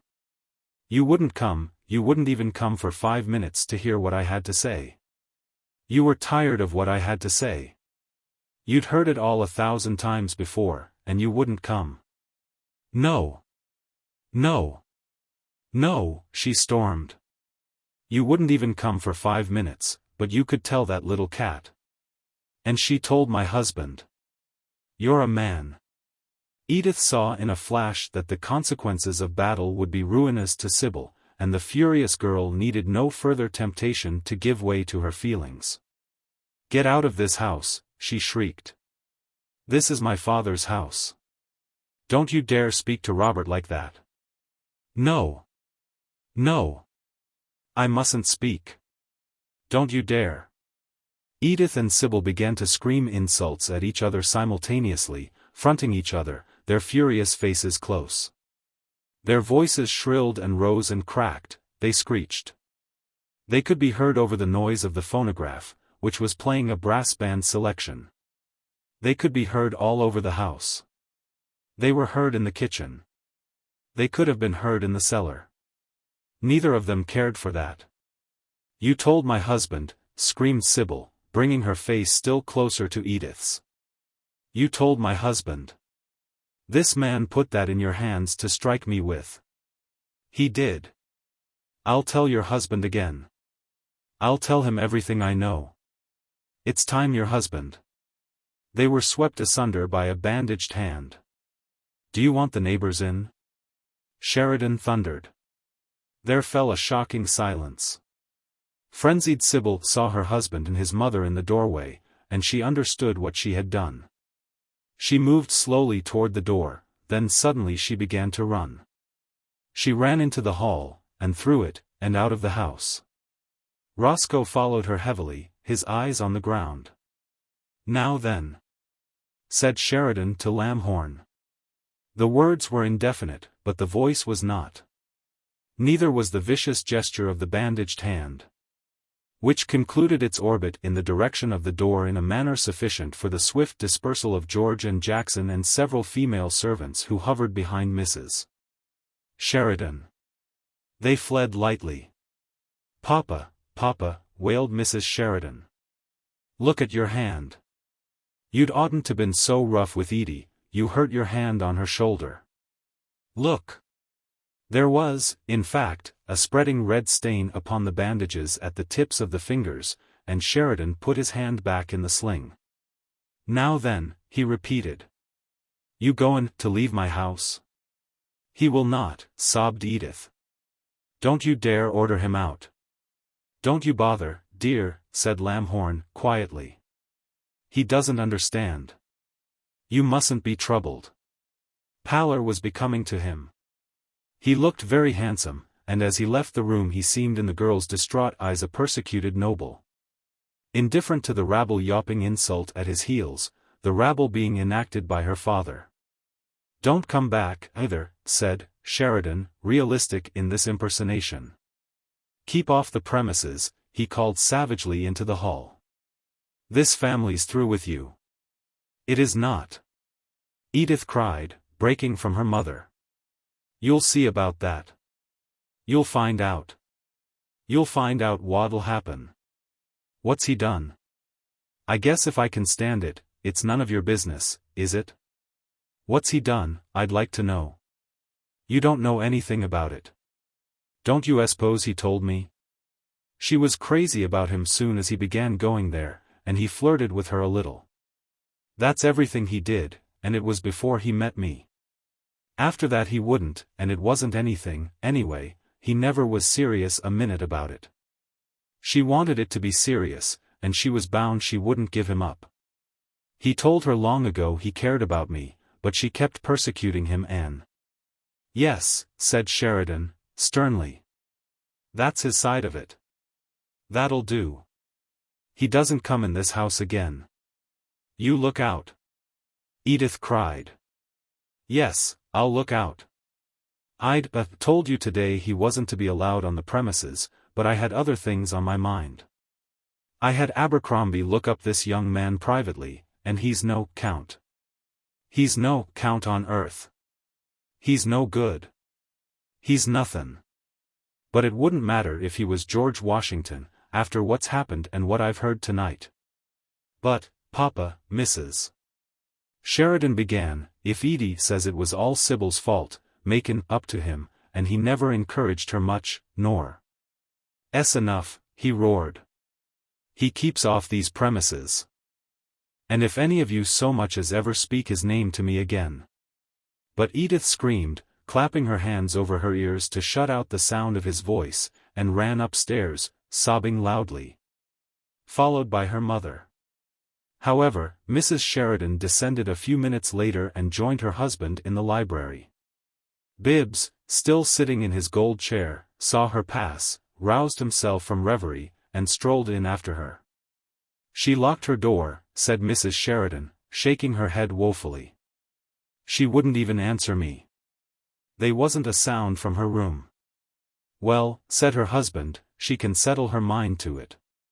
She never speaks to that fellow again, and if he tries to telephone her tomorrow, here. You tell the help if he calls up to ring off and say it's my orders." "No, you needn't. I'll tell myself." "Better not," said Bibbs, gently. His father glared at him. "It's no good," said Bibbs. "Mother, when you were in love with father." "My goodness," she cried. "You ain't goin' to compare your father to that." "Edith feels about him just what you did about father," said Bibbs. "And if your father had told you." "I won't listen to such silly talk," she declared, angrily. "So you're handin' out your advice, are you, Bibbs?" said Sheridan. "What is it?" "Let her see him all she wants." Sheridan gave it up. "I don't know what to call you." "Let her see him all she wants," Bibbs repeated, thoughtfully. "You're up against something too strong for you. If Edith were a weakling you'd have a chance this way, but she isn't.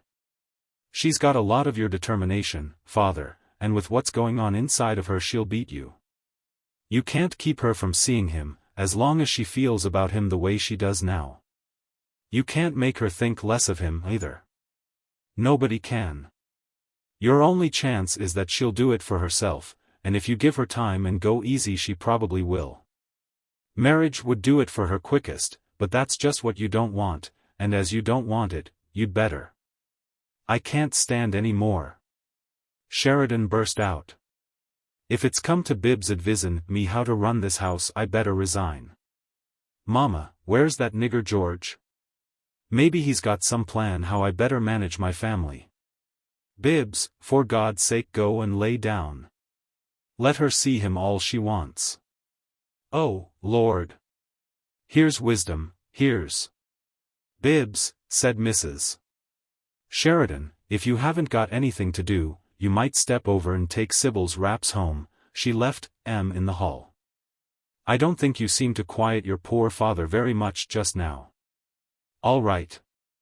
And Bibbs bore Sybil's wraps across the street and delivered them to Roscoe, who met him at the door. Bibbs said only, "Forgot these," and, "Good night, Roscoe," cordially and cheerfully, and returned to the new house. His mother and father were still talking in the library, but with discretion he passed rapidly on and upward to his own room, and there he proceeded to write in his notebook. Chapter 22.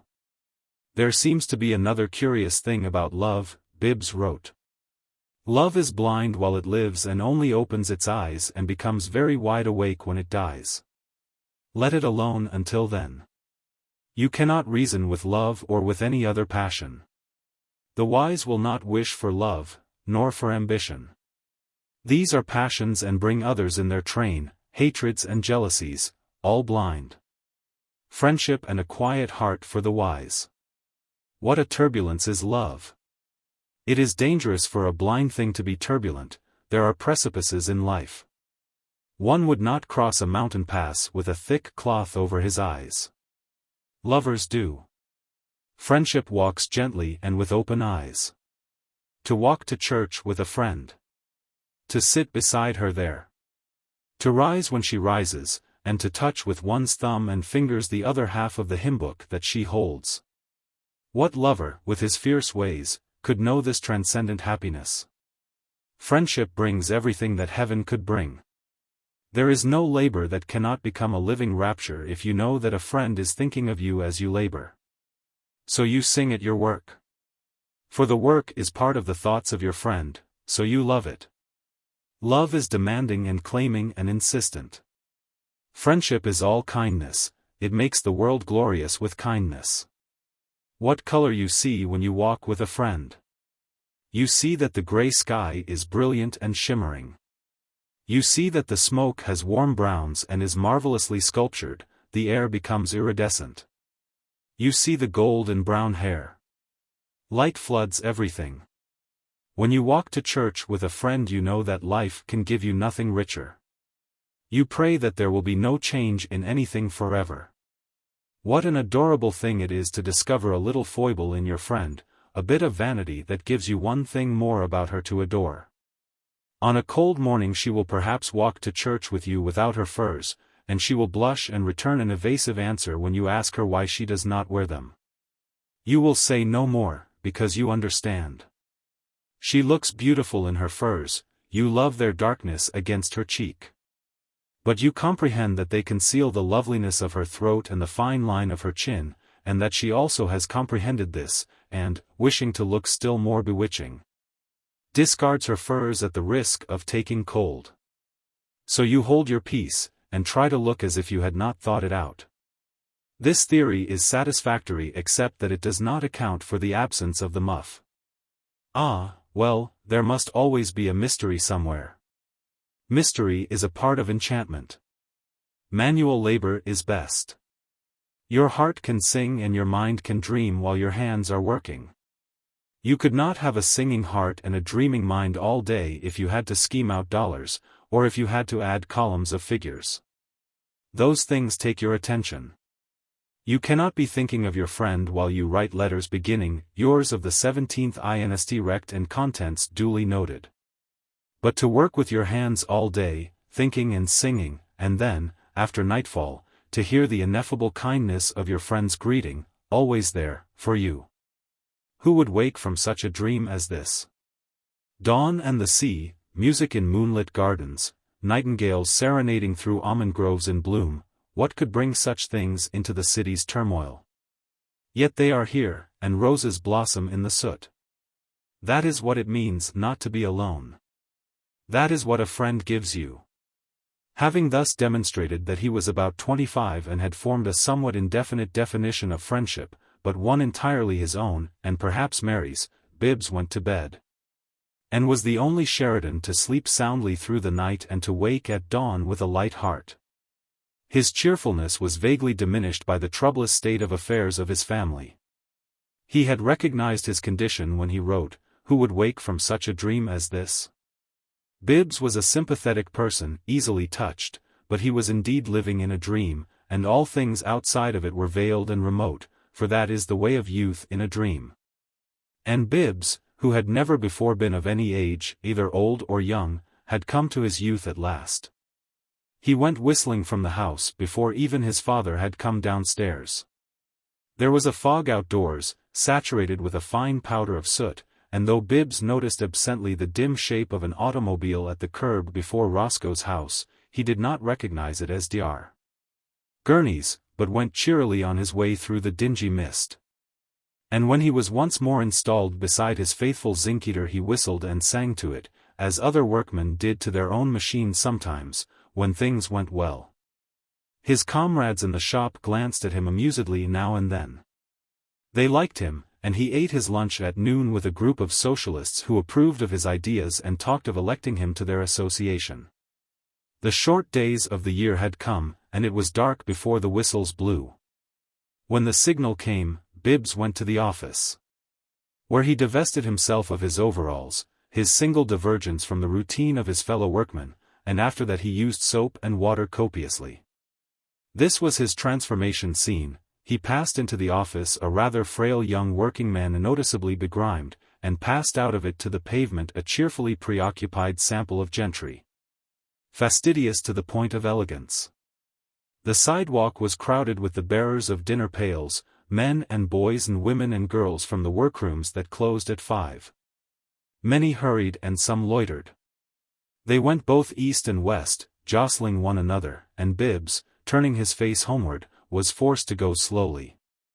Coming toward him, as slowly, through the crowd, a tall girl caught sight of his long, thin figure and stood still until he had almost passed her. For in the thick crowd and the thicker gloom he did not recognize her, though his shoulder actually touched hers. He would have gone by, but she laughed delightedly, and he stopped short, startled. 2 boys, one chasing the other, swept between them, and Bibbs stood still, peering about him in deep perplexity. She leaned toward him. "I knew you," she said. "Good heavens," cried Bibbs. "I thought it was your voice coming out of a star." "There's only smoke overhead," said Mary, and laughed again. "There aren't any stars." "Oh yes, there were, when you laughed." She took his arm, and they went on.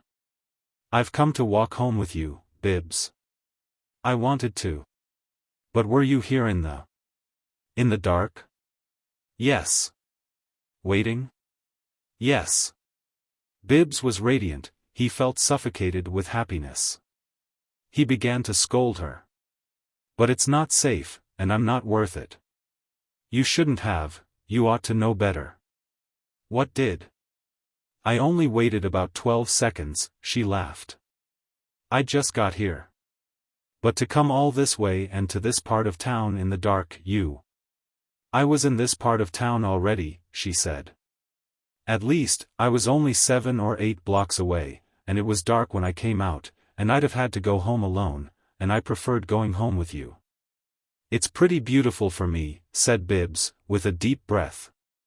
"You'll never know what it was to hear your laugh in the darkness, and then to see you standing there.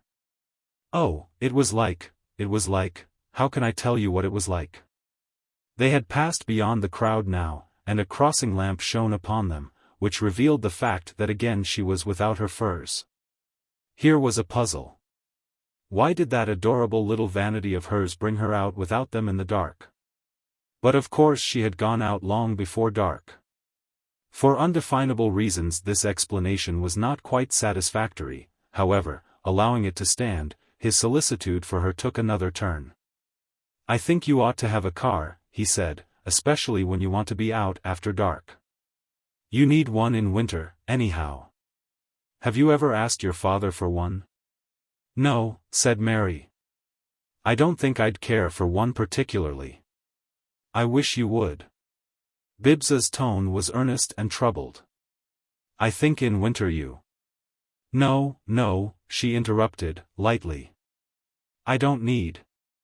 But my mother tried to insist on sending one over here every afternoon for me. I wouldn't let her, because I like the walk, but a girl likes to walk, too," said Mary. "Let me tell you where I've been this afternoon and how I happen to be near enough to make you take me home. I've been to see a little old man who makes pictures of the smoke. He has a sort of warehouse for a studio, and he lives there with his mother and his wife and their 7 children, and he's gloriously happy. I'd seen one of his pictures at an exhibition, and I wanted to see more of them, so he showed them to me. He has almost everything he ever painted. I don't suppose he's sold more than 4 or 5 pictures in his life. He gives drawing lessons to keep alive."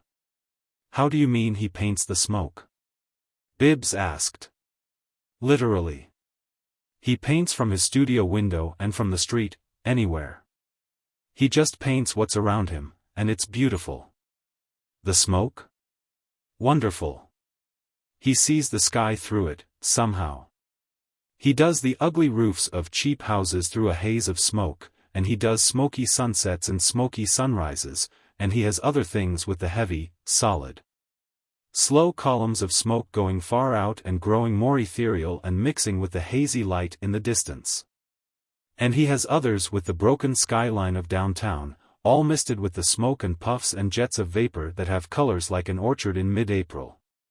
I'm going to take you there some Sunday afternoon, Bibbs. You're showing me the town, he said. I didn't know what was in it at all. There are workers in beauty here, she told him, gently. There are other painters more prosperous than my friend. There are all sorts of things. I didn't know. No. Since the town began growing so great that it called itself greater, one could live here all one's life and know only the side of it that shows. The beauty workers seem buried very deep, said Bibbs. And I imagine that your friend who makes the smoke beautiful must be buried deepest of all. My father loves the smoke, but I can't imagine his buying one of your friend's pictures. He'd buy the Bay of Naples, but he wouldn't get one of those. He'd think smoke in a picture was horrible, unless he could use it for an advertisement. Yes, she said, thoughtfully. And really he's the town. They are buried pretty deep, it seems, sometimes, Bibbs. And yet it's all wonderful, he said. It's wonderful to me. You mean the town is wonderful to you? Yes, because everything is, since you called me your friend. The city is only a rumble on the horizon for me. It can't come any closer than the horizon so long as you let me see you standing by my old zinc eater all day long, helping me. Mary, he stopped with a gasp. That's the first time I've called you Mary. Yes. She laughed, a little tremulously. Though I wanted you to. I said it without thinking. It must be because you came there to walk home with me. That must be it. Women like to have things said, Mary informed him, her tremulous laughter continuing. Were you glad I came for you? No, not glad. I felt as if I were being carried straight up and up and up, over the clouds. I feel like that still. I think I'm that way most of the time. I wonder what I was like before I knew you. The person I was then seems to have been somebody else, not Bibbs Sheridan at all. It seems long, long ago. I was gloomy and sickly, somebody else, somebody I don't understand now, a coward afraid of shadows, afraid of things that didn't exist, afraid of my old zinc eater. And now I'm only afraid of what might change anything. She was silent a moment, and then, You're happy, Bibbs? She asked. Ah, don't you see? He cried. I want it to last for 1,000 years, just as it is. You've made me so rich, I'm a miser. I wouldn't have one thing different, nothing. Dear Bibbs. She said, and laughed happily. Chapter 23. Bibbs continued to live in the shelter of his dream. He had told Edith, after his ineffective effort to be useful in her affairs, that he had decided that he was a member of the family. But he appeared to have relapsed to the retired list after that one attempt at participancy. He was far enough detached from membership now. These were turbulent days in the new house, but Bibbs had no part whatever in the turbulence. He seemed an absent-minded stranger, present by accident and not wholly aware that he was present. He would sit, faintly smiling over pleasant imaginings and dear reminiscences of his own, while battle raged between Edith and her father, or while Sheridan unloosed jeremiads upon the sullen Roscoe, who drank heavily to endure them. The happy dreamer wandered into storm areas like a somnambulist, and wandered out again unawakened. He was sorry for his father and for Roscoe, and for Edith and for Sybil, but their sufferings and outcries seemed far away. Sybil was under Gurney's care. Roscoe had sent for him on Sunday night, not long after Bibbs returned the abandoned wraps. And during the first days of Sybil's illness the doctor found it necessary to be with her frequently, and to install a muscular nurse. And whether he would or no, Gurney received from his hysterical patient a variety of pungent information which would have staggered anybody but a family physician. Among other things he was given to comprehend the change in Bibbs, and why the zinc-eater was not putting a lump in the operator's gizzard as of yore. Sybil was not delirious, she was a thin little ego writhing and shrieking in pain. Life had hurt her, and had driven her into hurting herself. Her condition was only the adult's terrible exaggeration of that of a child after a bad bruise. There must be screaming and telling mother all about the hurt and how it happened. Sybil babbled herself hoarse when Gurney withheld morphine. She went from the beginning to the end in a breath. No protest stopped her, nothing stopped her. "You ought to let me die," she wailed. "It's cruel not to let me die. What harm have I ever done to anybody that you want to keep me alive? Just look at my life. I only married Roscoe to get away from home, and look what that got me into. Look where I am now. He brought me to this town, and what did I have in my life but his family? And they didn't even know the right crowd. If they had, it might have been something. I had nothing, nothing, nothing in the world. I wanted to have a good time, and how could I? Where's any good time among these Sheridans? They never even had wine on the table. I thought I was marrying into a rich family where I'd meet attractive people I'd read about, and travel, and go to dances, and, oh, my lord. All I got was these Sheridans. I did the best I could. I did, indeed. Oh, I did. I just tried to live. Every woman's got a right to live, sometime in her life, I guess. Things were just beginning to look brighter. We'd moved up here, and that frozen crowd across the street were after Jim for their daughter.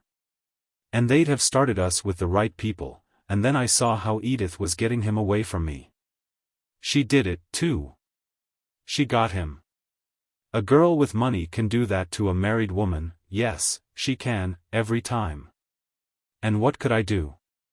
What can any woman do in my fix? I couldn't do anything but try to stand it, and I couldn't stand it.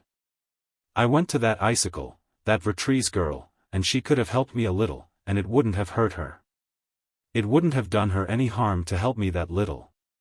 She treated me as if I'd been dirt that she wouldn't even take the trouble to sweep out of her house. Let her wait. Sybil's voice, hoarse from babbling, became no more than a husky whisper, though she strove to make it louder. She struggled half upright, and the nurse restrained her. I'd get up out of this bed to show her she can't do such things to me. I was absolutely ladylike, and she walked out and left me there alone. She'll see. She started after Bibbs before Jim's casket was fairly underground, and she thinks she's landed that poor loon, but she'll see. She'll see.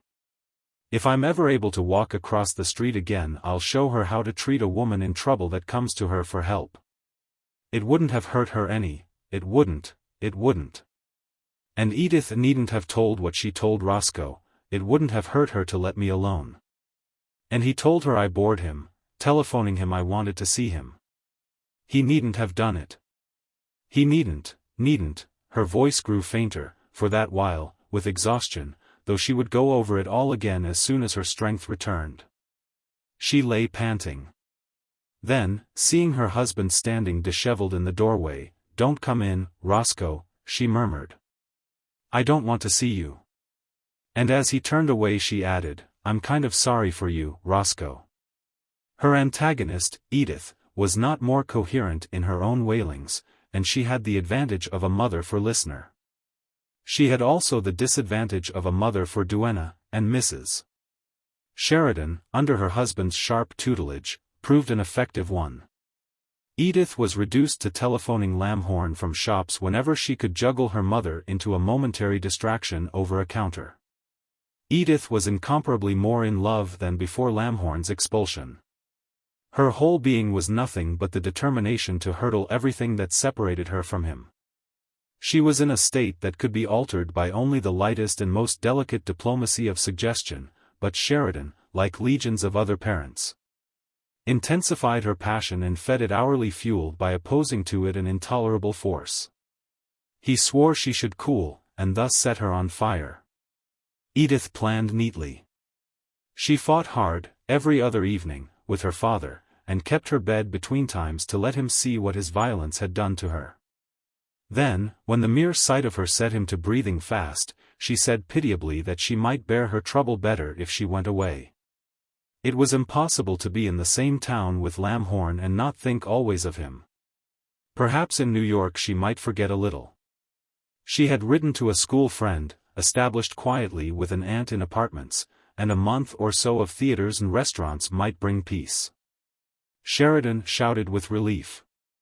He gave her a copious check, and she left upon a Monday morning wearing violets with her mourning and having kissed everybody goodbye except Sybil and Bibbs. She might have kissed Bibbs, but he failed to realize that the day of her departure had arrived, and was surprised, on returning from his zinc eater, that evening, to find her gone. "I suppose they'll be married there," he said, casually. Sheridan, seated, warming his stockinged feet at the fire, jumped up, fuming. "Either you go out here, or I will, Bibbs," he snorted. "I don't want to be in the same room with the particular kind of idiot you are. She's through with that riffraff. All she needed was to be kept away from him a few weeks, and I kept her away, and it did the business. For heaven's sake, go on out here." Bibbs obeyed the gesture of a hand still bandaged. And the black silk sling was still round Sheridan's neck, but no word of Gurney's and no excruciating twinge of pain could keep Sheridan's hand in the sling. The wounds, slight enough originally, had become infected the first time he had dislodged the bandages, and healing was long delayed. Sheridan had the habit of gesture. He could not take time to remember, he said, that he must be careful, and he had also a curious indignation with his hurt. He refused to pay it the compliment of admitting its existence.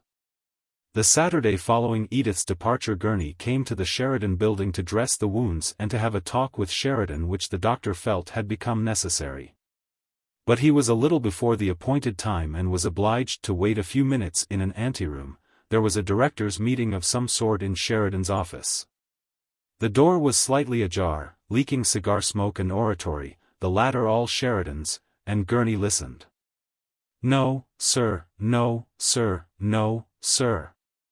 He heard the big voice rumbling, and then, breaking into thunder, "I tell you no. You men make me sick. You'd lose your confidence in Almighty God if a doodlebug flipped his hind leg at you. You say money's tight all over the country. Well, what if it is? There's no reason for it to be tight, and it's not goin' to keep our money tight. You're always runnin' to the woodshed to hide your nickels in a crack because some fool newspaper says the market's a little scary. You listen to every street corner croaker and then come and set here and try to scare me out of a big thing. We're in on this, understand? I tell you there never was better times. These are good times and big times, and I won't stand for any other kind o' talk.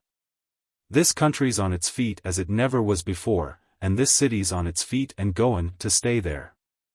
And Gurney heard a series of whacks and thumps upon the desk. "Bad times," Sheridan vociferated, with accompanying thumps. "Rabbit talk. These times are glorious, I tell you. We're in the promised land, and we're goin' to stay there. That's all, gentlemen. The loan goes." The directors came forth, flushed and murmurous, and Gurney hastened in. His guess was correct. Sheridan had been thumping the desk with his right hand. The physician scolded wearily, making good the fresh damage as best he might.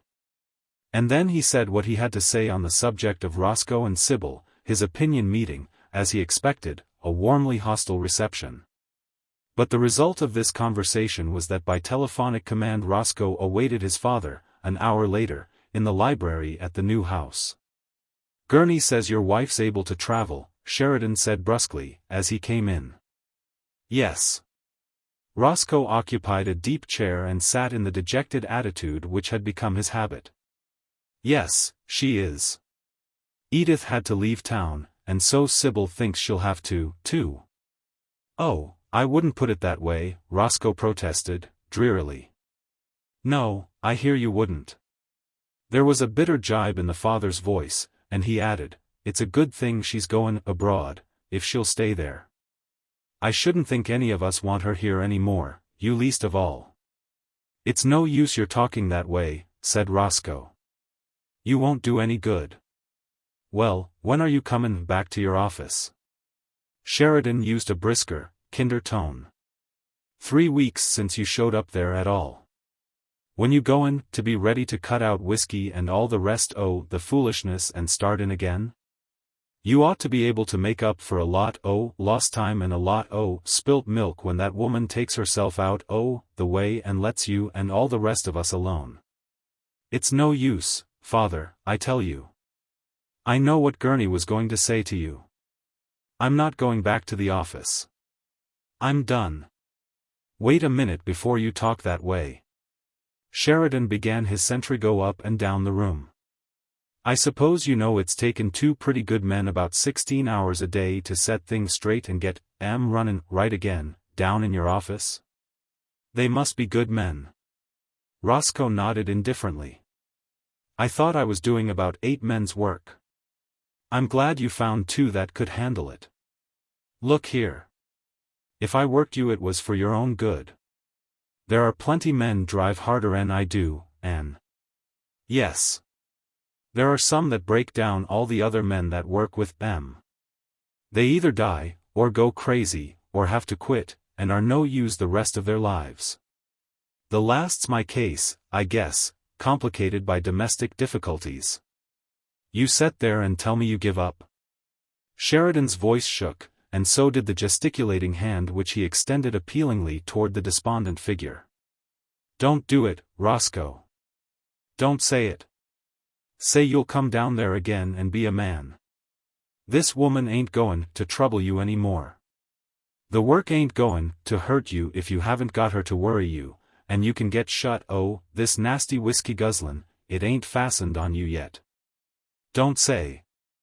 It's no use on earth, Roscoe mumbled. No use on earth. Look here. If you want another month's vacation. I know Gurney told you, so what's the use talking about vacations? Gurney. Sheridan vociferated the name savagely. It's Gurney, Gurney, Gurney. Always Gurney. I don't know what the world's comin' to with everybody runnin' around squealin', the doctor says this, and the doctor says that. It makes me sick. How's this country expect to get its work done if Gurney and all the other old nanny-goats keep up this blattin' Don't lift that stick wood, you'll ruin your nerves. So he says you got nervous exhaustion induced by overwork and emotional strain. They always got to stick the work in if they see a chance.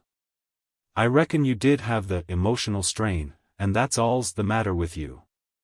You'll be over it soon's this woman's gone, and work's the very thing to make you quit frettin' about her. Did Gurney tell you I was fit to work? Shut up. Sheridan bellowed. I'm so sick that man's name I feel like shootin' anybody that says it to me. He fumed and chafed, swearing indistinctly, then came and stood before his son. Look here, do you think you're doin' the square thing by me? Do you? How much you worth? I've got between 7,000 and 8,000 a year clear, of my own, outside the salary. That much is mine whether I work or not. It is? You could pulled it out without me, I suppose you think, at your age? No. But it's mine, and it's enough. My lord. It's about what a congressman gets, and you want to quit there. I suppose you think you'll get the rest when I kick the bucket, and all you have to do is lay back and wait. You let me tell you right here, you'll never see 1 cent of it. You go out business now, and what would you know about handlin' it 5 or 10 or 20 years from now? Because I intend to stay here a little while yet, my boy. They'd either get it away from you or you'd sell for a nickel and let it be split up and, he whirled about, marched to the other end of the room, and stood silent a moment. Then he said, solemnly, listen. If you go out now, you leave me in the lurch, with nothin' on God's green earth to depend on but your brother, and you know what he is. I've depended on you for it all since Jim died. Now you've listened to that damn doctor, and he says maybe you won't ever be as good a man as you were, and that certainly you won't be for a year or so, probably more. Now, that's all a lie. Men don't break down that way at your age. Look at me. And I tell you, you can shake this thing off. All you need is a little get up and a little gumption. Men don't go away for years and then come back into moving businesses like ours, they lose the strings. And if you could, I won't let you. If you lay down on me now, I won't, and that's because if you lay down you prove you ain't the man I thought you were. He cleared his throat and finished quietly, Roscoe, will you take a month's vacation and come back and go to it? No, said Roscoe, listlessly. I'm through. All right, said Sheridan. He picked up the evening paper from a table, went to a chair by the fire and sat down, his back to his son. Goodbye. Roscoe rose, his head hanging, but there was a dull relief in his eyes. Best I can do, he muttered, seeming about to depart, yet lingering.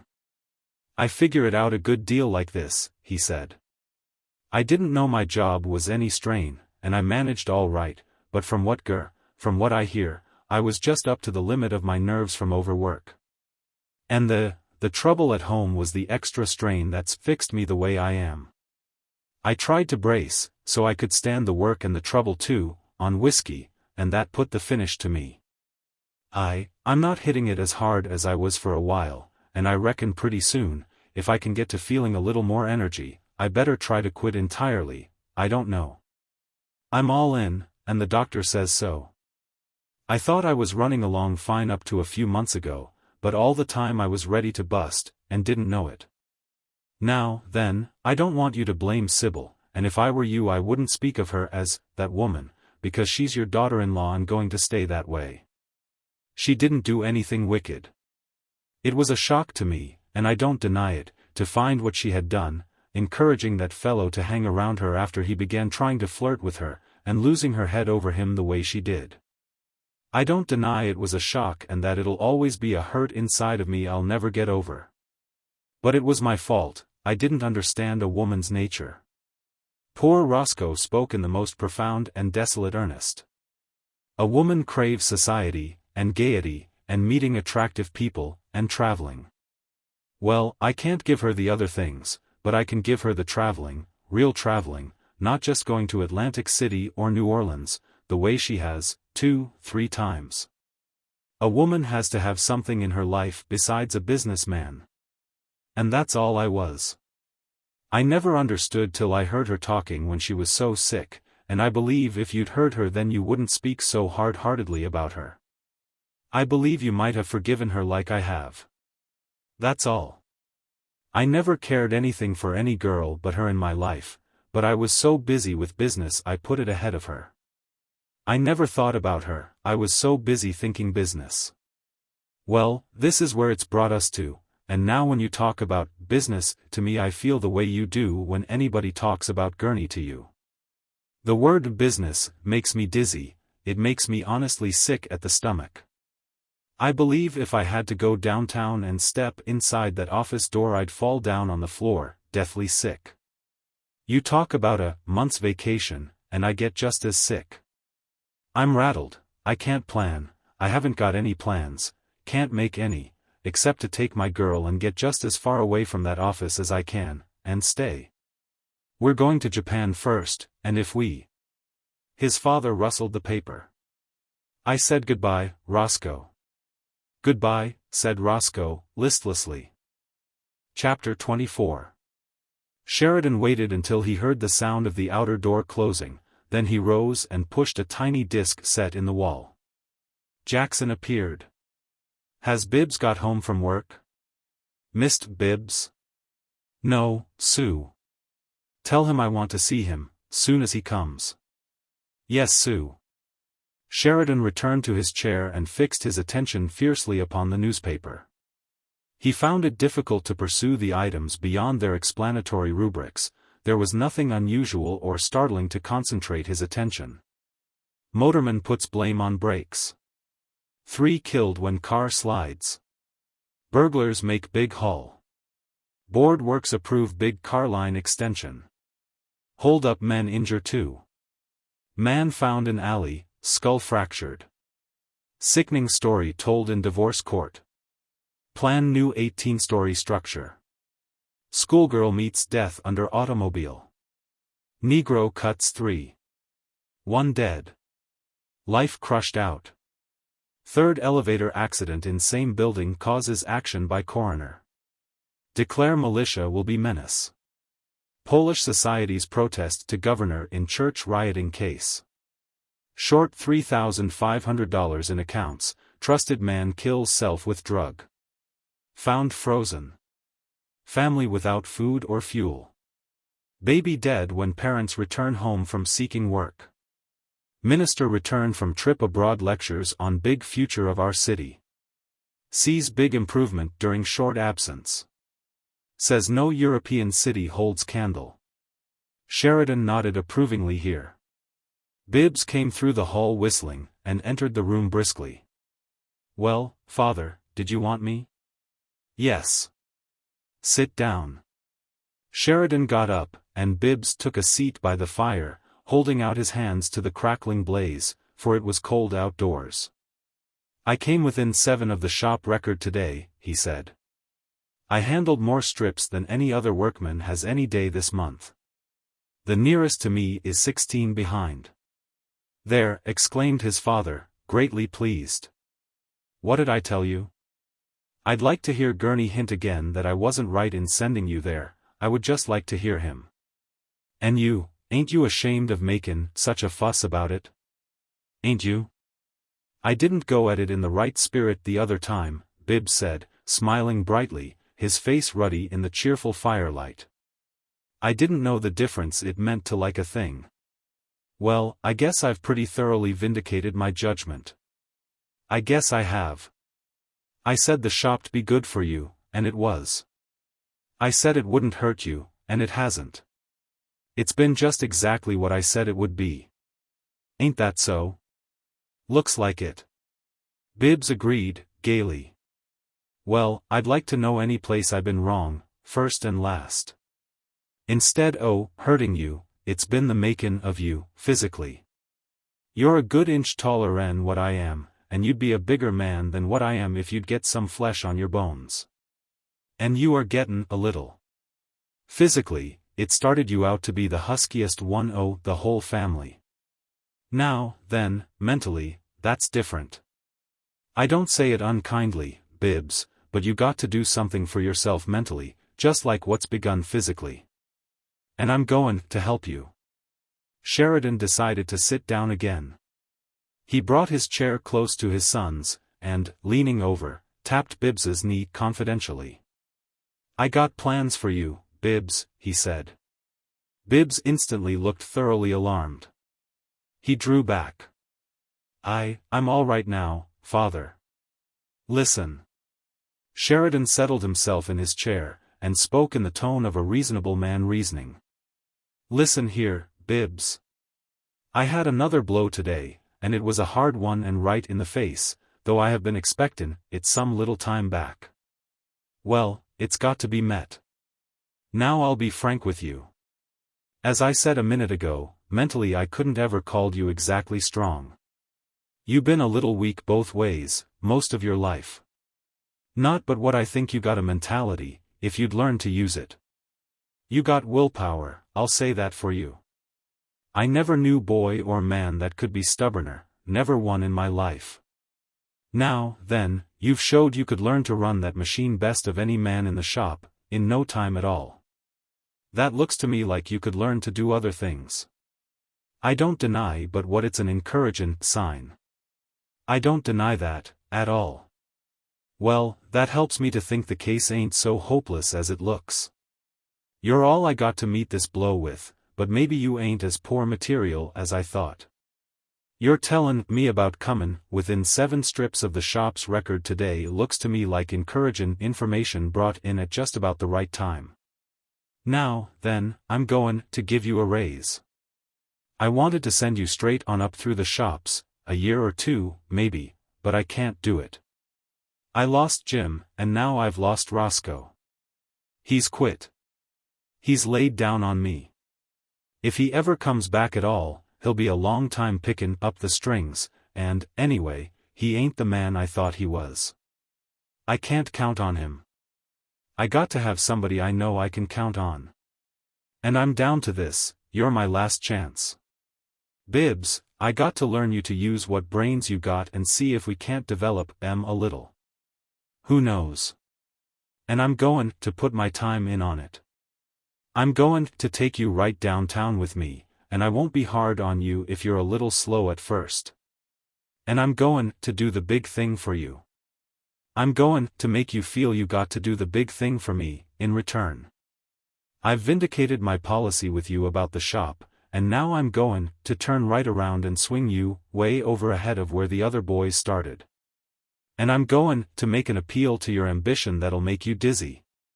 He tapped his son on the knee again. Bibbs, I'm goin' to start you off this way. I'm goin' to make you a director in the Pump Works Company. I'm goin' to make you vice president of the Realty Company and a vice president of the Trust Company. Bibbs jumped to his feet, blanched. Oh no, he cried. Sheridan took his dismay to be the excitement of sudden joy. Yes, sir. And there's some pretty fat little salaries goes with those vice presidencies, and a pinch o' stock in the pump company with the directorship. You thought I was pretty mean about the shop, oh, I know you did, but you see the old man can play it both ways. And so right now, the minute you've begun to make good the way I wanted you to, I deal from the new deck. And I'll keep on handin' it out bigger and bigger every time you show me you're big enough to play the hand I deal you. I'm startin' you with a pretty big one, my boy. But I don't want it. Bibbs stammered. What did you say? Sheridan thought he had not heard aright. I don't want it, father. I thank you, I do thank you. Sheridan looked perplexed. What's the matter with you? Didn't you understand what I was tellin' you? Yes. You sure? I reckon you didn't. I offered. I know. But I can't take it. What's the matter with you? Sheridan was half amazed, half suspicious. Your head feel funny? I've never been quite so sane in my life, said Bibbs, as I have lately. And I've got just what I want. I'm living exactly the right life. I'm earning my daily bread, and I'm happy in doing it. My wages are enough. I don't want any more money, and I don't deserve any. Damnation. Sheridan sprang up. You've turned socialist. You've been listening to those fellows down there, and you. No, sir. I think there's a great deal in what they say, but that isn't it. Sheridan tried to restrain his growing fury, and succeeded partially. Then what is it? What's the matter? Nothing, his son returned, nervously. Nothing, except that I'm content. I don't want to change anything. Why not? Bibbs had the incredible folly to try to explain. I'll tell you, father, if I can. I know it may be hard to understand. Yes, I think it may be, said Sheridan, grimly. What you say usually is a little that way. Go on.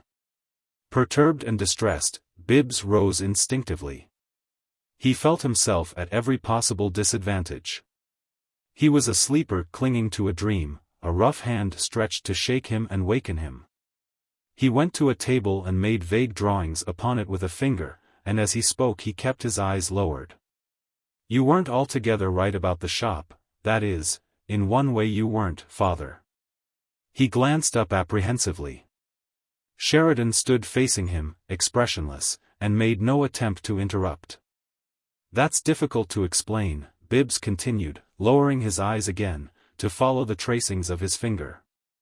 I believe the shop might have done for me this time if something hadn't helped me to, not only to bear it, but to be happy in it. Well, I am happy in it. I want to go on just as I am. And of all things on earth that I don't want to live a business life, I don't want to be drawn into it. I don't think it is living, and now I am living. I have the healthful toil, and I can think. In business as important as yours I couldn't think anything but business. I don't think making money is worthwhile. Go on, said Sheridan, curtly, as Bibbs paused timidly. It hasn't seemed to get anywhere, that I can see, said Bibbs. You think this city is rich and powerful, but what's the use of its being rich and powerful? They don't teach the children any more in the schools because the city is rich and powerful. They teach them more than they used to because some people, not rich and powerful people, have thought the thoughts to teach the children. And yet when you've been reading the paper I've heard you objecting to the children being taught anything except what would help them to make money. You said it was wasting the taxes. You want them taught to make a living, but not to live. When I was a little boy this wasn't an ugly town, now it's hideous. What's the use of being big just to be hideous? I mean I don't think all this has meant really going ahead, it's just been getting bigger and dirtier and noisier. Wasn't the whole country happier and in many ways wiser when it was smaller and cleaner and quieter and kinder? I know you think I'm an utter fool, Father, but, after all, though, aren't business and politics just the housekeeping part of life? And wouldn't you despise a woman that not only made her housekeeping her ambition, but did it so noisily and dirtily that the whole neighborhood was in a continual turmoil over it? And suppose she talked and thought about her housekeeping all the time, and was always having additions built to her house when she couldn't keep clean what she already had. And suppose, with it all, she made the house altogether unpeaceful and unlivable. Just 1 minute. Sheridan interrupted, adding, with terrible courtesy, if you will permit me? Have you ever been right about anything? I don't quite. I ask the simple question, have you ever been right about anything whatever in the course of your life? Have you ever been right upon any subject or question you've thought about and talked about? Can you mention one single time when you were proved to be right? He was flourishing the bandaged hand as he spoke, but Bibbs said only, if I've always been wrong before, surely there's more chance that I'm right about this. It seems reasonable to suppose something would be due to bring up my average. Yes, I thought you wouldn't see the point. And there's another you probably couldn't see, but I'll take the liberty to mention it. You've been Balkan all your life. Pretty much everything I ever wanted you to do, you'd let out some kind of a holler, like you are now, and yet I can't seem to remember once when you didn't have to lay down and do what I said.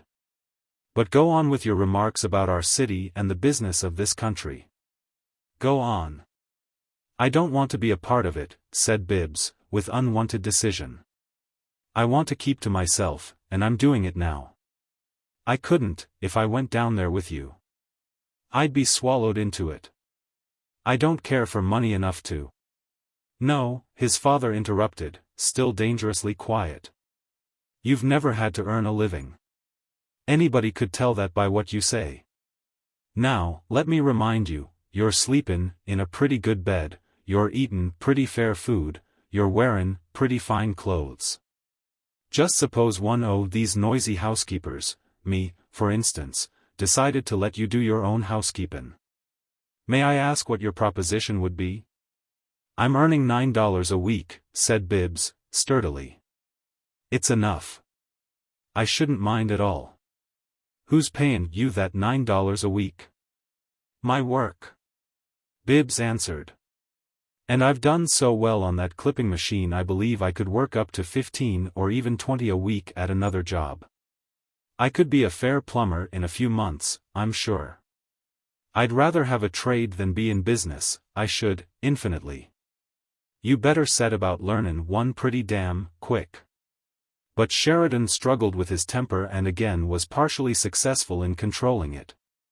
You better learn a trade over Sunday, because you're either goin' down with me to my office Monday morning, or you can go to plumbing. All right, said Bibbs, gently. I can get along. Sheridan raised his hand sardonically, as in prayer.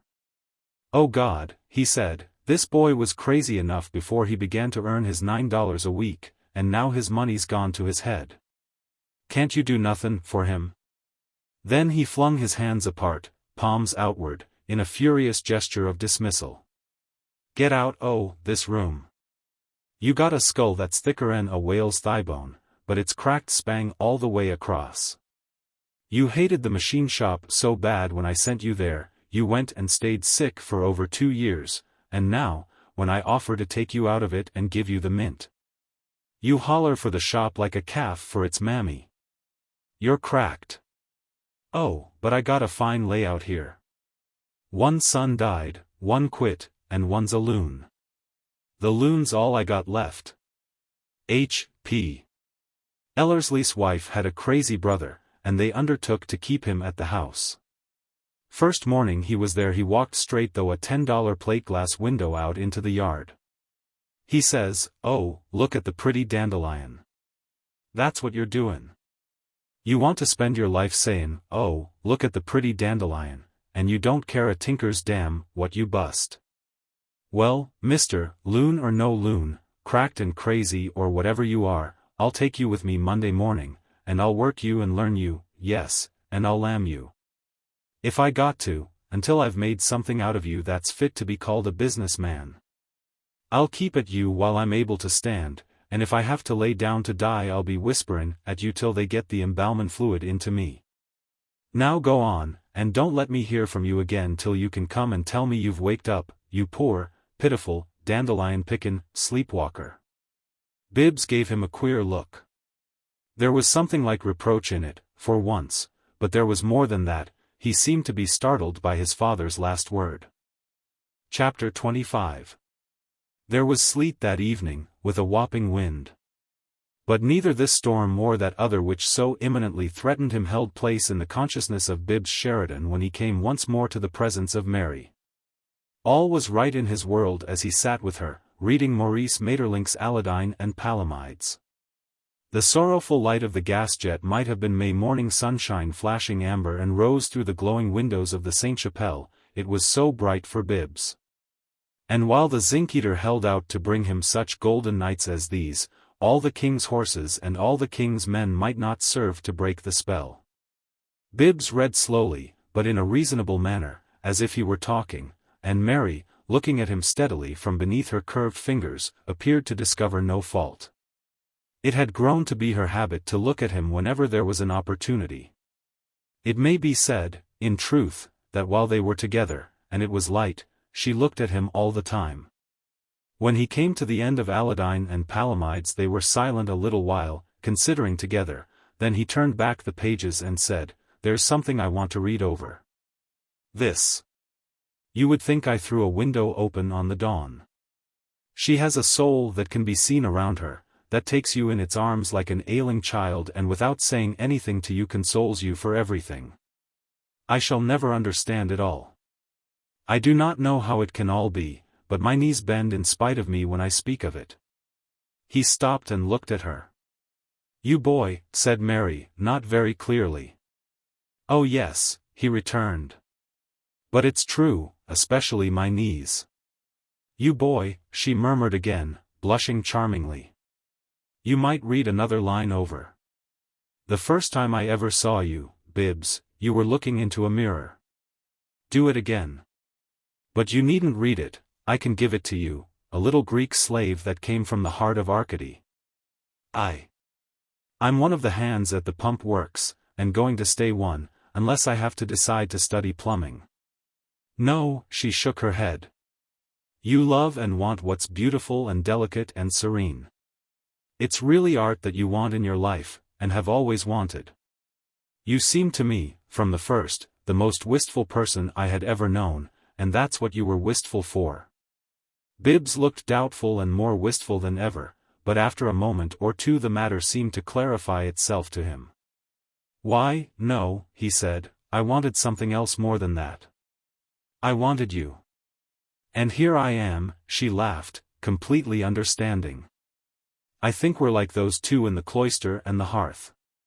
I'm just the rough Burgundian crossbow man, Dennis, who followed that gentle Gerard and told everybody that the devil was dead." "He isn't though," said Bibbs, as a hoarse little bell in the next room began a series of snappings which proved to be 10, upon count. He gets into the clock whenever I'm with you. And, sighing deeply, he rose to go. You're always very prompt about leaving me. I try to be, he said. It isn't easy to be careful not to risk everything by giving myself a little more at a time. If I ever saw you look tired. Have you ever? Not yet. You always look. How? Carefree. That's it. Except when you feel sorry for me about something, you always have that splendid look. It puts courage into people to see it. If I had a struggle to face, I'd keep remembering that look, and I'd never give up. It's a brave look, too, as though gaiety might be a kind of gallantry on your part, and yet I don't quite understand why it should be, either. He smiled quizzically, looking down upon her. Mary, you haven't a secret sorrow, have you? For answer she only laughed. No, he said, I can't imagine you with a care in the world. I think that's why you were so kind to me. You have nothing but happiness in your own life, and so you could spare time to make my troubles turn to happiness, too. But there's one little time in the 24 hours when I'm not happy. It's now, when I have to say good night. I feel dismal every time it comes, and then, when I've left the house, there's a bad little blankness, a black void, as though I were temporarily dead. And it lasts until I get it established in my mind that I'm really beginning another day that's to end with you again. Then I cheer up. But now's the bad time, and I must go through it, and so, good night. And he added with a pungent vehemence of which he was little aware, I hate it. Do you? She said, rising to go to the door with him. But he stood motionless, gazing at her wonderingly. Mary. Your eyes are so. He stopped. Yes? But she looked quickly away. I don't know, he said. I thought just then. What did you think? I don't know, it seemed to me that there was something I ought to understand, and didn't. She laughed and met his wondering gaze again frankly. My eyes are pleased, she said. I'm glad that you miss me a little after you go. But tomorrow's coming faster than other days if you'll let it, he said. She inclined her head. Yes. I'll let it. Going to church, said Bibbs.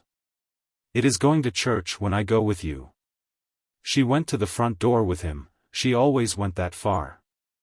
They had formed a little code of leave-taking, by habit, neither of them ever speaking of it, but it was always the same.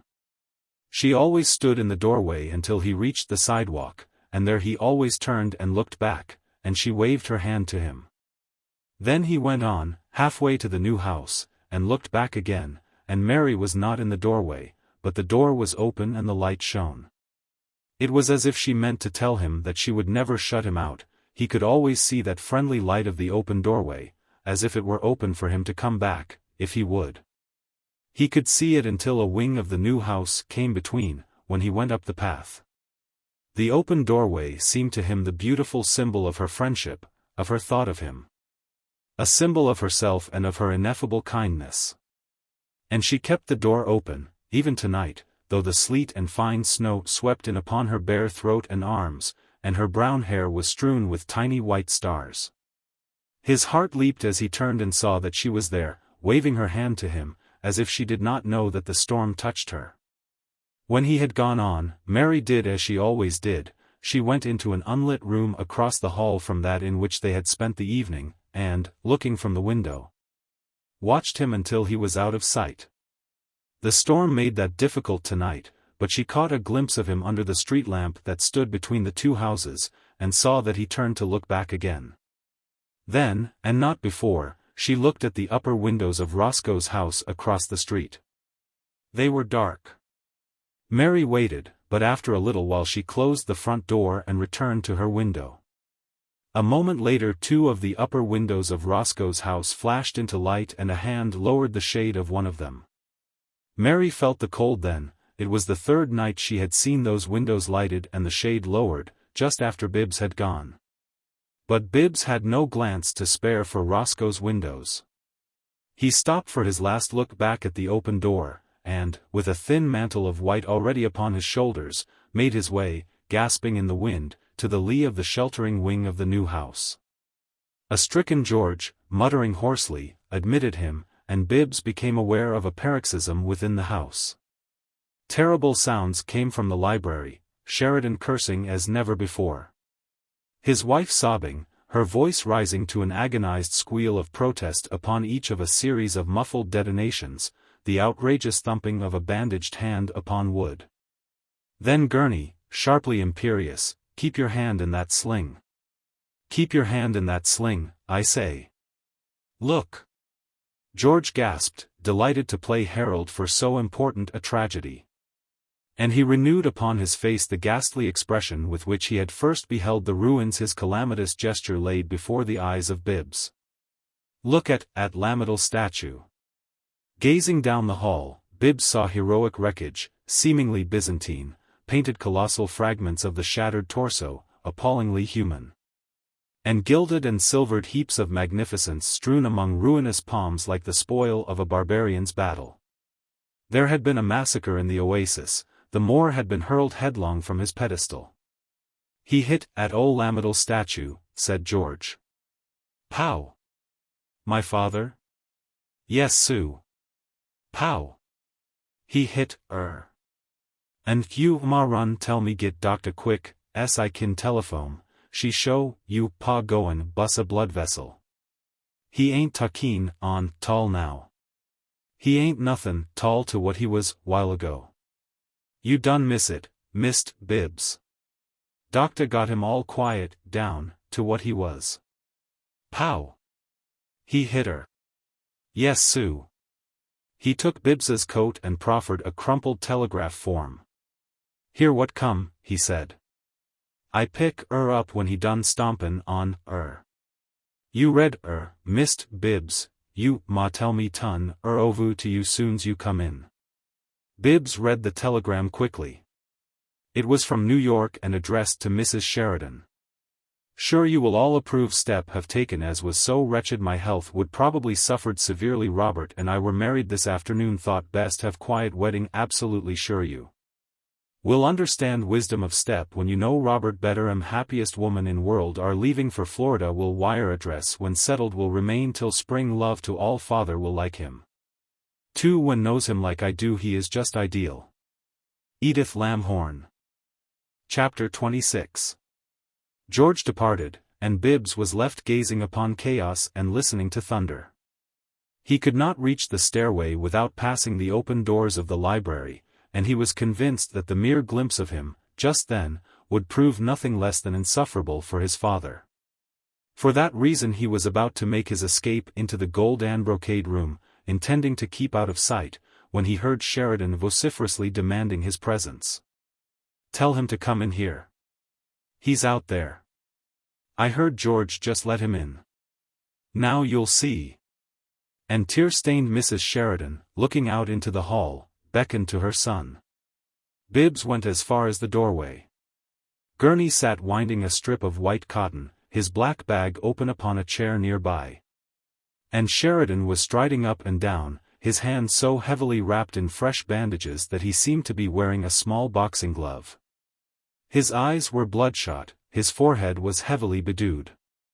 One side of his collar had broken loose, and there were bloodstains upon his right cuff. "There's our little sunshine," he cried, as Bibbs appeared. "There's the hope o' the family, my lifelong pride and joy. I want." "Keep you hand in that sling," said Gurney, sharply. Sheridan turned upon him, uttering a sound like a howl. "For God's sake, sing another tune," he cried. "You said you came as a doctor but stay as a friend, and in that capacity you undertake to sit up and criticize me." "Oh, talk sense," said the doctor, and yawned intentionally. "What do you want Bibbs to say?" "You were sittin' up there tellin' me I got hysterical, oh Lord. You sat up there and told me I got hysterical over nothin'. You sat up there tellin' me I didn't have as heavy burdens as many another man you knew. I just want you to hear this. Now listen. He swung toward the quiet figure waiting in the doorway. Bibbs, will you come downtown with me Monday morning and let me start you with 2 vice presidencies, a directorship, stock, and salaries? I ask you. No, father, said Bibbs, gently. Sheridan looked at Gurney and then faced his son once more. Bibbs, you want to stay in the shop, do you, at $9 a week, instead of talking up my offer? Yes, sir. And I'd like the doctor to hear, what'll you do if I decide you're too high-priced a workin' either to live in my house or work in my shop? Find other work, said Bibbs. There. You hear him for yourself. Sheridan cried. You hear what? Keep you hand in that sling. Yes, I hear him. Sheridan leaned over Gurney and shouted, in a voice that cracked and broke, piping into falsetto, he thinks of bein' a plumber. He wants to be a plumber. He told me he couldn't think if he went into business, he wants to be a plumber so he can think. He fell back a step, wiping his forehead with the back of his left hand. There. That's my son. That's the only son I got now. That's my chance to live, he cried, with a bitterness that seemed to leave ashes in his throat.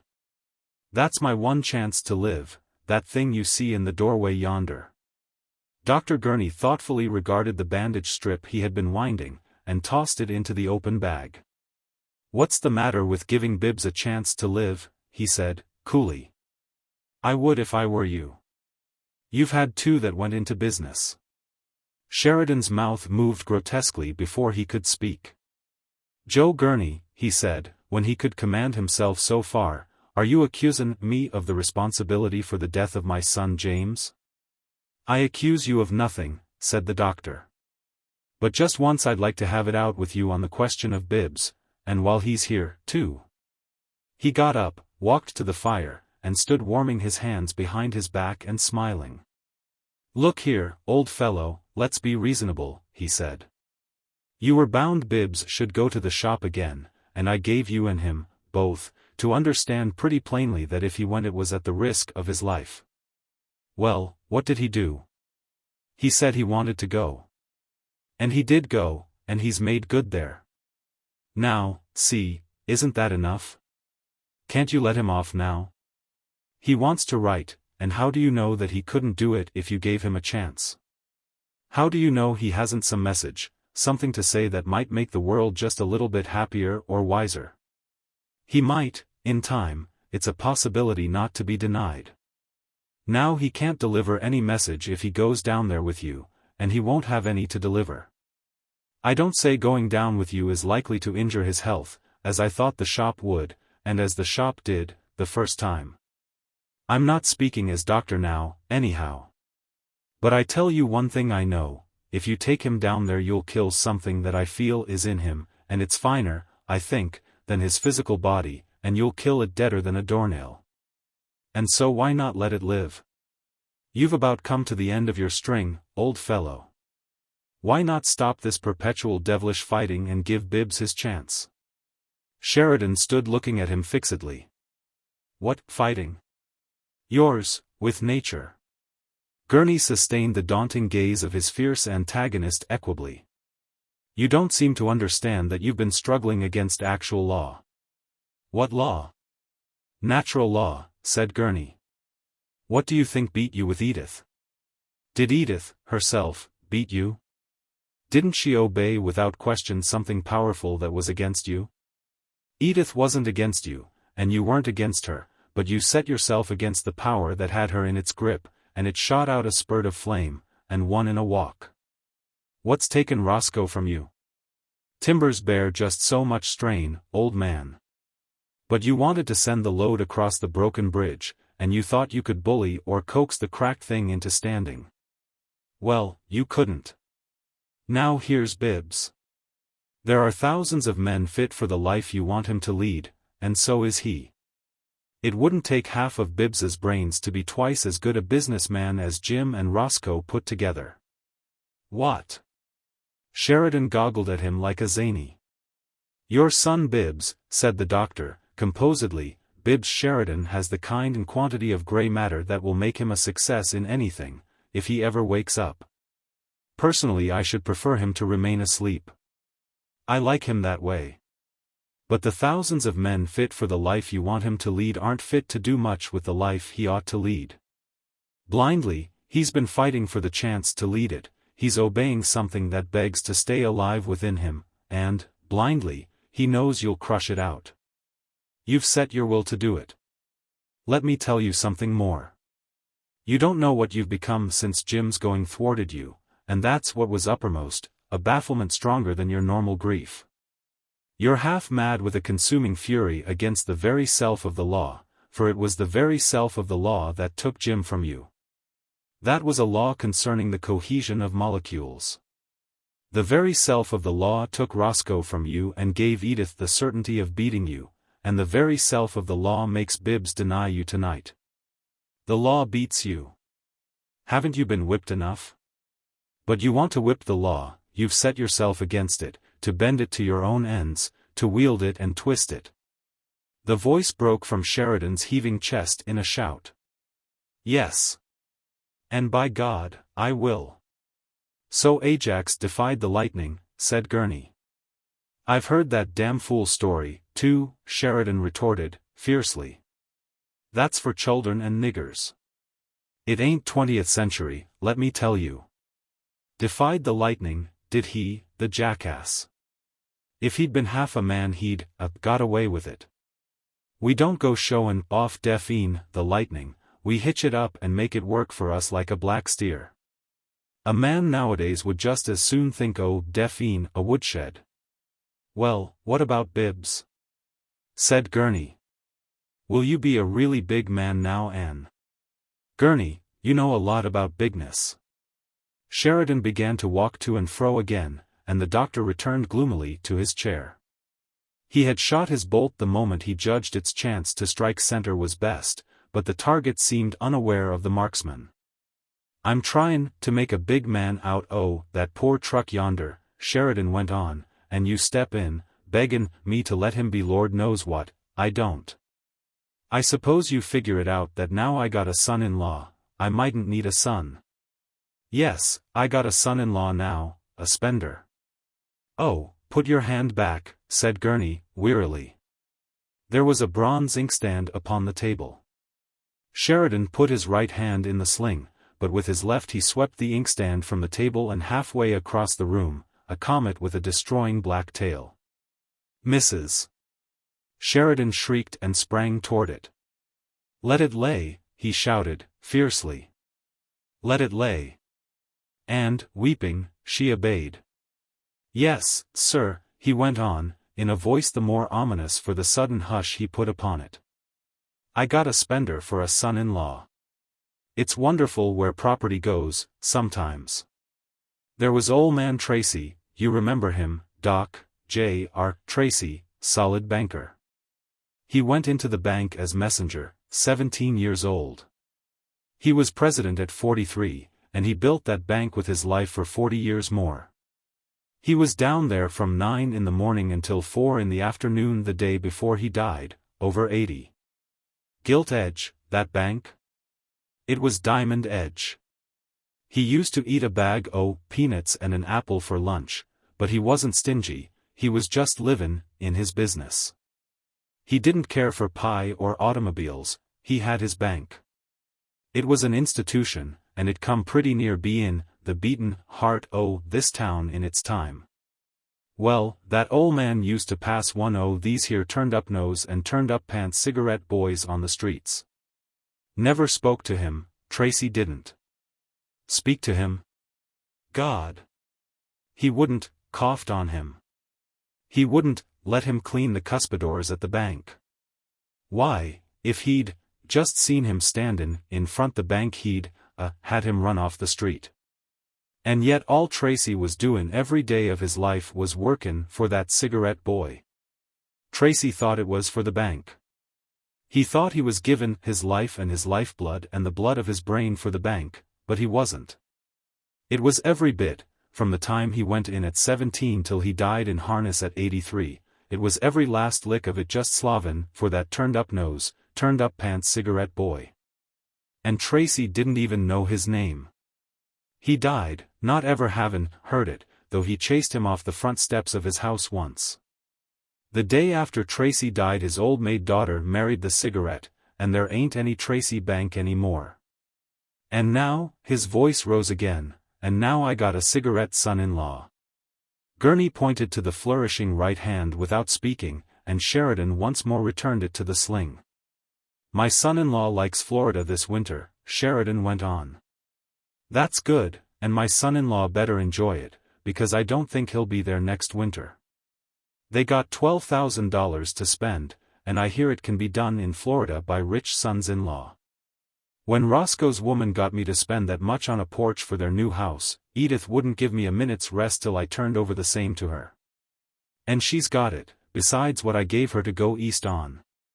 It'll be gone long before this time next year, and when she comes home and leaves the cigarette behind, for good, she'll get some more. My name ain't Tracy, and there ain't going to be any Tracy business in the Sheridan family. And there ain't going to be any college foundin' and endoin' and trusteein', nor God knows what to keep my property alive when I'm gone. Edith'll be back, and she'll get a girl's share when she's through with that cigarette, but... By the way, interposed Gurney, didn't Mrs. Sheridan tell me that Bibbs warned you Edith would marry Lamhorn in New York? Sheridan went completely to pieces, he swore, while his wife screamed and stopped her ears. And as he swore he pounded the table with his wounded hand, and when the doctor, after storming at him ineffectively, sprang to catch and protect that hand, Sheridan wrenched it away, tearing the bandage. He hammered the table till it leaped. Fool, he panted, choking. If he's shown gumption enough to guess right the first time in his life, it's enough for me to begin learnin' him on. And, struggling with the doctor, he leaned toward Bibbs, thrusting forward his convulsed face, which was deathly pale. My name ain't Tracy, I tell you, he screamed, hoarsely. You give in, you stubborn fool. I've had my way with you before, and I'll have my way with you now.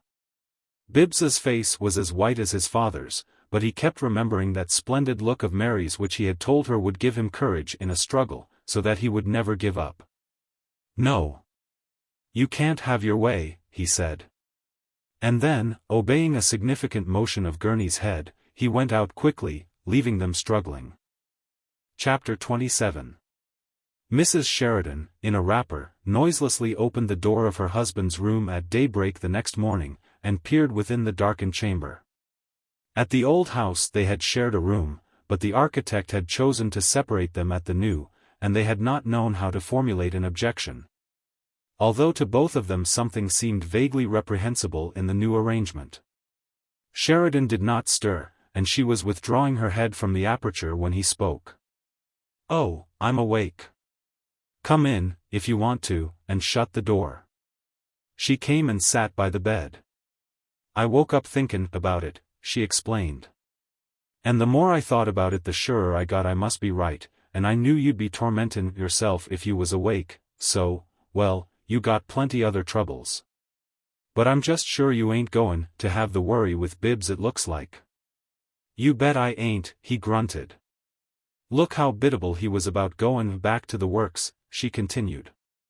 He's a right good-hearted boy, really, and sometimes I honestly have to say he seems right smart, too. Now and then he'll say something sounds right bright. Course, most always it doesn't, and a good deal of the time, when he says things, why, I have to feel glad we haven't got company, because they'd think he didn't have any gumption at all. Yet, look at the way he did when Jim got hurt.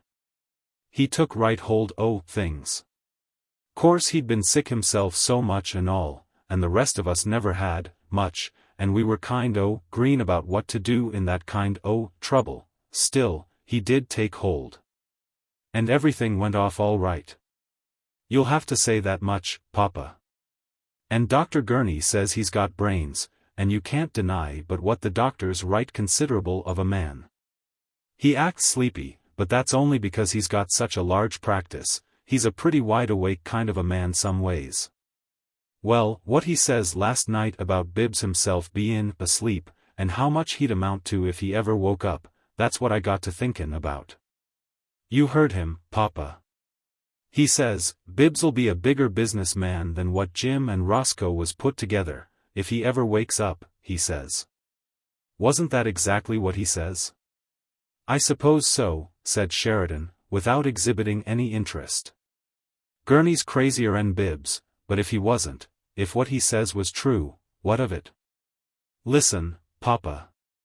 Just suppose Bibbs took it into his mind to get married. You know where he goes all the time. Oh, Lord, yes.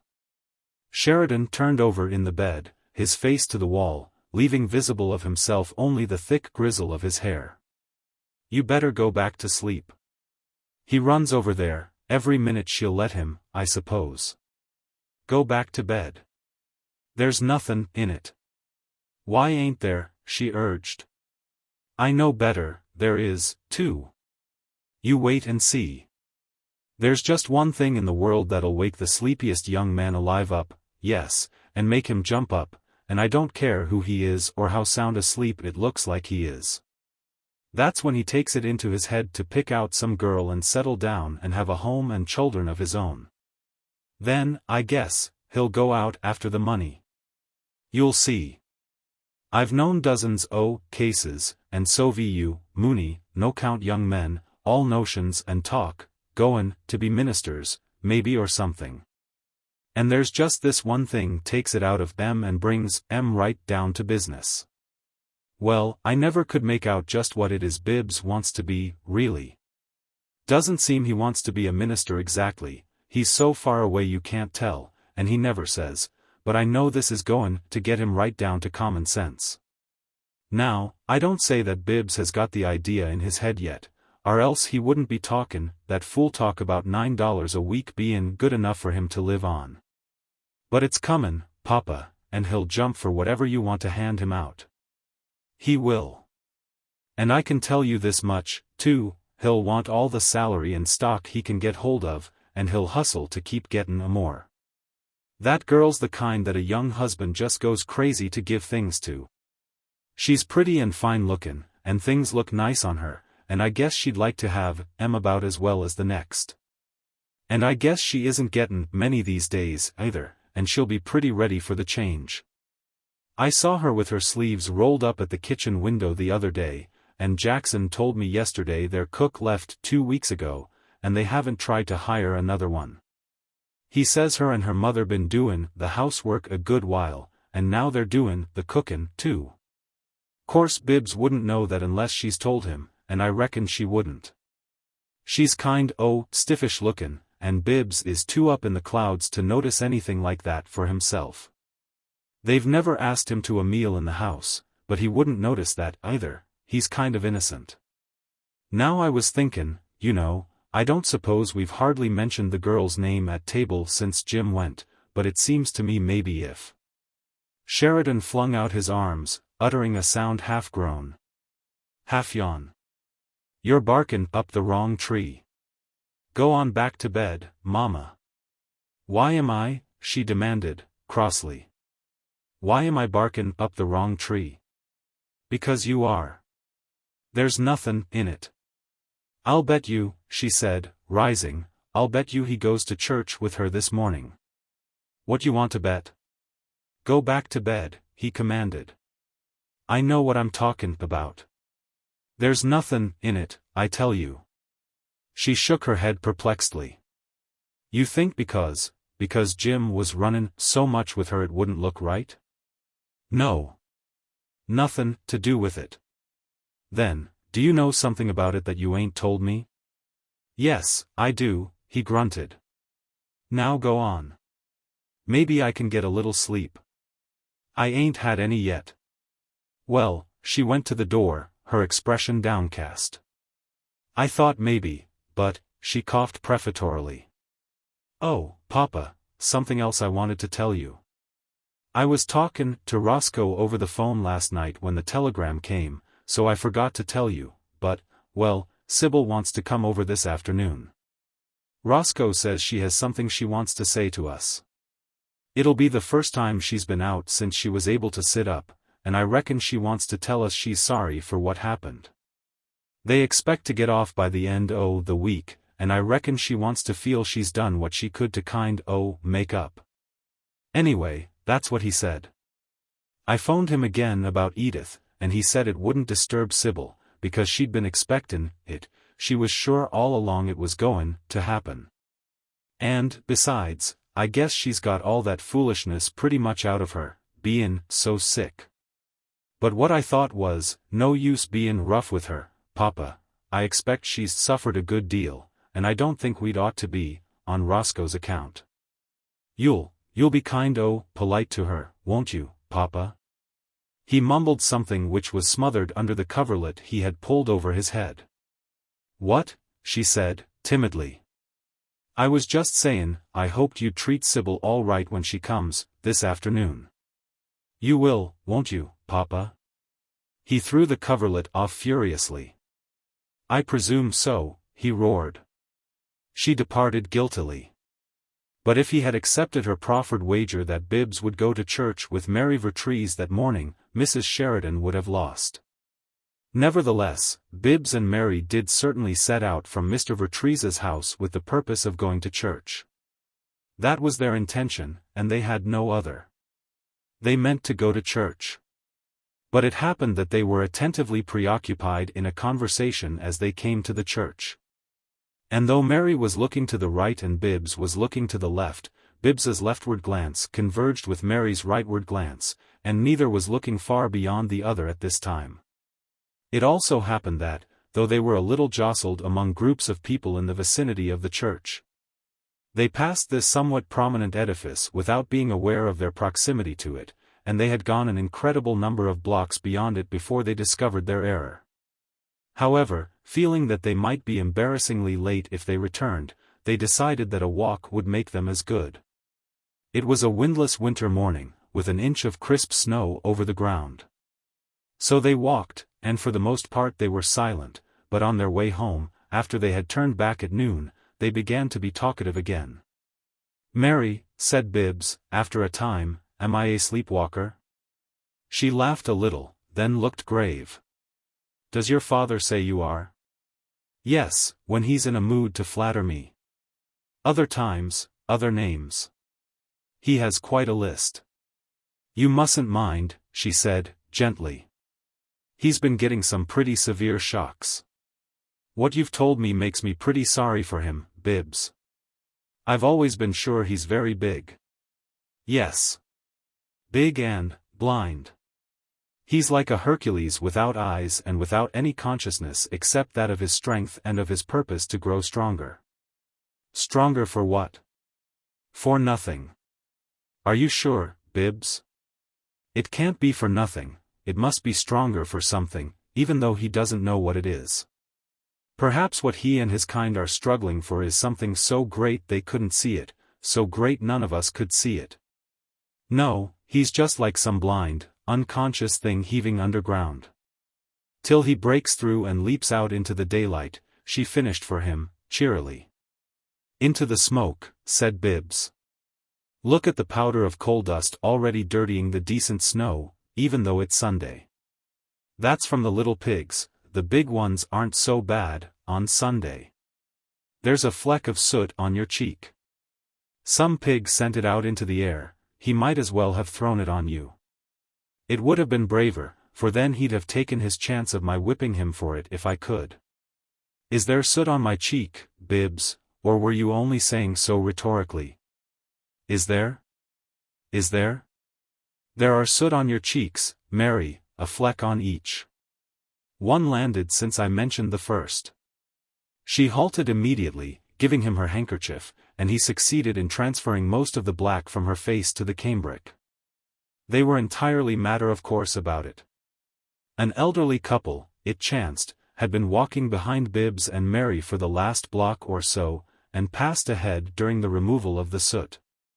There, said the elderly wife. You're always wrong when you begin guessing about strangers. Those two young people aren't honeymooners at all, they've been married for years. A blind man could see that. "I wish I did know who threw that soot on you," said Bibbs, looking up at the neighboring chimneys, as they went on.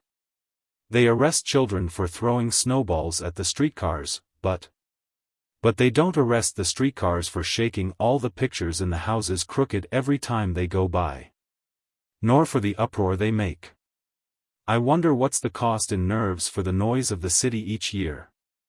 Yes, we pay the price for living in a growing town, whether we have money to pay or none." "Who is it gets the pay?" said Bibbs. "Not I," she laughed. "Nobody gets it. There isn't any pay, there's only money. And only some of the men downtown get much of that. That's what my father wants me to get." "Yes," she said, smiling to him, and nodding. "And you don't want it, and you don't need it. But you don't think I'm a sleepwalker, Mary?" He had told her of his father's new plans for him, though he had not described the vigor and picturesqueness of their setting forth. "You think I'm right?" "1,000 times," she cried. "There aren't so many happy people in this world, I think, and you say you found what makes you happy. If it's a dream, keep it." "The thought of going down there, into the money shuffle, I hate it as I never hated the shop," he said. "I hate it. And the city itself, the city that the money shuffle has made, just look at it. Look at it in winter. The snows tried hard to make the ugliness bearable, but the ugliness is winning, it's making the snow hideous. The snow's getting dirty on top, and it's foul underneath with the dirt and disease of the unclean street. And the dirt and the ugliness and the rush and the noise aren't the worst of it. It's what the dirt and ugliness and rush and noise mean, that's the worst. The outward things are insufferable, but they're only the expression of a spirit, a blind embryo of a spirit, not yet a soul, oh, just greed. And this go-ahead nonsense. Oughtn't it all to be a fellowship? I shouldn't want to get ahead if I could, I'd want to help the other fellow to keep up with me." "I read something the other day and remembered it for you," said Mary. "It was something Burne-Jones said of a picture he was going to paint. In the first picture I shall make a man walking in the street of a great city, full of all kinds of happy life, children. And lovers walking, and ladies leaning from the windows all down great lengths of a street leading to the city walls. And there the gates are wide open, letting in a space of green field and cornfield in harvest, and all round his head a great rain of swirling autumn leaves blowing from a little walled graveyard.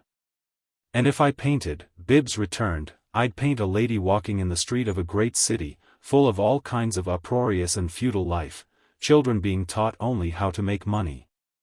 And lovers hurrying to get richer, and ladies who'd given up trying to wash their windows clean, and the gates of the city wide open, letting in slums and slaughterhouses and freight yards. And all round this lady's head a great rain of swirling soot." He paused, adding, thoughtfully, "And yet I believe I'm glad that soot got on your cheek. It was just as if I were your brother, the way you gave me your handkerchief to rub it off for you." Still, Edith never. "Didn't she?" said Mary, as he paused again. "No. And he contented himself with shaking his head instead of offering more definite information. Then he realized that they were passing the new house, and he sighed profoundly. "Mary, our walk's almost over." She looked as blank. "So it is, Bibbs." They said no more until they came to her gate. As they drifted slowly to a stop, the door of Roscoe's house opened, and Roscoe came out with Sybil, who was startlingly pale. She seemed little enfeebled by her illness, however, walking rather quickly at her husband's side and not taking his arm. The two crossed the street without appearing to see Mary and her companion, and entering the new house, were lost to sight. Mary gazed after them gravely, but Bibbs, looking at Mary, did not see them. "Mary," he said, "you seem very serious. Is anything bothering you?" "No, Bibbs." And she gave him a bright, quick look that made him instantly unreasonably happy. "I know you want to go in," he began. "No.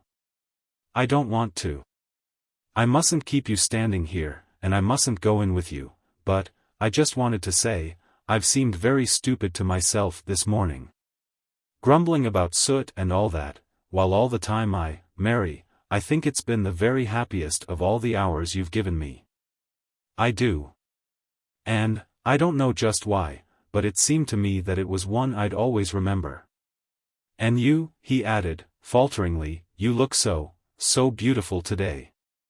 "It must have been the soot on my cheek, Bibbs." "Mary, will you tell me something?" he asked. "I think I will. It's something I've had a lot of theories about, but none of them ever just fits. You used to wear furs in the fall, but now it's so much colder, you never wear them at all anymore. Why don't you?" Her eyes fell for a moment, and she grew red. Then she looked up gaily. "Bibbs, if I tell you the answer, will you promise not to ask any more questions?" "Yes." "Why did you stop wearing them?" "Because I found I'd be warmer without them." She caught his hand quickly in her own for an instant, laughed into his eyes, and ran into the house. Chapter 28.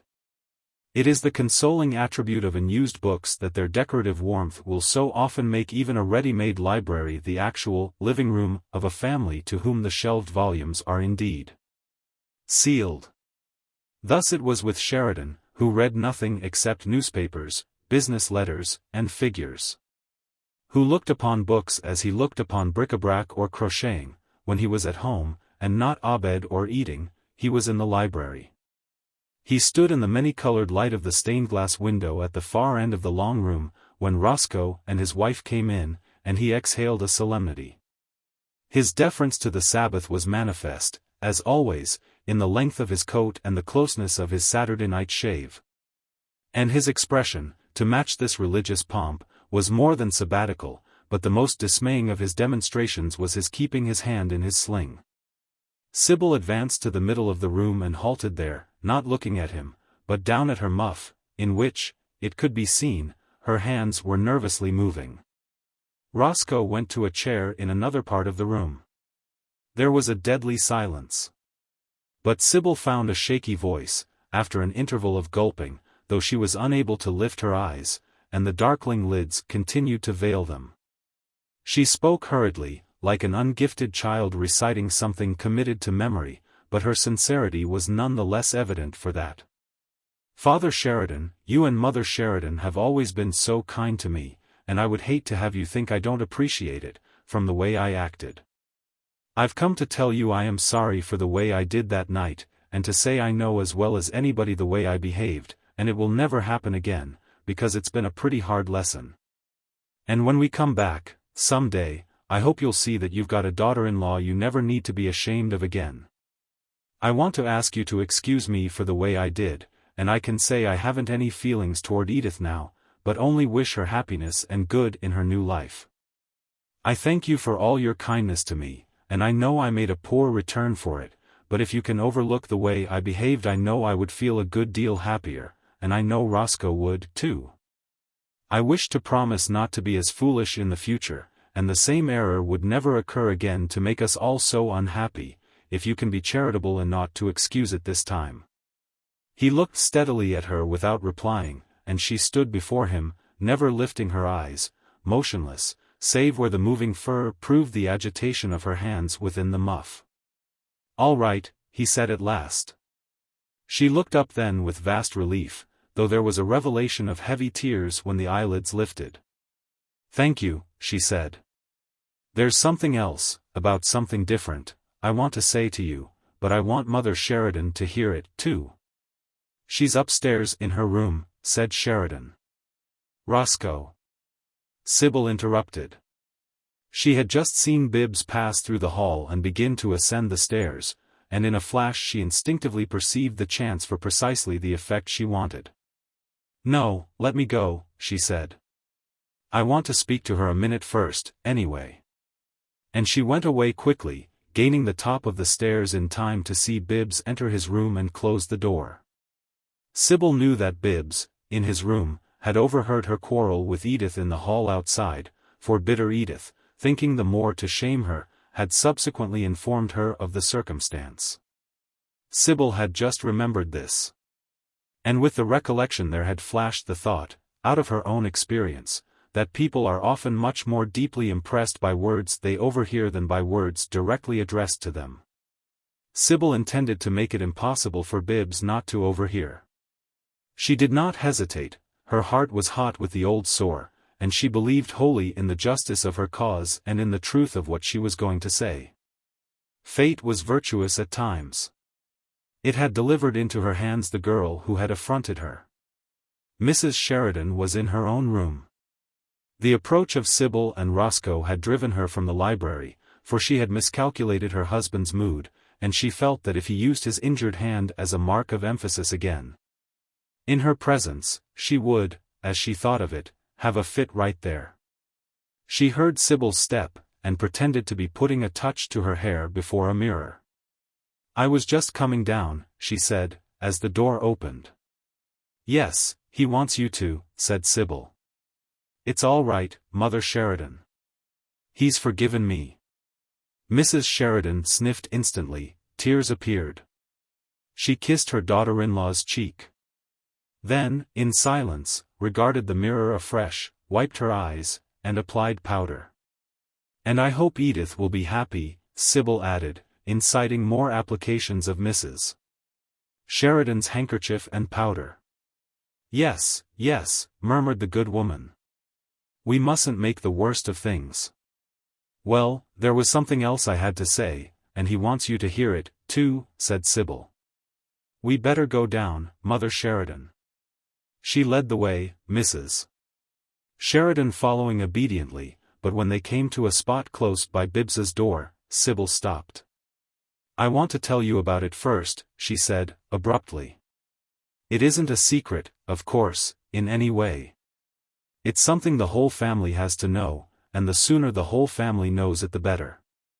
It's something it wouldn't be right for us all not to understand, and of course Father Sheridan most of all.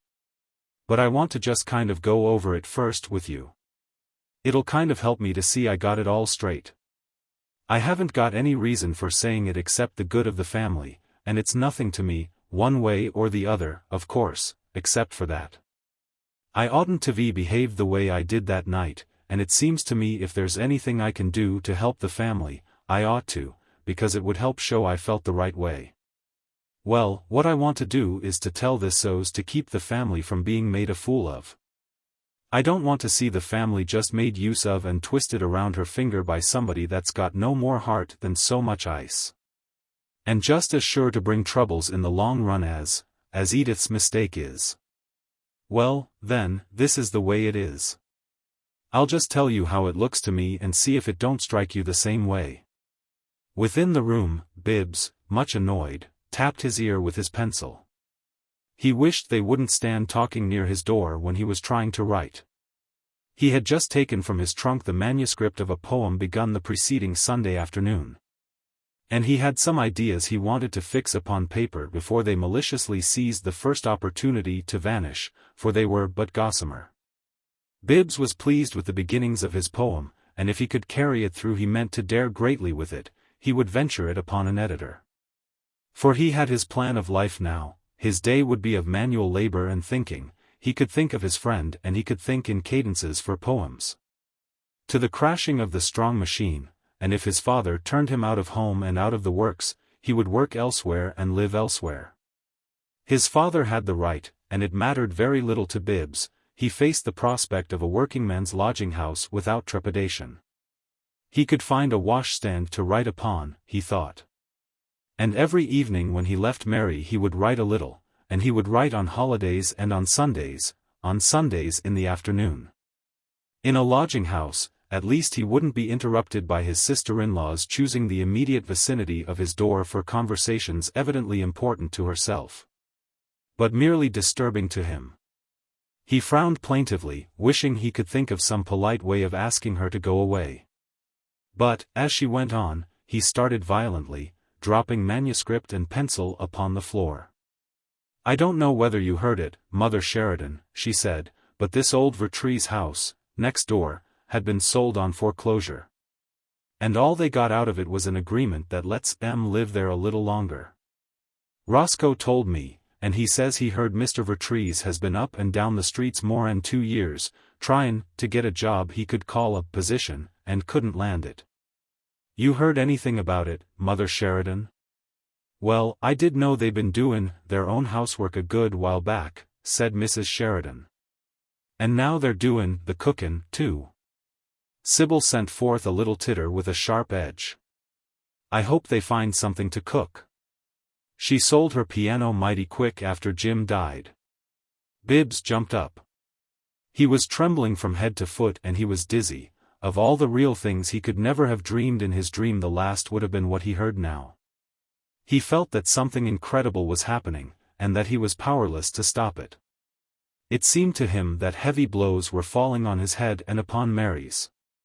It seemed to him that he and Mary were being struck and beaten physically, and that something hideous impended. He wanted to shout to Sybil to be silent, but he could not. He could only stand, swallowing and trembling.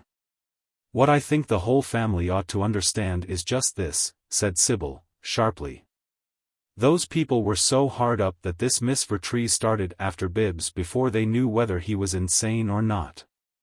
They'd got a notion he might be, from his being in a sanitarium, and Mrs. Vertrees asked me if he was insane, the very first day Bibbs took the daughter out auto-riding. She paused a moment, looking at Mrs. Sheridan, but listening intently. There was no sound from within the room. No, exclaimed Mrs. Sheridan. It's the truth, Sybil declared, loudly. Oh, of course we were all crazy about that girl at first. We were pretty green when we moved up here, and we thought she'd get us in, but it didn't take me long to read her. Her family were down and out when it came to money, and they had to go after it, one way or another, somehow. So she started for Roscoe. But she found out pretty quick he was married, and she turned right around to Jim, and she landed him. There's no doubt about it, she had Jim, and if he'd lived you'd had another daughter-in-law before this, as sure as I stand here telling you the God's truth about it.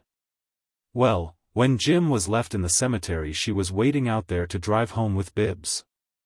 Jim wasn't cold, and she didn't know whether Bibbs was insane or not, but he was the only one of the rich Sheridan boys left. She had to get him. The texture of what was the truth made an even fabric with what was not, in Sybil's mind. She believed every word that she uttered, and she spoke with the rapidity and vehemence of fierce conviction. What I feel about it is, she said, it oughtn't to be allowed to go on. It's too mean. I like poor Bibbs, and I don't want to see him made such a fool of, and I don't want to see the family made such a fool of. I like poor Bibbs, but if he'd only stop to think a minute himself he'd have to realize he isn't the kind of man any girl would be apt to fall in love with. He's better looking lately, maybe, but you know how he was, just kind of a long white rag in good clothes. And girls like men with some to them, some sort of dashingness, anyhow. Nobody ever looked at poor Bibbs before, and neither'd she, no, sir. Not till she'd tried both Roscoe and Jim first. It was only when her and her family got desperate that she. Bibbs, whiter than when he came from the sanitarium, opened the door. He stepped across its threshold and stood looking at her. Both women screamed. Oh, good heavens, cried Sybil. Were you in there? Oh, I wouldn't, she seized Mrs. Sheridan's arm, pulling her toward the stairway. Come on, Mother Sheridan, she urged, and as the befuddled and confused lady obeyed, Sybil left a trail of noisy exclamations, good gracious. Oh, I wouldn't, too bad. I didn't dream he was there. I wouldn't hurt his feelings. Not for the world. Of course he had to know some time. But, good heavens. She heard his door close as she and Mrs. Sheridan reached the top of the stairs, and she glanced over her shoulder quickly, but Bibbs was not following, he had gone back into his room. He looked, oh, terrible bad, stammered Mrs. Sheridan. I wish. Still, it's a good deal better he knows about it, said Sybil. I shouldn't wonder it might turn out the very best thing could happen. Come on. And completing their descent to the library, the two made their appearance to Roscoe and his father. Sybil at once gave a full and truthful account of what had taken place, repeating her own remarks, and omitting only the fact that it was through her design that Bibbs had overheard them. "But as I told Mother Sheridan," she said, in conclusion, "it might turn out for the very best that he did here, just that way. Don't you think so, Father Sheridan?" He merely grunted in reply, and sat rubbing the thick hair on the top of his head with his left hand and looking at the fire.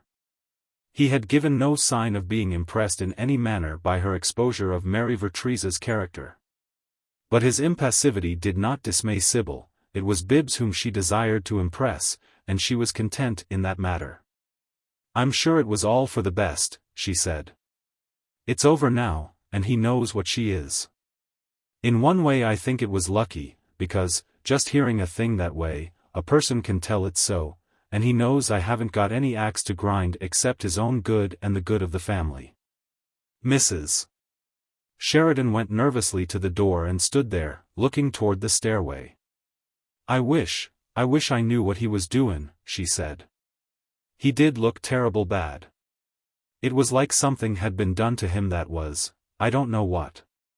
I never saw anybody look like he did. He looked so queer. It was like you'd," she called down the hall, "George." "Yes'm?" "Were you up in Mr. Bibbs's room just now?" "Yes'm. He ring bell, tole me make him fire in his grate. I done bill him nice fire. I reckon he ain't feelin' so well." "Yes'm." He departed. "What do you expect he wants a fire for?" she asked, turning toward her husband. "The house is warm as can be, I do wish I—" "Oh, quit frettin'," said Sheridan. "Well, I kind wish you hadn't said anything, Sybil. I know you meant it for the best and all, but I don't believe it would been so much harm if—" "Mother Sheridan, you don't mean you want that kind of a girl in the family?" "Why, I don't know," the troubled woman quavered. "If he liked her it seems kind of a pity to spoil it. He's so queer, and he hasn't ever taken much enjoyment. And besides, I believe the way it was, there was more chance of him bein' willin' to do what Papa wants him to. If she wants to marry him—" Sheridan interrupted her with a hooting laugh. "She don't," he said. "You're barkin' up the wrong tree, Sybil. She ain't that kind of a girl." "But, Father Sheridan, didn't she—" He cut her short. "That's enough. You may mean all right, but you guess wrong." "So do you, Mama." Sybil cried out, "Oh! But just look how she ran after Jim." "She did not," he said, curtly. "She wouldn't take Jim. She turned him down cold." "But that's impossible." "It's not. I know she did." Sybil looked flatly incredulous. "And you needn't worry," he said, turning to his wife. "This won't have any effect on your idea, because there wasn't any sense to it, anyhow. D'you think she'd be very likely to take Bibbs, after she wouldn't take Jim? She's a good-hearted girl, and she lets Bibbs come to see her, but if she'd ever given him one sign of encouragement the way you women think, he wouldn't have acted the stubborn fool he has. He'd been at me long ago, beggin' me for some kind of a job he could support a wife on. There's nothin' in it, and I've got the same old fight with him on my hands I've had all his life, and the Lord knows what he won't do to balk me. What's happened now'll probably only make him twice as stubborn, but—" XXIII. Mrs. Sheridan, still in the doorway, lifted her hand. "That's his step, he's comin' downstairs." She shrank away from the door as if she feared to have Bibbs see her. I wonder," she said, almost in a whisper, "I wonder what he'd goin' to do." Her timorousness had its effect upon the others. Sheridan rose, frowning, but remained standing beside his chair, and Roscoe moved toward Sybil, who stared uneasily at the open doorway. They listened as the slow steps descended the stairs and came toward the library. Bibbs stopped upon the threshold, and with sick and haggard eyes looked slowly from one to the other until at last his gaze rested upon his father. Then he came and stood before him. "I'm sorry you've had so much trouble with me," he said, gently. "You won't, any more. I'll take the job you offered me." Sheridan did not speak, he stared, astounded and incredulous. And Bibbs had left the room before any of its occupants uttered a sound, though he went as slowly as he came. Mrs. Sheridan was the first to move. She went nervously back to the doorway, and then out into the hall. Bibbs had gone from the house. Bibbs's mother had a feeling about him then that she had never known before. It was indefinite and vague, but very poignant. Something in her mourned for him uncomprehendingly. She felt that an awful thing had been done to him, though she did not know what it was. She went up to his room. The fire George had built for him was almost smothered under thick, charred ashes of paper. The lid of his trunk stood open, and the large upper tray, which she remembered to have seen full of papers and notebooks, was empty. And somehow she understood that Bibbs had given up the mysterious vocation he had hoped to follow, and that he had given it up forever. She thought it was the wisest thing he could have done, and yet, for an unknown reason, she sat upon the bed and wept a little before she went downstairs. So Sheridan had his way with Bibbs, all through. Chapter 29. As Bibbs came out of the new house, a Sunday trio was in course of passage upon the sidewalk, an ample young woman, placid of face. A black-clad, thin young man, whose expression was one of habitual anxiety, habitual wariness and habitual eagerness. He propelled a perambulator containing the third, and all three were newly cleaned, Sundayfied, and made fit to dine with the wife's relatives. "How'd you like for me to be that young fella, Mama?" the husband whispered. "He's one of the sons, and there ain't but two left now." The wife stared curiously at Bibbs. "Well, I don't know," she returned. "He looks to me like he had his own troubles."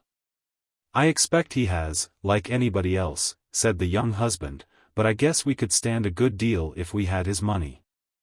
"Well, maybe, if you keep on the way you been, baby'll be as well fixed as the Sheridans.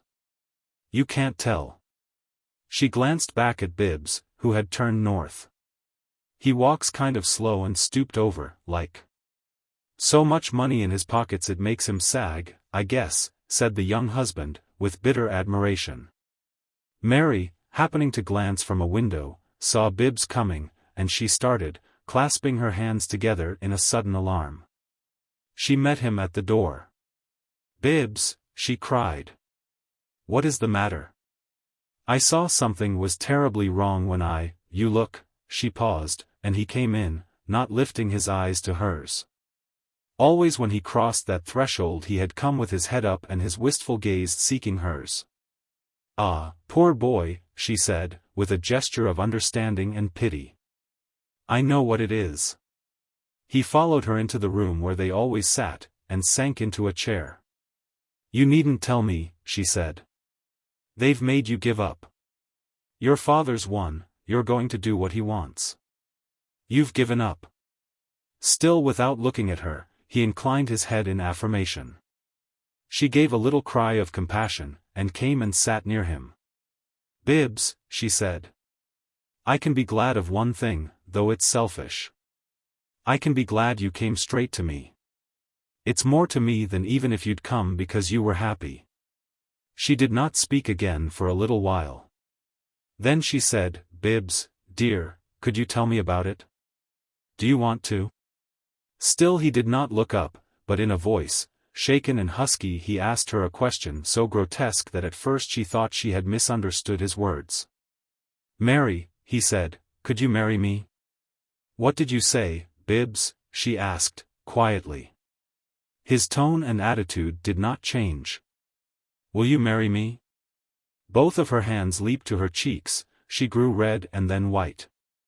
She rose slowly and moved backward from him, staring at him, at first incredulously, then with an intense perplexity more and more luminous in her wide eyes. It was like a spoken question.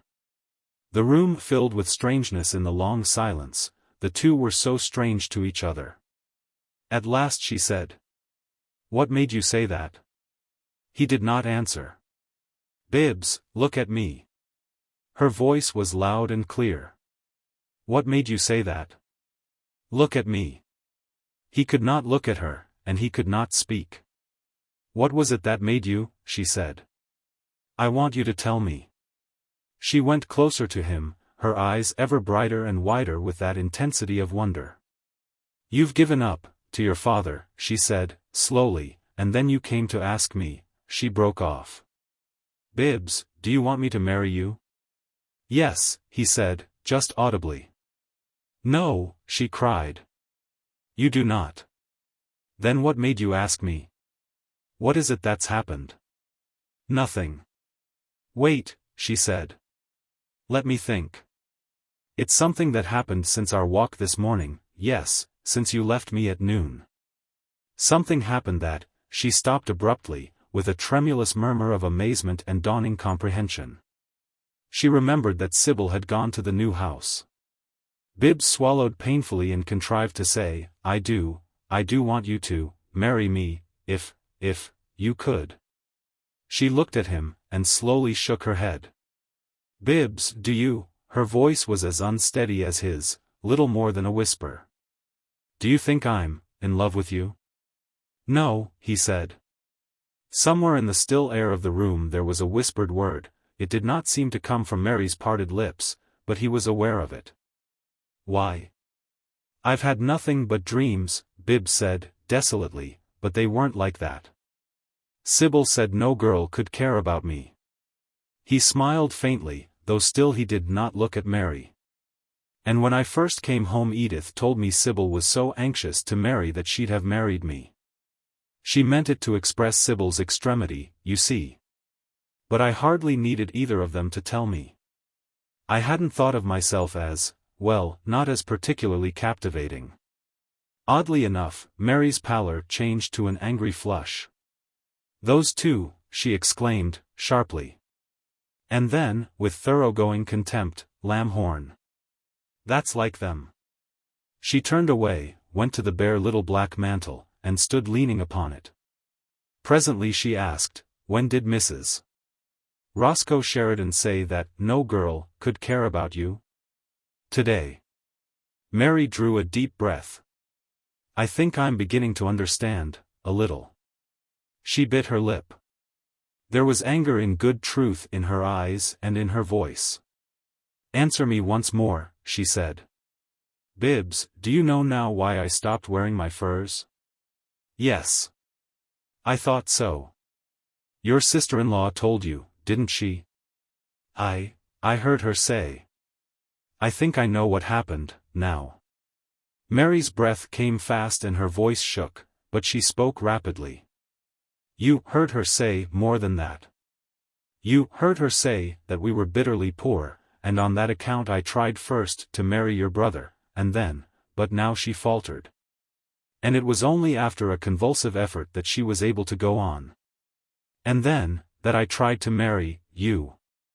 You heard her say that, and you believe that I don't care for you and that no girl could care for you, but you think I am in such an extremity, as Sybil was, that you, and so, not wanting me. And believing that I could not want you, except for my extremity, you took your father's offer and then came to ask me, to marry you. What had I shown you of myself that could make you? Suddenly she sank down, kneeling, with her face buried in her arms upon the lap of a chair, tears overwhelming her. Mary, Mary! He cried, helplessly. Oh no, you don't understand. I do, though, she sobbed. I do. He came and stood beside her. You kill me, he said. I can't make it plain. From the first of your loveliness to me, I was all self. It was always you that gave and I that took. I was the dependent, I did nothing but lean on you. We always talked of me, not of you. It was all about my idiotic distresses and troubles. I thought of you as a kind of wonderful being that had no mortal or human suffering except by sympathy. You seemed to lean down, out of a rosy cloud, to be kind to me. I never dreamed I could do anything for you. I never dreamed you could need anything to be done for you by anybody. And today I heard that you. You heard that I needed to marry someone, anybody, with money," she sobbed. "And you thought we were so desperate, you believed that I had." "No," he said, quickly. "I didn't believe you'd done one kind thing for me, for that. No. I knew you'd never thought of me except generously, to give. I said I couldn't make it plain." He cried, despairingly. "Wait." She lifted her head and extended her hands to him unconsciously, like a child. "Help me up, Bibbs." Then, when she was once more upon her feet, she wiped her eyes and smiled upon him ruefully and faintly, but reassuringly, as if to tell him, in that way, that she knew he had not meant to hurt her. And that smile of hers, so lamentable, but so faithfully friendly, misted his own eyes, for his shamefacedness lowered them no more. "Let me tell you what you want to tell me," she said. "You can't, because you can't put it into words, they are too humiliating for me and you're too gentle to say them. Tell me, though, isn't it true? You didn't believe that I tried to make you fall in love with me. Never. Never for an instant. You didn't believe I tried to make you want to marry me. No. I believe it, Bibbs. You thought that I was fond of you, you knew I cared for you, but you didn't think I might be in love with you. But you thought that I might marry you without being in love with you because you did believe I had tried to marry your brother, and marry. I only knew, for the first time, that you were desperately poor," she said. "You can't even say that. Bibbs, it was true, I did try to make Jim want to marry me. I did." And she sank down into the chair, weeping bitterly again. Bibbs was agonized. "Mary," he groaned, "I didn't know you could cry." "Listen," she said. "Listen till I get through, I want you to understand. We were poor, and we weren't fitted to be. We never had been, and we didn't know what to do. We'd been almost rich, there was plenty, but my father wanted to take advantage of the growth of the town. He wanted to be richer, but instead, well, just about the time your father finished building next door we found we hadn't anything. People say that, sometimes, meaning that they haven't anything in comparison with other people of their own kind, but we really hadn't anything, we hadn't anything at all, Bibbs. And we couldn't do anything. You might wonder why I didn't try to be a stenographer, and I wonder myself why, when a family loses its money, people always say the daughters ought to go and be stenographers. It's curious. As if a wave of the hand made you into a stenographer. No, I'd been raised to be either married comfortably or a well-to-do old maid, if I chose not to marry. The poverty came on slowly, Bibbs, but at last it was all there, and I didn't know how to be a stenographer. I didn't know how to be anything except a well-to-do old maid or somebody's wife, and I couldn't be a well-to-do old maid. Then, Bibbs, I did what I'd been raised to know how to do. I went out to be fascinating and be married. I did it openly, at least, and with a kind of decent honesty. I told your brother I had meant to fascinate him and that I was not in love with him, but I let him think that perhaps I meant to marry him. I think I did mean to marry him. I had never cared for anybody, and I thought it might be there really wasn't anything more than a kind of excited fondness. I can't be sure, but I think that though I did mean to marry him I never should have done it, because that sort of a marriage it's sacrilege, something would have stopped me. Something did stop me, it was your sister-in-law, Sybil. She meant no harm, but she was horrible, and she put what I was doing into such horrible words, and they were the truth, oh. I saw myself. She was proposing a miserable compact with me, and I couldn't breathe the air of the same room with her, though I'd so cheapened myself she had a right to assume that I would.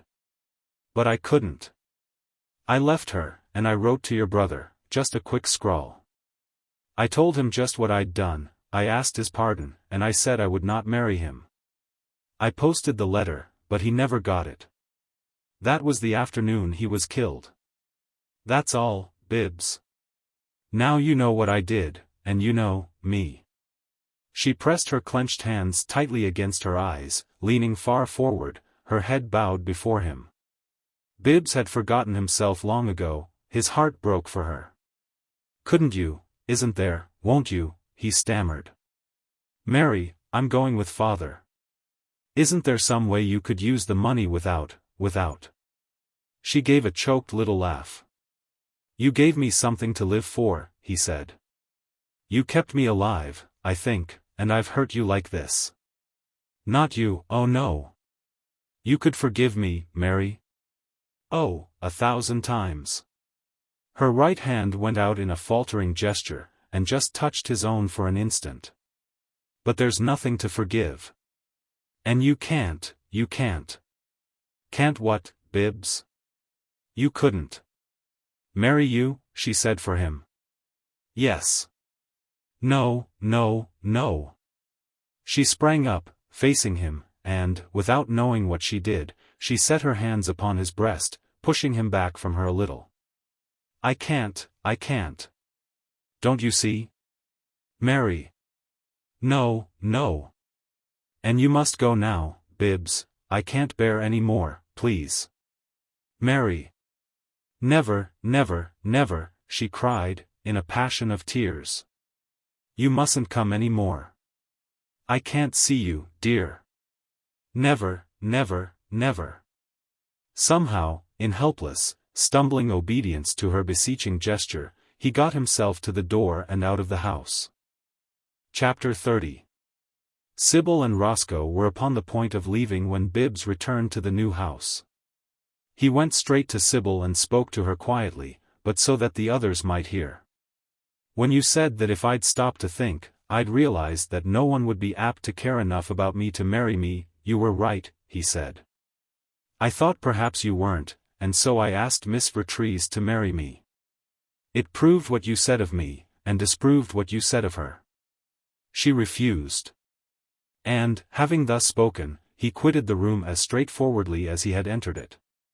"He's so queer." Mrs. Sheridan gasped. "Who on earth would thought of his doing that?" "I told you," said her husband, grimly. "You didn't tell us he'd go over there, Anne. I told you she wouldn't have him. I told you she wouldn't have Jim, didn't I?" Sybil was altogether taken aback. "Do you suppose it's true? Do you suppose she wouldn't? He didn't look exactly like a young man that had just got things fixed up fine with his girl," said Sheridan. "Not to me, he didn't.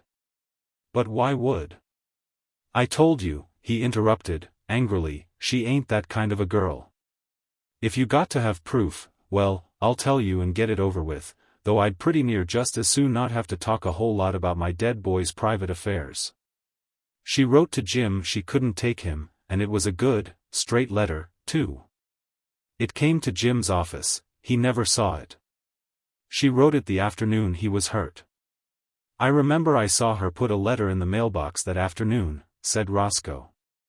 "Don't you remember, Sybil? I told you about it. I was waiting for you while you were in there so long talking to her mother. It was just before we saw that something was wrong over here, and Edith came and called me." Sybil shook her head, but she remembered. And she was not cast down, for, although some remnants of perplexity were left in her eyes, they were dimmed by an increasing glow of triumph. And she departed, after some further fragmentary discourse, visibly elated. After all, the guilty had not been exalted. And she perceived vaguely, but none the less surely, that her injury had been copiously avenged. She bestowed a contented glance upon the old house with the cupola, as she and Roscoe crossed the street. When they had gone, Mrs. Sheridan indulged in reverie, but after a while she said, uneasily, "Papa, you think it would be any use to tell Bibbs about that letter?" "I don't know," he answered, walking moodily to the window. "I been thinkin' about it." He came to a decision. "I reckon I will." And he went up to Bibbs's room. "Well, you goin' back on what you said?" he inquired, brusquely, as he opened the door. You goin' to take it back and lay down on me again?" "No," said Bibbs. "Well, perhaps I didn't have any call to accuse you of that. I don't know as you ever did go back on anything you said, exactly, though the Lord knows you've laid down on me enough." "You certainly have." Sheridan was baffled. This was not what he wished to say, but his words were unmanageable. He found himself unable to control them, and his querulous abuse went on in spite of him.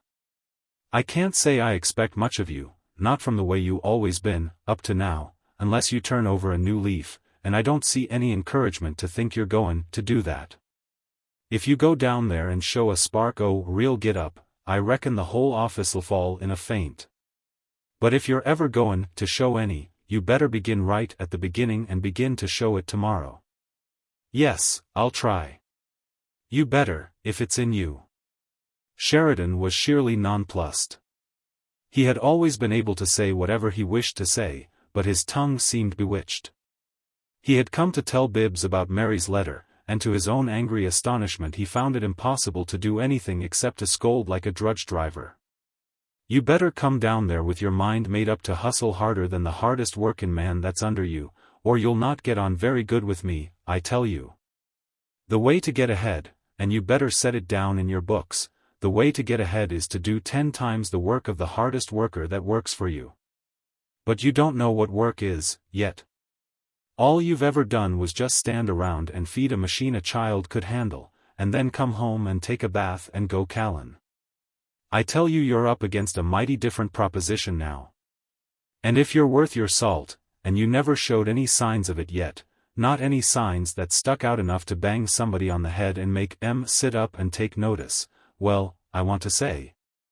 Right here and now, and you better listen, because I want to say just what I do say. I say." He meandered to a full stop. His mouth hung open, and his mind was a hopeless blank. Bibbs looked up patiently, an old look. "Yes, father, I'm listening." "That's all," said Sheridan, frowning heavily. "That's all I came to say, and you better seat you remember it." He shook his head warningly, and went out, closing the door behind him with a crash. However, no sound of footsteps indicated his departure. He stopped just outside the door, and stood there a minute or more. Then abruptly he turned the knob and exhibited to his son a forehead liberally covered with perspiration. "Look here," he said, crossly. "That girl over yonder wrote Jim a letter." "I know," said Bibbs. "She told me." "Well, I thought you needn't feel so much upset about it." The door closed on his voice as he withdrew. But the conclusion of the sentence was nevertheless audible. "If you knew she wouldn't have Jim either." And he stamped his way downstairs to tell his wife to quit her frettin', and not bother him with any more fool's errands. She was about to inquire what Bibbs said, but after a second thought she decided not to speak at all. She merely murmured a wordless assent, and verbal communication was given over between them for the rest of that afternoon. Bibbs and his father were gone when Mrs. Sheridan woke, the next morning, and she had a dreary day. She missed Edith woefully, and she worried about what might be taking place in the Sheridan building. She felt that everything depended on how Bibbs took hold, and upon her husband's return in the evening she seized upon the first opportunity to ask him how things had gone. He was noncommittal. What could anybody tell by the first day? He'd seen plenty go at things well enough right at the start and then blow up. Pretty near anybody could show up fair the first day or so. There was a big job ahead. This material, such as it was, Bibbs, in fact, had to be broken into handling the work Roscoe had done. And then, at least as an overseer, he must take Jim's position in the realty company as well. He told her to ask him again in a month. But during the course of dinner she gathered from some disjointed remarks of his that he and Bibbs had lunched together at the small restaurant where it had been Sheridan's custom to lunch with Jim. And she took this to be an encouraging sign. Bibbs went to his room as soon as they left the table, and her husband was not communicative after reading his paper.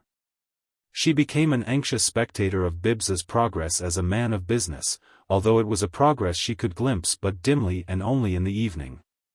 Through his remarks and his father's at dinner. Usually Bibbs was silent, except when directly addressed. But on the first evening of the third week of his new career he offered an opinion which had apparently been the subject of previous argument. "I'd like you to understand just what I meant about those storage rooms, Father," he said, as Jackson placed his coffee before him. "Abercrombie agreed with me, but you wouldn't listen to him." "You can talk, if you want to, and I'll listen," Sheridan returned, "but you can't show me that Jim ever took up with a bad thing. The roof fell because it hadn't had time to settle and on account of weather conditions. I want that building put just the way Jim planned it." "You can't have it," said Bibbs. "You can't, because Jim planned for the building to stand up, and it won't do it. The other one, the one that didn't fall, is so shot with cracks we haven't dared use it for storage. It won't stand weight.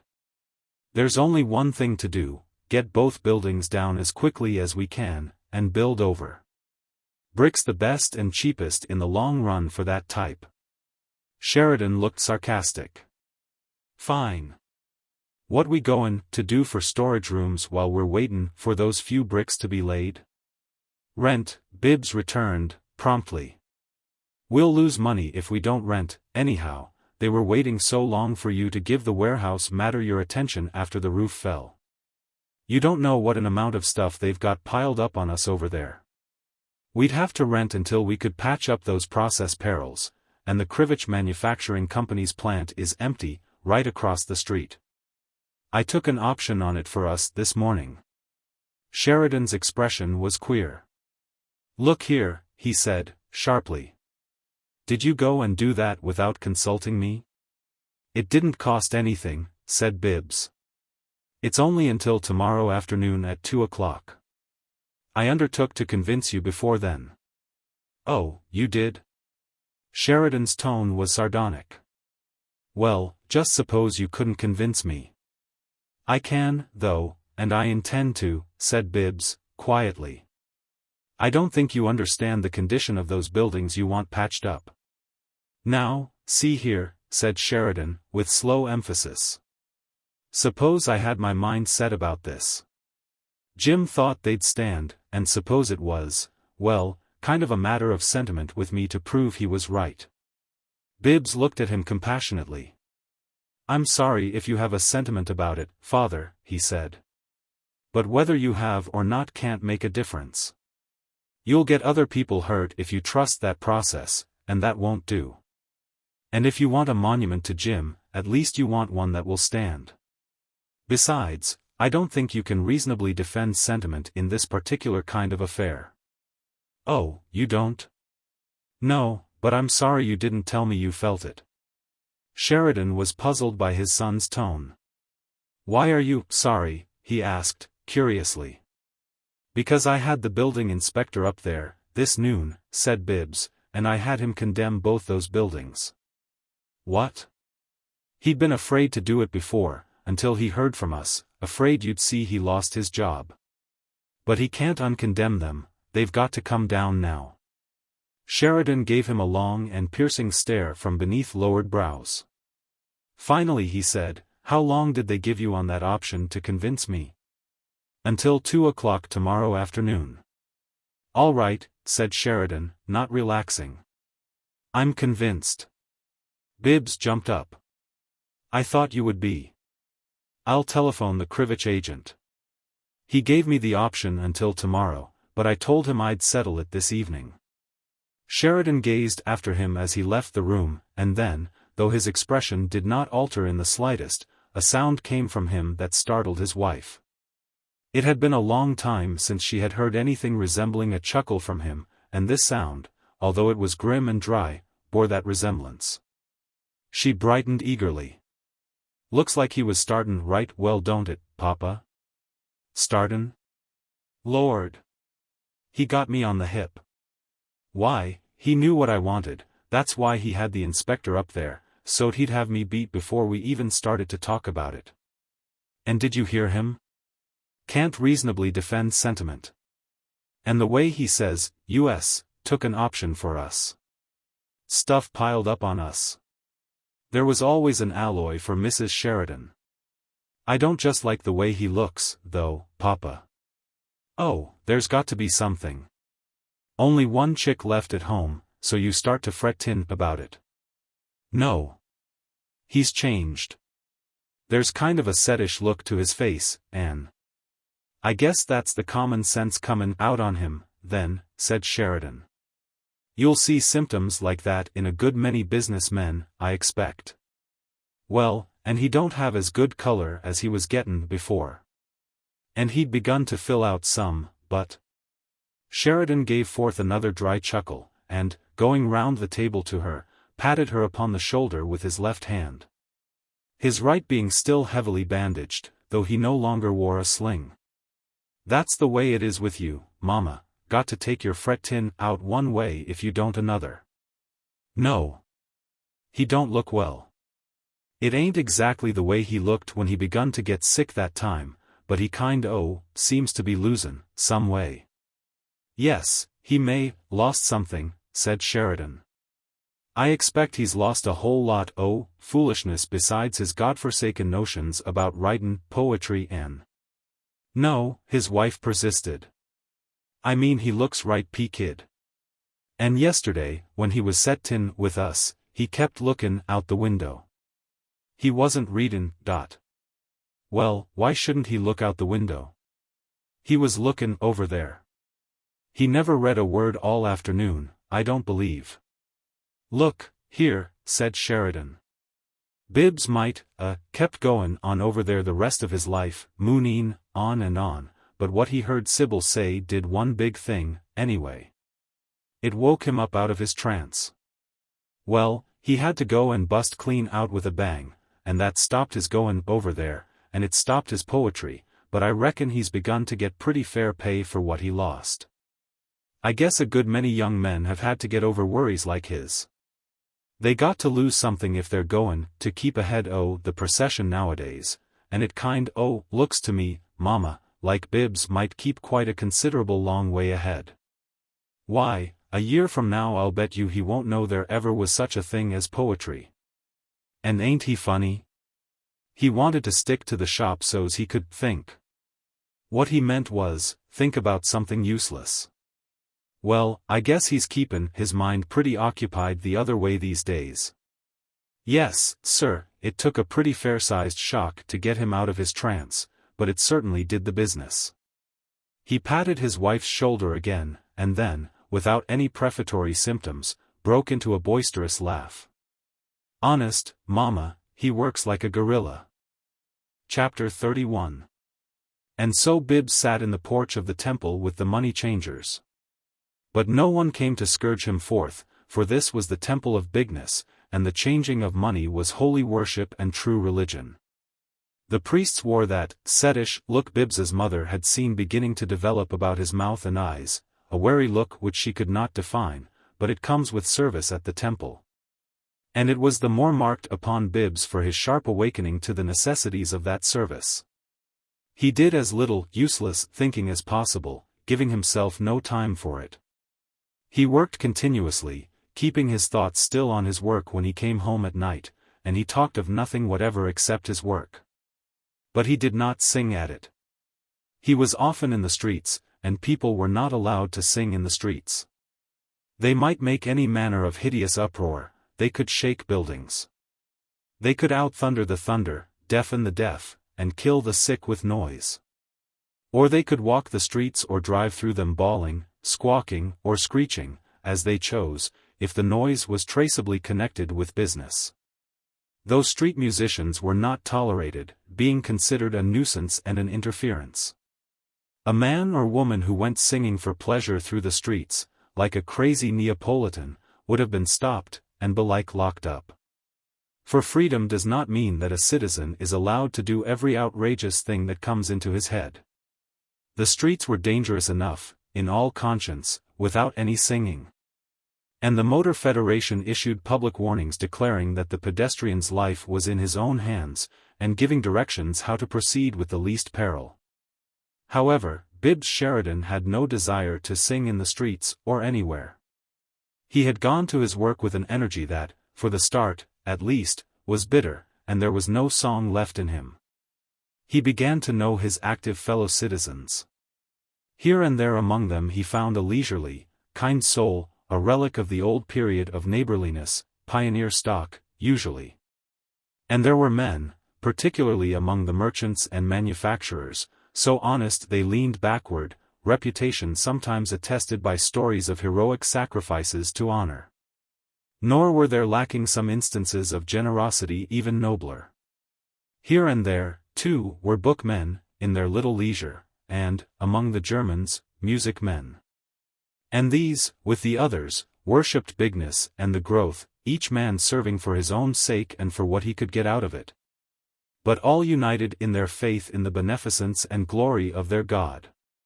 To almost all alike that service stood as the most important thing in life, except on occasion of some such vital, brief interregnum as the dangerous illness of a wife or child.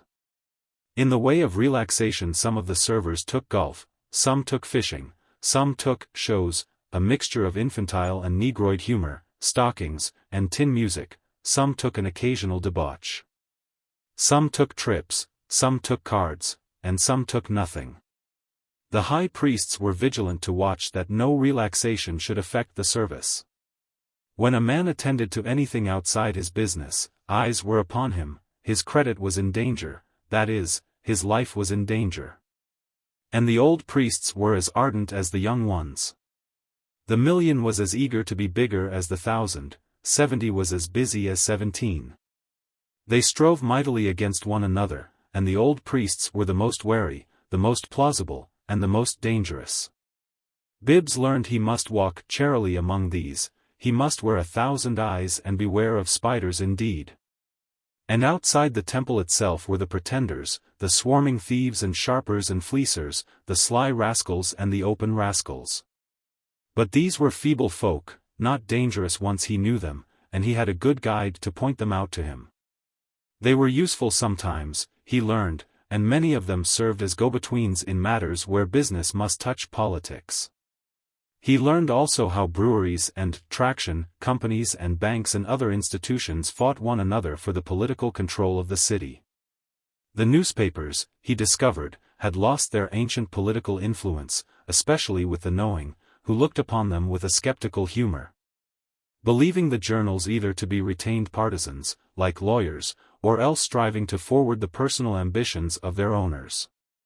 The control of the city lay not with them, but was usually obtained by giving the hordes of Negroes gin money, and by other largesses. The revenues of the people were then distributed as fairly as possible among a great number of men who had assisted the winning side. Names and titles of offices went with many of the prizes, and most of these title holders were expected to present a busy appearance at times. And, indeed, some among them did work honestly and faithfully. Bibbs had been very ignorant. All these simple things, so well known and customary, astonished him at first. And once, in a brief moment of forgetting that he was done with writing, he thought that if he had known them and written of them, how like a satire the plainest relation of them must have seemed. Strangest of all to him was the vehement and sincere patriotism. On every side he heard it, it was a permeation. The newest schoolchild caught it, though just from Hungary and learning to stammer a few words of the local language. Everywhere the people shouted of the power, the size, the riches, and the growth of their city. Not only that, they said that the people of their city were the greatest, the finest, the strongest, the biggest people on earth. They cited no authorities, and felt the need of none, being themselves the people thus celebrated. And if the thing was questioned, or if it was hinted that there might be one small virtue in which they were not perfect and supreme, they wasted no time examining themselves to see if what the critic said was true, but fell upon him and hooted him and cursed him, for they were sensitive. So Bibbs, learning their ways and walking with them, hearkened to the voice of the people and served bigness with them. For the voice of the people is the voice of their God. Sheridan had made the room next to his own into an office for Bibbs, and the door between the two rooms usually stood open, the father had established that intimacy. One morning in February, when Bibbs was alone, Sheridan came in, some sheets of typewritten memoranda in his hand. "Bibbs," he said, "I don't like to but in very often this way, and when I do I usually wish I hadn't, but for heaven's sake what have you been buying that old busted intertraction stock for?" Bibbs leaned back from his desk. "For $1,155. That's all it cost." "Well, it ain't worth 1,155 cents. You ought to know that." "I don't get your idea." "That stuff's deader'n Adam's cat. It might be worth something, some day." "How?" "It mightn't be so dead, not if we went into it," said Bibbs, coolly. "Oh." Sheridan considered this musingly, then he said, "Who'd you buy it from?" "A broker, Fansmith." "Well, he must got it from one o' the crowd o' poor ninnies that was soaked with it." "Don't you know who owned it?" "Yes, I do. Ain't sayin', though." "That it? What's the matter?" "It belonged to Mr. Vertrees," said Bibbs, shortly, applying himself to his desk. "So?" Sheridan gazed down at his son's thin face. "Excuse me," he said. "Your business." And he went back to his own room. But presently he looked in again. "I reckon you won't mind luncheon alone today," he was shuffling himself into his overcoat, "because I just thought I'd go up to the house and get this over with Mama." He glanced apologetically toward his right hand as it emerged from the sleeve of the overcoat. The bandages had been removed, finally, that morning, revealing but 3 fingers, the forefinger and the finger next to it had been amputated. "She's bound to make an awful fuss, and better to spoil her lunch than her dinner. I'll be back about 2. But he calculated the time of his arrival at the new house so accurately that Mrs. Sheridan's lunch was not disturbed, and she was rising from the lonely table when he came into the dining room. He had left his overcoat in the hall, but he kept his hands in his trousers pockets. "What's the matter, Papa?" she asked, quickly. "Has anything gone wrong? You ain't sick?" "Me?" He laughed loudly. "Me sick? You had lunch? Didn't want any today. You can give me a cup o' coffee, though." She rang, and told George to have coffee made, and when he had withdrawn she said querulously, "I just know there's something wrong." "Nothin' in the world," he responded, heartily, taking a seat at the head of the table. "I thought I'd talk over a notion o' mine with you, that's all. It's more women folks' business than what it is man's, anyhow." "What about?" "Why, old Doc Gurney was up at the office this morning a while. To look at your hand. How's he say it's doin'?" "Fine." "Well, he went in and sat around with Bibbs a while." Mrs. Sheridan nodded pessimistically. "I guess it's time you had him, too." "I knew Bibbs." "Now, Mama, hold your horses. I wanted him to look Bibbs over before anything's the matter. You don't suppose I'm goin' to take any chances with Bibbs, do you?" "Well, afterwards, I shut the door, and I and old Gurney had a talk.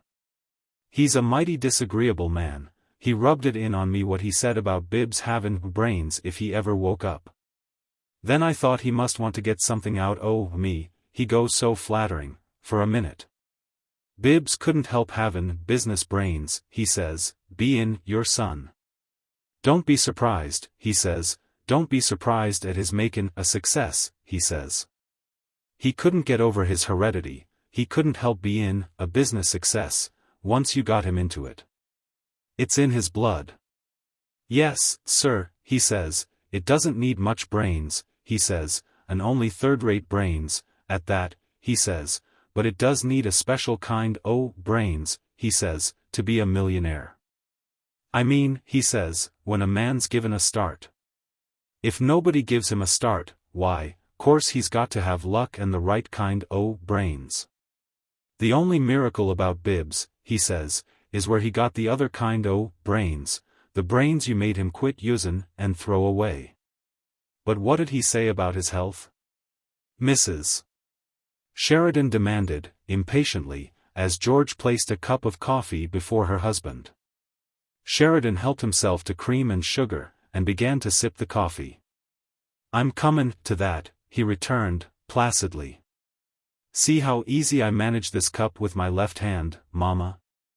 You been doin' that all winter." "What did?" "It's wonderful," he interrupted, admiringly, "what a fellow can do with his left hand. I can sign my name with mine now, well's I ever could with my right.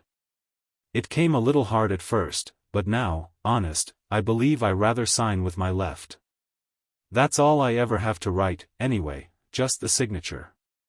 Rest's all dictatin'. He blew across the top of the cup unctuously. "Good coffee, Mama." "Well, about Bibbs. Ol' Gurney says he believes if Bibbs could somehow get back to the state o' mind he was in about the machine shop, that is. If he could some way get to feelin' about business the way he felt about the shop, not the poetry and writin' part, but," he paused, supplementing his remarks with a motion of his head toward the old house next door. "He says Bibbs is older'n harder'n what he was when he broke down that time, and besides, he ain't the kind o' dreamy way he was then, and I should say he ain't. I'd like to show me anybody his age that's any wider awake. But he says Bibbs's health never need bother us again if." Mrs. Sheridan shook her head. "I don't see any help that way.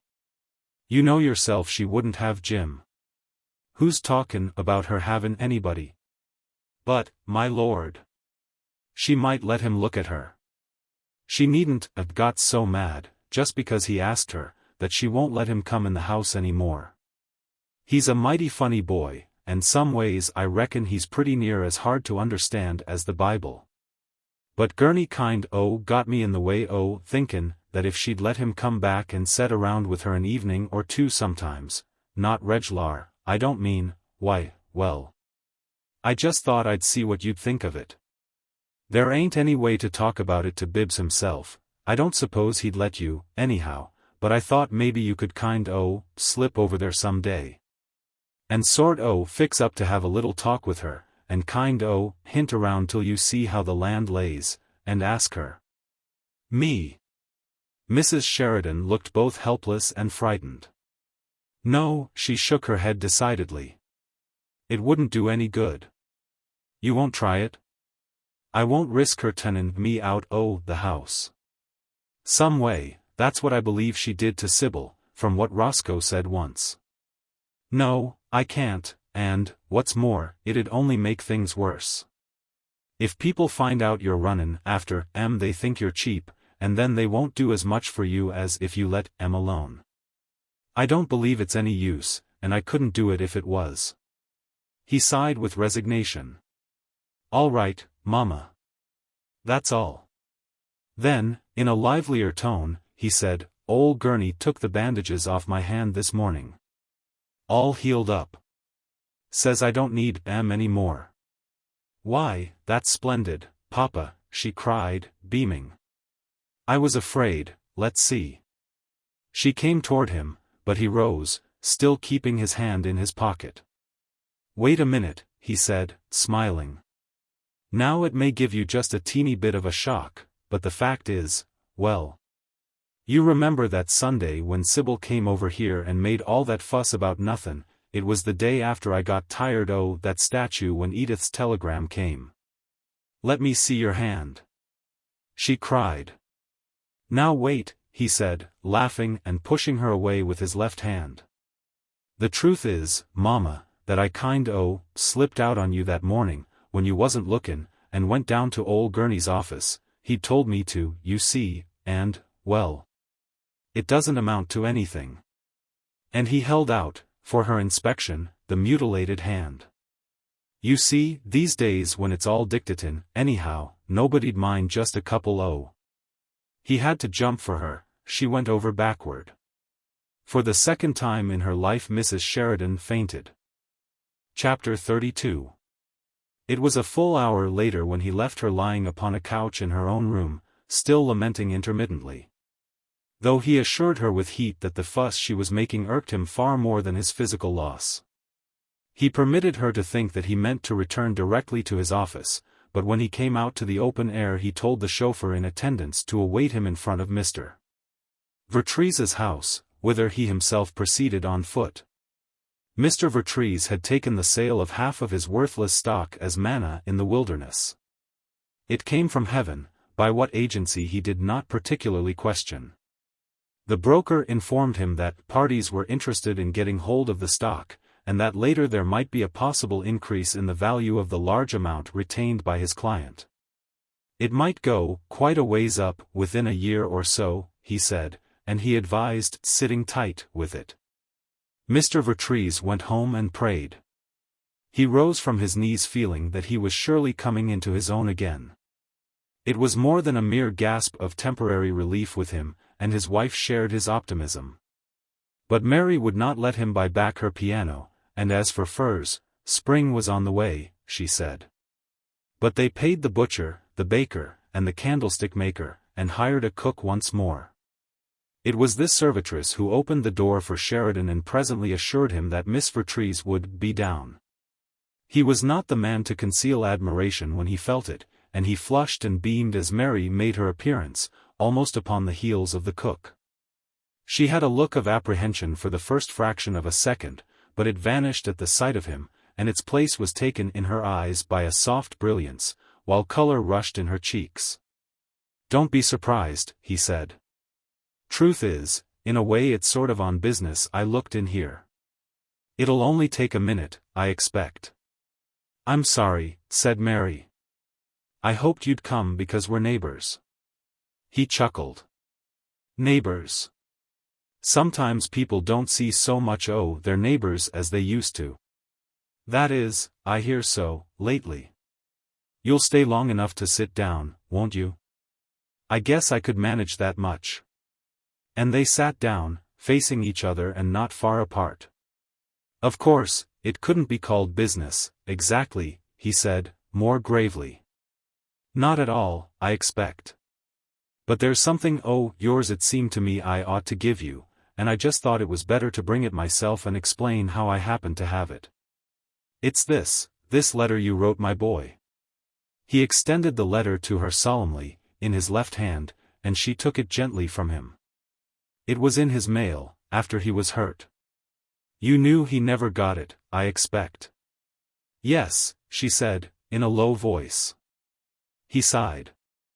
"I'm glad he didn't. Not," he added, quickly, "not but what you did just right to send it. You did. You couldn't act it any other way when it came right down to it. There ain't any blame comin' to you, you were above board all through." Mary said, "Thank you," almost in a whisper, and with her head bowed low. "You'll have to excuse me for reading it. I had to take charge of all his mail and everything. I didn't know the handwritten, and I read it all, once I got started." "I'm glad you did. Well," he leaned forward as if to rise, "I guess that's about all. I just thought you ought to have it. Thank you for bringing it." He looked at her hopefully, as if he thought and wished that she might have something more to say. But she seemed not to be aware of this glance, and sat with her eyes fixed sorrowfully upon the floor. "Well, I expect I'd better be gettin' back to the office," he said, rising desperately. I told my partner I'd be back at 2:00, and I guess he'll think I'm a poor businessman if he catches me behind time. I got to walk the chalk a mighty straight line these days, with that fellow keepin' tabs on me." Mary rose with him. "I've always heard you were the hard driver." He guffawed derisively. "Me? I'm nothin' to that partner mine. You couldn't guess to save your life how he keeps after me to hold up my end the job. I shouldn't be surprised he'd give me the grand bounce some day, and run the whole circus by himself. You know how he is, once he goes at a thing." "No," she smiled. "I didn't know you had a partner. I'd always heard." He laughed, looking away from her. "It's just my way speakin' that boy mine, Bibbs." He stood then, expectant, staring out into the hall with an air of careless geniality. He felt that she certainly must at least say, "How is Bibbs?" But she said nothing at all, though he waited until the silence became embarrassing. "Well, I guess I'd better be gettin' down there," he said, at last. He might worry. "Goodbye, and thank you," said Mary. "For what?" "For the letter." "Oh," he said, blankly. "You're welcome. Goodbye." Mary put out her hand. "Goodbye. You'll have to excuse my left hand," he said. "I had a little accident to the other one." She gave a pitying cry as she saw. "Oh, poor Mr. Sheridan. Nothin' at all. Dictate everything nowadays, anyhow." He laughed jovially. "Did anybody tell you how it happened?" "I heard you hurt your hand, but no, not just how. It was this way," he began, and both, as if unconsciously, sat down again. "You may not know it, but I used to worry a good deal about the youngest my boys, the one that used to come to see you sometimes, after Jim, that is, I mean Bibbs. He's the one I spoke of as my partner, and the truth is that's what it's just about going to amount to, these days, if his health holds out. Well, you remember, I expect, I had him on a machine over at a plant mine, and sometimes I'd sneak in there and see how he was gettin' along. Take a doctor with me sometimes, because Bibbs never was so robust, you might say. Old Doc Gurney, I guess maybe you know him? Tall, thin man, acts sleepy. Yes. Well, one day I and old Doc Gurney, we were in there, and I undertook to show Bibbs how to run his machine. He told me to look out, but I wouldn't listen, and I didn't look out, and that's how I got my hand hurt, tryin' to show Bibbs how to do something he knew how to do and I didn't. Made me so mad I just wouldn't even admit to myself it was hurt, and so, by and by, old Doc Gurney had to take radical measures with me. He's a right good doctor, too. Don't you think so, Miss Vertrees? Yes. Yes, he is so." Sheridan now had the air of a rambling talker and gossip with all day on his hands. "Take him on Bibbs's case. I was talkin' about Bibbs's case with him this morning. Well, you'd laugh to hear the way old Gurney talks about that. Course he is just as much a friend as he is doctor, and he takes as much interest in Bibbs as if he was in the family. He says Bibbs isn't anyways bad off yet. And he thinks he could stand the pace and get fat on it if, well, this is what'd made you laugh if you'd been there, Miss Vertrees, honest it would." He paused to chuckle, and stole a glance at her. She was gazing straight before her at the wall, her lips were parted, and, visibly, she was breathing heavily and quickly. He feared that she was growing furiously angry. But he had led to what he wanted to say, and he went on, determined now to say it all. He leaned forward and altered his voice to one of confidential friendliness, though in it he still maintained a tone which indicated that old Doc Gurney's opinion was only a joke he shared with her. "Yes, sir, you certainly would have laughed. Why, that old man thinks you got something to do with it. You'll have to blame it on him, young lady, if it makes you feel like startin' out to whip somebody. He's actually got this theory. He says Bibbs got to gettin' better while he worked over there at the shop because you kept him cheered up and feelin' good. And he says if you could manage to just stand him hangin' around a little, maybe not much, but just sometimes, again, he believed it'd do Bibbs a mighty lot good. Course, that's only what the doctor said. Me, I don't know anything about that, but I can say this much. I never saw any such a mental improvement in anybody in my life as I have lately in Bibbs. I expect you'd find him a good deal more entertaining than what he used to be, and I know it's a kind of embarrassing thing to suggest after the way he piled in over here that day to ask you to stand up before the preacher with him. But accordin' to old Doc Gurney, he's got you on his brain so bad." Mary jumped. "Mr. Sheridan," she exclaimed. He sighed profoundly. "There. I noticed you were gettin' mad." "I didn't." No, she cried. But I don't understand, and I think you don't. What is it you want me to do? He sighed again, but this time with relief. Well, he said. You're right. It'll be easier to talk plain. I ought to known I could with you, all the time. I just hoped you'd let that boy come and see you sometimes, once more. Could you? You don't understand. She clasped her hands together in a sorrowful gesture. Yes, we must talk plain. Bibbs heard that I tried to make your oldest son care for me because I was poor, and so Bibbs came and asked me to marry him, because he was sorry for me. And I can't see him any more, she cried in distress. I can't. Sheridan cleared his throat uncomfortably. You mean because he thought that about you? No. What he thought was true. Well, you mean he was so much in, you mean he thought so much of you. The words were inconceivably awkward upon Sheridan's tongue. He seemed to be in doubt even about pronouncing them, but after a ghastly pause he bravely repeated them. You mean he thought so much of you that you just couldn't stand him around? No. He was sorry for me. He cared for me, he was fond of me, and he'd respected me, too much. In the finest way he loved me, if you like, and he'd have done anything on earth for me, as I would for him, and as he knew I would. It was beautiful, Mr. Sheridan, she said. But the cheap, bad things one has done seem always to come back, they wait, and pull you down when you're happiest. Bibbs found me out, you see, and he wasn't in love with me at all. He wasn't? Well, it seems to me he gave up everything he wanted to do, it was fool stuff. But he certainly wanted it mighty bad. He just threw it away and walked right up and took the job he swore he never would, just for you. And it looks to me as if a man that'd do that must think quite a heap o' the girl he does it for. You say it was only because he was sorry, but let me tell you there's only one girl he could feel that sorry for. Yes, sir. No, she said.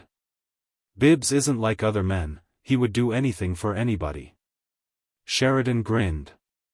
Perhaps not so much as you think, nowadays, he said. For instance, I got kind of a suspicion he doesn't believe in sentiment in business. But that's neither here nor there.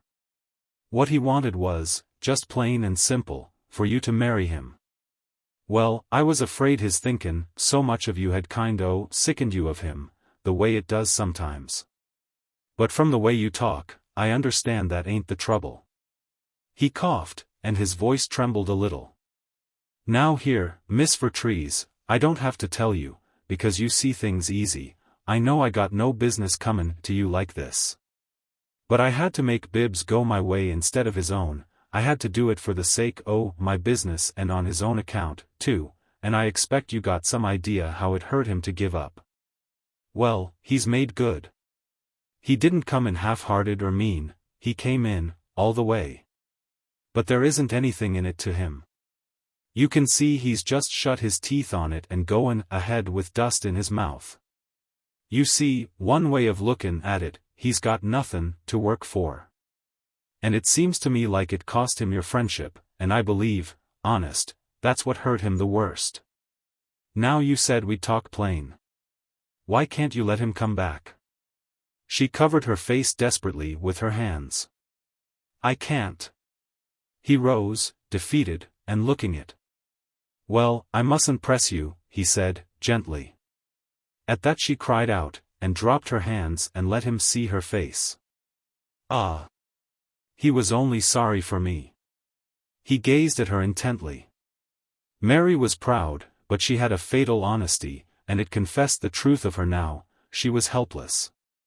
It was so clear that even Sheridan, marveling and amazed, was able to see it. Then a change came over him, gloom fell from him, and he grew radiant. Don't, she cried. You mustn't. I won't tell him, said Sheridan, from the doorway. I won't tell anybody anything. Chapter 33. There was a heavy town fog that afternoon, a smoke mist, densest in the sanctuary of the temple. The people went about in it, busy and dirty, thickening their outside and inside linings of coal tar, asphalt, sulfurious acid, oil of vitriol, and the other familiar things the men like to breathe and to have upon their skins and garments and upon their wives and babies and sweethearts. The growth of the city was visible in the smoke and the noise and the rush. There was more smoke than there had been this day of February a year earlier, there was more noise. And the crowds were thicker, yet quicker in spite of that. The traffic policemen had a hard time, for the people were independent, they retained some habits of the old market town period, and would cross the street anywhere and anyhow. Which not only got them killed more frequently than if they clung to the legal crossings, but kept the motormen, the chauffeurs, and the truck drivers in a stew of profane nervousness. So the traffic policemen led harried lives. They themselves were killed, of course, with a certain periodicity. But their main trouble was that they could not make the citizens realize that it was actually and mortally perilous to go about their city. It was strange, for there were probably no citizens of any length of residence who had not personally known either someone who had been killed or injured in an accident, or someone who had accidentally killed or injured others. And yet, perhaps it was not strange, seeing the sharp preoccupation of the faces, the people had something on their minds, they could not stop to bother about dirt and danger. Mary Vertrees was not often downtown, she had never seen an accident until this afternoon. She had come upon errands for her mother connected with a timorous refurbishment. And as she did these, in and out of the department stores, she had an insistent consciousness of the Sheridan building. From the street, anywhere, it was almost always in sight, like some monstrous geometrical shadow, murk-colored and rising limitlessly into the swimming heights of the smoke mist. It was gaunt and grimy and repellent, it had nothing but strength and size, but in that consciousness of Mary's the great structure may have partaken of beauty. Sheridan had made some of the things he said emphatic enough to remain with her. She went over and over them, and they began to seem true, only one girl he could feel that sorry for. Gurney says he's got you on his brain so bad, the man's clumsy talk began to sing in her heart. The song was begun there when she saw the accident. She was directly opposite the Sheridan building then, waiting for the traffic to thin before she crossed, though other people were risking the passage, darting and halting and dodging parlously. Two men came from the crowd behind her, talking earnestly, and started across. Both wore black, one was tall and broad and thick, and the other was taller, but noticeably slender. And Mary caught her breath, for they were Bibbs and his father. They did not see her, and she caught a phrase in Bibbs's mellow voice, which had taken a crisper ring, $68,000? Not 68,000 buttons. It startled her queerly, and as there was a glimpse of his profile she saw for the first time a resemblance to his father. She watched them. In the middle of the street Bibbs had to step ahead of his father, and the two were separated. But the reckless passing of a truck, beyond the second line of rails, frightened a group of country women who were in course of passage. They were just in front of Bibbs, and shoved backward upon him violently. To extricate himself from them he stepped back, directly in front of a moving trolley car, no place for absent-mindedness. But Bibbs was still absorbed in thoughts concerned with what he had been saying to his father. There were shrieks and yells, Bibbs looked the wrong way, and then Mary saw the heavy figure of Sheridan plunge straight forward in front of the car. With absolute disregard of his own life, he hurled himself at Bibbs like a football player shunting off an opponent, and to Mary it seemed that they both went down together. But that was all she could see, automobiles, trucks, and wagons closed in between. She made out that the trolley car stopped jerkily, and she saw a policeman breaking his way through the instantly condensing crowd, while the traffic came to a standstill. And people stood up in automobiles or climbed upon the hubs and tires of wheels, not to miss a chance of seeing anything horrible. Mary tried to get through, it was impossible. Other policemen came to help the first, and in a minute or two the traffic was in motion again. The crowd became pliant, dispersing, there was no figure upon the ground, and no ambulance came. But one of the policemen was detained by the clinging and beseeching of a gloved hand. "What is the matter, lady? Where are they?" Mary cried. "Who? Old man Sheridan? I reckon he wasn't much hurt. His son. Was that who the other one was? I seen him knock him. Oh, he's not bad off, I guess, lady. The old man got him out of the way all right. The fender shoved the old man around some, but I reckon he only got shook up. They both went on in the Sheridan building without any help. Excuse me, lady." Sheridan and Bibbs, in fact, were at that moment in the elevator, ascending. "Whisk broom up in the office," Sheridan was saying. "You got to look out on those corners nowadays, I tell you. I don't know I got any call to blow, though, because I tried to cross after you did. That's how I happened to run into you. Well, you want to remember to look out after this. We were talkin' about Vertrees a skin, 68,000 flat for that 99-year lease. It's his lookout if he'd rather take it that way, and I don't know but." "No," said Bibbs, emphatically, as the elevator stopped, "he won't get it. Not from us, he won't, and I'll show you why. I can convince you in 5 minutes." He followed his father into the office anteroom, and convinced him. Then, having been diligently brushed by a youth of color, Bibbs went into his own room and closed the door. He was more shaken than he had allowed his father to perceive, and his side was sore where Sheridan had struck him. He desired to be alone. He wanted to rub himself and, for once, to do some useless thinking again. He knew that his father had not happened to run into him. He knew that Sheridan had instantly, and instinctively, proved that he held his own life of no account whatever compared to that of his son and heir. Bibbs had been unable to speak of that, or to seem to know it. For Sheridan, just as instinctively, had swept the matter aside, as of no importance, since all was well, reverting immediately to business. Bibbs began to think intently of his father. He perceived, as he had never perceived before, the shadowing of something enormous and indomitable, and lawless, not to be daunted by the will of nature's very self. Laughing at the lightning and at wounds and mutilation, conquering, irresistible, and blindly noble. For the first time in his life Bibbs began to understand the meaning of being truly this man's son. He would be the more truly his son henceforth, though, as Sheridan said, Bibbs had not come downtown with him meanly or half-heartedly.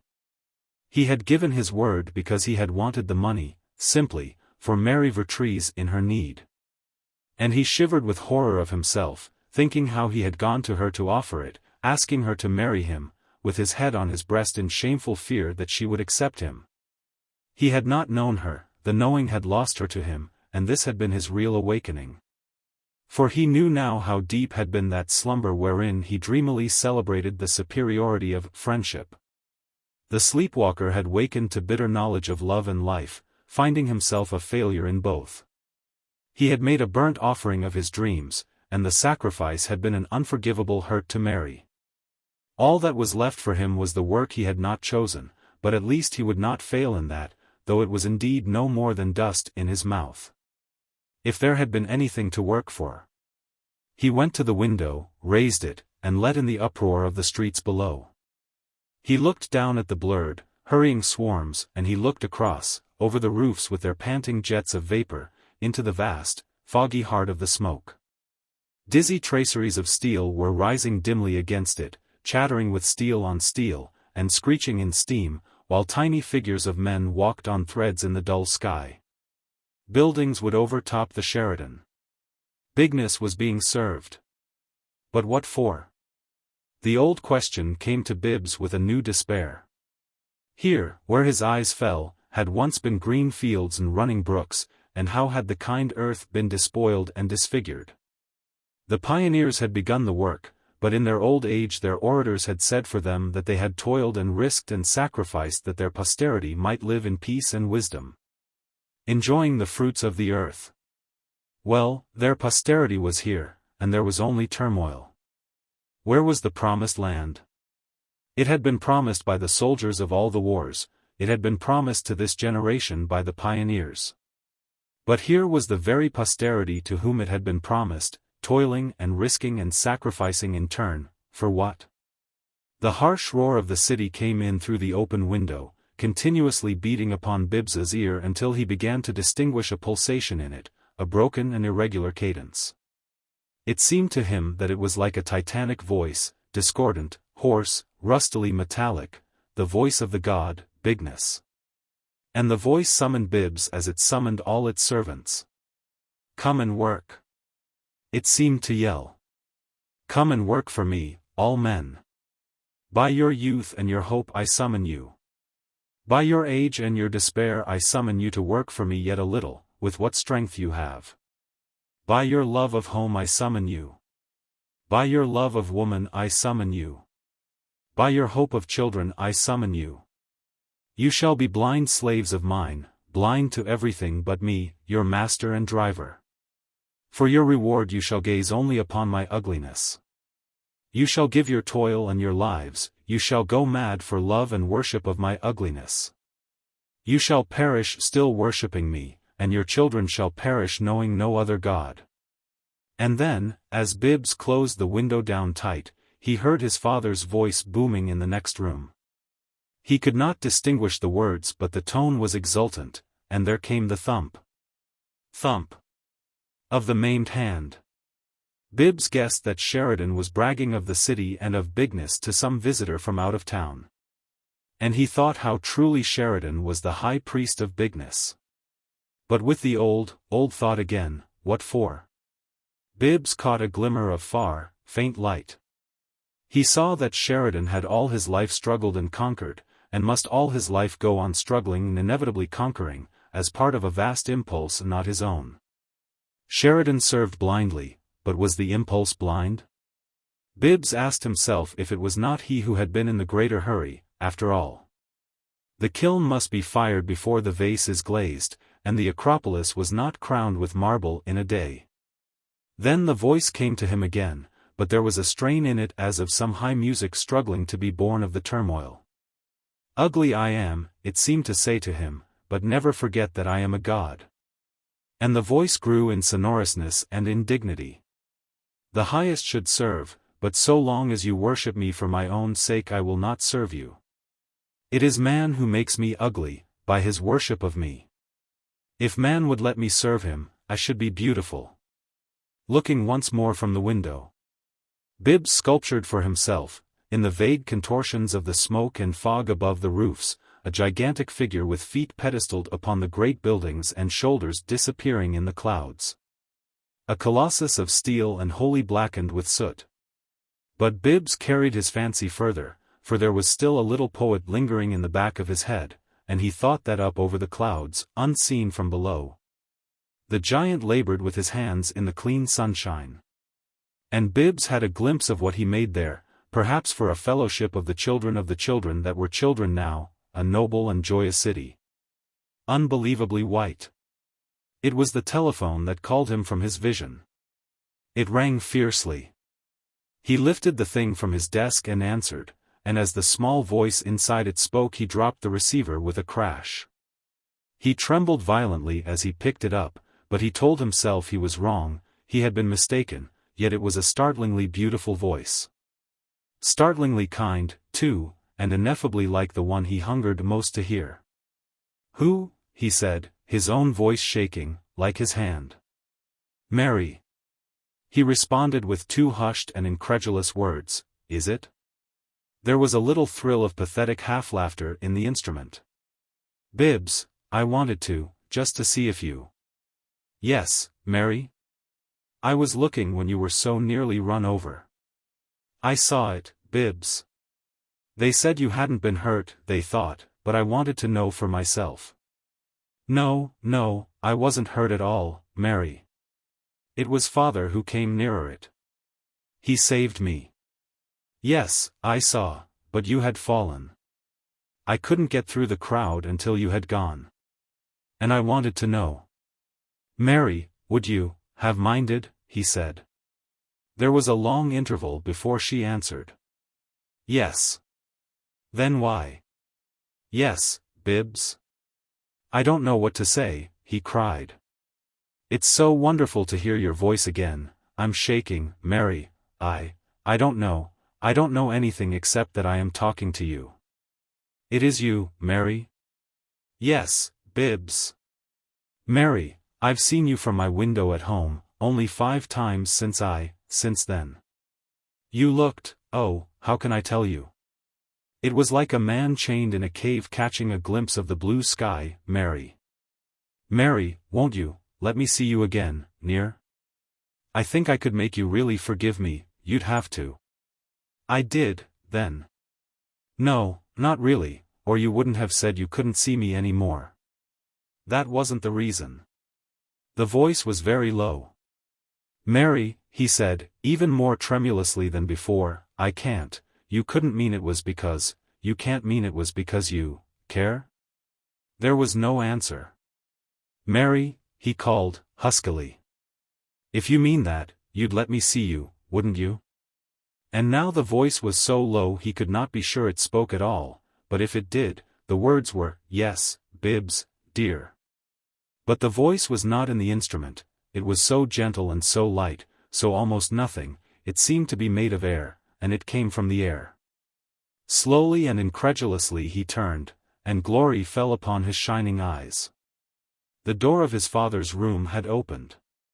Mary stood upon the threshold.